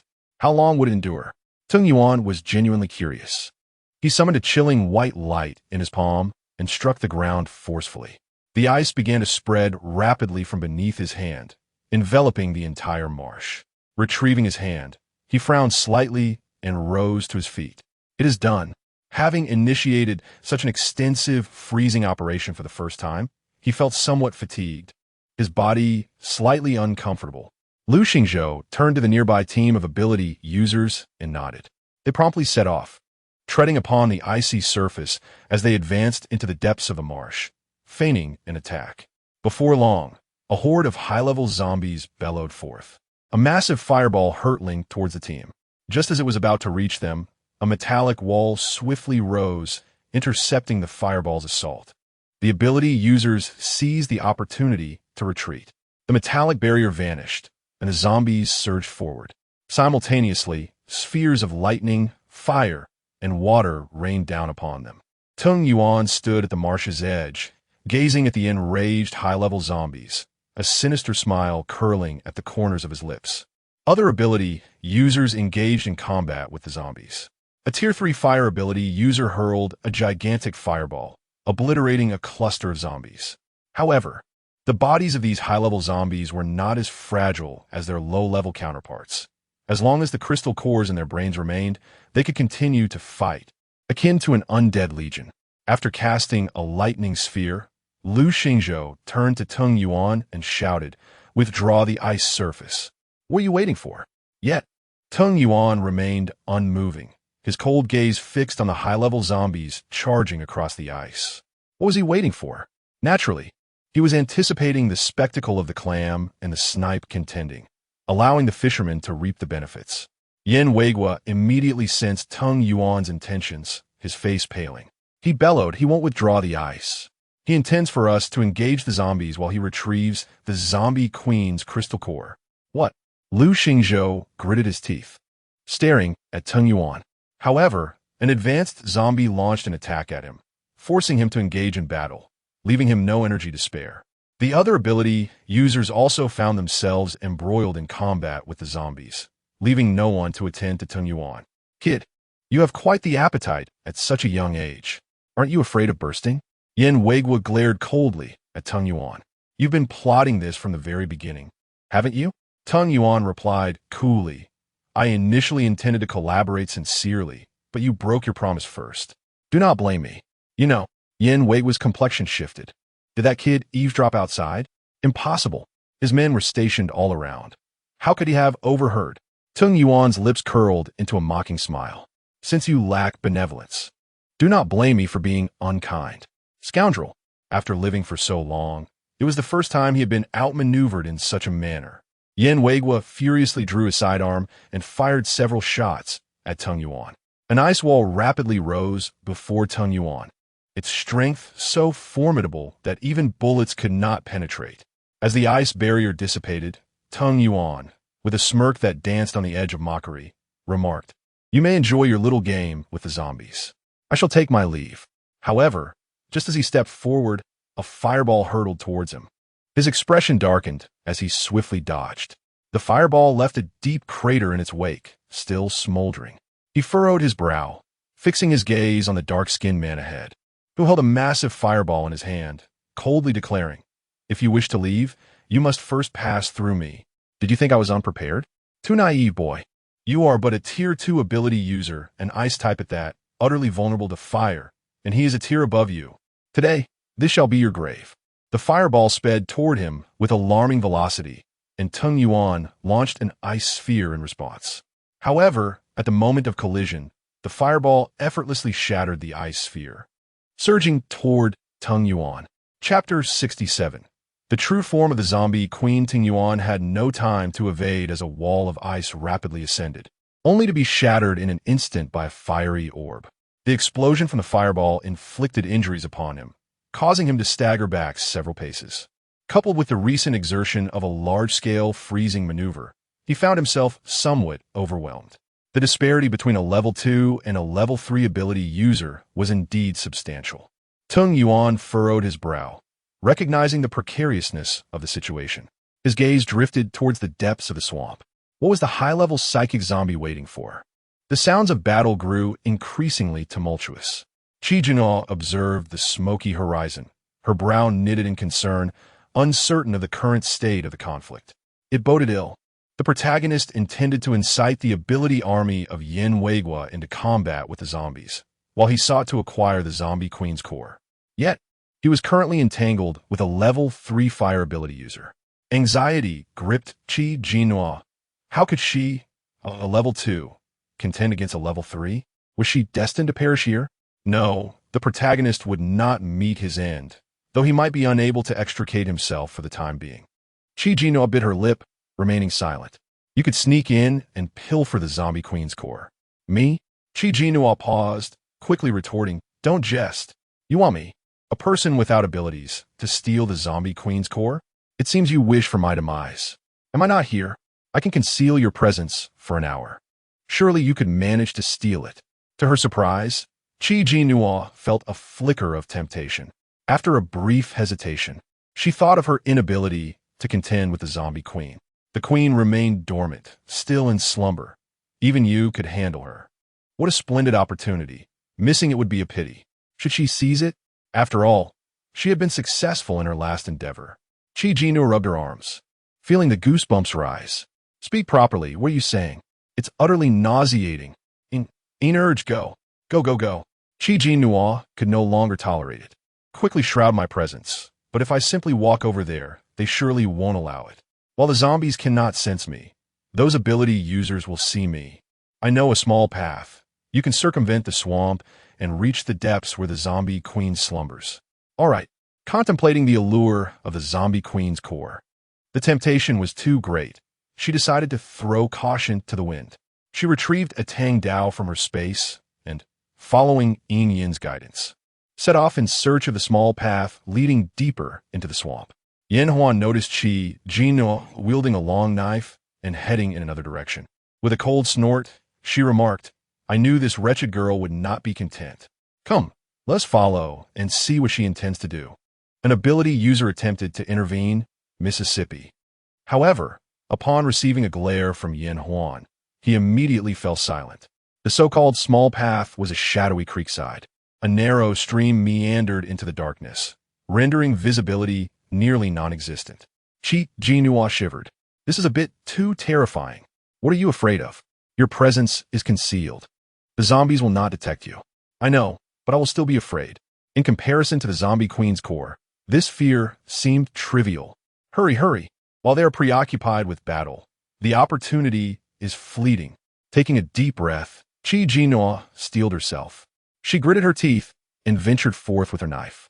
The water emitted faint sounds, and apart from her footsteps, the silence was unnerving. Jinnuo retrieved a flashlight from her space, then hesitantly inquired. The light from this flashlight won't attract the zombies, will it? Not at all. Besides, there are no zombies here. They're all engaged in combat with the ability users. That is reassuring. Jinnuo felt somewhat at ease. After an indeterminate duration, she finally reached the deepest point, where 3 openings appeared before her. Standing in the middle, she was perplexed. Which opening should I choose? To the left. Without hesitation, Jinnuo followed the advice and entered the left passage. Upon entering, she was startled by the mass of bats clinging to the ceiling, causing her flashlight to clatter to the ground. The rustling of bats above sent shivers down her spine. Why are there so many bats here? It's utterly frightening. There's no need for concern. Bats prefer to linger at the entrance. They won't bite. Bending down to retrieve her flashlight, Jinnuo gritted her teeth and hurried deeper into the cave, avoiding looking up, fearful of fainting from fright. At last, she reached the end of the cave where light emerged. She lifted her head, and the sight before her left her awestruck. Before her stood a towering tree, adorned with countless bubbles. It was difficult to describe, like laundry detergent bubbles, but considerably larger, each cradling a slumbering zombie. They resembled fruits born of the tree, their surfaces shimmering with iridescent hues. The tree's roots plunged deep into the swamp, its branches flourishing. Yet, the trunk bore crimson veins, akin to human blood vessels, extending towards the bubbles, seemingly nourishing the zombies within. What is this? Look at the golden bubble on the main trunk. I see it. It's so conspicuous. I spotted it long ago. That is the slumbering zombie queen. Jinnuo gazed at the zombie within the bubble. And what are these? These are the mother zombies birthed by the zombie queen. So many mother zombies. Not excessively. Only the zombie queen can give rise to mother zombies. Once the mother zombies awaken, the bubbles will fall as if the fruits have ripened. Jinnuo began to understand. No wonder you said mother zombies are the offspring of the zombie queen. There is not merely one zombie queen. Zombies, like ability users, are categorized into 6 levels, with those attaining the 6th level being exceedingly rare. However, once they surpass level 3, they possess the potential to ascend to royalty. Once the mother zombies fully awaken, they will transform into zombie queens, dominating their realm, though this transformation is quite challenging. Jinnuo cautiously approached the golden bubble. The zombie queen, slumbering within, did not bear the grotesque features of other zombies, but resembled a zombie bride. Her face and body were pale, with a bluish tint, marked by patches of decay. Yet her countenance was delicate, adorned with silvery locks. What should I do? Burst the zombie queen's bubble? Before Inin could respond, a sharp female voice pierced the air from behind. What are you doing here, you wretched girl? Planning to seize the zombie queen's core while no one is watching? Jinnuo emerged from the shadows, scoffing. Who do you think you are? The zombie queen's core belongs to me. Jinnuo. Jinnuo was taken aback. What are you doing here? 2 ability users trail behind her. Why am I here? Naturally, I followed you. Did you not expect this? Thankfully, I had a backup plan. Chapter 68. The function of chalcedony liquid. Jinnuo cursed inwardly. Why didn't you remind me that Jinnuo was following me? Inin, feeling wrong, replied. I was only paying attention to the zombies. I had no idea someone was trailing behind. It was disastrous now. What should she do? The opponent had 2 ability users, and she was utterly outmatched. Determined to take the initiative, Jinnuo turned and reached for the zombie queen's bubble. Jinnuo shouted, "Seize her!" One of the ability users, wielding with powers, unleashed vines that instantly ensnared Jinnuo. Struggling fiercely, she could not help but shout, "Jinnuo, I have been tolerating you for far too long. I discovered this first. How dare you steal it from me? If it weren't for your high-ranking father and powerful cousin, you would be nothing but a worthless fool." Likewise, Jinnuo scoffed. You have no one to blame but yourself for your misfortune. She waved her hand, instructing the ability user to drag Jinnuo aside. Let me go. Let me go. Jinnuo glared at the female ability user, but the latter remained expressionless, ignoring her entirely. Is there any way out of this? The zombie queen's core is about to be taken. Jinnuo urged desperately. Hurry and help me escape. Don't rush, don't rush. I am assisting you. But I lack a physical form and my spiritual energy is feeble. I need a moment. This is the zombie queen? Jinnuo approached the golden bubble, her eyes gleaming with delight. Once she obtained the core, she would inherit its abilities. She failed to notice the 2 ability users exchanging glances, their expressions shifting ominously. With a greedy glint in her eyes, Jinnuo directed her gaze at the one on her left. You, come here and burst this bubble for me. As the ability user stepped forward, Jinnuo suddenly reconsidered. Never mind, I will do it myself. You all step back and hand me the dagger. If the core is taken, it would be disastrous. The ability user silently handed her the dagger. Jinnuo grasped it tightly, her gaze fervently locked onto the zombie queen within the bubble, unable to resist reaching out to touch it. The moment her hand made contact with the bubble, the 2 ability users advanced simultaneously, seizing Jinnuo by the shoulders. What do you think you're doing? Jinnuo's expression shifted to one of fury. Are you looking for death? The female ability user coldly replied, My apologies, Mississippi. Who wouldn't desire the powers of the zombie queen? We serve you. Yet you may not even appreciate our loyalty. The core belongs to whoever seizes it. Furious, Yanhuan felt the vines ensnaring her titan. As the two attempted to pull her away, the golden bubble suddenly emitted a beam of light, drawing all three of them inside. Jinnuo watched in shock as their forms morphed into crimson liquid, resembling concentrated blood, which darkly enveloped the zombie queen, gradually being absorbed. This is a disaster.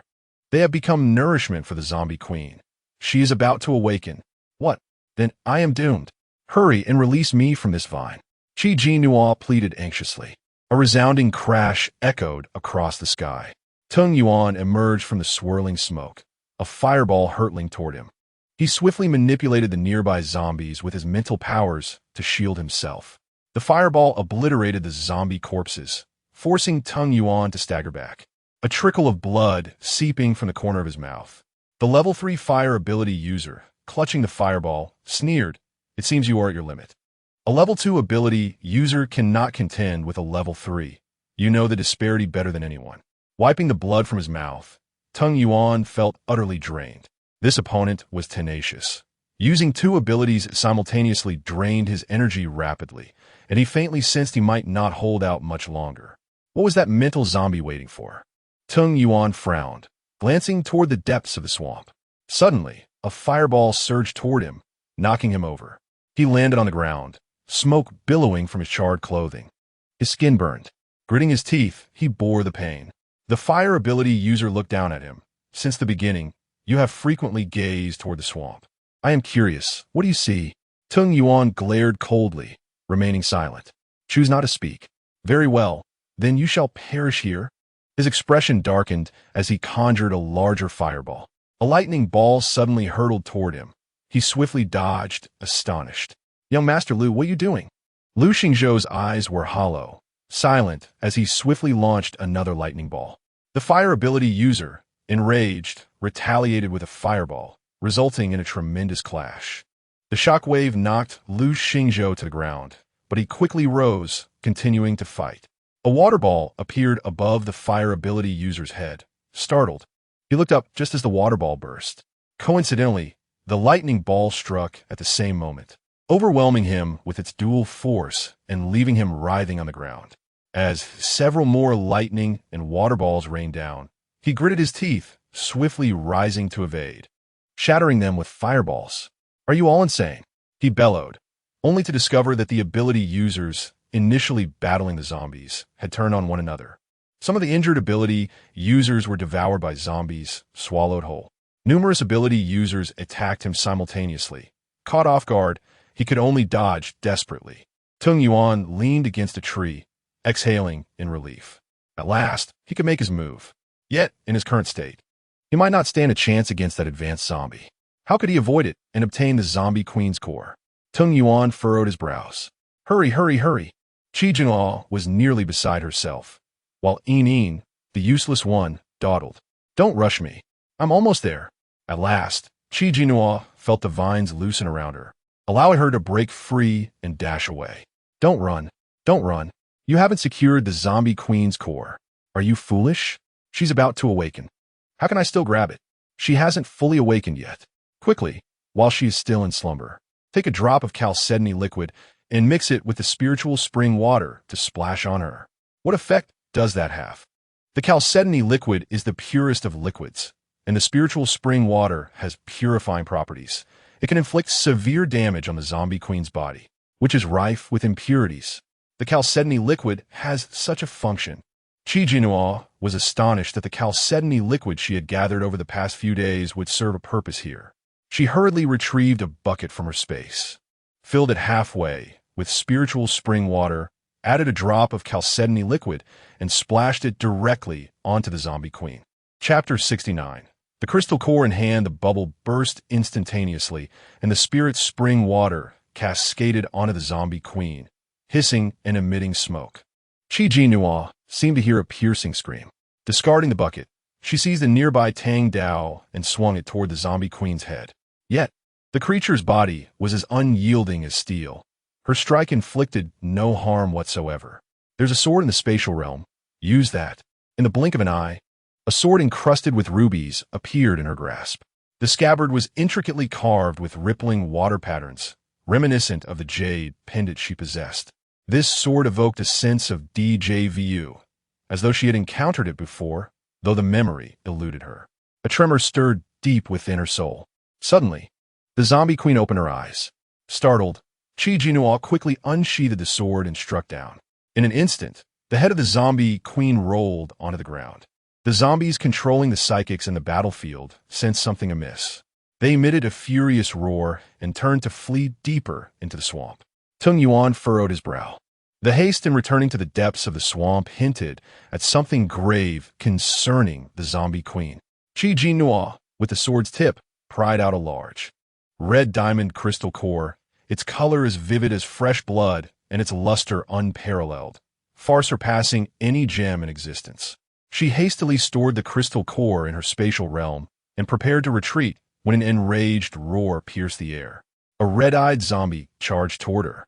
Jinnuo's heart raced, but she soon realized it ignored her, rushing instead toward the fallen body of the zombie queen, emitting a mournful wail. The concealment of her aura had not yet expired. She had to flee. Finally, you are of some use. Jinnuo turned and dashed away. This time, she did not head toward the cave entrance, but directly into the swamp. She noticed the swamp had been frozen by Tung Yuan. Perhaps she might encounter him.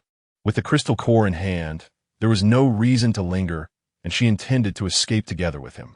As Jinnuo fled, she observed the psychics engaging in mutual slaughter, evidently under mental manipulation. Shocked, she pondered if this was Tung Yuan's doing. Could his psychic powers truly reach such depths? "What are you doing here?" A familiar voice called out. Jinnuo turned to see Tung Yuan striding toward her, his clothing tattered and his skin marred with burns. Even his handsome visage bore the marks of injury. This was the first time she had witnessed him in such a disheveled state. "What happened? Who has hurt you so badly?" Jinnuo asked anxiously. Tung Yuan glanced toward the depths of the swamp, frowning. "You need to find a place to hide. I have something very important to attend to." "The crystal core of the zombie queen? I have it." Jinnuo interjected hastily. Tung Yuan paused, astonished. "What did you say? You have it?" "Yes, I have it." "There is no time to explain. We must leave this place quickly," Jinnuo urged, pulling him away. The situation had become perilous. The red-eyed zombie would undoubtedly be enraged upon discovering its queen had been slain, seeking vengeance, and they might not escape unscathed. Once they reached a deserted area, Jinnuo promptly retrieved a vehicle from her spatial realm. Given Tung Yuan's injuries, she allowed him to sit in the passenger seat while she took the wheel. Tension coursed through her. She dared not relax even for a moment, lacking any sense of direction as she drove straight ahead. Meanwhile, Tung Yuan, exhausted from the recent battle and drained of energy, succumbed to unconsciousness. Jinnuo was unaware of how long she had been driving. When she finally regained her senses, she found herself in an unfamiliar locale. She pulled over to the roadside to assess Tung Yuan's injuries, realizing they were quite severe, particularly the burns that left his skin charred in patches. Her eyes welled with tears. He had never sustained such grave injuries before.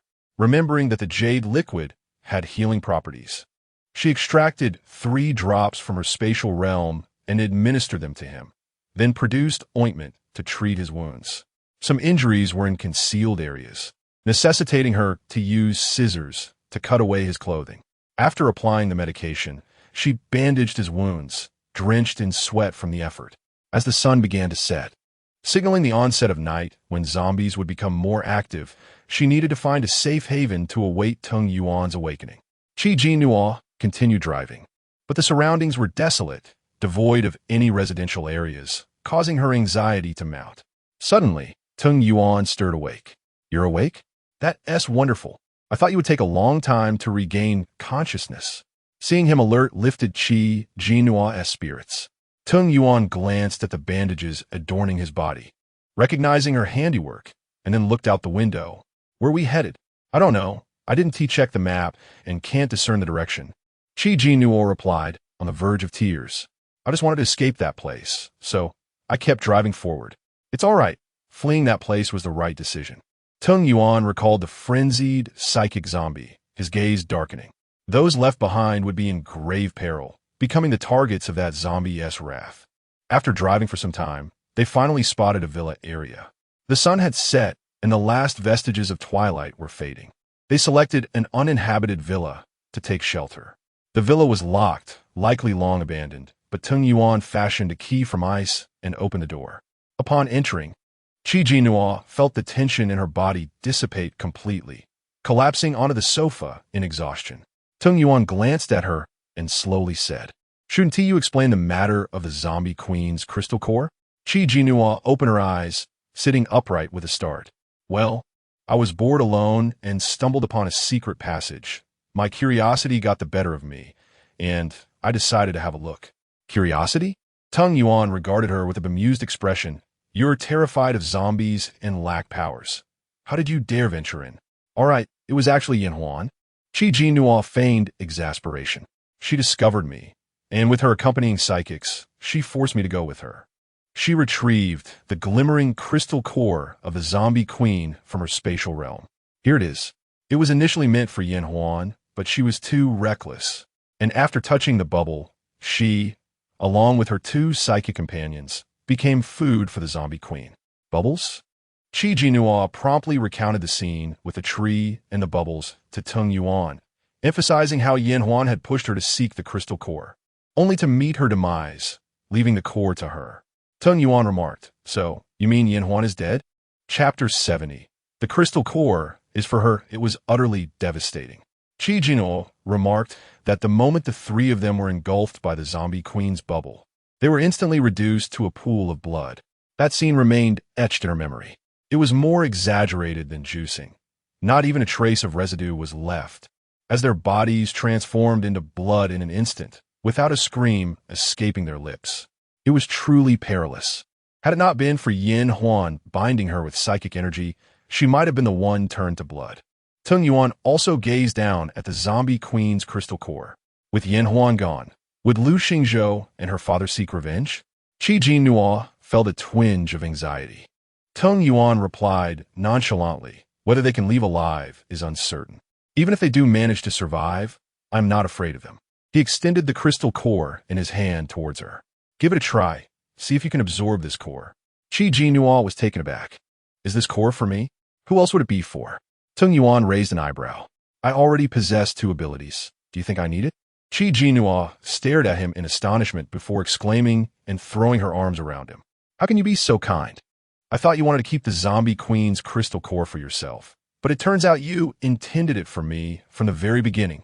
A subtle smile curled at the corners of Tung Yuan's lips as he gently patted her head, whispering, "Who else could make me care so much? What can I do? After all, I am your sweetheart. If not for me, who else would you be concerned about?" Jinnuo laughed, burying her face in his neck. After a moment of embrace, Tung Yuan patted her lower back. "All right, give it a try." "Oh." Jinnuo obediently released him, suddenly recalling the numerous burn injuries on his body, realizing she had just hugged him tightly. She hurriedly said, "I forgot for a moment. I'm sorry, does it hurt?" "It doesn't hurt." Tung Yuan shook his head. "Really?" Jinnuo didn't believe him and tugged at the bandages. "Does it truly not hurt?" "Before. It hurt quite a bit, but once I came to, after you dressed my wounds, the pain subsided," Tung Yuan explained. Jinnuo considered that it might be due to the Yushui liquid, combined with his inherent strong self-healing abilities. She figured his injuries would likely heal significantly by tomorrow. She looked down at the crystal core in her hand. "How do I absorb this?" "Try placing it in the palm of your hand, close your eyes, and see if you can sense a surge of energy," Tung Yuan instructed. Following his guidance, Jinnuo placed the core in her palm and closed her eyes. Immediately, she felt a robust, red energy flowing gently through her veins. Find a quiet place. You will need an entire day and night to absorb it, followed by at least 2 days for transformation. During this time, you must not be disturbed, a silvery voice echoed in her mind. Jinnuo tightened her grip on the core and opened her eyes. "What is wrong?" Tung Yuan inquired. "I just sense that this is the crystal core of the zombie queen, and its power is formidable. As a mere spatial ability user, I will need at least 3 days to fully absorb it. During this period, I cannot be interrupted." Tung Yuan pondered, then let us go to the room. They proceeded to the master bedroom on the 2nd floor of the villa. Upon opening the door, They found a room devoid of unnecessary decorations, covered in dust, indicating it had been uninhabited for quite some time. Tung Yuan inspected the room and, confirming its safety, left a strand of his mental energy behind. I'll leave a strand of my mental energy here, just in case. If you're in danger, I'll sense it immediately. Okay. Jinnuo nodded with a smile. After Tung Yuan exited, she locked the door and sat cross-legged on the bed. Do you know what the zombie queen's ability is? I don't know, but it must be quite powerful. I'm about to gain an ability myself. I can hardly contain my excitement. Soon, I too will be able to dominate and be revered by others. Jinnuo exclaimed, brimming with enthusiasm. Time to get to it then. You're so dull, she pouted, shutting her eyes. Tung Yuan expanded his mental domain, thoroughly scanning the villa for any issues, finding none. The night had fully descended, and it was time for dinner. It then struck him that he had forgotten to ask Jinnuo to leave some clothes and food behind. The large bag she had packed earlier was left in Lu Xingzhou's car, as their situation had been urgent, preventing them from returning to retrieve it. He rummaged through the kitchen but found nothing edible, as the house had been unoccupied for quite some time. As he hesitated on whether to venture outside to gather supplies, a cacophony of voices emerged from outside. He extended his mental domain and observed 3 vehicles parked outside, with men and women disembarking, and a throng of people pouring from the opposite villa, hauling the supplies from the vehicles inside. Hey boss, the lights are on in the opposite villa, one of them exclaimed. Since we've moved in, there has been no one there. Why are the lights suddenly on today? They must be like us, fleeing here and choosing an abandoned villa to settle in. Let us investigate further. After a while, a knock echoed at the door. Tung Yuan retracted his mental energy and approached to open the door. Standing outside was a yellow-haired man in a floral shirt, his newly grown black hair awkwardly blending with the yellow, giving him a disheveled appearance.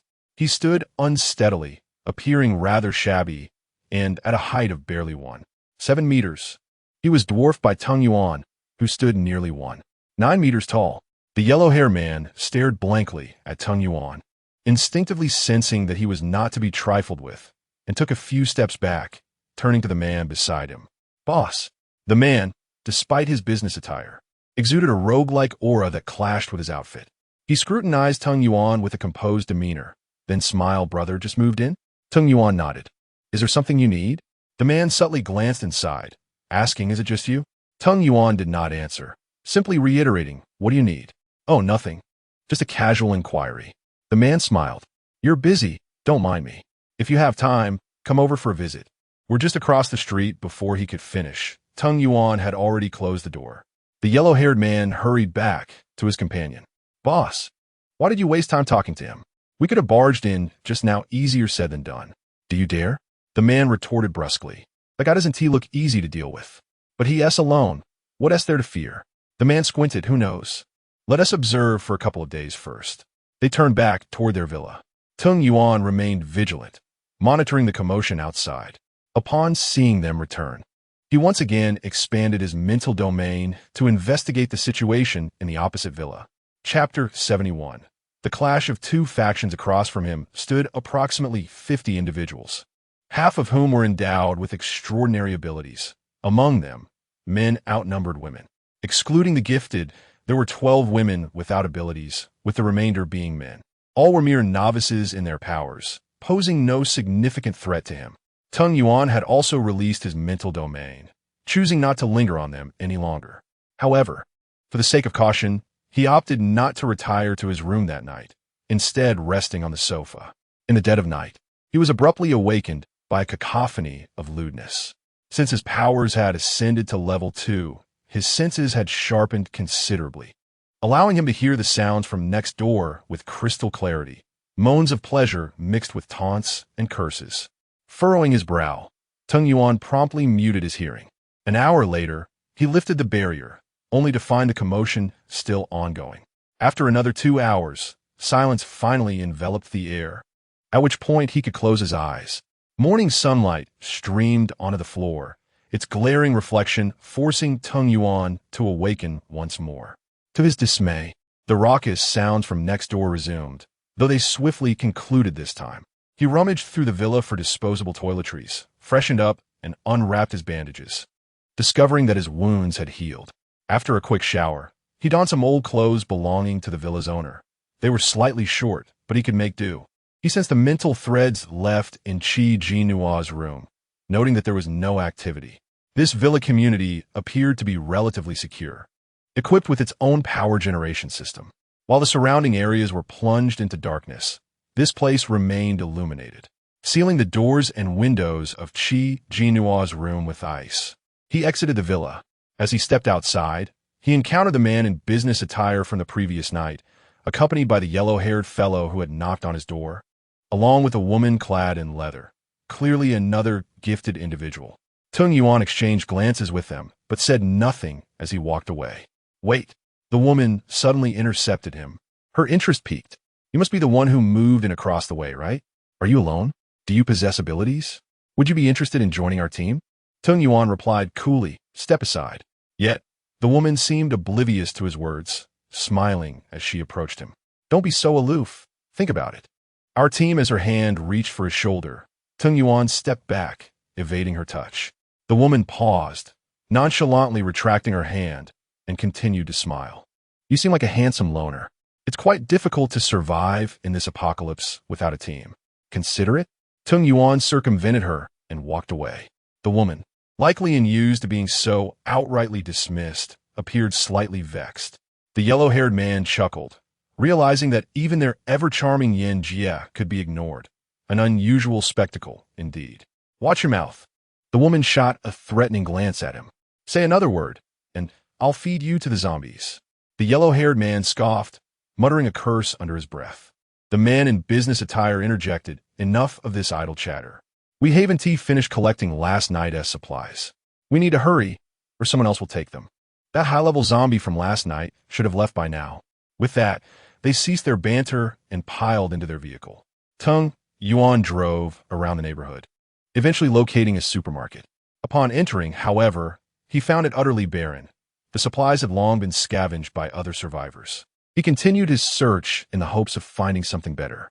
In another district, he stumbled upon an import supermarket. He parked beside it and stepped out. The store was dim, lacking lights, and much of the first floor was shrouded in shadows. Unlike other supermarkets that had been ransacked, this one still had most of its goods on the shelves. An anomaly, indeed. Using his mental prowess, Tung Yuan detected two high-level zombies within, both on the verge of ascending to level 2 and possessing abilities of their own. This likely explained why the supermarket remained untouched. Few dared to venture in. As he prepared to enter, a voice called out from behind him. "Halt!" He turned to see a group approaching, led by a young man adorned with tattoos on his arms and neck, a gold chain dangling from his neck, dressed in a hip-hop style. Behind him trailed a cadre of burly men, clearly his bodyguards. "This supermarket is ours. Do you understand the concept of first come, first served? Did you ask for my permission before entering?" The hip-hop man snapped. The imposing figures swiftly surrounded Tung Yuan. His expression darkened as he prepared to retaliate when another voice pierced through the tension. "What are you doing here again? What do you mean it's yours? We were here first." Tung Yuan turned to see the yellow-haired group approaching in a frenzy. "Is this supermarket yours? Just because you claim it, does that make it so? This is the apocalypse. Your previous status means nothing now. Who's going to listen to you? Young, you traitor." The hip-hop man glared at the yellow-haired fellow, his eyes ablaze. "Spare me the drama. Just because I used to work for your family doesn't mean I have to follow your whims now." The yellow-haired man retorted. "You've been nothing but a nuisance, following around that woman, Chin winching. It's embarrassing for a man to be bossed around by a woman. We've already laid claim to this supermarket as supplies, so if you don't want trouble, you'd best leave." "What audacity!" The hip-hop man sneered. "Let us see who can outdo whom. Come on, are you afraid?" The yellow-haired man hurled a water balloon, striking the hip-hop man squarely in the face. Furious, the hip-hop man shouted, "You're going to regret that." One of his hulking bodyguards unleashed vines that ensnared the yellow-haired man. "Boss, help me." The yellow-haired man cried out in desperation. A powerful gust swept through, slicing the vines, binding him. Tung Yuan raised an eyebrow. Intrigued by the wind-based abilities on display, this was a first for him. Freed, the yellow-haired man immediately retreated to the side of the businessman. "With your pathetic water abilities, You think you could take me on without any help? What a joke. You're nothing but a talentless waste. Before the hip-hop man could retort, one of his bodyguards interrupted. Young master, Miss Cheen is waiting for you to bring back skincare products, perfume, and clothes. Recalling his priorities, the hip-hop man gritted his teeth. I can't be bothered to argue with you. Whoever gets to it first can have it. With that, he led his group charging into the supermarket. Chapter 72, Stunned by Heavens. How shameless can this person be? Stop right there. Huang Mao shouted, attempting to rush in. Suddenly, the air was pierced by the ferocious growls of zombies from within. Two zombies burst forth, lunging towards a group of hip-hop males. The sight of the two crimson-eyed creatures sent a wave of terror through the hip-hop leader, prompting him to scream. Beside him, his bodyguards unleashed their lightning and fire abilities of the zombies, but one of them was ensnared by vines that yanked him away. The electric spheres and fireballs struck the zombies, leaving only superficial wounds. How can this be? The zombies roared as they advanced, their bodies having evolved to a hardness akin to steel. The group scrambled to evade them. Young master, we're no match for these two zombies. We should retreat. But what about the items Ching Ching wanted? I can't possibly return empty-handed. The hip-hop leader trembled, his thoughts still on bringing something back for his beloved. The bodyguard urgently insisted, we cannot afford to think about that now. As they spoke, a zombie lunged at them with claws extended. Vines wrapped around the waists of the two men, rapidly pulling them backward. Huang Mao and his gang, watching from the side, felt a chill run down their spines. Boss, I didn't expect there to be two zombies. We struggled against one last night. How can we possibly face two? We should retreat. Huang Mao whispered urgently to the businessman. Before they could flee, one of the zombies noticed them and charged in their direction. The leather-clad woman conjured a pair of heavy iron hammers from thin air and charged at the zombie, engaging it in combat. The advanced zombie's body was impervious to ordinary weaponry, but the weapons of those with metal abilities could harm it. Tung Yuan observed the woman's swift and powerful movements. She was likely a martial artist before the apocalypse, having awakened dual abilities in metal and immense strength. The businessman gritted his teeth and declared, it's too late to think of escape now. We must confront it. He activated his wind abilities to assist the leather-clad woman.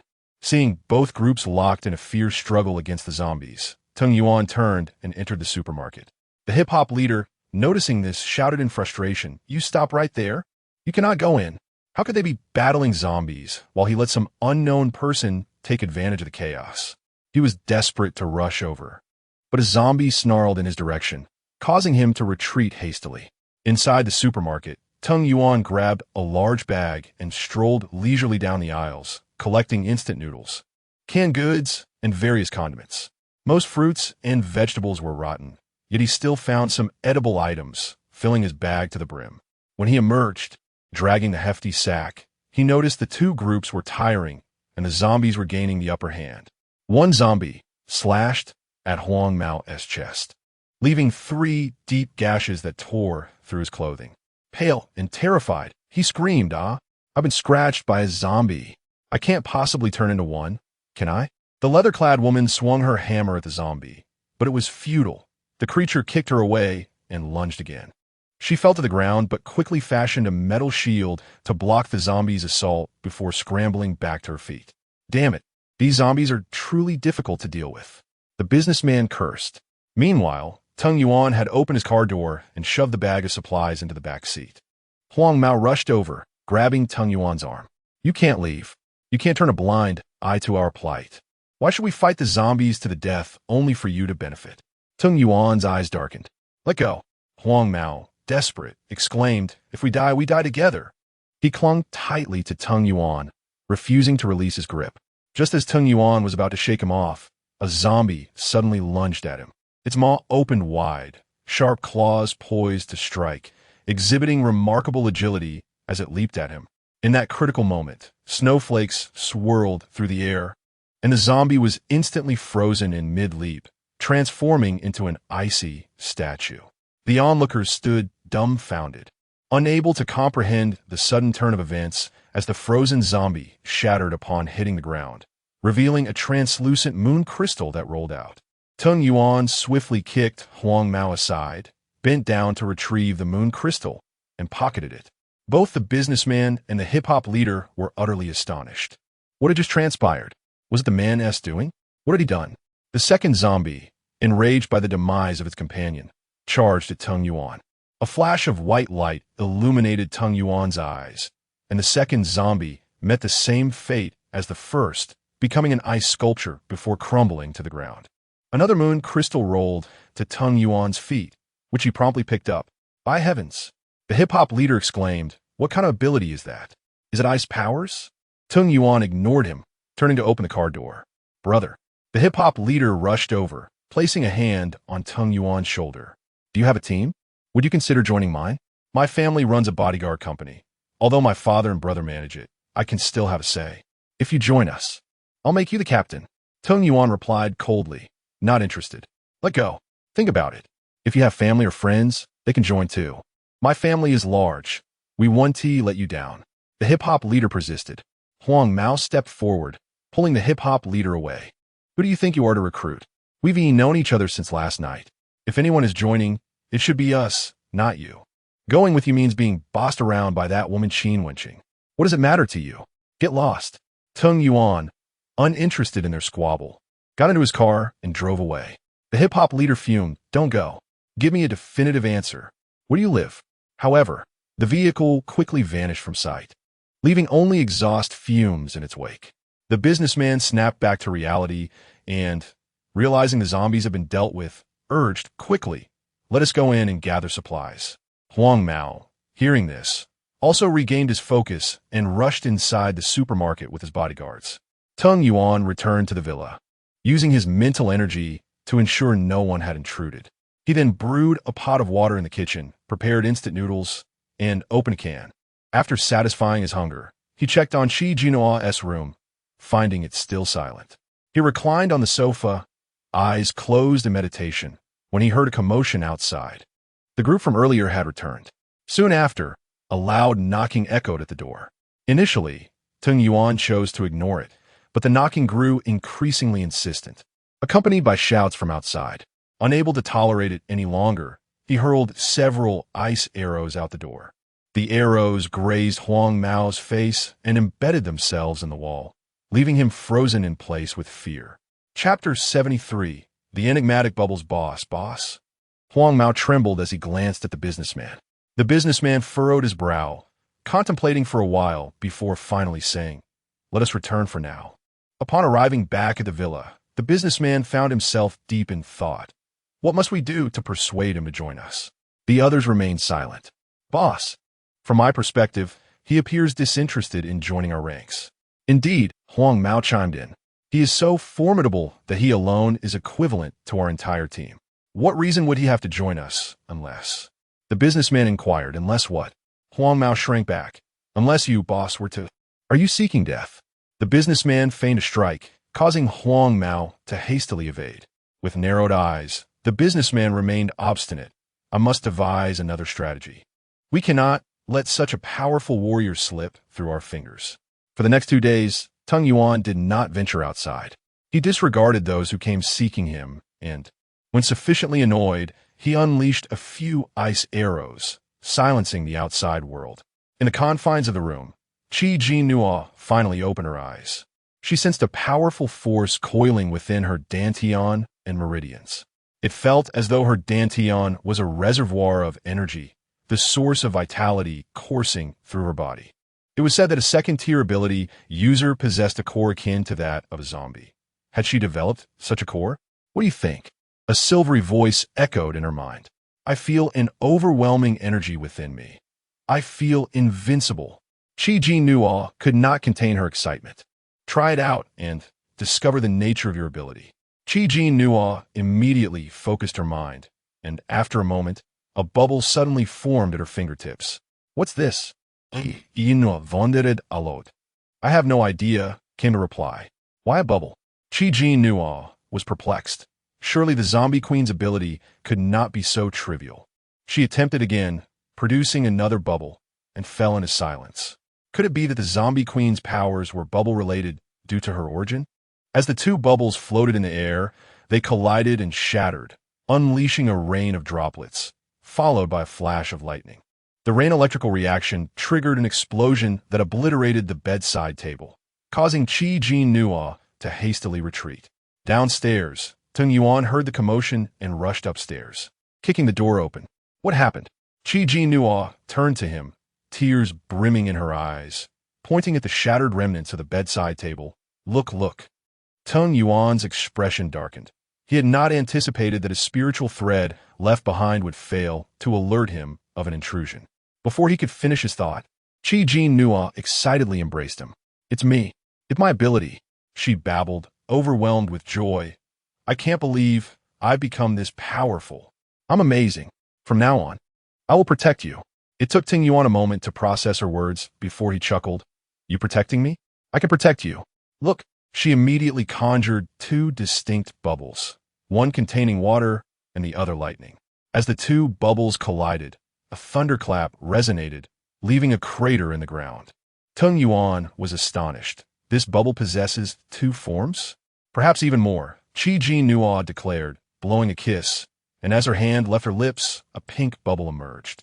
The bubble floated to Tung Yuan's face and burst. A momentary haze clouded his vision before he quickly regained clarity, exclaiming, mental control? Consider it a form of mental manipulation. Perhaps charm would be a more fitting term. Jinnuo replied with a smile. Charm? He raised an eyebrow. Does this pink bubble require a kiss to be released? Yes. What of it? Tung Yuan cautioned. Use it sparingly. If possible, avoid it altogether. Why? Jinnuo queried, but soon connected the dots, giggling. You don't want me kissing anyone else, do you? Just use it less, Tung Yuan insisted without answering. Are there any other forms? Jinnuo contemplated, releasing a faint golden bubble. What is the function of this bubble? Without hesitation, she retrieved a knife from her space, contemplating cutting her hand, but hesitated at the thought of pain. Instead, she grasped Tung Yuan's hand and made a small incision. Tung Yuan stared in disbelief. The golden bubble descended onto his wound, and as it burst, a radiant glow enveloped the injury, healing it instantaneously. Healing? Tung Yuan marveled at the astonishing versatility of the zombie queen's abilities. Indeed, isn't it incredibly impressive? Jinnuo beamed. Now I can not only fight, but I can also heal. Well, at least you possess some means of self-defense now, Tung Yuan remarked. Jinnuo gazed at him and could not resist another embrace. What's wrong? Tung Yuan looked down at her, gently patting her head. I just wanted to hold you, she murmured against his chest. I realized I didn't leave you any clothes or food. What have you been eating these past 3 days? Don't worry. I went out to gather supplies, Tung Yuan replied. What did you eat? Instant noodles, canned food, bread. Instant noodle? Jinnuo abruptly released him. Was it tap water? What's the issue with that? Tung Yuan asked, puzzled. Jinnuo recalled that she had neglected to inform him about impurities. Do you remember that torrential rain? Ever since it fell, everything on earth has been tainted. Water and soil are contaminated.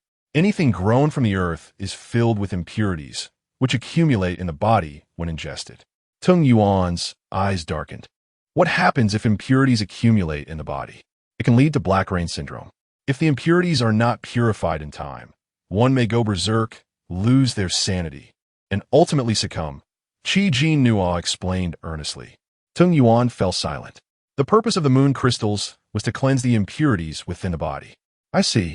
I remember collecting quite a few moon crystals. They should be in your space? Yes, but you can't use them, Jinnuo replied with a smile. Everything you eat and drink comes from my space, pure and free of impurities. Moreover, the spiritual spring water in my space can purify daily. However, you must still be cautious outside and avoid consuming anything unverified, she advised. Understood, Tung Yuan acknowledged. Chapter 74. Slaying zombies is surprisingly simple. Having gone 3 days without a shower or nourishment, Jinnuo was now ravenously hungry. She retrieved ingredients and water from her space and asked Tung Yuan to prepare a meal, then headed to the bathroom for a refreshing wash. After cleansing herself and donning a comfortable silk camisole dress, she felt greatly rejuvenated. When she descended the stairs, she discovered that Tung Yuan had already prepared the meal. Jinnuo devoured 2 large bowls, finally feeling revitalized. Are you full? Tung Yuan inquired, gently brushing a grain of rice from the corner of her mouth. Absolutely. Jinnuo nodded emphatically, her eyes sparkling with joy. Your cooking is exquisite. I feel so fortunate. A smile crept onto Tung Yuan's lips, as long as she was satisfied. That was all that mattered. In a moment, you will accompany me outside. Jinnuo glanced out the window, noting that darkness had already enveloped the sky. But why venture out now? We may encounter zombies. I would rather encounter them, Tung Yuan replied slowly. You will join me to practice utilizing your abilities against zombies. Jinnuo was taken aback by his intent and felt reluctant to leave the safety of their home. Must we go? Surely there will be other opportunities to practice. I have just awakened my powers and feel utterly exhausted. That is not an option. Tung Yuan discerned her true feelings effortlessly. She was merely being delicate, finding the thought of zombies repulsive and wishing to avoid exertion. Though you possess abilities, you lack practical combat experience. When we truly encounter zombies, you may find yourself unprepared.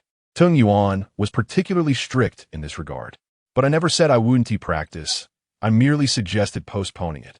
Considering I have just emerged from seclusion, could you not grant me this reprieve?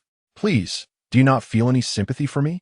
She nestled into his embrace, wrapping her arms around his neck and pleading with a soft, pitiful voice. Just tomorrow, please? Tomorrow, you will surely find a new excuse. Do you think I am unaware of your tactics? Tung Yuan replied with a knowing smile, lifting her effortlessly and ascending the stairs. He placed her on a bed and said, I will give you 10 minutes to change. Come down once you are ready. If you're not here when I finish tidying up, you know the consequences, understood? With that, he left the room. Jinnuo begrudgingly searched for suitable attire. When Tung Yuan had finished setting the table, he saw her descend in a white tracksuit, her hair swept into a high ponytail. However, the sweet, youthful image was somewhat marred by her resentful expression. Tung Yuan's lips curved into a smile as he approached her and playfully pinched her cheek. Let us go. Keep up. As soon as they departed in the car, they caught the attention of an observer. Boss, I just saw that kid leave with a stunning woman. It seems he isn't alone. The subordinate quickly reported to the businessman. The businessman glanced at the thickening darkness, perplexed. Why venture out at night when it's so perilous? Where did this woman come from? We have been observing for 3 days and have seen no sign of her. The blonde-haired subordinate asked, should we follow them? It's dark, and there are countless zombies outside. Of course we must follow. The businessman replied irritably. The blonde immediately fell silent. Though Jinnuo felt a surge of newfound abilities, anxiety still gripped her. Once they exited the vehicle, she clutched Tung Yuan's hand tightly. It's so dark here, she murmured, her voice trembling. It's eerily terrifying. What if we encounter a zombie we cannot handle? That won't happen. Tung Yuan reassured her. I have scanned the area with my mental energy. There are no exceptionally powerful zombies here. Jinnuo felt a mix of frustration and acceptance. She admitted to herself that she simply wished to be lazy and rest a little longer, but she had been compelled to accompany him nonetheless. Suddenly, Tung Yuan halted. Zombies ahead. At his words, Jinnuo immediately became alert, peering ahead. A zombie with one glowing blue eye emerged. Its eerie gaze intensified under the moonlight. She had seen this type of zombie before at the Lu Xingzhou base during the nighttime siege. It appeared that these zombies possessed abilities of their own. Sure enough, upon noticing them, the blue-eyed zombie let out a shriek and unleashed a spherical bolt of lightning towards them. Tung Yuan swiftly pulled Jinnuo aside and gestured for her to take action. Go. You want me to face it? Jinnuo stammered, fear gripping her. What if I'm not strong enough? You have me here. I will observe from the sidelines. Go. Despite her trepidation and her attempts to feign vulnerability, Jinnuo steeled herself and unleashed her powers. She conjured bubbles of water and electricity, which soared towards the zombie, exploding with a thunderous crack. The blue-eyed zombie, caught off guard by her abilities, failed to evade the blast and was struck by a powerful bolt, smoke rising from its charred form. Enraged, it charged towards Jinnuo with a furious roar. In a moment of panic, Jinnuo unleashed a flurry of water and electric bubbles, surrounding the zombie and summoning a cacophony of thunderous strikes. The air crackled with energy, and when the noise subsided, the blue-eyed zombie lay defeated, its body blackened and smoldering. A faint golden crystal rolled to Jinnuo's feet, and she stared in disbelief. Is it really over? Tung Yuan's face lit up with a proud smile. Well done. It took a moment for Jinnuo to comprehend what had transpired. She picked up the crystal, still bewildered. Did I really do this? I thought my abilities were limited to single target attacks, but it seems I can affect multiple foes. Tung Yuan approached her. See? Slaying zombies is not as daunting as you imagined. Not at all. It's surprisingly simple. Jinnuo exclaimed, her excitement rekindled. Let's seek out more zombies. I want to defeat them all tonight. Tung Yuan shook his head. That is enough for tonight. We shall return, now unafraid of confronting zombies. Jinnuo felt a thrill of exhilaration. Will we come back tomorrow? Tomorrow night. I will introduce you to more formidable zombies, Tung Yuan replied, having thoroughly surveyed the area beforehand for any dangers. In a shadowy corner, a pair of eyes observed them silently. Chapter 75. The Punan base, slaughtering zombies had left her drenched in sweat, a sense of exhilaration coursing through her. In the past, Jinnuo would simply scream and flee upon encountering a zombie. However, the roles had now reversed. It was the zombies that fled from her. This feeling was utterly delightful. From now on, whenever she saw a zombie, she vowed to eliminate them without a trace. Upon returning, she could hardly contain her eagerness to bathe, as she felt uncomfortable with the remnants of zombie blood splattered on her. She retrieved a gas stove and gas canister from her storage space, both of which she had collected earlier from a gas station. She then took out a large pot and filled it with spring water, an inexhaustible resource in her space, as common as river water. The truly precious item was the jade liquid. After boiling the water, Tung Yuan carried it into the bathroom and poured it into the bathtub. Jinnuo shed her outerwear, revealing a simple white camisole beneath, her alluring collarbone and curvaceous figure exuding temptation. She tossed her coat aside, only to notice Tung Yuan standing still, his gaze fixed intently upon her. The heat of his gaze sent warmth coursing through her body, making her feel uneasy. Why are you still here? I need to bathe. Tung Yuan slowly approached her from behind, wrapping his arms around her. He whispered in her ear, just in time, I haven't bathed yet either. Jinnuo bit her lip tightly. Outside the villa, a man with yellow hair and another were peering cautiously from the balcony. Did you see anything? No. They must be upstairs. I clearly saw them return. The man with yellow hair had heard that there was a stunning beauty here and was curious about her beauty compared to Yanjie, the most beautiful and alluring woman they knew, albeit with a fiery temperament. Suddenly, a sound akin to a scream emanated from a second-floor window. The man looked up. Did you hear that sound? What sound? No. His companion shook his head in confusion. The sound echoed again, and this time both heard it. They exchanged glances, and the man cursed under his breath, damn. They crouched below, their bodies growing hot and their throats parched. Suddenly, two icy arrows shot past them, embedding themselves deep into the wall. Terrified, they held their breath, their faces paling, and in an instant, all thoughts of allure vanished as they scrambled away. When Jinnuo woke, she found herself nestled in Tung Yuan's embrace. Rubbing her eyes, she noticed the sun pouring in through the window, yet she felt drowsy. Having slept very little the previous night, she nuzzled against his chest, wishing to drift back to sleep, but a muffled groan interrupted her. The morning man could hardly resist the tease. Tung Yuan gritted his teeth, flipping her over and covering them both with the blanket.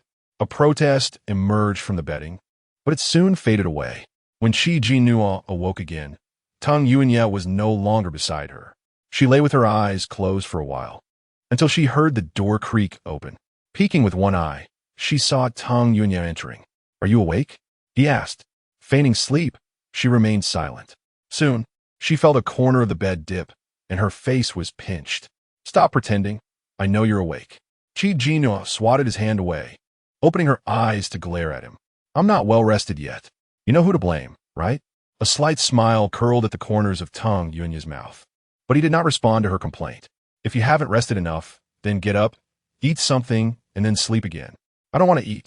Jinnuo turned away, burying her head under the blanket. Tung Yuan pulled the blanket off her, revealing the enticing sight before him. Noticing the marks on her skin, his breath hitched. Jinnuo gasped, angrily yanking the blanket back. Don't pull. It hurts. Clearing his throat, Tung Yi gently wrapped her in the blanket and lifted her, whispering, "I'll help you with the medicine later, okay?" Jinnuo huffed, turning her head away to ignore him. Tung Yuanye carried her to the bathroom. By the time they were done, it was already afternoon. Tung Yuanye sat down with Jinnuo on his lap, feeding her with chopsticks while coaxing her to eat. After much coaxing, she managed to eat only half a bowl before refusing any more. Resting her head against him and drifting off to sleep, Tung Yi gently placed her on the sofa, propping her up with a cushion and covering her with a blanket. A cautious knock sounded at the door, timid and barely audible. Tung Yi's expression darkened as he approached the door and opened it. "Don't bother me again, or I will kill you," he warned, his tone ominous. The businessman and the man with yellow hair stood frozen in fear. Well, the man stammered, "Our boss would like to invite you to visit us." "Get lost." Tung Yuanye impatiently shut the door. The man with yellow hair sighed in relief, quickly ushering the businessman away. "Boss, give it up. He doesn't look like someone who would join us. It's been so many days. Why are you still thinking about this?" he complained.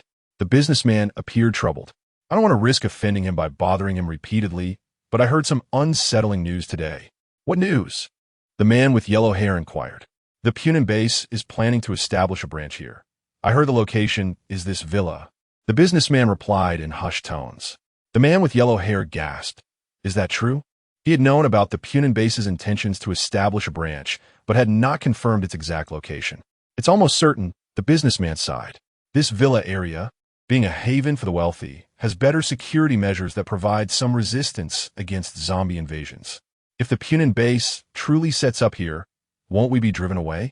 Where will we find a relatively safe place then?" After pondering, the man with yellow hair suggested, "We could join them. Do you think it's that simple? Setting aside whether they would accept us, consider the Punin base's methods." The businessman frowned. "In short, they're not good people. The Punin base is powerful.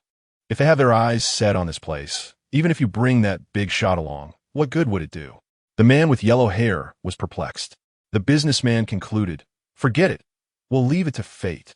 As dusk descended, Jinnuo finally awoke, noticing Tung Yi seated on the opposite end of the sofa, his eyes fixated on a moon crystal in his hand, lost in thought. Awake? Upon seeing her stir, he tucked the moon crystal away and moved closer to her, supporting her as she leaned against him. He softly inquired, "Did you sleep well?" Chapter 76. The master of the villa upon his inquiry. Jinnuo immediately discerned his intent. She nuzzled her head against his neck, playfully asserting, "Not really, I'm still quite fatigued, and my head feels a bit hazy. Can we just rest tonight?" Tung Yuan regarded her with a knowing smile, seemingly amused. "Did you not claim to be addicted to slaying zombies? Just last night, you asked if we were going out tonight, and now you wish to abstain?" With a wistful gaze, Jinnuo replied, "It's all your fault. I'm still unwell." Tung Yuan gently stroked her head and murmured, "Since you're not feeling well, we shall not go out tonight. Let us take a break." "Really?" Jinnuo's eyes sparkled with delight. "Indeed, I knew you cared for me," she exclaimed, encircling his neck in a warm embrace, nuzzling closer. Tung Yuan rested his chin atop her head, holding her tightly. "I merely hope you can protect yourself. I do not wish for you to become exceptionally formidable." Given her beauty, lacking the ability for self-preservation would render her vulnerable to those with ill intentions, leading to dire consequences. Without the backing of capability, beauty becomes a burden, the prelude to disaster. The two remained in a tranquil embrace, and an idea struck Jinnuo. She retrieved a bag of sun crystals from her spatial pocket. "Since we don't need to venture out tonight, would you like to level up?" They had amassed quite a collection of sun crystals, but Tung Yuan had yet to find the time to absorb them.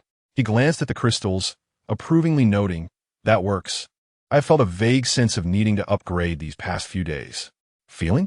Jinnuo paused, suddenly recalling that Een had mentioned before that the jade liquid contained energy that could facilitate upgrades, akin to a high-quality sun crystal. When he had been injured, she had given him 3 drops of the jade liquid, hence his current sensation of needing to level up. She regretted forgetting this detail. Had she known earlier, she could have discreetly administered a drop daily. Yet, it seemed one could not overindulge, as an excess of energy might be harmful to the body.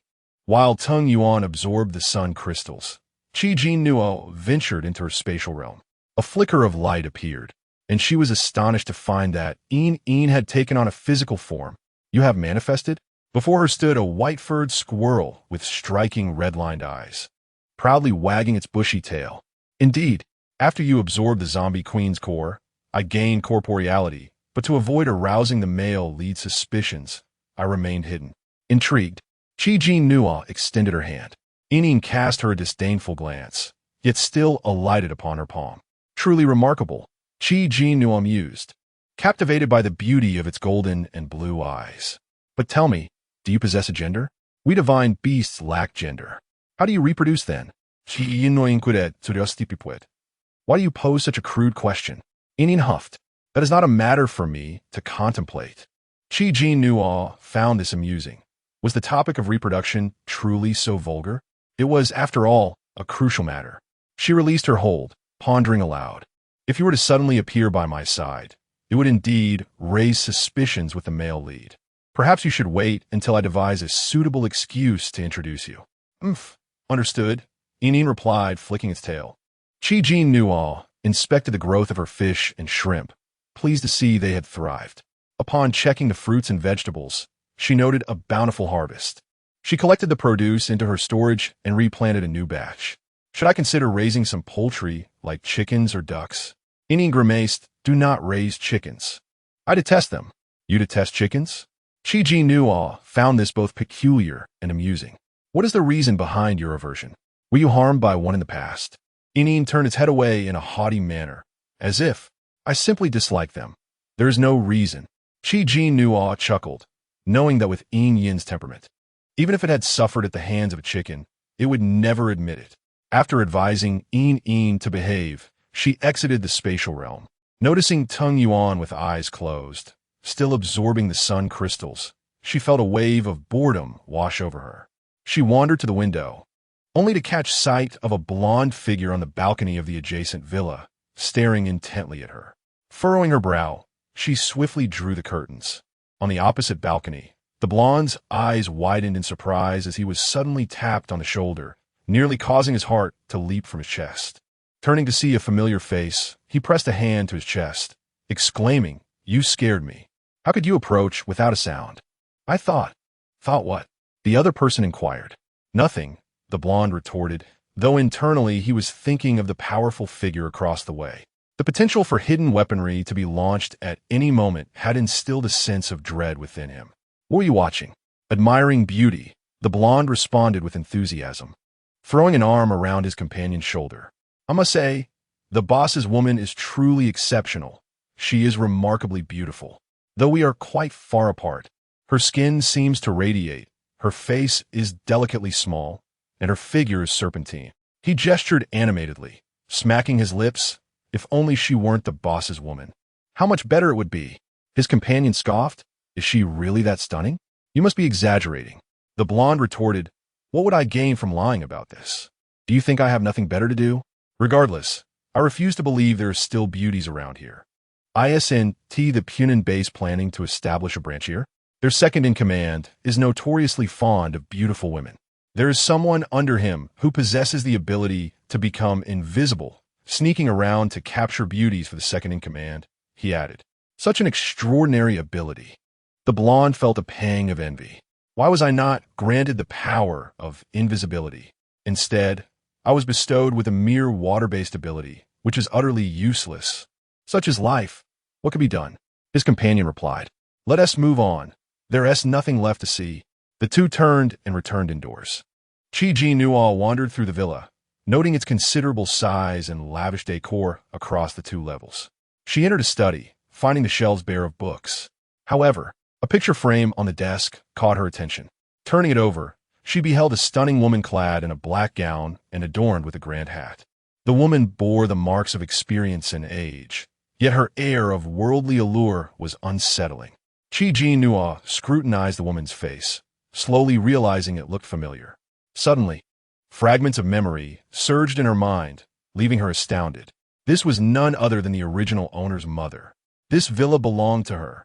One extraordinary twist of fate that she had stumbled into this very place. Jinnuo turned the frame face down, frowning as she departed. This was not her mother, and she would never acknowledge such a connection. As she descended the stairs, she found Tung Yuan had opened his eyes, prompting her to hurry over to him. Chapter 77. If you don't leave, you will die here. Have you absorbed it all? How do you feel? I've leveled up, Tung Yuan replied, to level 3. Is that all it takes to level up? Jinnuo found herself at a loss for words. It seemed too effortless, a stark contrast to the last time. This time, it felt as easy as eating or drinking. Unlike the previous occasion, when he had been unconscious for 2 or 3 days. With each level he attained, his physique underwent transformation.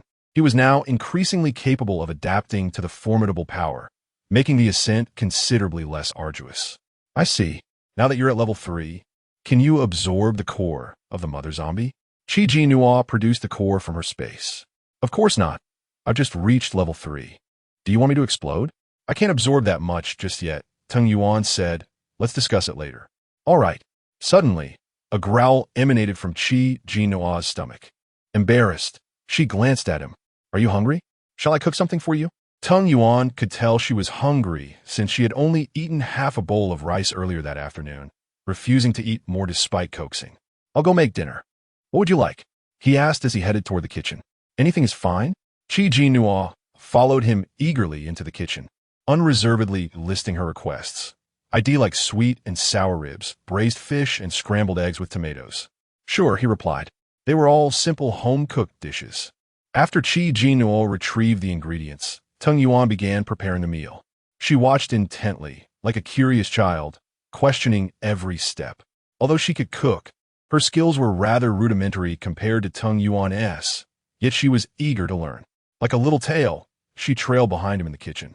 Once the sweet and sour ribs were ready, Jinnuo couldn't contain herself and grabbed a piece, popping it into her mouth. Though it was hot, she couldn't help but give a thumbs up. Delicious. So hot, but so good. Seeing her eyes glistening with tears from the heat, her lips flushed. Yet she grinned while praising him for his cooking. Tung Yuan couldn't resist turning off the stove, lifting her onto the countertop. He leaned in closer, his gaze darkening. Really? Let me taste just how good it is. MMM. The kitchen fell silent except for the bubbling of the pot. After an indeterminate amount of time, Jinnuo was finally set down. Her lips were still rosy, her cheeks flushed, and she obediently stood behind him, too shy to speak or make any unnecessary movements. After enjoying a sumptuous dinner, the two washed up and went to bed. The next morning, Jinnuo was jolted awake by a loud knock at the door. Displeased, she opened her eyes, wondering who could be knocking so early. You keep sleeping. I'll check, Tung Yuan said as he rolled out of bed. Upon descending the stairs and opening the door, he found the hip-hop guy from a previous encounter standing outside, the one who owned the bodyguard company. Brother, I finally found you. The hip-hop guy's eyes glistened with tears upon seeing Tung Yuan. Quick, you have to come with me. I have something very important to ask of you. Without further ado, he attempted to drag Tung Yuan away. However, as soon as he turned, his hand clutching Tung Yuan's was instantly frozen. His face turned pale with fear. Brother, spare me. I mean no harm. I genuinely need your help. There's a reward. The bodyguards behind him were all poised for action. Tung Yuan withdrew his hand, his voice cold. Don't touch me recklessly. The ice on the hip-hop guy's hand melted away. All right. I want to touch you, he promised, stepping back in fright. I had no choice but to come to you. Xingqing has been taken. My father and brother refused to send anyone to find her, so I had to seek your help. At that moment, Huang Mao, who had been observing, couldn't help but laugh. Oh no, she must have been captured by the people from the Punan base. It serves her right. That woman, Qin Wenqing, has finally received her comeuppance. Shut your mouth. The hip-hop guy snapped, glaring at him. What does it have to do with you? How do you know it was the Punan base that took her? Did you do it? Don't wrongfully accuse me. What does it have to do with me? I just heard that the Punan base is establishing a branch here, and their second-in-command has already arrived with people. This second-in-command has a penchant for beautiful women, and he has someone with invisibility abilities who helps him gather them. At this, Huang Mao continued. So, Qin Wenqing must have disappeared suddenly, and there were no signs of an intrusion in her room? The hip-hop guy blurted, how do you know that? Then it must be true, Huang Mao exclaimed. She definitely can't escape. She's been captured by the second-in-command of the Punin base. What do we do now? The hip-hop guy's face paled. He had heard of the notorious reputation of the Punin base. It was said that the leader was a prisoner on death row, a ruthless criminal who had escaped execution due to the onset of the apocalypse. The headquarters of the Punin base was established in a notorious prison, which had become a sanctuary for survivors. The prison's stringent anti-escape measures inadvertently turned it into an excellent bastion against the zombie invasion. Most of the Punin base's officials were hardened criminals, thus earning a terrible reputation. They were known for their lack of reason and trustworthiness, resorting to any means necessary to obtain whatever they desired. Their considerable power deterred many from crossing them. Now, as the Punin base was in an expansion phase, it was rumored they intended to establish a branch, and it was unexpected that they would choose this location. Brother, please help me. The hip-hop guy looked at Tung Yuan as if he were a lifeline. If you can help me rescue Qingqing, I'll agree to any demands you make. Huang Mao, relishing the situation, remarked, that woman, Qin Wenqing, has probably already been ruined by the Punin base. I advise you to give up. Shut up. Do you want to die? The hip-hop guy shouted, furious. Huang Mao shrugged and fell silent. I cannot assist you, Tung Yuan stated coldly. You should leave. The hip-hop guy became anxious. You haven't even tried. How do you know you can't help? My family has some influence and resources. What do you want? Supplies? Daylight crystals? Tung Yuan was dismissive. Leave now, or you will perish here. His impatience was palpable, and his dark eyes brimmed with menace, suggesting he was not jesting. The others instinctively took a step back. Chapter 78. Abducted beneath his very eyes, the hip-hop man opened his mouth, intending to say something, but the door had already closed. Unwilling to accept defeat, he muttered, My home is at 777 Pingnan Road. Whenever you come to your senses, come find me. The bodyguard could not help but advise. Young master, we should return swiftly. If master and the eldest son discover you sneaked out, they will surely be furious.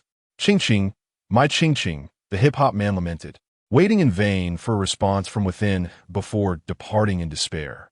Tung Yuan had just turned around when he spotted Jinnuo sleepily leaning against the stair railing. I heard everything. Is he someone you know? I don't know him, Tung Yuan replied, but we have met once. Is that so? Jinnuo observed. That ability is quite extraordinary, being able to turn invisible. It seems almost unfair. Tung Yuan recalled what the yellow-haired man had mentioned about the second-in-command's penchant for gathering beautiful women. He frowned, deciding not to go out today. Hey, Jinnuo blinked. Are you afraid I'll be taken away? Tung Yuan gazed at her, remaining silent. It's fine. With you around, who could possibly take me right under your nose? Jinnuo shook his hand playfully, adding, Besides, I have my own means of self-defense now. Tung Yuan cautioned, this ability is somewhat unpredictable. Until we fully understand it, it is wise to exercise caution. All right, I'll heed your advice. If we're not going out, then we won tea. Stuck indoors, Jinnuo decided to explore her abilities. Do you think my power needs upgrading? The Zombie Queen's abilities do not require upgrading. Their potency wholly relies on one's personal comprehension. Is that so? Jinnuo conjured a small bubble of water and a lightning bubble, but fearing the thunder might damage the surroundings, she quickly dismissed them. The bubbles she produced were quite small, easily held in the palm of her hand. What if I create a larger bubble? After some thought, she pressed her hands together, forming a sizable bubble about a meter in diameter. The bubble floated before her, empty yet buoyant. She poked it and discovered it was elastic and resilient, unlike ordinary bubbles that would burst at the slightest touch. With a sudden whim, she leaped onto the bubble and was pleasantly surprised to find it could support her weight. She could even maneuver it to her desired locations, as if it were a steed. Yuan, look! Jinnuo exclaimed, controlling the bubble to glide towards Tung Yuan. He glanced and was taken aback, astonished that the bubble could carry a person. Isn't that remarkable? Jinnuo beamed. Now when we travel, I can simply ride the bubble and float through the air to enjoy the scenery. How delightful! Yes, it is quite impressive. Come try it. Jinnuo beckoned him eagerly. Tung Yuan found her perched atop the bubble enchanting, resembling a fairy from a tale, a picturesque sight. However, he refrained from joining her. After all, what would a grown man look like riding a bubble? Since it can support us, could we also fit inside? Tung Yuan mused. It might be useful for concealment underwater. That's a brilliant idea. Why didn't I think of that? Jinnuo reached into the bubble and was astonished to find she could indeed enter it. She immersed herself completely, feeling no sense of suffocation whatsoever. It truly works. I can now move freely underwater. Jinnuo exclaimed as she emerged from the bubble with excitement. I'm heading to the bathtub to try it out. Without waiting for Tung Yuan's response, she dashed upstairs. Tung Yuan shook his head, recalling the yellow-haired man's words. His expression darkening. For some reason, he felt a persistent unease within. He expanded his mental domain to scan the surroundings, finding no abnormalities, and subsequently retracted it. Yet, as soon as he did, he sensed something was amiss. It appeared that Jinnuo's presence was absent from his mental scan. His expression turned grave as he rushed to the upstairs room, kicking open the bathroom door, only to find it utterly empty. The window was ajar. His face fell, and upon noticing damp footprints leading from the window, he leaped down, following the trail. As he pursued, he extended his mental domain again, but found nothing. The footprints vanished at the end of the garden. Tung Yuan halted, his expression one of profound anger. How could someone have abducted her right under his nose? Punin base. Tung Yuan's face darkened as he returned to the villa, got into his car, and drove to the address the hip-hop man had mentioned yesterday. Upon hearing that he had arrived, the hip-hop man was elated and rushed out to greet him. I thought you wouldn't come, but here you are. What do you want? Tung Yuan seized his collar, coldly demanding, where are those people from Punin base staying now? The hip-hop man was startled, stammering, that's wrong. I'm asking you where they're staying. Tung Yuan repeated. The bodyguard's expression shifted dramatically, preparing to intervene. But the hip-hop man quickly raised his hand to halt him. I heard they are temporarily residing in the affluent area in the southwest. They are said to be planning a branch office location. Tung Yuan released him and turned to leave. Are you going to find them? You can't just barge in. They have numerous abilities. Can you ensure your safety? The hip-hop man shouted after him. Tung Yuan paused. Realizing his words had registered, the hip-hop man hurriedly added, moreover, I've heard there are many peculiar abilities there. For instance, that invisibility ability and even a time reversal ability. All sorts of strange powers. Tung Yuan's gaze darkened. He had experienced the invisibility ability firsthand today. It was indeed peculiar, as even his mental abilities could not detect it. Furthermore, it seemed that anything that came into contact with an invisible person would also become invisible. Otherwise, how could he fail to sense Jinnuo's presence? If it were not for this, how could she have been taken right under his nose? Why don't you come in? We can discuss this further. The hip-hop man suggested, we can collaborate. I will fully cooperate with you. Tung Yuan, expressionless, turned and walked inside. The hip-hop man exhaled in relief and hurried to follow. When Jinnuo awoke, she found herself locked in a room. A thick iron chain bound her hands, the other end attached to the wall. Where am I? What happened? All she could recall was her intention to test the bubble in the bathtub, only to be suddenly doused with a powder that rendered her unconscious. What on earth is happening? You're awake, a cold voice resounded. Jinnuo turned her head to discover she was not the only one imprisoned in this room. Chapter 79. Unearthing dark histories in a cramped room. 7 or 8 women were surprisingly locked inside. Each one was a stunning beauty. Particularly striking was the one who had just spoken. Her narrow, elongated eyes and fox-like features exuded a cold elegance that easily stirred a man's desire for conquest. Jinnuo couldn't help but inquire, how did you all end up here? A girl with large eyes timidly replied. Suddenly, a cloud of powder was thrown at me, and I fainted. When I awoke, I found myself here. Is that the case for all of you? Jinnuo glanced at the others, who nodded in agreement. It appeared they all shared a similar fate. Furrowing her brow, Jinnuo pressed. Do you know where this place is? Silence enveloped the room until a girl hesitantly spoke. I've heard that the second in command at the Punin base has a penchant for beautiful women, so we might have been captured for that reason. So it was indeed the Punin base. There was no doubt. It had to be that invisible ability user. Such a power was indeed unfair. Managing to abduct her right under Tung Yuan's nose. She glanced down at the iron chain binding her, attempting to struggle against it. It was tightly secured. chafing her wrists until the skin turned red. Using her abilities to free herself was not an option. The proximity made her fear she might harm herself instead. Een, are you there? I am. I just finished my training, and didn't T expect you to be captured? Quickly, think of a way to get me out. Do you know how that invisible ability user managed to abduct me right under the male lead's nose? Being invisible means complete invisibility, even to mental abilities. Is that not outrageous? However, such bizarre abilities were exceedingly rare. Do you have a solution? Not at the moment. Jinnuo frowned, realizing there was no way to escape for now. She could only wait for someone to come and unlock her chains before devising a plan to leave. Suddenly, she recalled that when someone had sought Tung Yuan's help to rescue a person, the woman's name mentioned was Qin Wenqing. She scanned the room and asked, "Is there anyone here named Qin Wenqing?" The girls exchanged glances, shaking their heads in unison. Only the cold beauty beside her spoke up, "I am Qin Wenqing. Do you know me?" "You are?" Jinnuo exclaimed in surprise. No wonder that wealthy heir was so anxious. It turned out she was this beautiful in person. "Your boyfriend, he's the one with tattoos on his neck and arms, dressed in a hip-hop style." Before she could finish, Qin Wenqing coldly interrupted. "He is not my boyfriend." This left Jinnuo momentarily at a loss for words. "Did he send you to find me?" Before she could respond, Qin Wenqing inquired. "No, he was looking for my boyfriend to rescue you, but my boyfriend refused. I happened to overhear." Upon hearing this, Qin Wenqing remarked icily, "Still so useless." She seemed to harbor a disdain for that hip-hop man.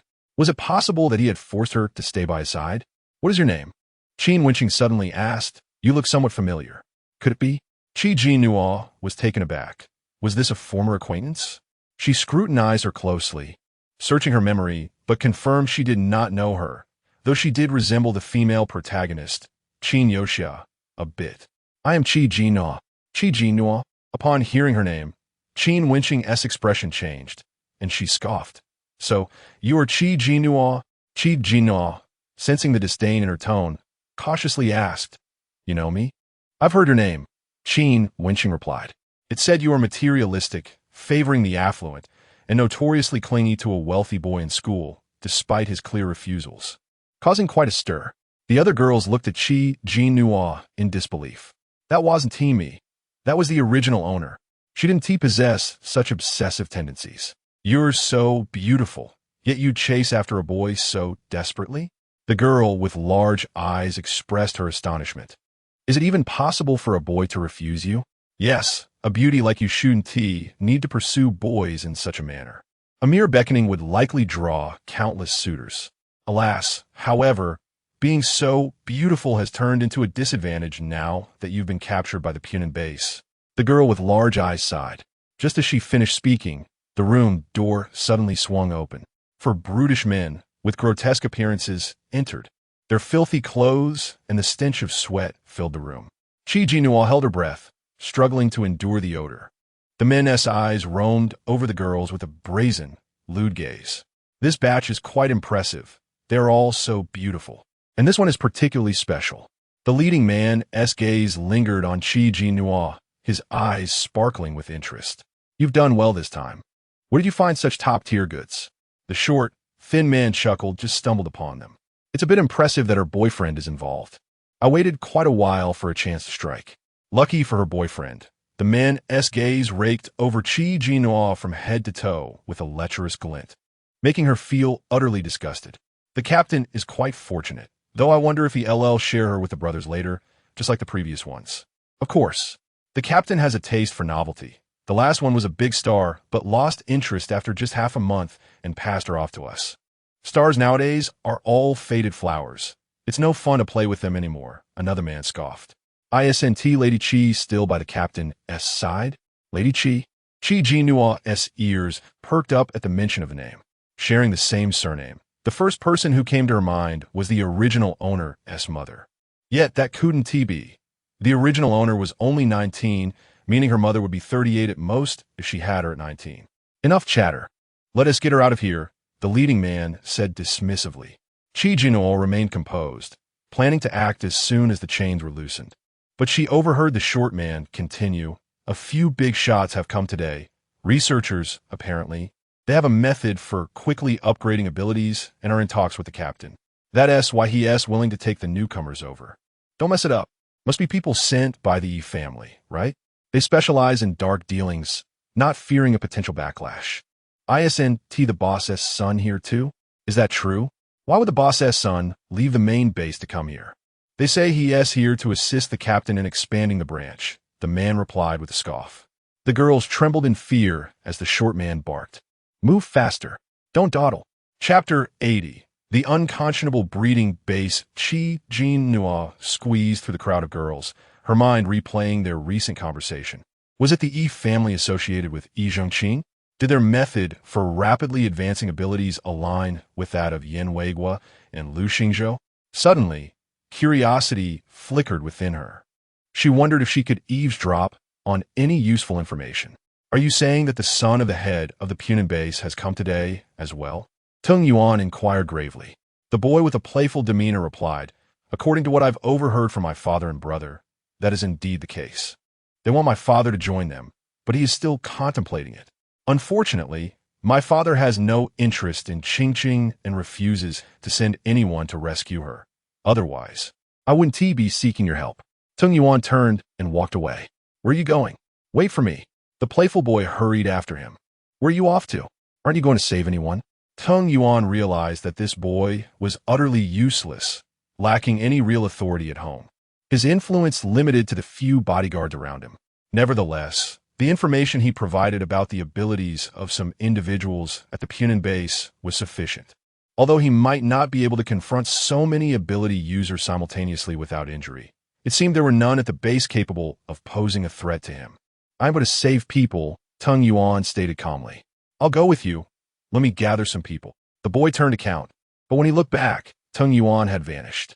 Jinnuo and the group of girls were led into a room. She quickly scanned the surroundings, but did not spot Yi Zhongqing. A man approached a scarred middle-aged man, ingratiatingly bowing and saying, Captain of the second team, the people have been brought. The scar man raised his gaze, immediately fixing it on Jinnuo. You come here. Me? Jinnuo glanced at him. Most women would panic in such a situation, not knowing how to react. Yet, this woman remained composed and even dared to meet his gaze, which amused the scarred man. Yes, you. Come here. She was about to move forward when a younger, portly man interjected. I also have my eye on her, Captain. Why not let me have her first? The scarred man's smile remained, but his eyes turned decidedly cold. Young master, you jest. Since you have taken a liking to her, she is indeed yours. No need to share. Young master? He was the son of the head of the Punin base? Jinnuo glanced at him, repulsed by his corpulent figure. The scarred man then turned his attention to Qin Wenqing, commanding you come here. Qin Wenqing, evidently unfamiliar with such humiliation, stood her ground defiantly, not moving. The scarred man's expression darkened. Did you not hear me telling you to come here? Qin Wenqing's face paled slightly. After a tense moment, she finally approached. Once Jinnuo reached the young master's side, his lecherous gaze fell upon her, and he extended his arm, attempting to embrace her.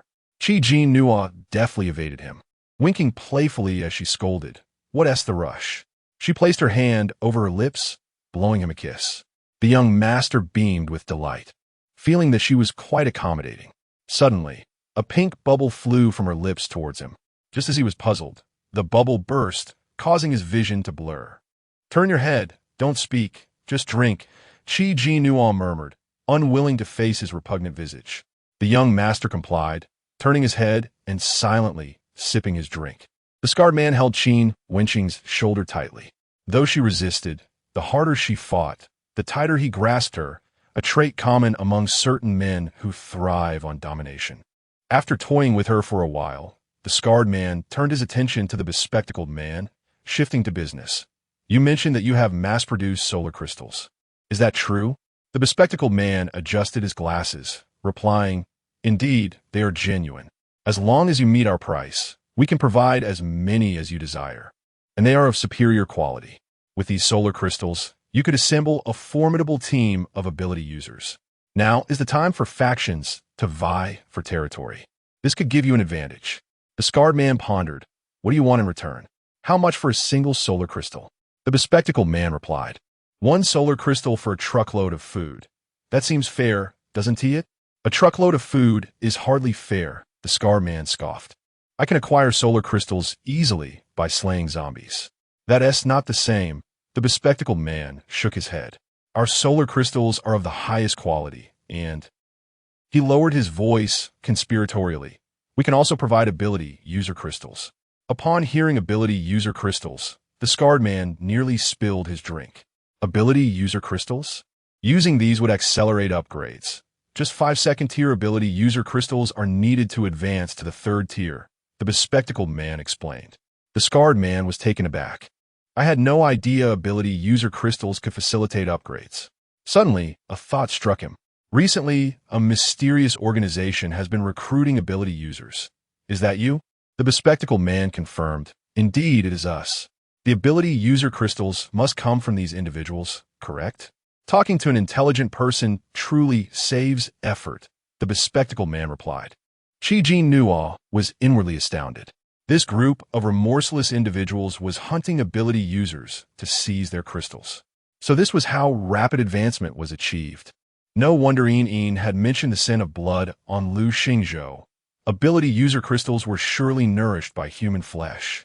It's not impossible for us to engage in long-term cooperation, the scarred man mused, glancing at the young master. However, it ultimately depends on our young master's decision. The young master remained silent, his head bowed. The scarred man sensed something amiss and called out, "Young master?" Still, there was no response. Suddenly, the scarred man stood up, noticing the young master's unfocused eyes, and shouted, "We have an intruder." In an instant, everyone in the room became alert. Seeing this, Jinnuo dropped her pretense and stood up. The scarred man was taken aback. "It's you." Ignoring him, Jinnuo turned to the bespectacled man, demanding, "Where's the base where you cultivate these solar crystals and ability user crystals?" The bespectacled man adjusted his glasses. "What do you intend to do?" "What do I intend to do?" Jinnuo smiled slightly. "I intend to destroy it." "How audacious!" "Seize that woman!" The scarred man bellowed. The ability users all lunged at Jinnuo. Chapter 81. Mother. They presumed that Jinnuo possessed no extraordinary abilities. Due to her exquisite visage, they refrained from utilizing their powers against her. After all, the captain was notoriously fond of beauty. It would be quite troublesome if her lovely face were marred. However, while they harbored such reservations, Jinnuo was unencumbered by any concerns. She unleashed a multitude of water bubbles and arcs of lightning, creating a breathtaking scene as the bubbles floated into the sky. The onlookers paused, gazing upwards in bewilderment. What was happening? A magic trick? Performing acrobatics? Jinnuo quipped. "I am merely sending you on your way." No sooner had she spoken than the bubbles burst, merging rain and lightning, unleashing a series of thunderclaps. One by one, the assailants were rendered into charred figures, their bones visible as if under X-ray, collapsing in a smoldering heap. Scarface was taken aback. What kind of ability was this? He had encountered many peculiar powers before, but this was unlike anything he had seen. The bespectacled man, taken by surprise at her prowess, stood and attempted to flee. Jinnuo conjured a large bubble that swiftly enveloped him. Trapped within, he panicked, but the bubble whisked him back to Jinnuo. What a clever tactic. "Did you devise this yourself?" Silver inquired, astonished. "Sort of. I drew inspiration from the male protagonist," Jinnuo replied. With a snap of her fingers, the bubble burst, sending the bespectacled man tumbling to the ground. "Now," Jinnuo said, tilting her chin and crouching before him, "can you reveal the location of your nefarious cultivation base?" The bespectacled man's face paled as he gazed at her in terror, stammering, You at that moment, Scarface seized the opportunity and hurled a lightning orb at Jinnuo. She glanced back, effortlessly encasing his lightning orb within a bubble. Scarface exclaimed in disbelief, "What?" Jinnuo extended her index finger, directing the bubble to spin before standing up, grinning as she spoke. "Oh dear, you truly are unfortunate. Your ability is quite similar to mine. Hence, my bubble can devour your lightning orb. However, if you were to unleash a fireball, my bubble might not be able to contain it. What on earth is your ability?" Scarface seethed.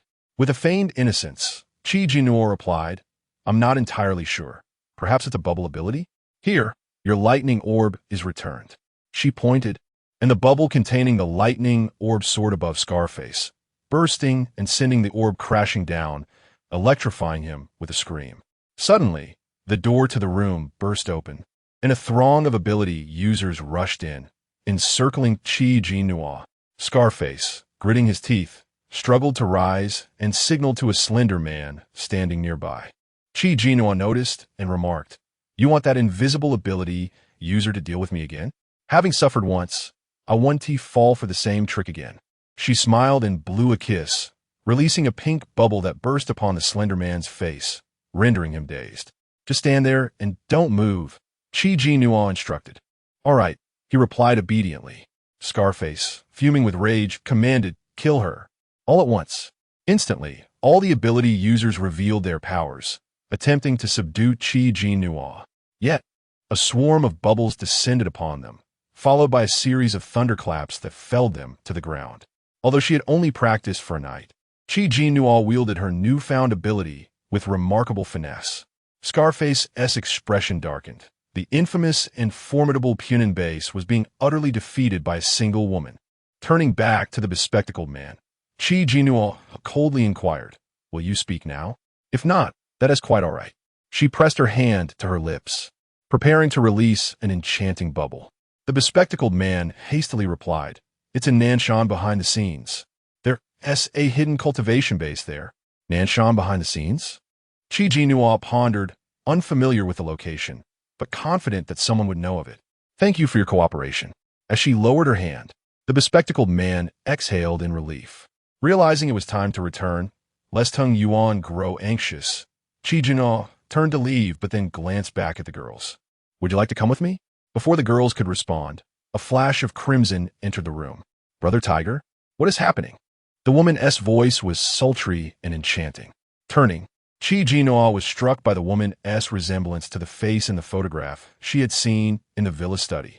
Time had left no mark upon this woman's features, yet her covetous, calculating gaze betrayed her ambitions. Clad in a red spaghetti strap gown that accentuated her alluring figure, she moved with a captivating sway. It was the biological mother of the original owner, Chi-Ro. Scarface cried out, "Don't come in. Run and call for help." Chi-Ro paused, glancing at Scarface and then at Jinnuo, astonished. You are no-no?" At a loss for how to respond, Jinnuo turned her head away. "I am not. You are," Chi-Ro exclaimed, excitement radiating from her as she approached, grasping Jinnuo's hand. "You are no-no, the daughter I carried for 10 months. How could I not recognize you?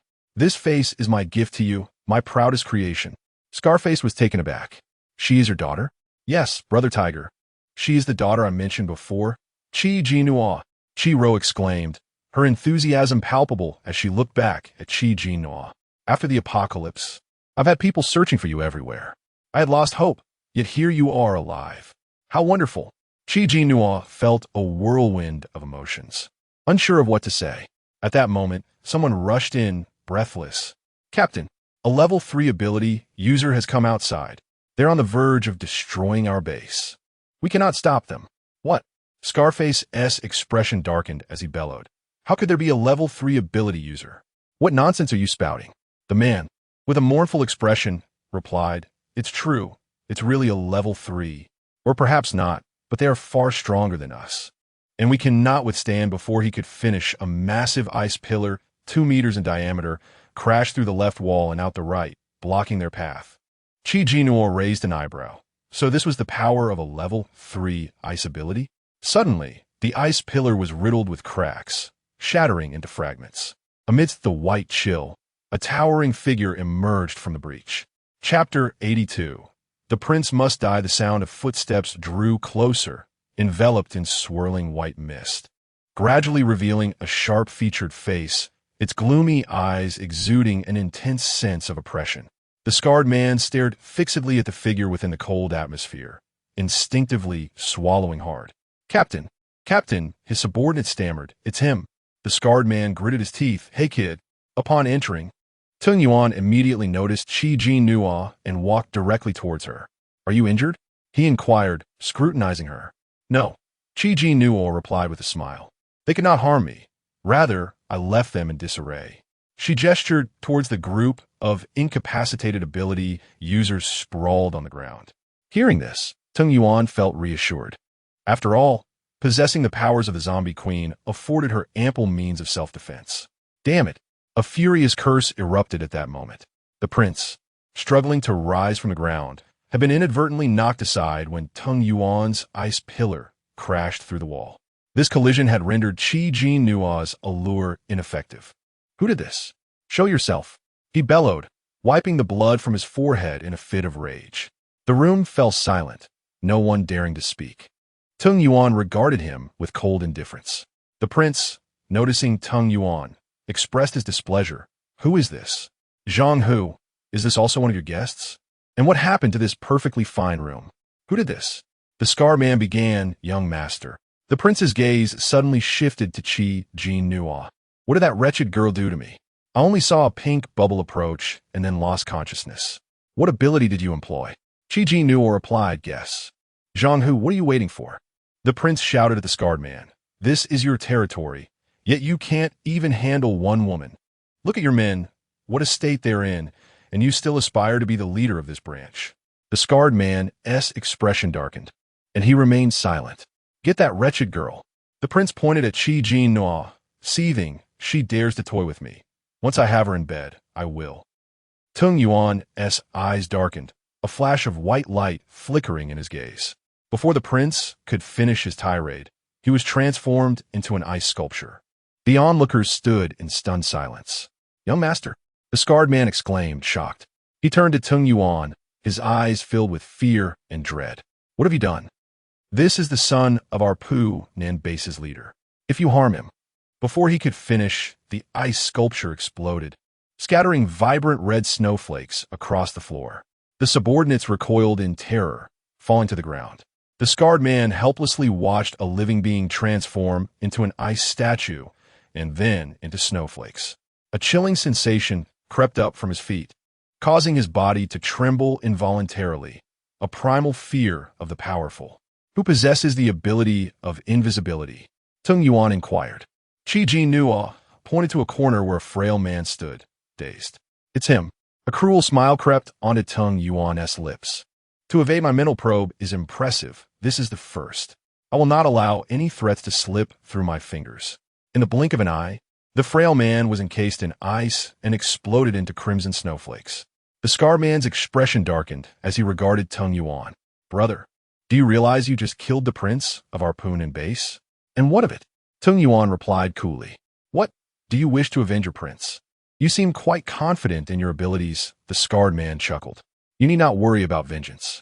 Our leader and the headquarters of Nan base will surely seek retribution for the young master. You may not realize that the ability users here are merely a small fraction. We are only here to establish a branch, not even a proper branch at that. Our headquarters is filled with powerful abilities and resources. Once our leader gets serious, you may find it difficult to escape. Tung Yuan responded. That is not for you to concern yourself with. You misunderstand my intent, the scar man insisted. We could collaborate. Together, we could establish a base. Given the rising factions vying for territory, it would be a pity not to develop your own power with such strength. I have no interest in establishing a base. Seek another partner, Tung Yuan replied. The scarred man was taken aback by the rejection, momentarily speechless. Meanwhile, Qiro, observing the situation, suddenly chimed in, Who is this? You seem quite close. Jinnuo shot Qiro a glance, feeling uncomfortable under her calculating gaze. She instinctively moved closer to Tung Yuan. Tung Yuan wrapped his arm around her waist, pulling her into an embrace, and looked at Qiro. Who are you? Understanding the implication of their relationship. Qiro smiled brightly. So you're Nuo's boyfriend? Hello. Nice to meet you. I am Nuo's mother. Tung Yuan furrowed his brow. Glancing down at Jinnuo, is that so? Yes. Jinnuo nodded reluctantly. Despite her aversion to Qiro, she acknowledged the woman as her biological mother. What a mess this is. A family squabble amidst misunderstandings. Qiro laughed, glancing at the scarred man. The scarred man quickly caught on. Yes. It's all a misunderstanding. My subordinates brought Miss Qi here without my knowledge. Tung Yuan, uninterested in their banter, took Jinnuo's hand.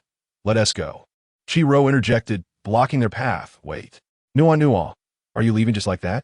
After all this time, don't you miss your mother? Jinnuo regarded her silently. Why don't you both stay for the night? We can host you properly, Chi-Ro suggested tentatively. The scar man quickly chimed in. Yes, consider it an apology. Tung Yuan turned to Jinnuo. What do you think? He was conscious that she might want to converse with her mother and reminisce. Jinnuo glanced at Chi-Ro, then slowly nodded. All right. Chi-Ro beamed. I'll arrange everything immediately. Wait. Qin Wenqing suddenly interjected. What about us? Only then did Jinnuo remember the group of girls. And she turned to the scarred man. Release them all. The scarred man forced a smile, of course. I'll let them all go. Chapter 83. A close call. Almost revealed. Wait a moment. Qin Wenqing suddenly called out to Tung Yuanya. Tung Yuanya halted his steps and glanced back at her. Jinnuo's heart raced. Could it be that this woman knew Tung Yuanya? Qin Wenqing looked at him and slowly inquired. Are you Tung Yuanya? I've seen your photograph. And so?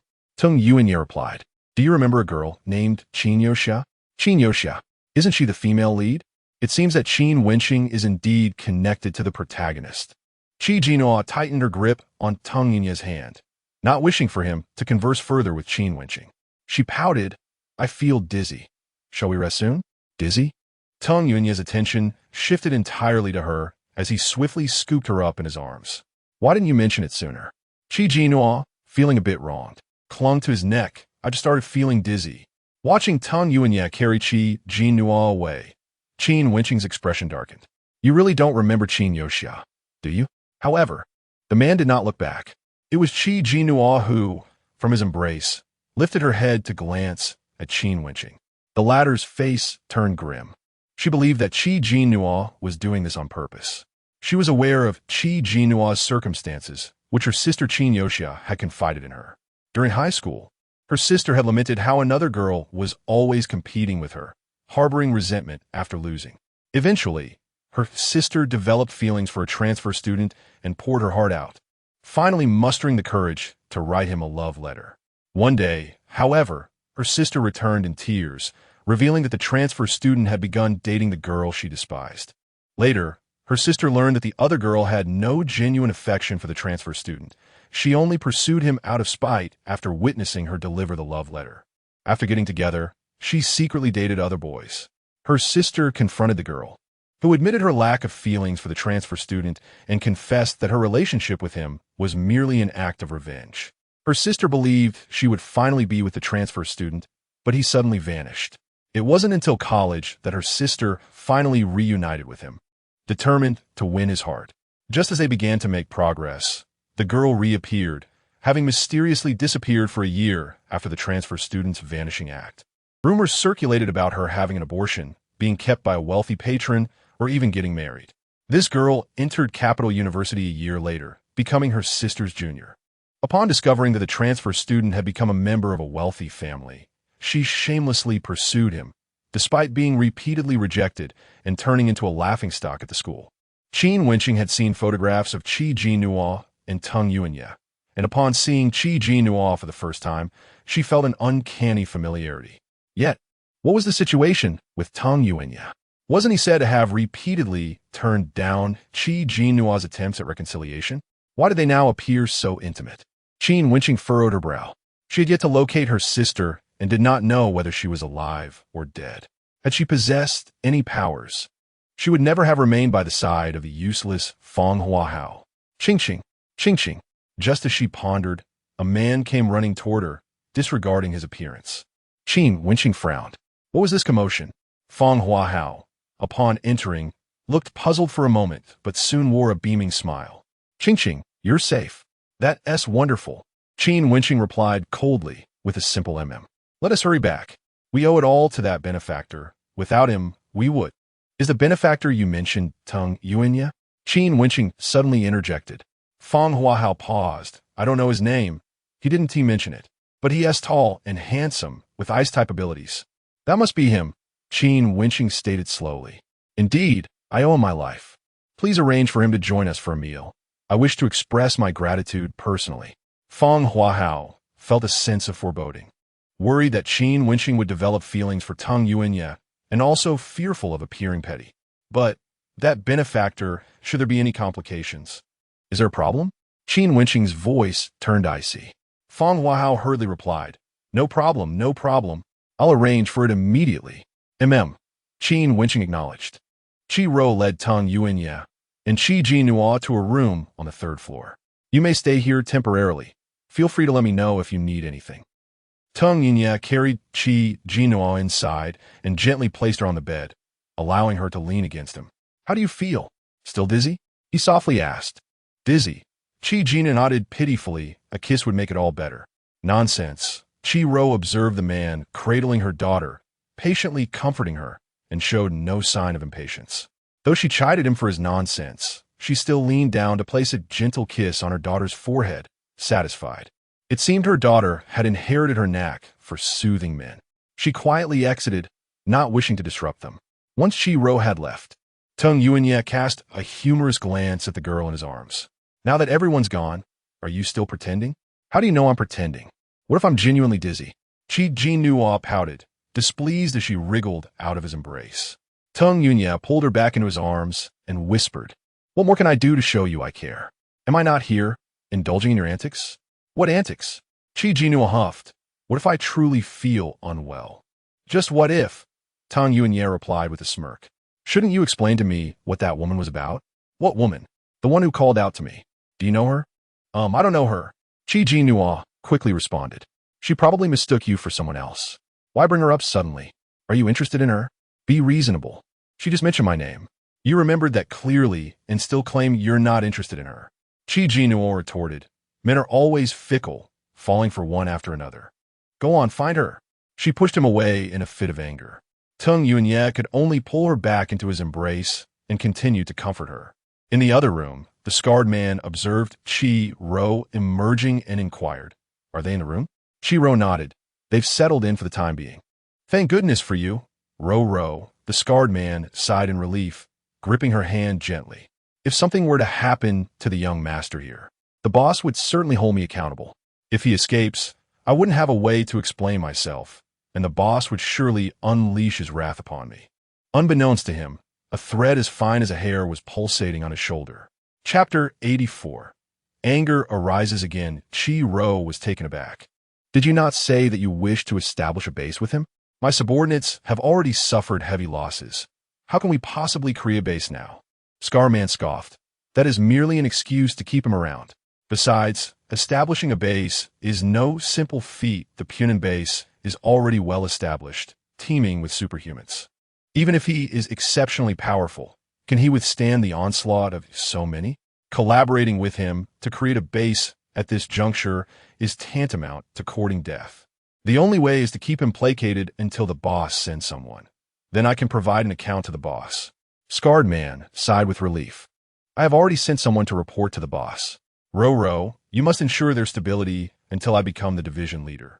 You will be the matriarch thereafter. No one will be able to shake your position. Qi Rou smiled. I will heed your words. What troubles you?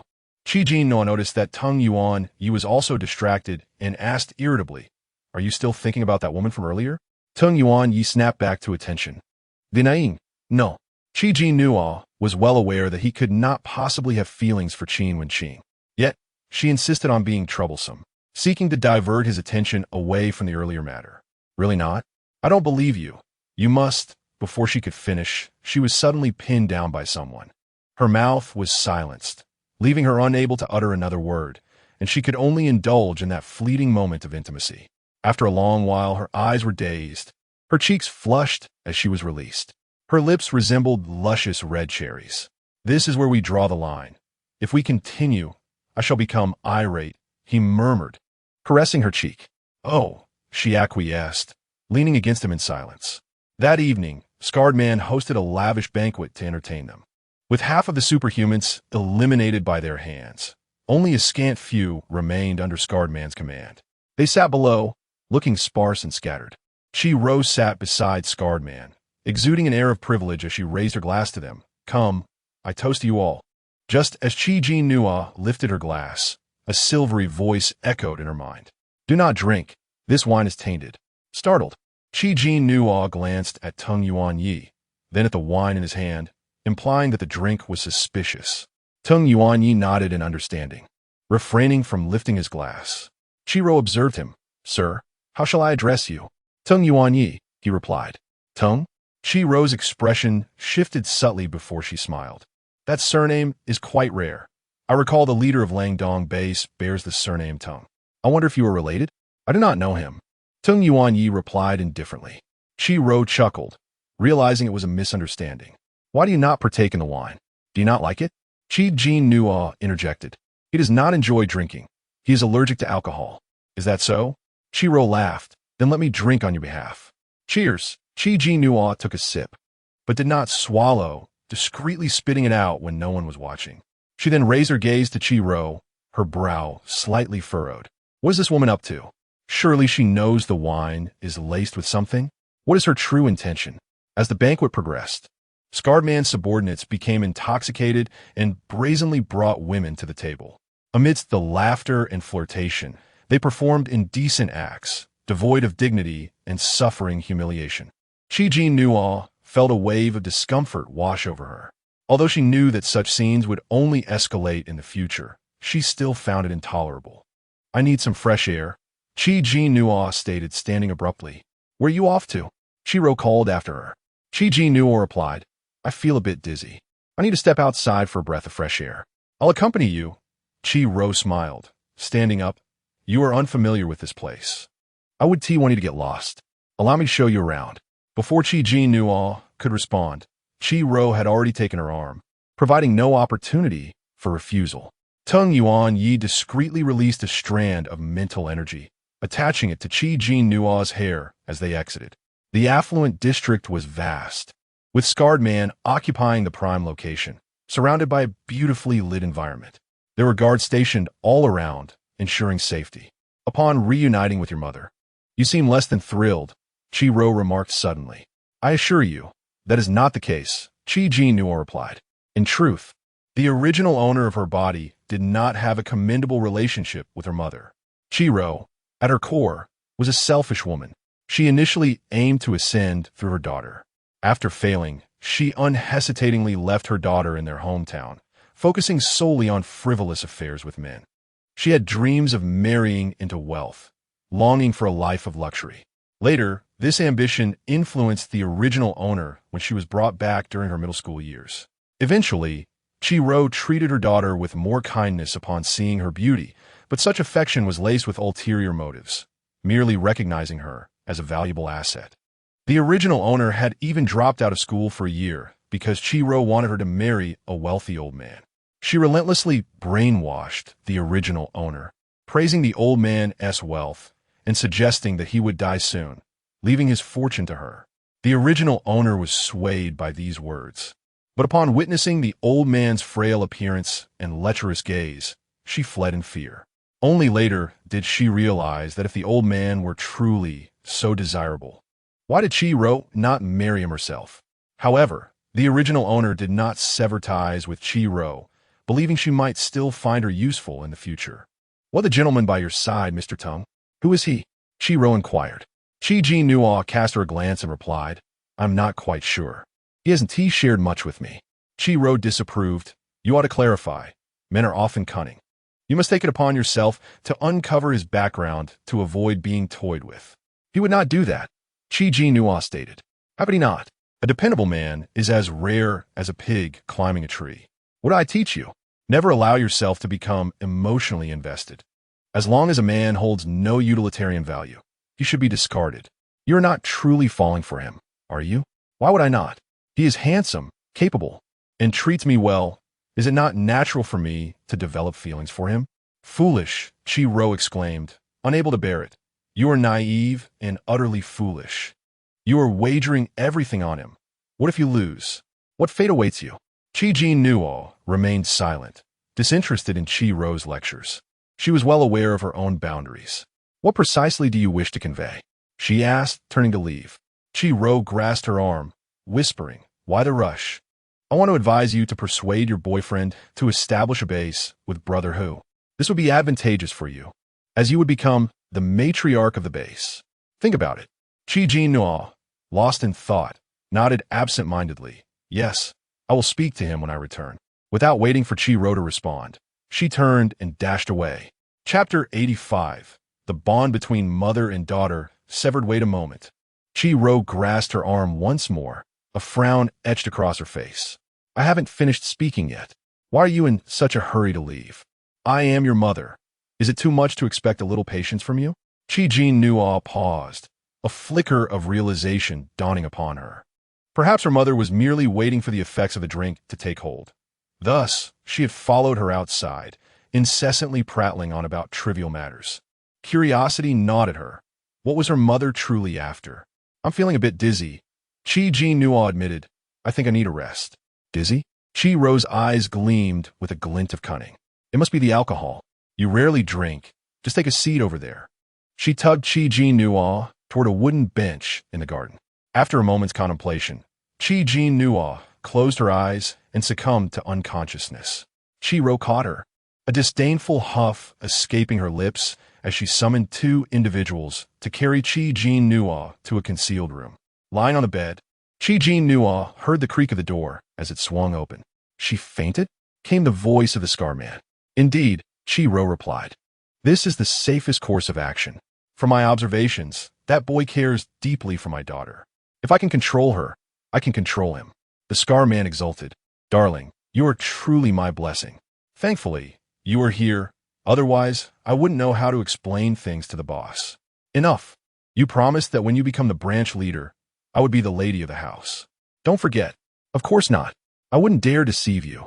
However, your daughter may not be so fortunate. The boss might take a liking to her beauty and claim her for himself. Wouldn't that bother you?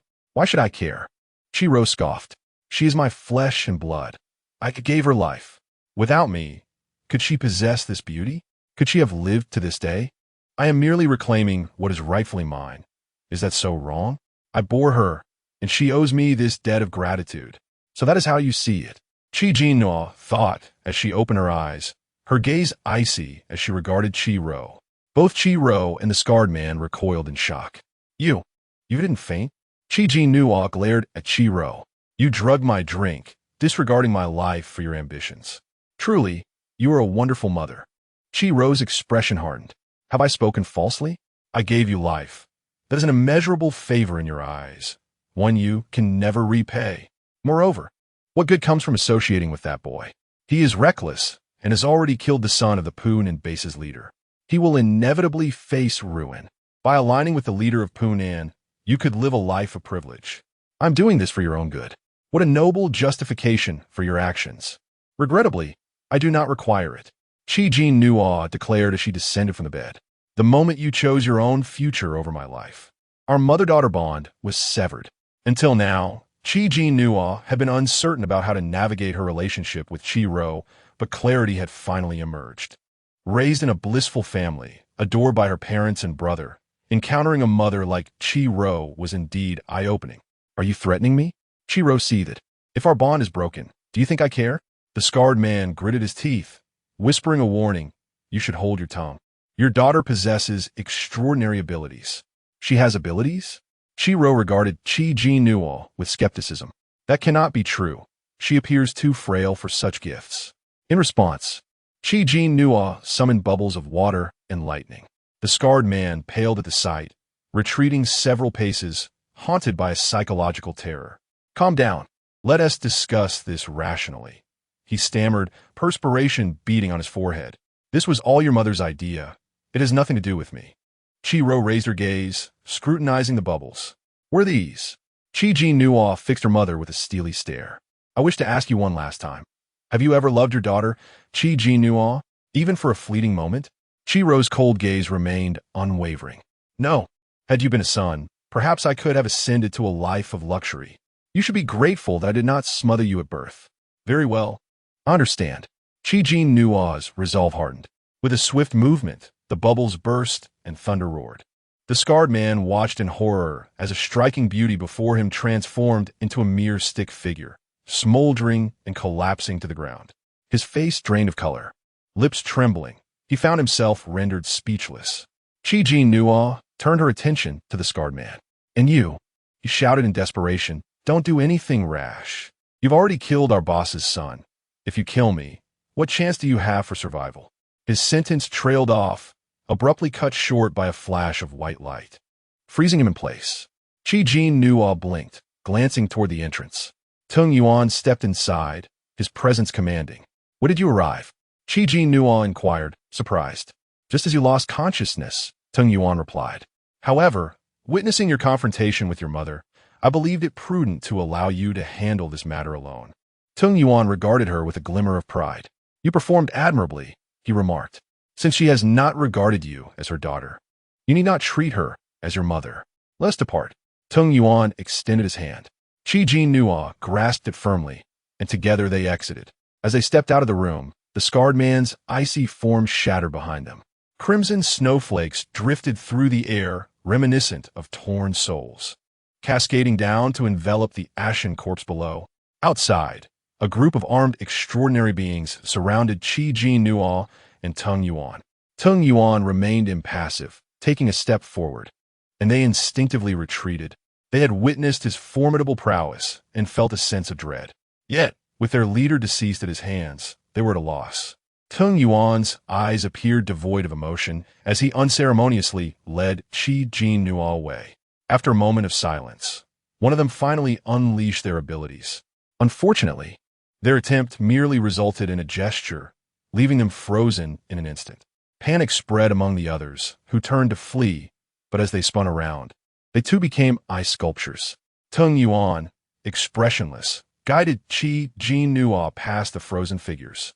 As they moved farther away, the ice sculptures erupted in a violent explosion.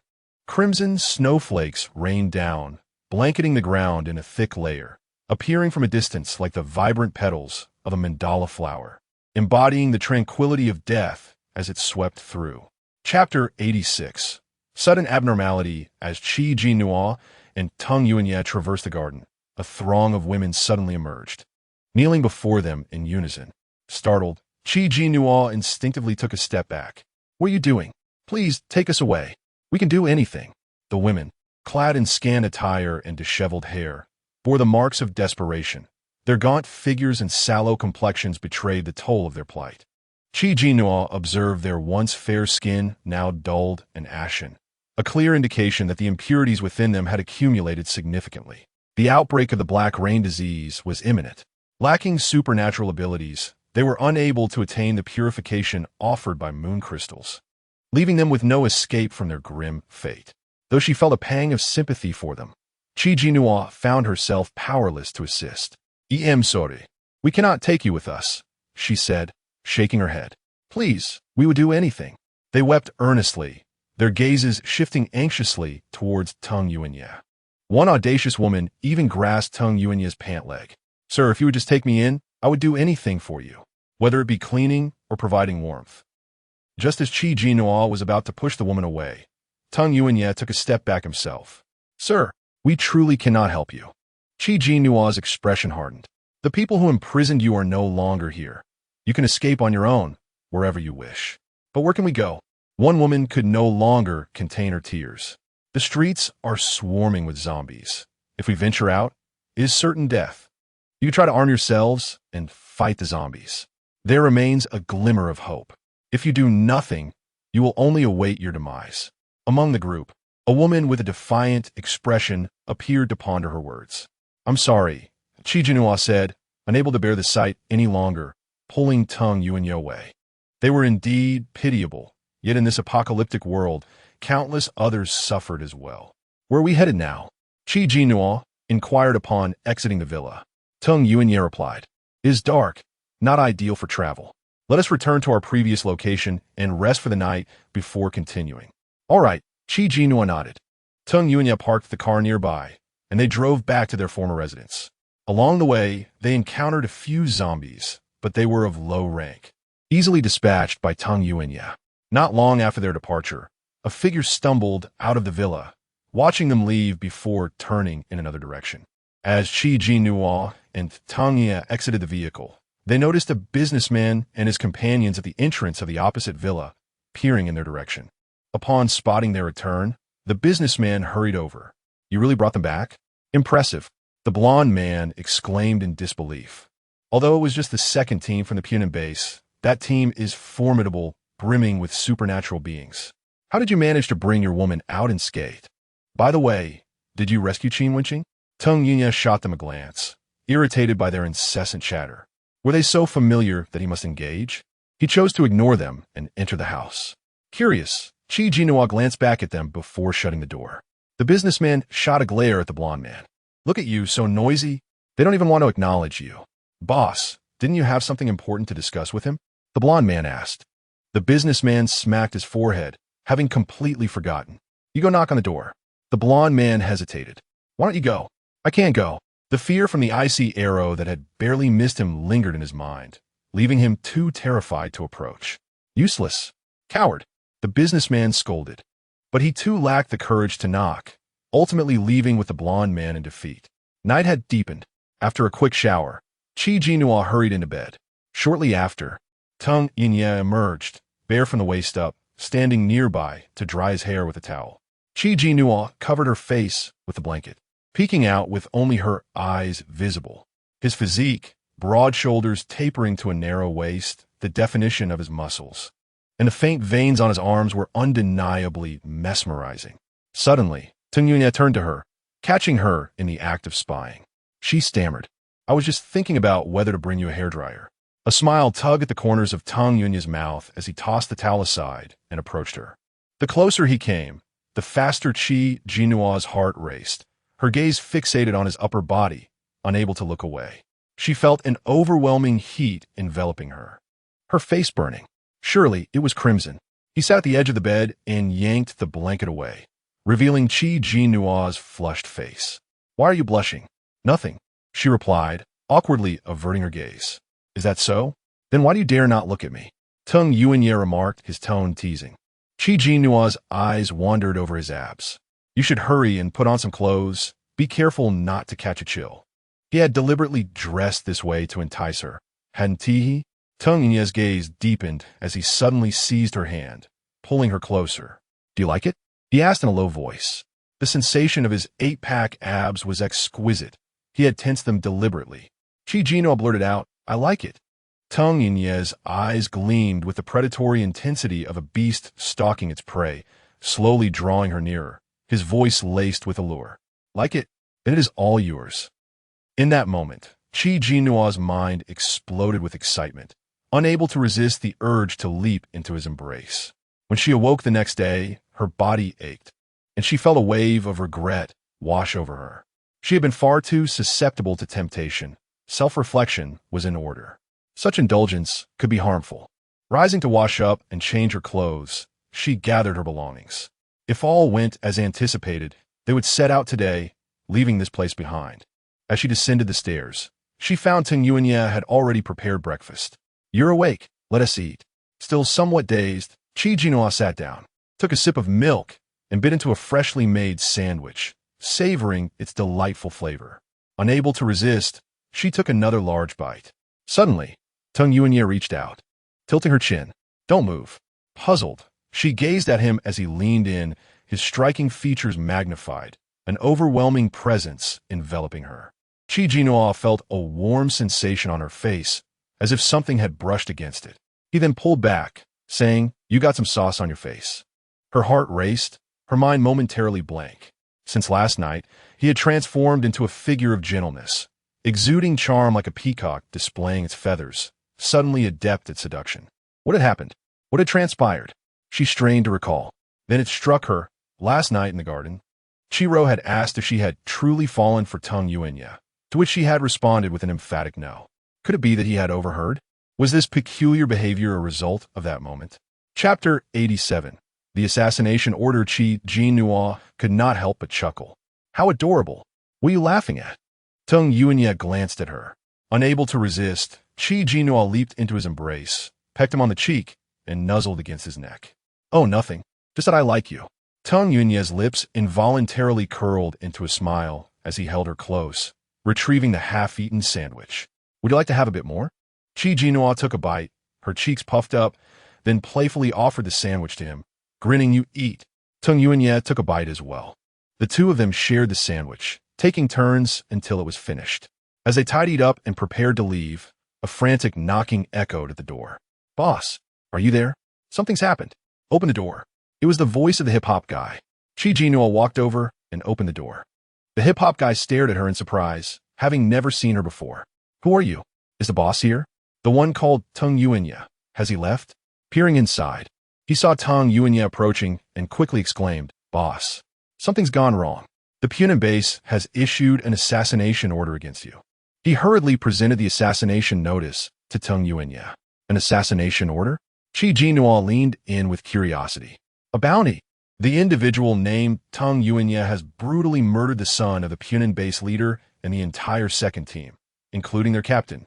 Whoever can kill him and bring his head will be immediately promoted to captain of the second team at the Punan base.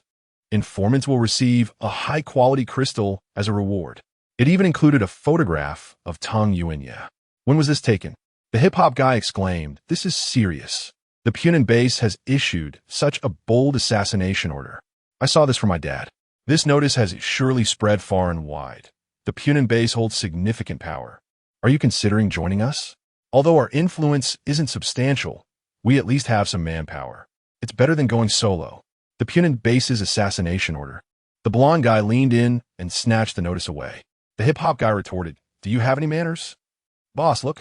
The blonde guy quickly handed the notice to the businessman. The businessman glanced at it, breaking into a cold sweat. "That was close.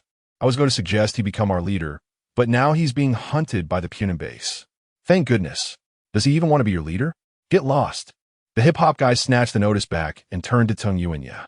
"Boss, what are your thoughts?" Unable to contain her curiosity, Jinnuo asked, "Is this the only assassination order?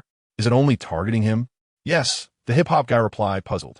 "Why would it involve anyone else?" Jinnuo felt a twinge of surprise that she was not mentioned. Was the Punan base unaware of her existence? Had no one reported her? She considered herself quite formidable as well. It was disheartening. "No need for that." Tung Yuanya coldly rejected the hip-hop guy. "I will not join any team." The hip-hop guy was perplexed. "Don't be so hasty in your refusal. Think it over. You might not understand the Punan base. It was once a prison, housing the most ruthless criminals. They now wield substantial power, ranking first among all bases. Being targeted by them means endless troubles ahead." Tung Yuanya replied slowly. "Who is truly the troublemaker is yet to be determined. I know you are formidable, but my father mentioned that the Punan base has recently acquired a method to rapidly enhance abilities. You may be powerful now, but what about in the future? Are you certain that you can contend against so many of them alone? You killed their leader's son. They will not let that slide." Jinnuo suddenly interjected. "The method to rapidly enhance abilities must be that, using the crystals of ability users. You know about it?" The hip-hop guy was taken aback, but then again, the news had spread widely. Almost everyone was likely aware by now. In the future, it would not only be necessary to guard against zombies, but also against one's own kind, he thought, his brow furrowed. The blonde guy looked terrified. "What? Upgrading using the crystals of ability users? Who thought of such a brutal method?" The hip-hop guy shot him a glance. "You don't even have second-level abilities or crystals. Why are you afraid?" "I would rather never reach second level," the blonde guy declared. "It's too terrifying. As a water element ability user with weak offensive capabilities, reaching second level would turn me into someone else's upgrade tool. I would just become fodder for others." Tung Yuanya pondered for a moment. There were not many second-level ability users. Even if they wanted to use crystals for upgrades, they would not find enough second-level users. "There's one place," Jinnuo said, her expression grave. "Where?" "The South Mountain in the background, the ability user crystal cultivation base." Jinnuo gritted her teeth. This unscrupulous cultivation base, under the guise of recruiting ability users, had deceived many into joining. Those ability users had likely become nourishment for others' upgrades. Yes, I've heard of that." The hip-hop guy urged again, "Boss, please think it over." "No need." Tung Yuanya decisively refused, opening the car door and gesturing for Jinnuo to enter. The businessman fell silent, not daring to utter a word, as he did not want to invite trouble. Alas, the hip-hop guy sighed. "Well, if you ever change your mind, you are always welcome to seek me out." Remembering something, he hurriedly ran to the car window. "By the way, my sister Ching said she owes her freedom to you, and she would like to treat you to a meal." Is that convenient for you? Tung Yunya glanced at him, swatting his hand away and pulling up the window. Not convenient. The hip-hop guy shouted after the departing car. Is it really not convenient? Can you please make it convenient? If I don't invite you, my sister Qingqing will throw a fit. However, the vehicle had already vanished from sight. Jinnuo was still preoccupied with thoughts of the ability user crystal cultivation base. Do you think we should pay a visit? Tung Yunya inquired. Where? To the south mountain in the background, Jinnuo replied. This Val cultivation base should not exist. They have cultivated so many crystals, causing the deaths of numerous ability users. Before we even deal with the zombies, humans have begun to turn against each other, and these ability user crystals will likely create significant trouble in the future, especially now that you're being hunted. Although he was currently at 3rd level, he was not invincible. One 2nd level user may not be able to handle him, but what about 10 or 20? Furthermore, the method of upgrading could very well produce a 3rd level ability user, leading to a considerable predicament. Just as Tung Yuanya was about to speak, a figure suddenly appeared ahead. Chapter 88. A decision to go. The figure blocking the road was tall and slender, wearing a black cap pulled low, revealing only the lower half of a delicate face. Standing there, he exuded an ominous aura. Tung Yuan did not apply the brakes. Instead, he accelerated, intending to ram straight into the figure. Jinnuo quickly turned to him. Hey! Before the car reached the man, he suddenly released a vine as thick as an arm, attempting to ensnare the entire vehicle. A glimmer of murderous intent flashed in Tung Yuan's eyes as he swiftly froze the vine. The ice spread rapidly along the vine toward the man. Startled, the man decisively severed the vine. It exploded upon contact with the car, causing it to drop to the ground with a thud, shaking slightly. Jinnuo gritted his teeth, pondering the identity of this formidable individual who dared to obstruct their vehicle. Undeterred, the man unleashed a flurry of tenacious vines from various angles, striking the car with remarkable speed. Yet, as the vines approached, the surface of the car froze instantly, the ice spreading rapidly along the vines. The man reacted quickly, cutting the vines, but his left hand was still encased in ice. Had he been a moment slower, his entire arm might have succumbed to the frost. Clutching his left hand, he hurriedly thawed it, revealing a red and swollen palm. Gritting his teeth, he raised his head. No wonder he had slain the son of the leader of the Punin base and wiped out an entire squad. It was clear why the Punin base was so generous in its pursuit. He was a ruthless character. As he lifted his gaze, Jinnuo caught sight of the upper half of his face concealed beneath the cap, marked by a grotesque scar that extended from his left eye along his cheekbone to his ear. Had it not been for the scar, he would have been quite handsome, possessing a delicate, somewhat feminine appearance. Tung Yuan exited the car, his expression cold as he regarded the man. You dare pursue me? The Punin base, if not clearly documented, would lead others to their demise. The man cursed under his breath, pulling a bounty notice from his pocket and throwing it heavily to the ground. I overestimated my abilities. I thought I could handle this easily, but I encountered a tough opponent.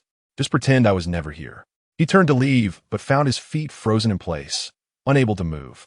His face paled, cold sweat beading on his forehead. Brother, I was wrong. I just wanted to gather some resources. Please let me go.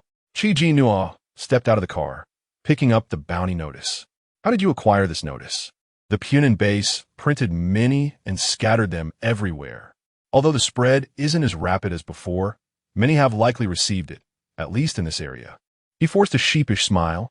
I merely wanted to test my luck. You are formidable, and I cannot contend with you. Would you spare me? I could provide more information. Jinnuo's interest peaked, though. What information can you offer? His gaze shifted to Tung Yuan. The son of the leader of the Punin base whom he killed was an only child. The leader is furious and has gathered all his men to hunt him down. Their base has over 100 superhumans, and they have developed a method to rapidly enhance their abilities. If they find you, escaping will be difficult. But, he emphasized, though I have seen you, I will absolutely not reveal your whereabouts. I promise. Jinnuo scoffed. Your words are unsubstantiated. Why should we trust you? What must I do for you to believe me? I'm a man of my word and will not go back on it. My sister is waiting for me at home. She is disabled and cannot survive without me. Playing the emotional card? Jinnuo market. The man grew anxious. I swear. It's the truth. If you don't believe me, you can come home with me to see. Observing his distress, Jinnuo sensed his sincerity. She turned to Tung Yuan, who released the ice binding him. Thank you, thank you. The man sighed in relief, quickly adding, you must find a place to hide. While I said I wouldn't disclose your location, I can't guarantee others 1T. Even if you're powerful, 2 against the entire Punin base will be difficult. Thank you for the warning, Jinnuo replied. The man quickly vanished from sight. Turning to Tung Yuan, Jinnuo asked, what do you think? Let us pay them a visit, Tung Yuan replied with a cold smile, referring to the superhuman crystal core cultivation base. Jinnuo nodded. Visiting would be prudent. They returned to the car. At the Chuanshan base, a new group of superhumans had joined, and Lu Xingzhou was reviewing their information. A person entered, boss. Your uncle is looking for you. Lu Xingzhou responded, understood.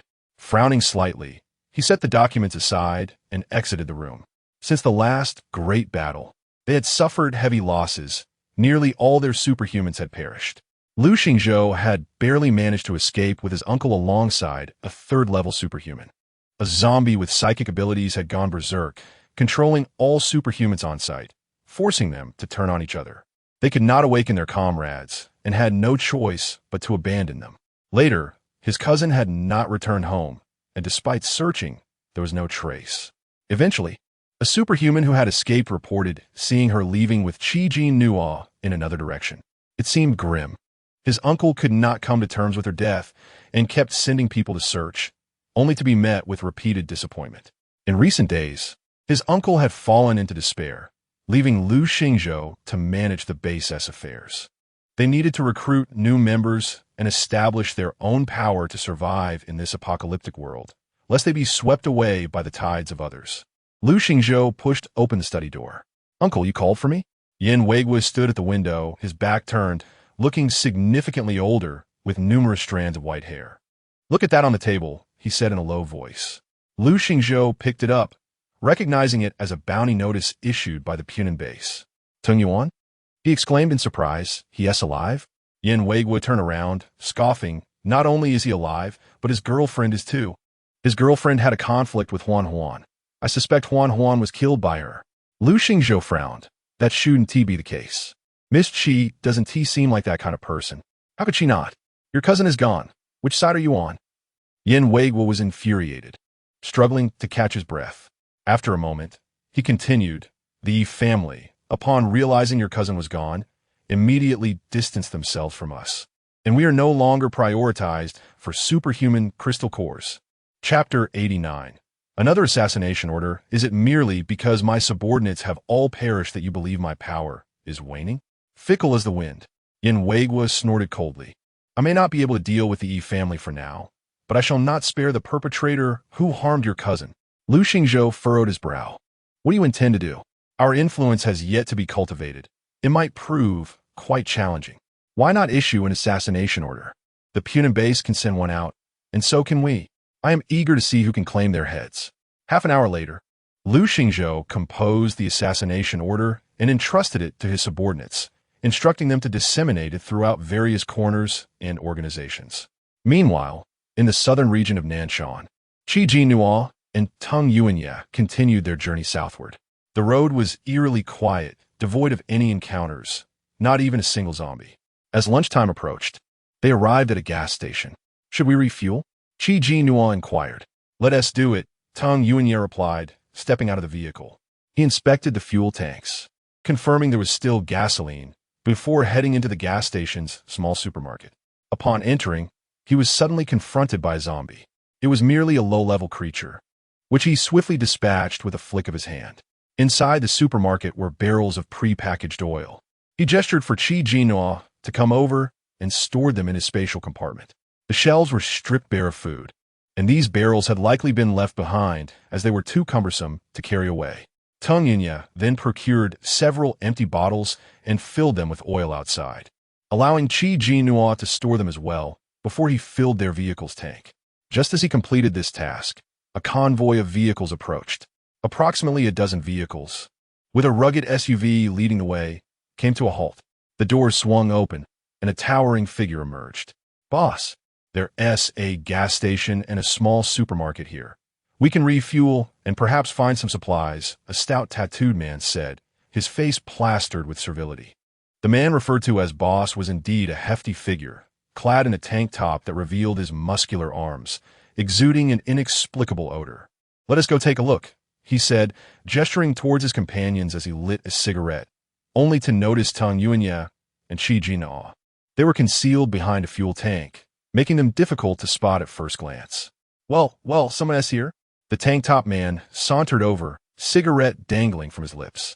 Upon noticing the young girl dressed in a white t-shirt and black shorts, with striking curves and a high ponytail, his eyes lit up. "Is there a woman?" Jinnuo felt repulsed by his unkempt appearance and quickly stepped behind Tang Yuanya. With sharp eyes and an icy demeanor, Tang Yuanya was clearly not someone to be trifled with.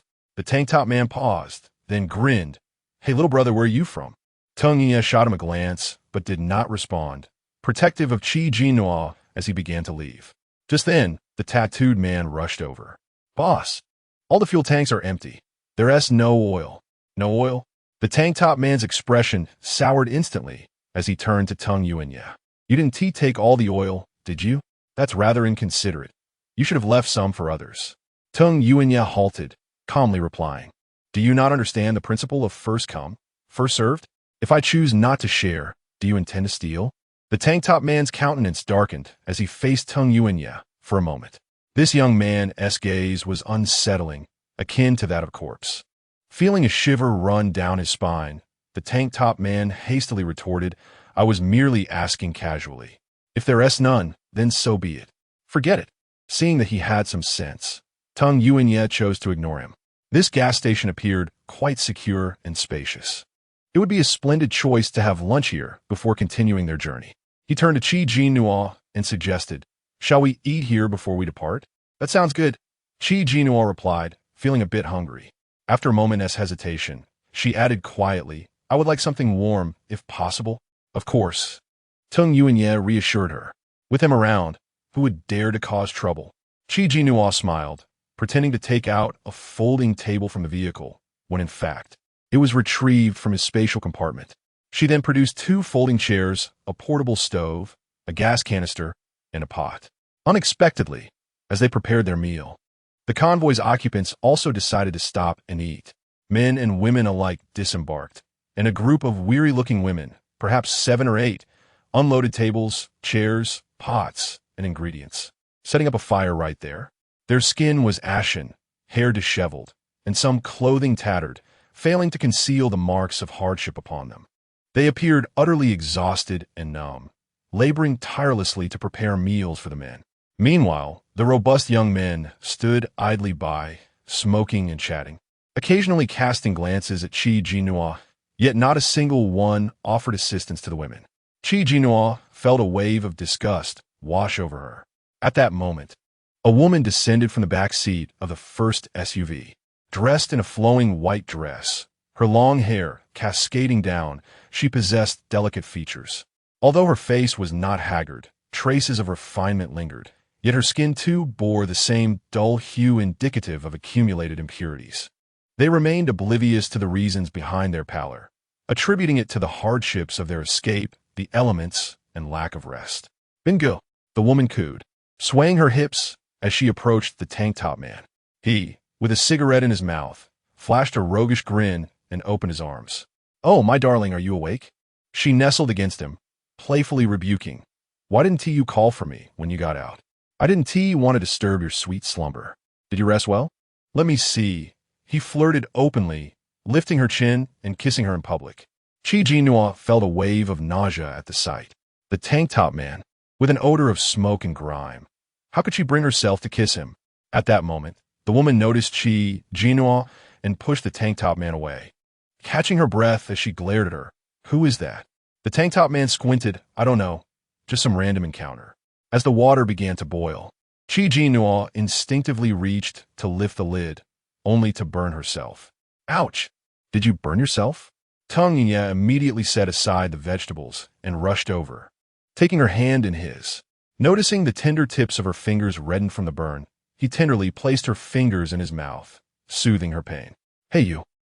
Jinnuo was momentarily taken aback, her cheeks flushing. In such a public setting, it felt quite embarrassing, yet her heart swelled with warmth. After a brief moment, he released her hand, asking, "Does it still hurt?" "No, it's fine now," she replied, shaking her head. "Just sit back. Let me handle this." Chapter 90. Reluctant to join you, Tung Yuan motioned for Jinnuo to take a seat beside him, then placed the noodles into the pot and covered it with a lid.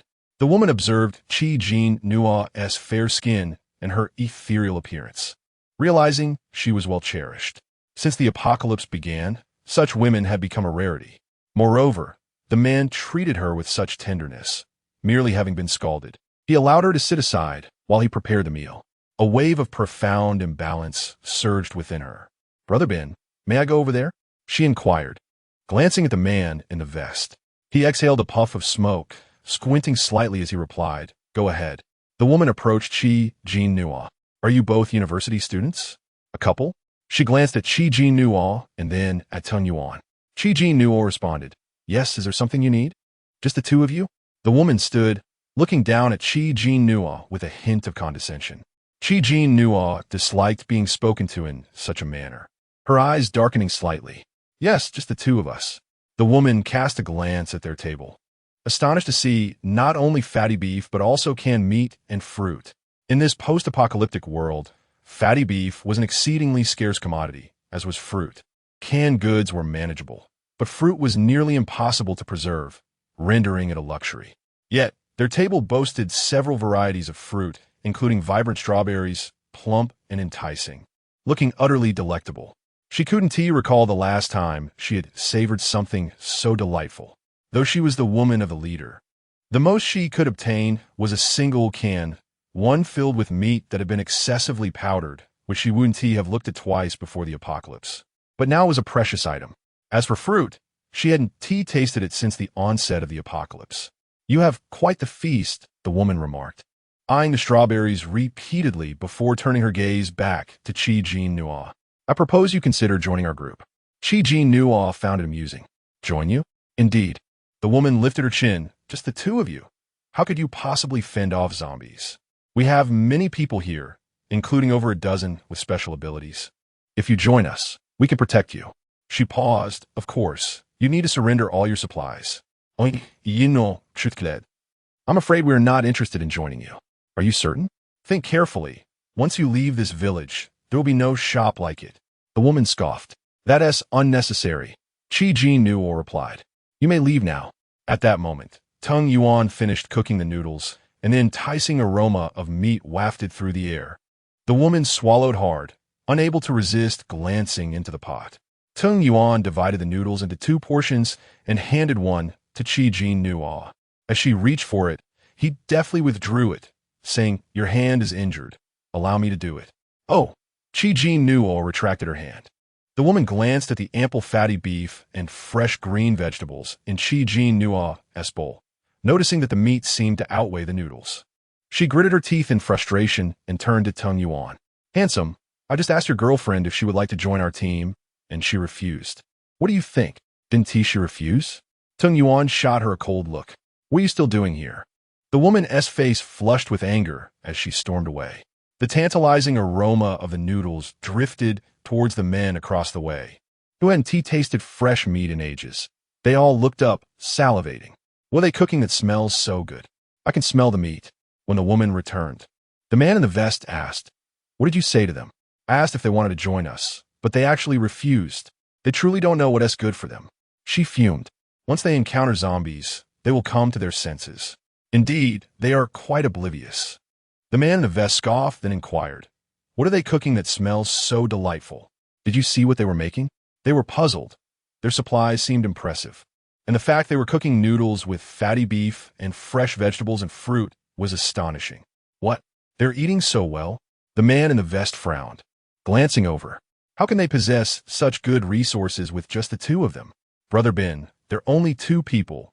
We could easily seize their supplies. We have in numbers." The woman suggested in a hushed tone. "They refuse to join us, yet they act so arrogantly." The man in the vest frowned, contemplating for a moment before replying, "Let us not act rashly. Let us observe first." That lad doesn't he seem easy to deal with. At that moment, the woman called out that lunch was ready. The men flocked over. In a large pot, they found instant noodles with a few wilted greens, nothing more. The men grabbed their bowls, devouring the noodles heartily, and opened a can to supplement their meager meal. The women could only watch from the sidelines. Even the leaderess woman received only a bowl of thin broth, while the man in the vest opened a can and ate voraciously. His gluttonous manner was off-putting. The woman gazed longingly at the man in the vest's can, hoping he might share a morsel. Yet, he was too engrossed in his meal to notice her. She turned her gaze elsewhere, spotting Jinnuo taking a few bites of noodles and meat before delicately declaring she was full, pushing her bowl towards the man. He coaxed her to eat more meat, but she insisted she could not, opting instead to bite into a large strawberry. The juicy red fruit made the woman's mouth water even more. Looking down at her bowl of thin soup and watching the man devour his meal without a care, she clenched her teeth in frustration. Why do they always eat so little staple food and so much fruit? Tung Yuan frowned at Jinnuo, realizing why she was so slender. I simply adore fruit, Jinnuo replied with a smile, feeding him a strawberry. You should have some too. Tung Yuan shook his head. Once the men had their fill, it was the women's turn. They stared at the sparse noodles and broth in the pot, numbly dividing what little remained, accustomed to such scarcity. The man in the vest wiped his hand and passed the last bit of his can to the woman beside him. Here, a little something for you. The woman promptly beamed. Thank you, Brother Ben. Yet, upon seeing the meager portion left, she couldn't help but curse under her breath. After the meal, Tung Yuan diligently cleaned up all the bowls and utensils, while Jinnuo continued to eat fruit, embodying the essence of a pampered princess. The sunlight illuminated her skin, making her appear almost ethereal. The men couldn't help but gaze at her, their hearts yearning. It had been a long time since they had encountered such a remarkable woman. Chapter 91 Encounter with the Man in Glasses. Jinnuo abruptly lifted her gaze and found a group of men across from her staring intently, resembling a pack of ravenous wolves eyeing their prey. Startled, she quickly stood up and hastened to her vehicle. The tattooed man leaned in to whisper to the man in the vest, Boss, are we really just going to let such a rare specimen slip away? The man in the vest spat, his voice laced with determination. No way. Since we crossed paths, I can't just let them go. There are only 2 of them. We'll follow closely and wait for the right moment. The tattooed man felt frustrated. What moment were they waiting for? There were 30 of them, and they were merely 2. What do you know? Just trust me. The man in the vest snapped back. Once Tung Yuan's vehicle set off, their convoy followed suit, trailing behind. The woman glared at the man in the vest, realizing his intentions as he shadowed the 2 ahead. Before the apocalypse, women's status was already inferior to men's, and it had only worsened in the aftermath. Despite her efforts to please a greasy, filthy man, she was met with such disdain. Had it been before the apocalypse, she wouldn't have even glanced at such a man. She lamented not awakening any abilities and thus being forced to cling to men for survival. She recalled a woman with flawless skin, appearing delicate and seemingly devoid of any abilities. Why did she receive a man's affection while enduring none of this? The world was truly unjust. The more she pondered, the more imbalanced her heart felt. Jinnuo caught a glimpse of the convoy in the rearview mirror and immediately frowned. That group is following us. I see, Tung Yuan replied. No need to worry. Once we enter the city, they won't be able to keep up. Jinnuo was not anxious. She merely felt a twinge of disgust. They soon entered the city. Tung Yuan activated his psychic field to scan the surroundings and discovered several low-level zombies alongside a dozen high-level ones. He exerted his psychic abilities to control them, sending them toward the convoy. As their vehicle passed the first street, a horde of zombies suddenly emerged, obstructing the path of the pursuers. Boss, zombies. A lot of them.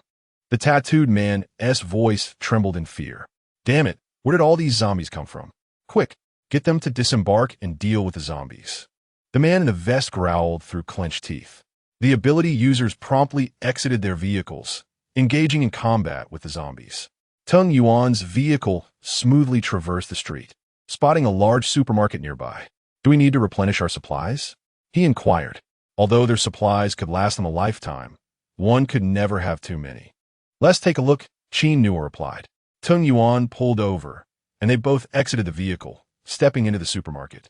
The supermarket was dimly lit, shrouded in an ominous darkness that hinted at hidden dangers. Tung Yuan sensed someone lurking in the shadows and instinctively grasped Jinnuo's hand. Without uttering a word, their mutual understanding conveyed to Jinnuo that something was amiss within the supermarket. She halted in her tracks. A flash of white light flickered in Tung Yuan's eyes, and moments later, a scream echoed through the store. My hand! My hand! A bespectacled man rushed out, his right hand encased in a layer of chilling ice. As he emerged, Tung Yuan swiftly pivoted and delivered a powerful kick, sending the man crashing against the wall and then to the floor, writhing in pain. Jinnuo focused her gaze and recognized him as the man who had previously been in the presence of the scarred man. He had been discussing abilities with the scarred man, and in the chaos of dealing with the others, she had forgotten about him. Unexpectedly, he had reappeared at this moment. He is from the ability crystal cultivation base, Jinnuo stated. Oh! Tung Yuan's lips curled into a faint smile as he approached the man. The bespectacled man, still dazed, suddenly noticed the tall, sinister-looking man advancing towards him, prompting him to spring to his feet in fright. Who are you? Don't you recognize me? Jinnuo raised an eyebrow. At that moment, the bespectacled man realized who she was and nearly choked in disbelief. It's you? I was worried about how to find the Southern Mountain base, but here you are. What perfect timing. Jinnuo said with a knowing smile. The bespectacled man looked utterly defeated. I've already told you everything I know. I'm just a small fry. Capturing me will do you no good. In fact, this gentleman here has a bounty on his head from the Punin base. Their people are likely on their way here, so you should find a place to hide. I don't need you to instruct me, Tung Yuan replied coldly. Your words are excessive. Jinnuo threatened. Take us to the Southern Mountain base now, or I'll deal with you. She conjured a threatening bubble. Stop! A sudden, sharp voice interrupted. Jinnuo turned to see a whip crackling with electricity aimed at her. Tung Yuan's eyes turned icy as he instantly froze the whip, shattering it into several pieces. The woman stood dumbfounded, staring at her severed whip, momentarily at a loss. Jinnuo observed the woman, who donned thigh-high boots, shorts, and a long coat, exuding a fiercely confident aura with her hair elegantly styled. Who exactly are you? The woman frowned at Tung Yuan. Did you just use ice abilities? Your ice powers seem rather unique. Among her subordinates, there were ice ability users, but none were as formidable. May I inquire who you are? Why did you attack me? Jinnuo asked, slightly annoyed. The woman scoffed. You were the ones attempting to bully this gentleman first. I can't stand people like you.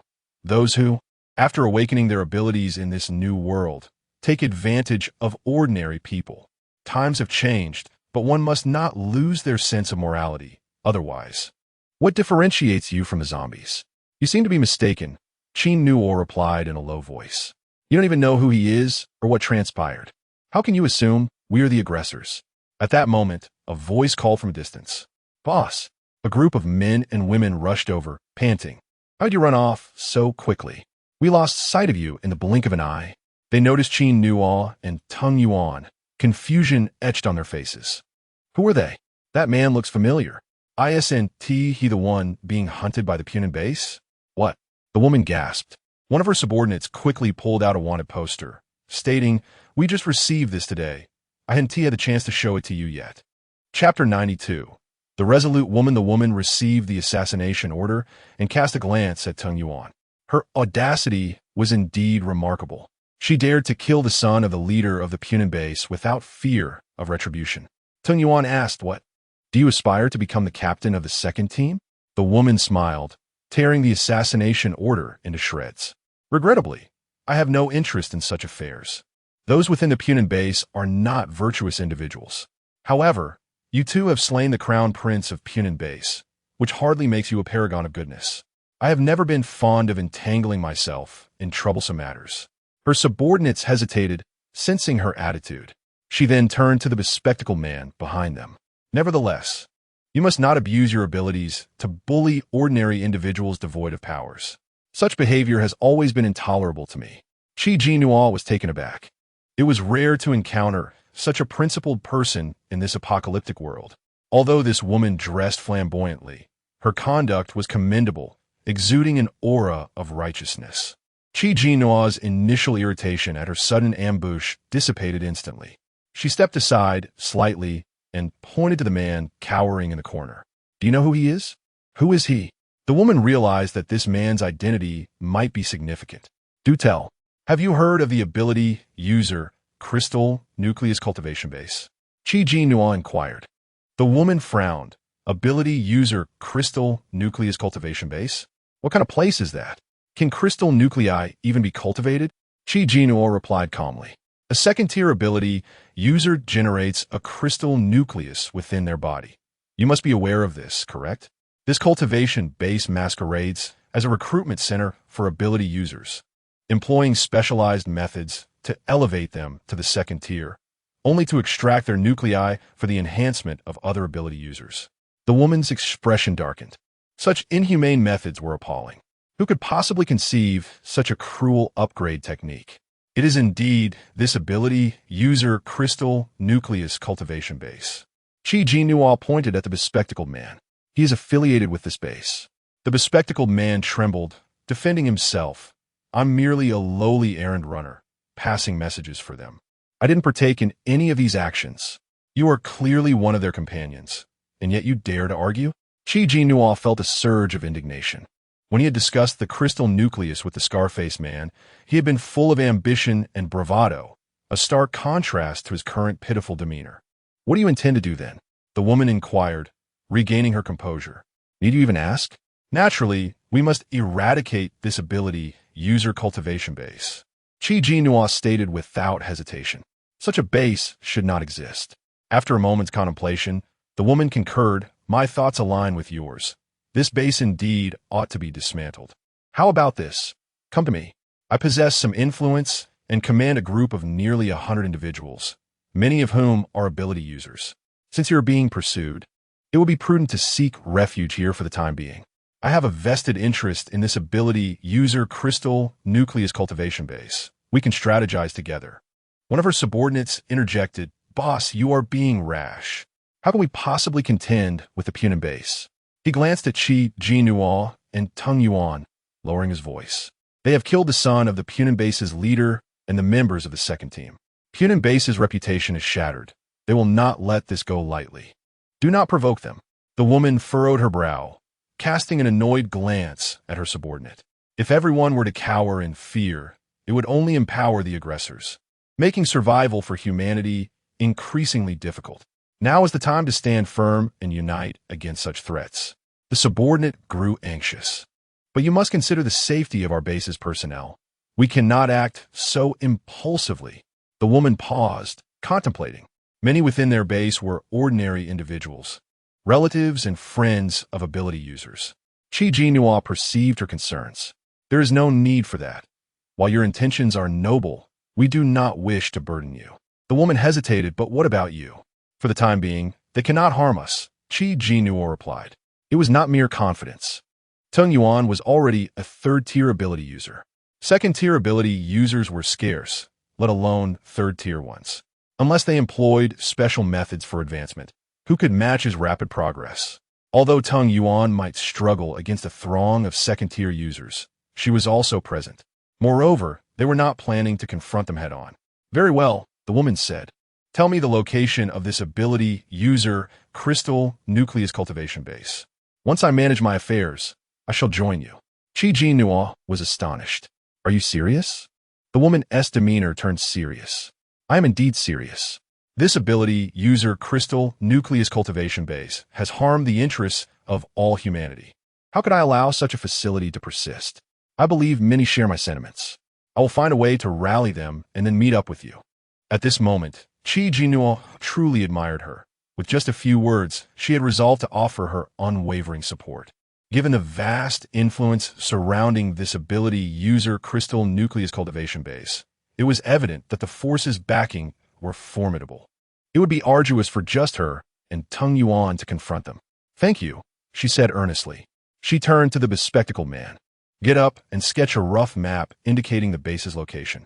The bespectacled man looked at her nervously, frozen in place.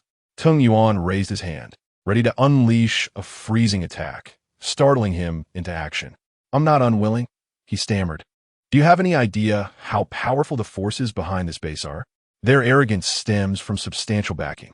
You cannot simply unite as a ragtag group and hope to contend with them.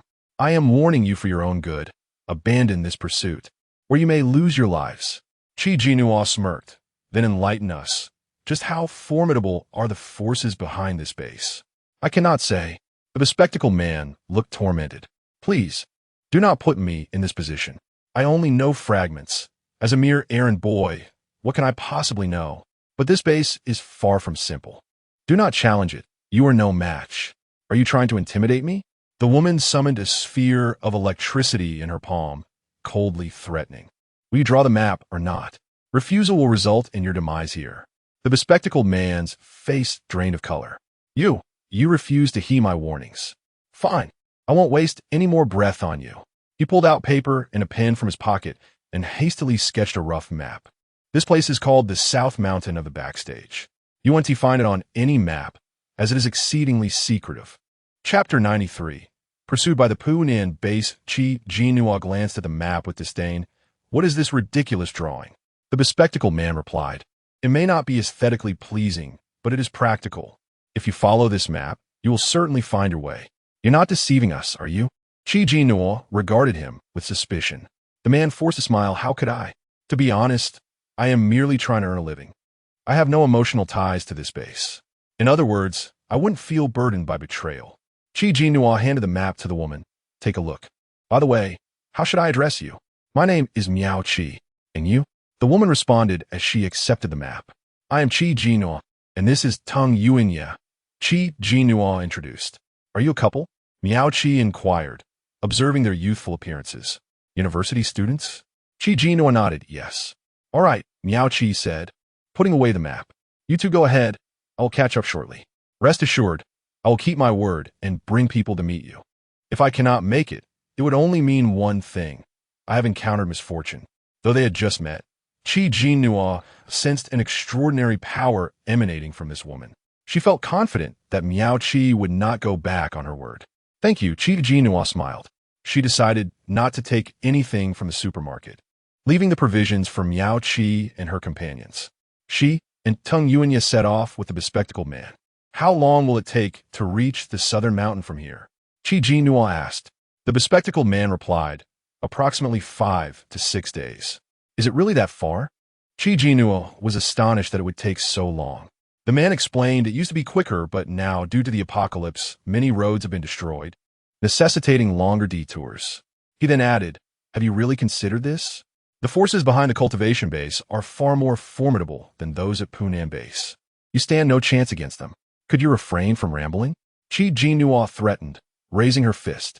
The bespectacled man sheepishly fell silent. He was not restrained. Seated alone in the back, with Tung Yuanya having left a thread of spiritual connection on him. Should he attempt to flee, the consequences would be dire. On the first street, a man in a tank top, accompanied by his subordinate abilities users, fought valiantly but was utterly exhausted, unable to withstand the onslaught of advanced zombies. As the advanced zombies lunged at them with menacing roars, a fireball suddenly struck, sending the leading zombie flying. Following that, a barrage of abilities rained down. And in the blink of an eye, the advanced zombies were obliterated, leaving behind a sun crystal and 6 or 7 moon crystals. The man in the tank top, shaken, sat on the ground. A pair of Martin boots came into view as someone bent down to pick up the sun and moon crystals. When he looked up, he saw a man with slicked back hair, a dark complexion, and scars on his face, an intimidating figure. He had thought himself fearsome, yet this man was even more so. The man examined the quality of the sun crystal and muttered a curse before tossing the crystals to someone behind him. His skin was dimpled, exuding a volatile aura. Hey! The man shouted at the tank top wearer. Startled, the man stammered. Why yes, what do you need, big brother? Have you seen this man? The figure brandished a wanted poster bearing Tung Yuanya's likeness. The tank top wearer quickly replied, I have. He was accompanied by a stunning beauty. We were following them just moments ago. They can't have gone far. Upon hearing this, the man bellowed. Did you hear that? Pursue them immediately. A group of 6 or 7 vehicles sped off, stirring up clouds of dust. Jinnuo felt a pang of hunger and desired some fruit. But with the bespectacled man behind her, she did not want to reveal her spatial abilities. After some contemplation, she pretended to retrieve a sausage from her backpack.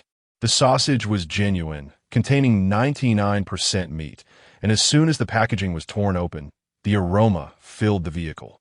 The bespectacled man, who had been dozing off, was instantly awakened by the enticing scent. Jinnuo took a bite of the sausage and offered it to Tung Yuanya. The bespectacled man, his eyes glistening with envy, swallowed hard. "What are you eating? Share some with me. I haven't eaten in a day, and if I starve to death, who will lead you to the southern mountain?" Jinnuo glanced at him and tossed him a dry piece of bread. Though dissatisfied, the bespectacled man dared not complain and obediently opened the packaging. Suddenly, the vehicle screeched to a halt, causing the bespectacled man to nearly crash into the window. "What happened?" Tung Yuanya asked, his expression dark as he stared at the 6 or 7 vehicles blocking their path. "Is it the people from Punan base?" Jinnuo asked, her face grave. The bespectacled man looked up and confirmed, "Indeed, it's the people from Punan base. I encountered them when I was negotiating for ability user crystals. The leader is their team captain, known for his violent temper. They call him Mad Bull." Mad Bull grinned menacingly, revealing a set of yellowed teeth. "Kid, stop hiding in the car. Come down. You killed our prince and expect to escape? Your life ends here today." The bespectacled man interjected. "Their base collaborates frequently with the cultivation base and possesses many second-tier ability users. You may not be their match. It would be wise to surrender. Speak another word, and I'll toss you to the zombies. Do you believe me?" Jinnuo shot him a cold glare. The bespectacled man dared not utter another word. "What should we do now?" Jinnuo anxiously turned to Tung Yuanya. "You stay in the car. I will go take a look." Tung Yuanya unfastened his seatbelt and stepped out. Seeing the calm yet arrogant figure emerge from the vehicle, Mad Bull sneered, "You've got guts. Coming out alone? Do you look down on us? Then die here." Mad Bull's expression twisted as he punched the ground, causing several fissures to appear, rapidly spreading towards them. The cement floor buckled, and even the vehicles jolted. Tung Yuanya evaded the cracks, frowning. Mad Bull was a second-tier ability user, and his subordinates were also at the same level. "Get him! Take his life!" Mad Bull roared. One ability user unleashed vines to ensnare Tung Yuanya, but as soon as they wrapped around him, they were frozen and shattered. Fireballs and lightning orbs flew towards him, but Tung Yuanya quickly dodged. The 2 spheres struck the ground, resulting in an explosion. These second-tier ability users were beyond Tung Yuanya's control with his spiritual energy, as it would significantly deplete his powers, ultimately leading to exhaustion. Seeing this, Jinnuo hurriedly opened the car door and unleashed bubbles of water and lightning. The group of ability users gazed up at the bubbles, and one of them paled, shouting, "Get back. That woman's bubbles are strange." In the moments they hastily retreated, countless bolts of thunder descended, shattering the ground into fragments, enveloping the area in a cloud of dust. Chapter 94, Time Reversal Dam. The group of supernatural beings cursed, their expressions grim as they directed their gaze towards Jinnuo. They had never anticipated that a woman could possess such devastating power. Had they not evaded her attack moments ago, they would have surely been reduced to ashes. Fortunately, someone had escaped from the second team and reported this woman and her enigmatic abilities. Otherwise, they would have been utterly bewildered just now. The bull roared defiantly. "Let us see how long you can last." The supernatural beings immediately unleashed their full powers, dividing into 2 factions. One group confronted Tung Yuanya, while the other took on Jinnuo. Yet, both individuals were formidable opponents. The bull's immense strength was wild and unrefined, his physique appearing robust. Yet he moved with surprising agility. His movements and strikes bore the influence of Muay Thai, suggesting he was likely a former boxer.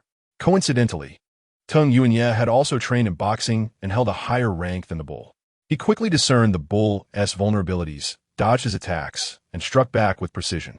The bull was hit in the abdomen and stumbled backward several paces, never having faced such humiliation before.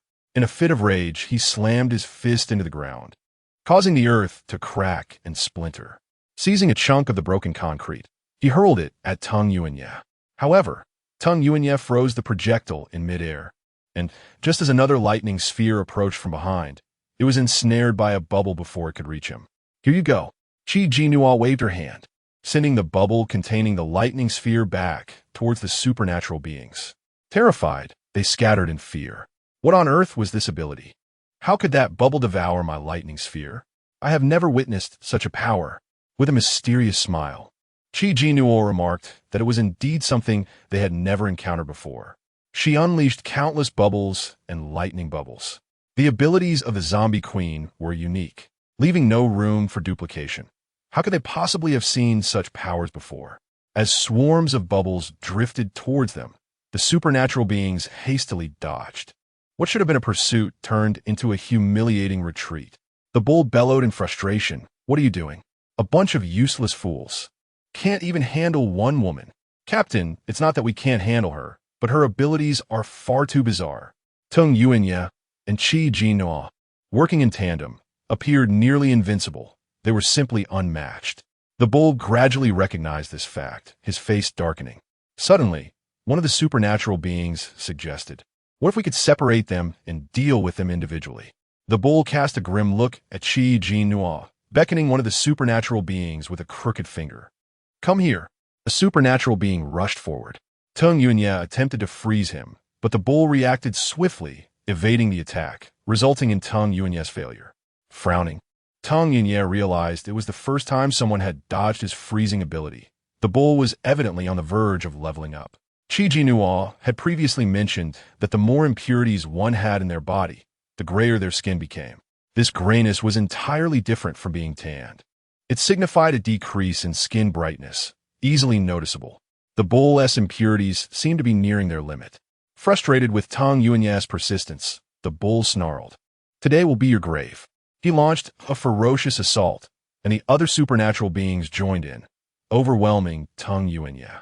Meanwhile, Jinnuo's bubble ability deterred anyone from approaching her, leaving them on high alert from a distance, as they had yet to decipher her tactics.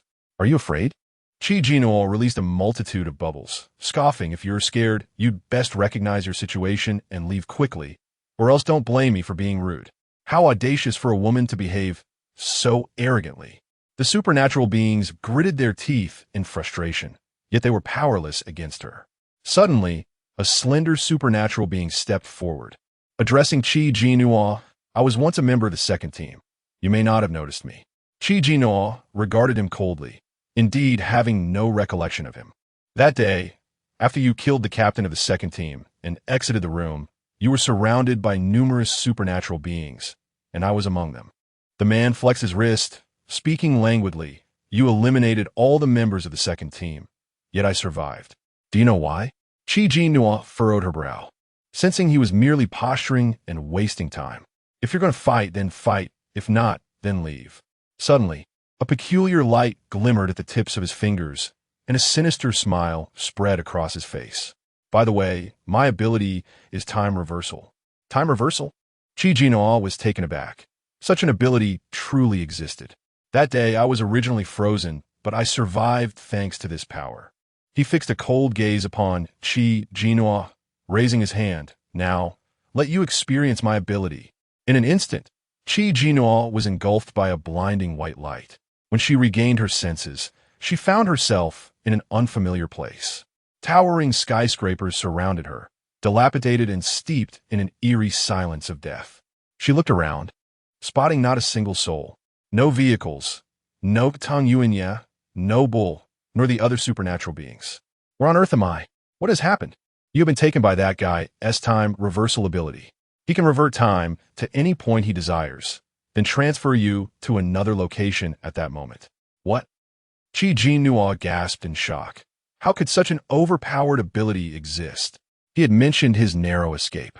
He had indeed used this ability to rewind time to a desired moment, altering his fate. No way. This time reversal ability is coupled with spatial manipulation. He swiftly transported you to another location. You were as silent as the dead before, but now you're quite animated. Quickly, guide me back. I must return to the male lead. Jinnuo urged.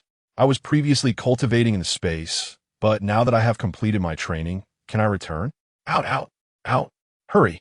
A flash of red light appeared, revealing an unusual-eyed, white-furred squirrel before her. It was larger than an ordinary squirrel, resembling 1 2 months old, with a fluffy tail that resembled a feather duster. Is this your true form? Jinnuo gazed at the squirrel with red-lined eyes, finding it far more adorable than its shadowy appearance. That's not it. My true form cannot be that small. I currently lack sufficient energy, so I can only maintain this size. Its large tail swished back and forth behind it. Enough about that. Quickly lead the way. I must return. Chapter 95. The dense fog. I cannot lead the way, Een remarked. Through spatial transformation, he may have taken you somewhere unknown, and I have lost my sense of direction as well. However, I can indicate the general direction. This individual's supernatural ability is indeed troublesome. How could there be so many peculiar superhumans at the puny base? Jinnuo gritted her teeth, resolving to find an opportunity to eliminate him, thus eradicating future troubles. Then where should we go? East. Een leaped on a Jinnuo's shoulder. As she turned to dash eastward, an unexpected thick fog enveloped them, drastically reducing visibility and rendering the surroundings indistinct. Lost in the mist, she wondered what was happening. Where did this fog come from? Zombies. Be cautious, Een warned, its little nose sniffing the air. Level 2 zombies. You can even smell that. How do you resemble a dog? Jinnuo exclaimed in astonishment. Een snorted. Do not compare me to such a lowly creature. This fog is produced by zombies with that particular ability. They seem to be pursuing another group of people. Are there others here? It is so eerily silent. How could there be anyone else? Jinnuo scanned her surroundings, her nerves taut as she remained alert to any sounds. After some contemplation, she released a large bubble and sat atop it. If she couldn't see from the ground, she would surely gain a clearer view from the air. As the bubble ascended, Jinnuo looked down, only to see a vast expanse of white. The fog was dense, and amidst it, she noticed several indistinct figures flitting about, though she could not discern them clearly. Suddenly, a zombie's roar echoed through the mist. Indeed, there were zombies. Frowning, she hesitated to unleash thunder, considering the presence of others. She did not wish to cause collateral damage. She decided to lower her altitude for a clearer view. Just then, an unseen blade of wind struck, shattering her bubble. As the bubble burst, she plummeted from the sky. In her panic, she could not conjure another bubble to catch herself. Expecting a harsh fall, she was unexpectedly caught. Looking up, she beheld the one who had saved her. He possessed a strikingly delicate visage, contrasting with Tung Yuan's rugged features. This man exuded a more androgynous charm, yet his gaze was sharp, emanating a chilling aura akin to a blade's edge. He held her securely, cradling her as one would a princess. You, she started. He looked down at her, and she distinctly perceived a fleeting glimmer of astonishment in his eyes. Young master. At that moment, a voice called out, and a group of individuals traversed the fog. Young master, where are you? Young master. The roar of zombies resonated ominously. Jinnuo spotted a figure swiftly lunging towards that group, its speed indicating it was no human. The man's expression hardened as he swiftly set Jinnuo down and unleashed several blades of wind. A scream pierced the air as he rushed forward. I am here. Jinnuo caught a whiff of a foul scent, blood, but not human blood. It must have belonged to a zombie. The creature seemed to have been struck and was now in a frenzy. The fog began to dissipate. Only then did Jinnuo observe that, besides the man who had rescued her, there were 3 other men and 1 woman. The woman was injured, clutching her bleeding arm, her complexion pale. Young master, Tonglu was scratched by a zombie. One of them exclaimed. The woman, named Tonglu, possessed an appearance that evoked sympathy, fragile and petite. Her face lacked refinement, yet effortlessly stirred a man's compassion, embodying the archetype of a delicate flower. Quickly carry her to a safe place. We must leave here, the man urged. I have wounded that zombie, but it will surely pursue us. Understood. The man promptly crouched down and lifted the woman onto his back. As the group hurriedly made their way, they paused upon noticing Jinnuo, their expressions frozen in astonishment. Since the apocalypse, It had been ages since they encountered such a beautiful and exquisitely refined woman. She resembled a flower sheltered in a greenhouse, untouched by the ravages of the world, pure and seemingly oblivious to its harshness, yet breathtakingly radiant. "Young master, who is this?" The man cast a glance her way. "You should come with us." Just as Jinnuo was about to refuse, the fog thickened once more, and she perceived vague silhouettes moving rapidly within it, instilling a profound sense of unease. A chilling sensation overcame her. The fog obscured even the sunlight, imparting an eerie atmosphere. "Move quickly," the man urged, his expression grave. With no other recourse, Jinnuo found herself compelled to follow them. They fled into a large building. What is happening? Is there more than one zombie in this fog? Jinnuo pondered. Not just one, several, including 2 level 2 zombies. I was saved, but why now? Jinnuo's thoughts turned to Tung Yuan, wondering how he fared. Though he was a level 3, facing so many level 2 superhumans alone would undoubtedly be arduous, especially with a troublesome time-reversing ability user among them. Yet she could not return. They ascended to the 2nd floor, seeking a concealed room to set the woman down. Tonglu had succumbed to unconsciousness, her wound turning a sinister shade of purple-black, indicative of infection. "Young master, what should we do? Will Tonglu become a zombie?" the man asked, his face etched with worry and despair. "It is my fault. I failed to protect her." "Not necessarily. If she can endure, perhaps she may awaken her abilities," the man replied solemnly. While the others fretted over the woman named Tonglu, Jinnuo stood by, her mind elsewhere. The man suddenly turned his gaze to her. "I did not get a chance to ask earlier. Who are you?" As he spoke, the others turned their attention to her. "What is that on your shoulder? A squirrel? Though it does not quite resemble one. Are there white squirrels? Its tail is quite large. This squirrel is an anomaly, and it is rather beautiful." In retorted indignantly. "Greetings, I am Jinnuo," she introduced herself. "I stumbled upon this place by accident." "Are you alone?" the others inquired, astonished. It was hard to believe that in the apocalypse, someone so beautiful would wander alone.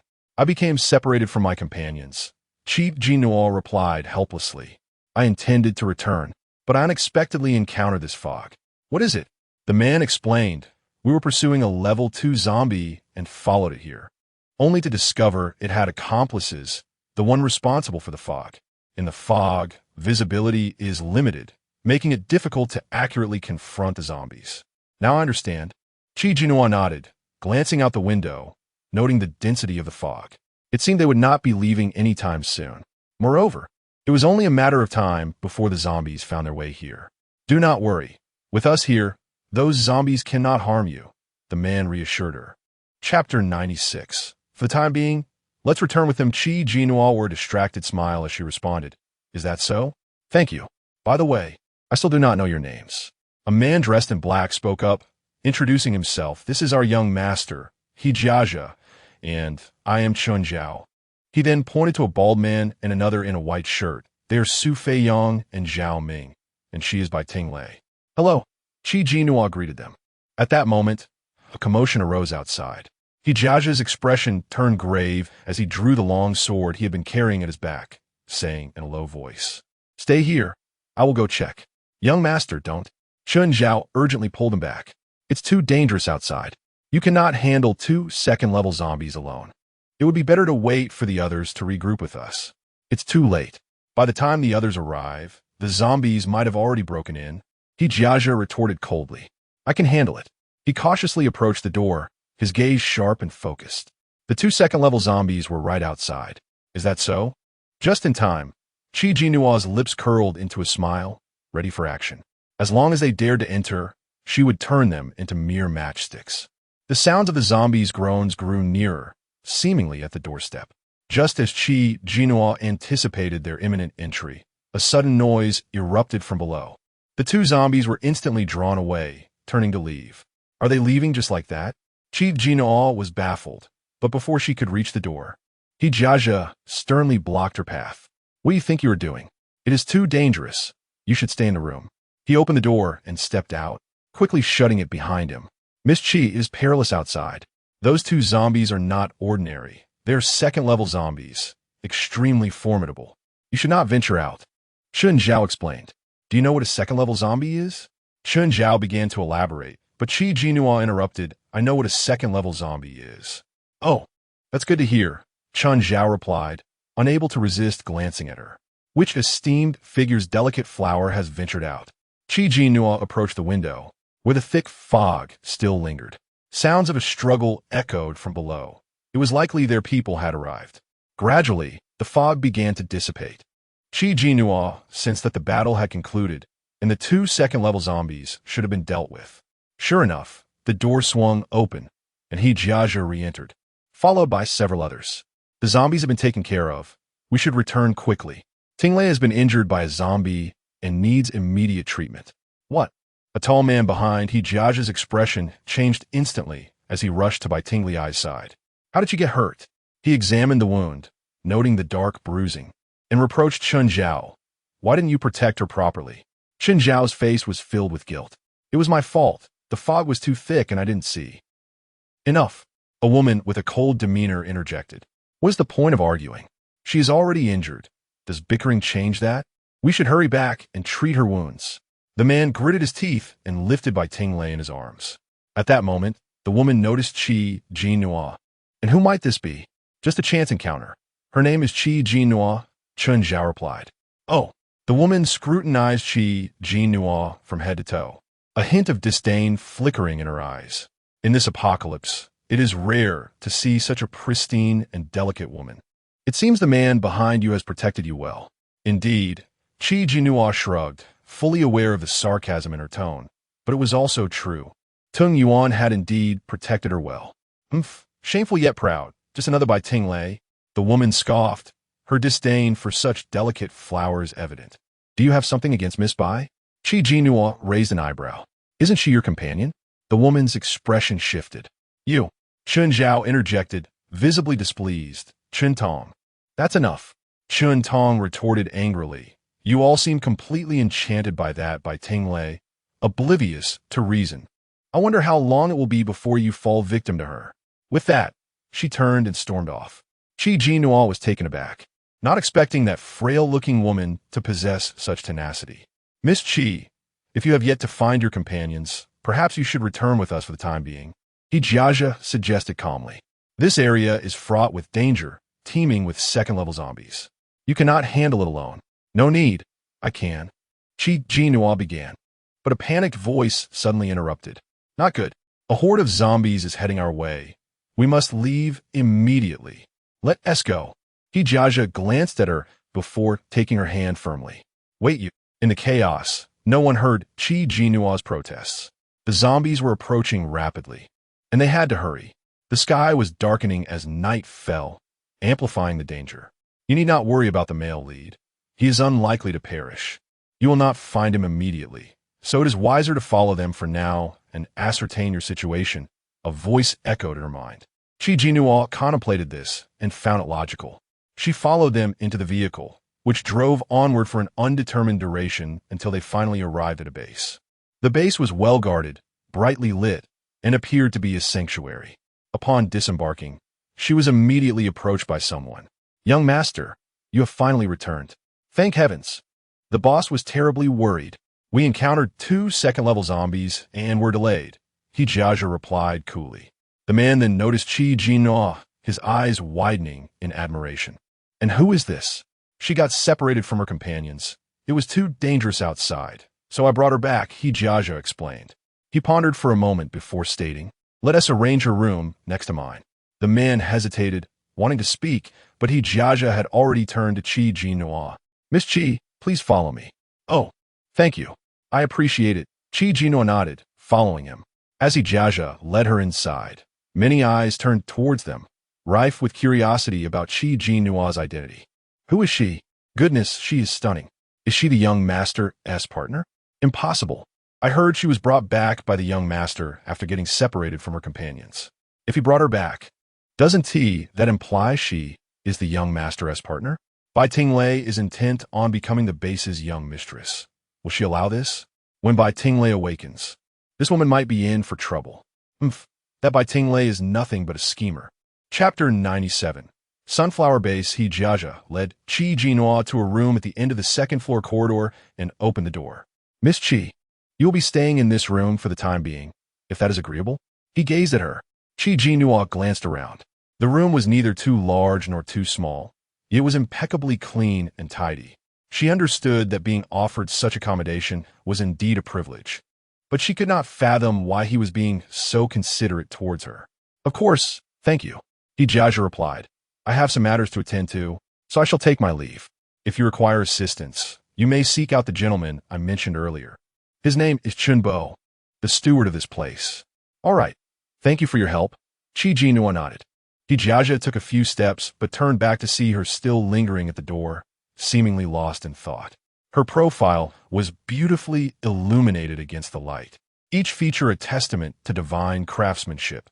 Her skin was translucent, and her silhouette was flawless. It had indeed been a long time since he had encountered such a remarkable woman. He averted his gaze and descended the stairs. Once inside the room, Qi Jinnuo closed the door. Inin, her little companion, leaped onto the bed and reminded her that she had forgotten to inquire about their current location. All right, I completely forgot, Qi Jinnuo exclaimed, realizing her oversight. I should go down and ask. Understanding the nature of their surroundings was essential for her to orient herself and determine her next steps. Don't rush. Remain in the room while I investigate, Inin suggested. You? Qi Jinnuo questioned skeptically. How will you gather information? Do you doubt my abilities? Inin retorted with a snort. I have my own methods. It promptly jumped to the windowsill and then to a nearby tree, swiftly disappearing down the trunk. Qi Jinnuo marveled at the creature's agility, truly a squirrel in every sense. He Jiaja arrived at the study in the main residence. Father, I have returned. He Yin replied, setting down the correspondence he was reviewing. I heard from the steward that you brought a woman back. He Jiaja paused briefly. She is someone who got separated from her companions. I noticed she had nowhere to go, so I brought her back. He Yin made no further comments, as if merely making casual conversation. Before shifting to another topic, I just received a letter from the Punin base. Punin base? He Jiaja inquired, what matter concerns them? He Yin's expression grew serious. It pertains to the cultivation base for ability users. Upon hearing this, He Jiaja's demeanor darkened. Recently, the cultivation base had been luring in numerous ability users under the guise of recruitment, only for them to vanish without a trace once inside. The families of these users sensed something amiss and endeavored to uncover the truth, ultimately discovering the base's ruthless methods of cultivating ability cores. Outraged, they spread the word about the situation.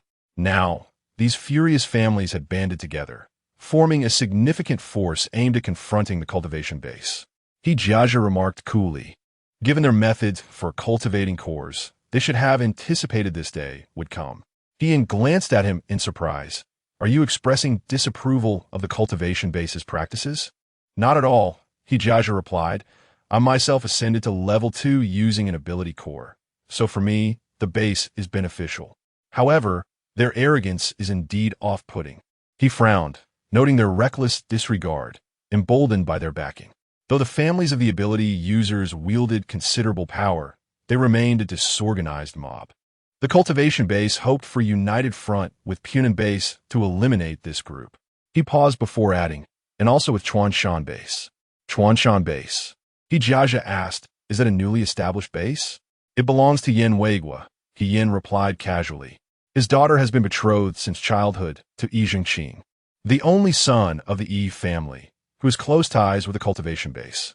Yin Weigua has relied on the ability cores provided by the Yi family to build his own influence.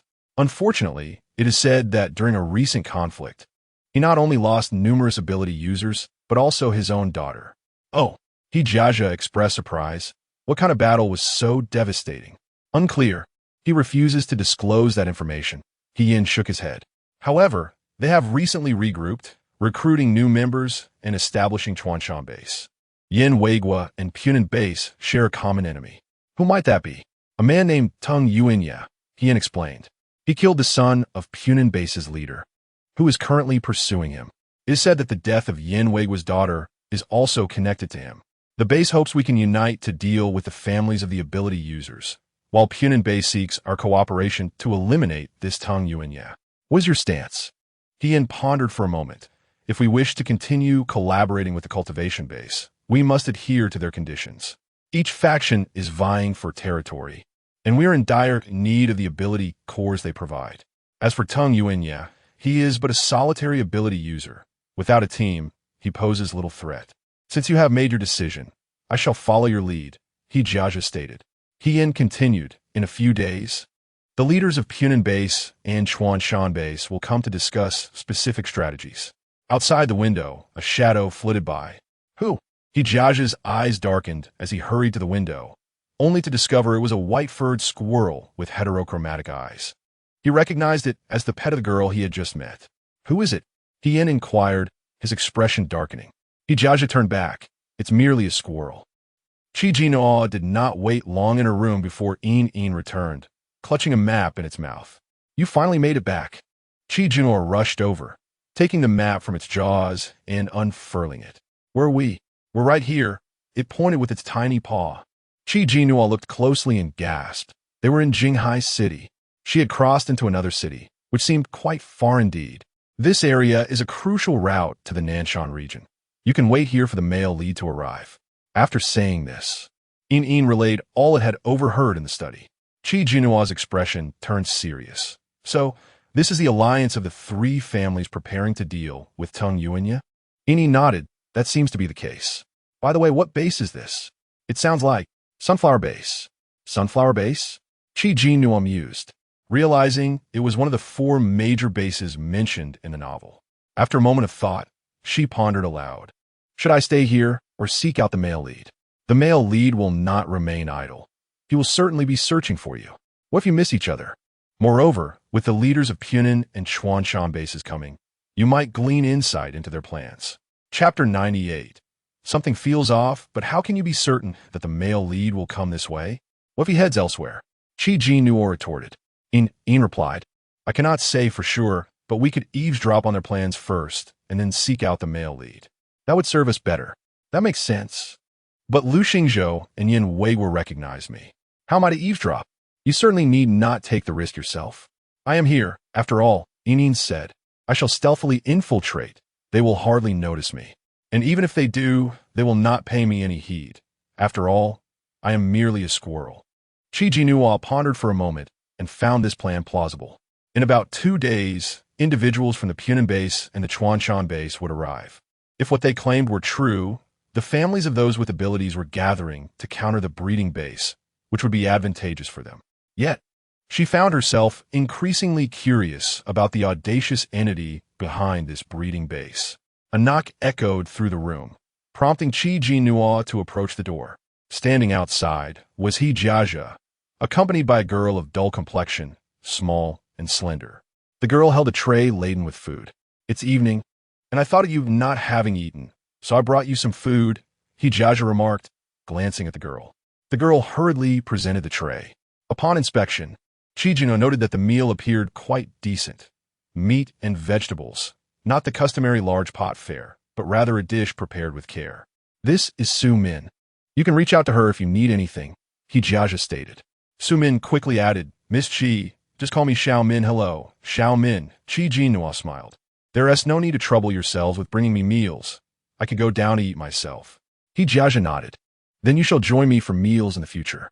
Join him for meals? Jinnuo found it somewhat peculiar, but what future was there, really? She would likely remain here for only 2 or 3 days at most. By the way, you have no clothes. I will have Xiao Min fetch you some clean garments shortly, He Jiaja added.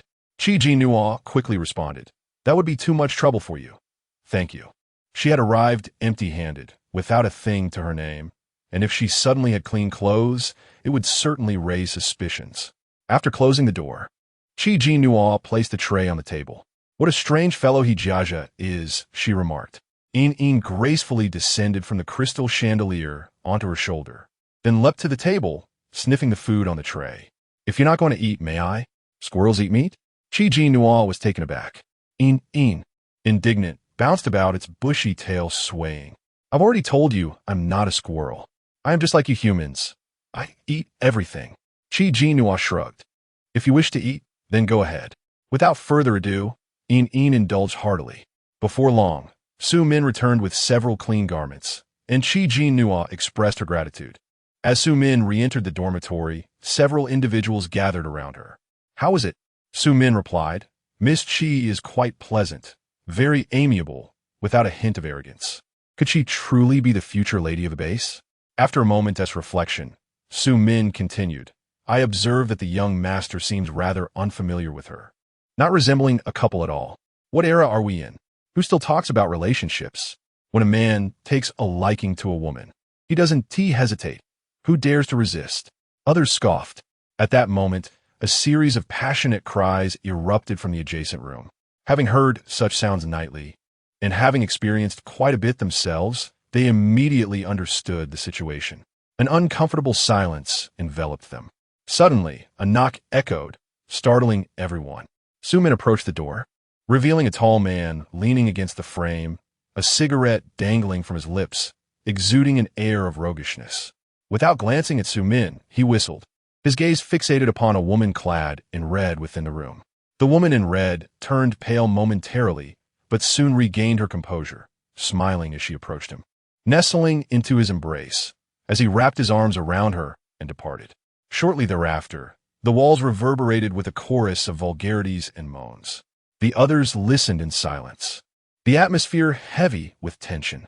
One woman finally whispered, "It seems that beauty is a necessity. Only then can one find protection. Lacking beauty, we are reduced to mere tools for others' release." Another murmured, "At times like this, I find that being a courtesan like by Tinglu doesn't seem so bad. At least when wouldn't have to serve so many men." The group fell into a deep silence. As night deepened, the sounds of revelry persisted, never waning. Early the next morning, Jinnuo was roused by a commotion. Upon opening her eyes, she discovered that Een had toppled a decorative item from the bedside table. "I didn't mean to. My tail is just too large and in the way," it protested, its paws clasped before its chest, its tail sweeping the floor like a broom. Jinnuo casually righted the item and rose from bed. From the clothes Su Min had provided, she selected a denim dress. With a cinched waist, her figure was particularly eye-catching, her curves and fair complexion standing out uniquely in this apocalyptic world. The denim dress complemented her combat boots perfectly. With a cool braid, she transformed into a striking figure. After refreshing herself, Jinnuo opened the door, coincidentally spotting Jiaja exiting the room across from hers. "Is your room here?" Jinnuo inquired, astonished. Jiaja's gaze lingered on her for a moment before he slowly replied, "Yes." Even Jinnuo, typically oblivious, sensed something amiss. There must be more than one vacant room. Why had he specifically arranged for her to be opposite him? Could it be as she suspected? "Since you're awake, let us go have breakfast together," Jiaja suggested. Jinnuo glanced at him. His refined features were striking enough to leave one breathless. Though somewhat androgynous, they did not evoke a sense of femininity. This was owing to his sharp brows and eyes, reminiscent of Tung Yuan. However, while Jiaja's demeanor remained cold, Tung Yuan often bore a hint of menace, rendering him more ominous. "Perhaps I should dine with the others instead," Jinnuo proposed, keen to avoid him. "I'll seek out Xiaomin. I have many questions for her." To her surprise, Jiaja responded, "Are you attempting to evade me?" Jinnuo was taken aback by his directness. "You could just as well answer my questions." "Let us go," Jiaja said, turning without allowing her a chance to refuse. What was up with Jiaja? Jinnuo mused as she followed him. Suddenly, a figure rushed past. Chun Zhao, whom she had encountered the day before. "Young master, Tinglu has awakened. Moreover, she has manifested spatial abilities," Chun Zhao exclaimed, brimming with excitement. "Oh," Jiaja replied, "let us go take a look." Chapter 99. A grave situation. Has she awakened spatial powers? In the long duration of the apocalypse, it was the first time Jinnuo had heard of someone awakening spatial powers. One could not help but admire Bai Tinglu's fortuitous fate. She hastily joined the gathering. The cramped dormitory was filled with people, and not long after awakening, Bai Tinglu leaned against the headboard, smiling as she received everyone's concern. A circle of nearly all men surrounded her bed. Jiaja entered, and everyone quickly parted to grant him passage. "Young master, you have arrived," Bai Tinglu exclaimed. her eyes sparkling with delight, transforming into a vision of tenderness. Her gaze was enchanting, as if it could speak volumes. Jinnuo silently observed her. Those captivating eyes undoubtedly enhanced her appearance, making her otherwise unremarkable features come alive with vibrancy. Although she appeared to have just awakened, Jinnuo's keen perception could not be deceived. Her disheveled hair was the result of meticulous grooming, and her posture was undeniably appealing. Despite her pale complexion, her lips bore a hint of color, reminiscent of tinted lip balm. She exuded a pitiful charm, one that the straightforward men around her could not see through. They only felt pity for her. "I heard you have awakened spatial powers?" Jiajia inquired.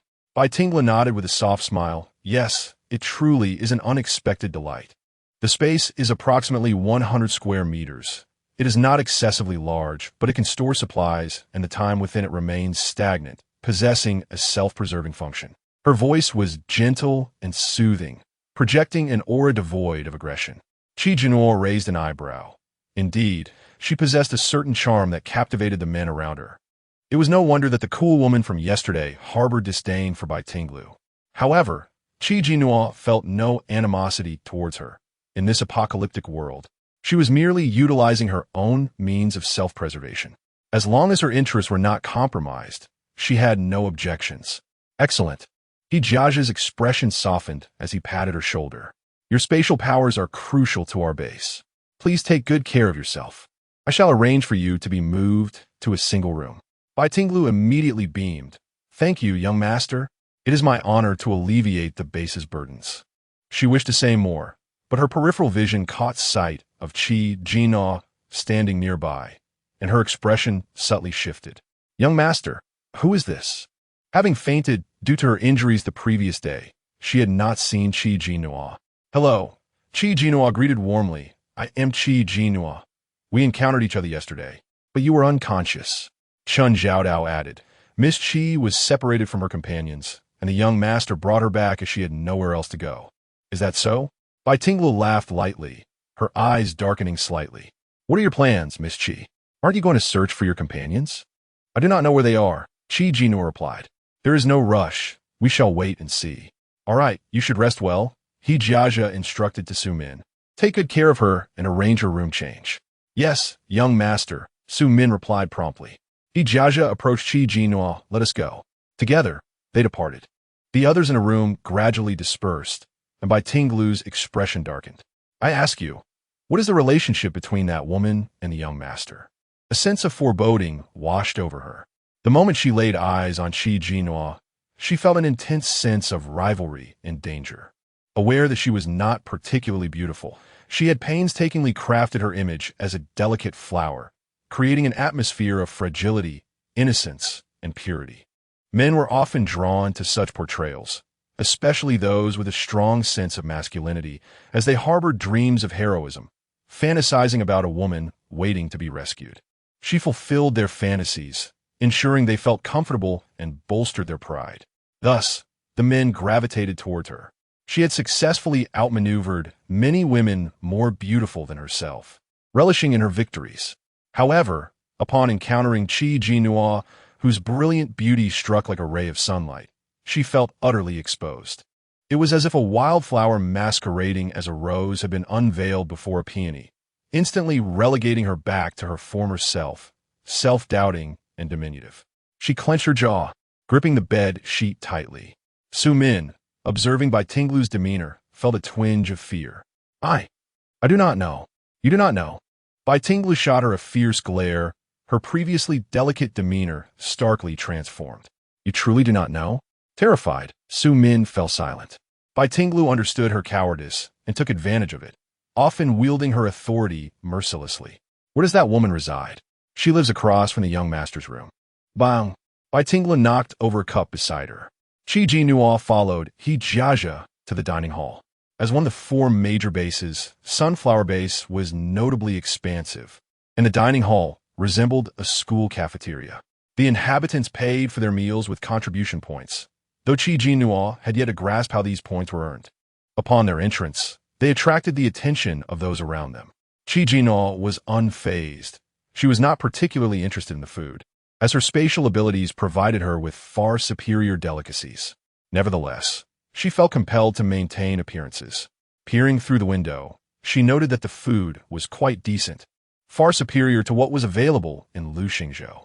What would you like to eat? He Jiajia inquired, glancing at her. After contemplation, Qi Jinnuo requested a corn cob, as she did not intend to waste food. But I must clarify, I cannot pay for my meal. There is no need for you to pay. I will cover it. He Jiajia replied calmly. However, you cannot just have corn. He instructed the server to add an egg and a meat bun to her plate. Observing the food on her plate, Qi Jinnuo frowned. What? Is it not to your liking? He Jiajia asked. Not at all. Qi Jinnuo attempted to lift her plate, only for a hand to reach out, taking it from her. I'll carry it for you. Let us go. He Jiajia turned and walked away. Qi Jinnuo felt an increase in the scrutiny of her surroundings. It seemed as though everyone in the dining hall was gossiping about them. She hurried to follow him. What was he Jiajia's intention?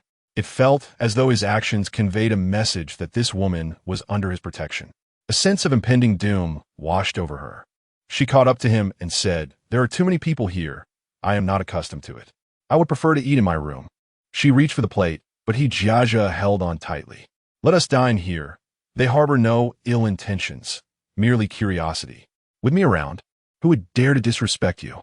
Chapter 100. The pet strikes. Qi Jinnuo chuckled and decisively withdrew her hand. "They harbor no malice towards me.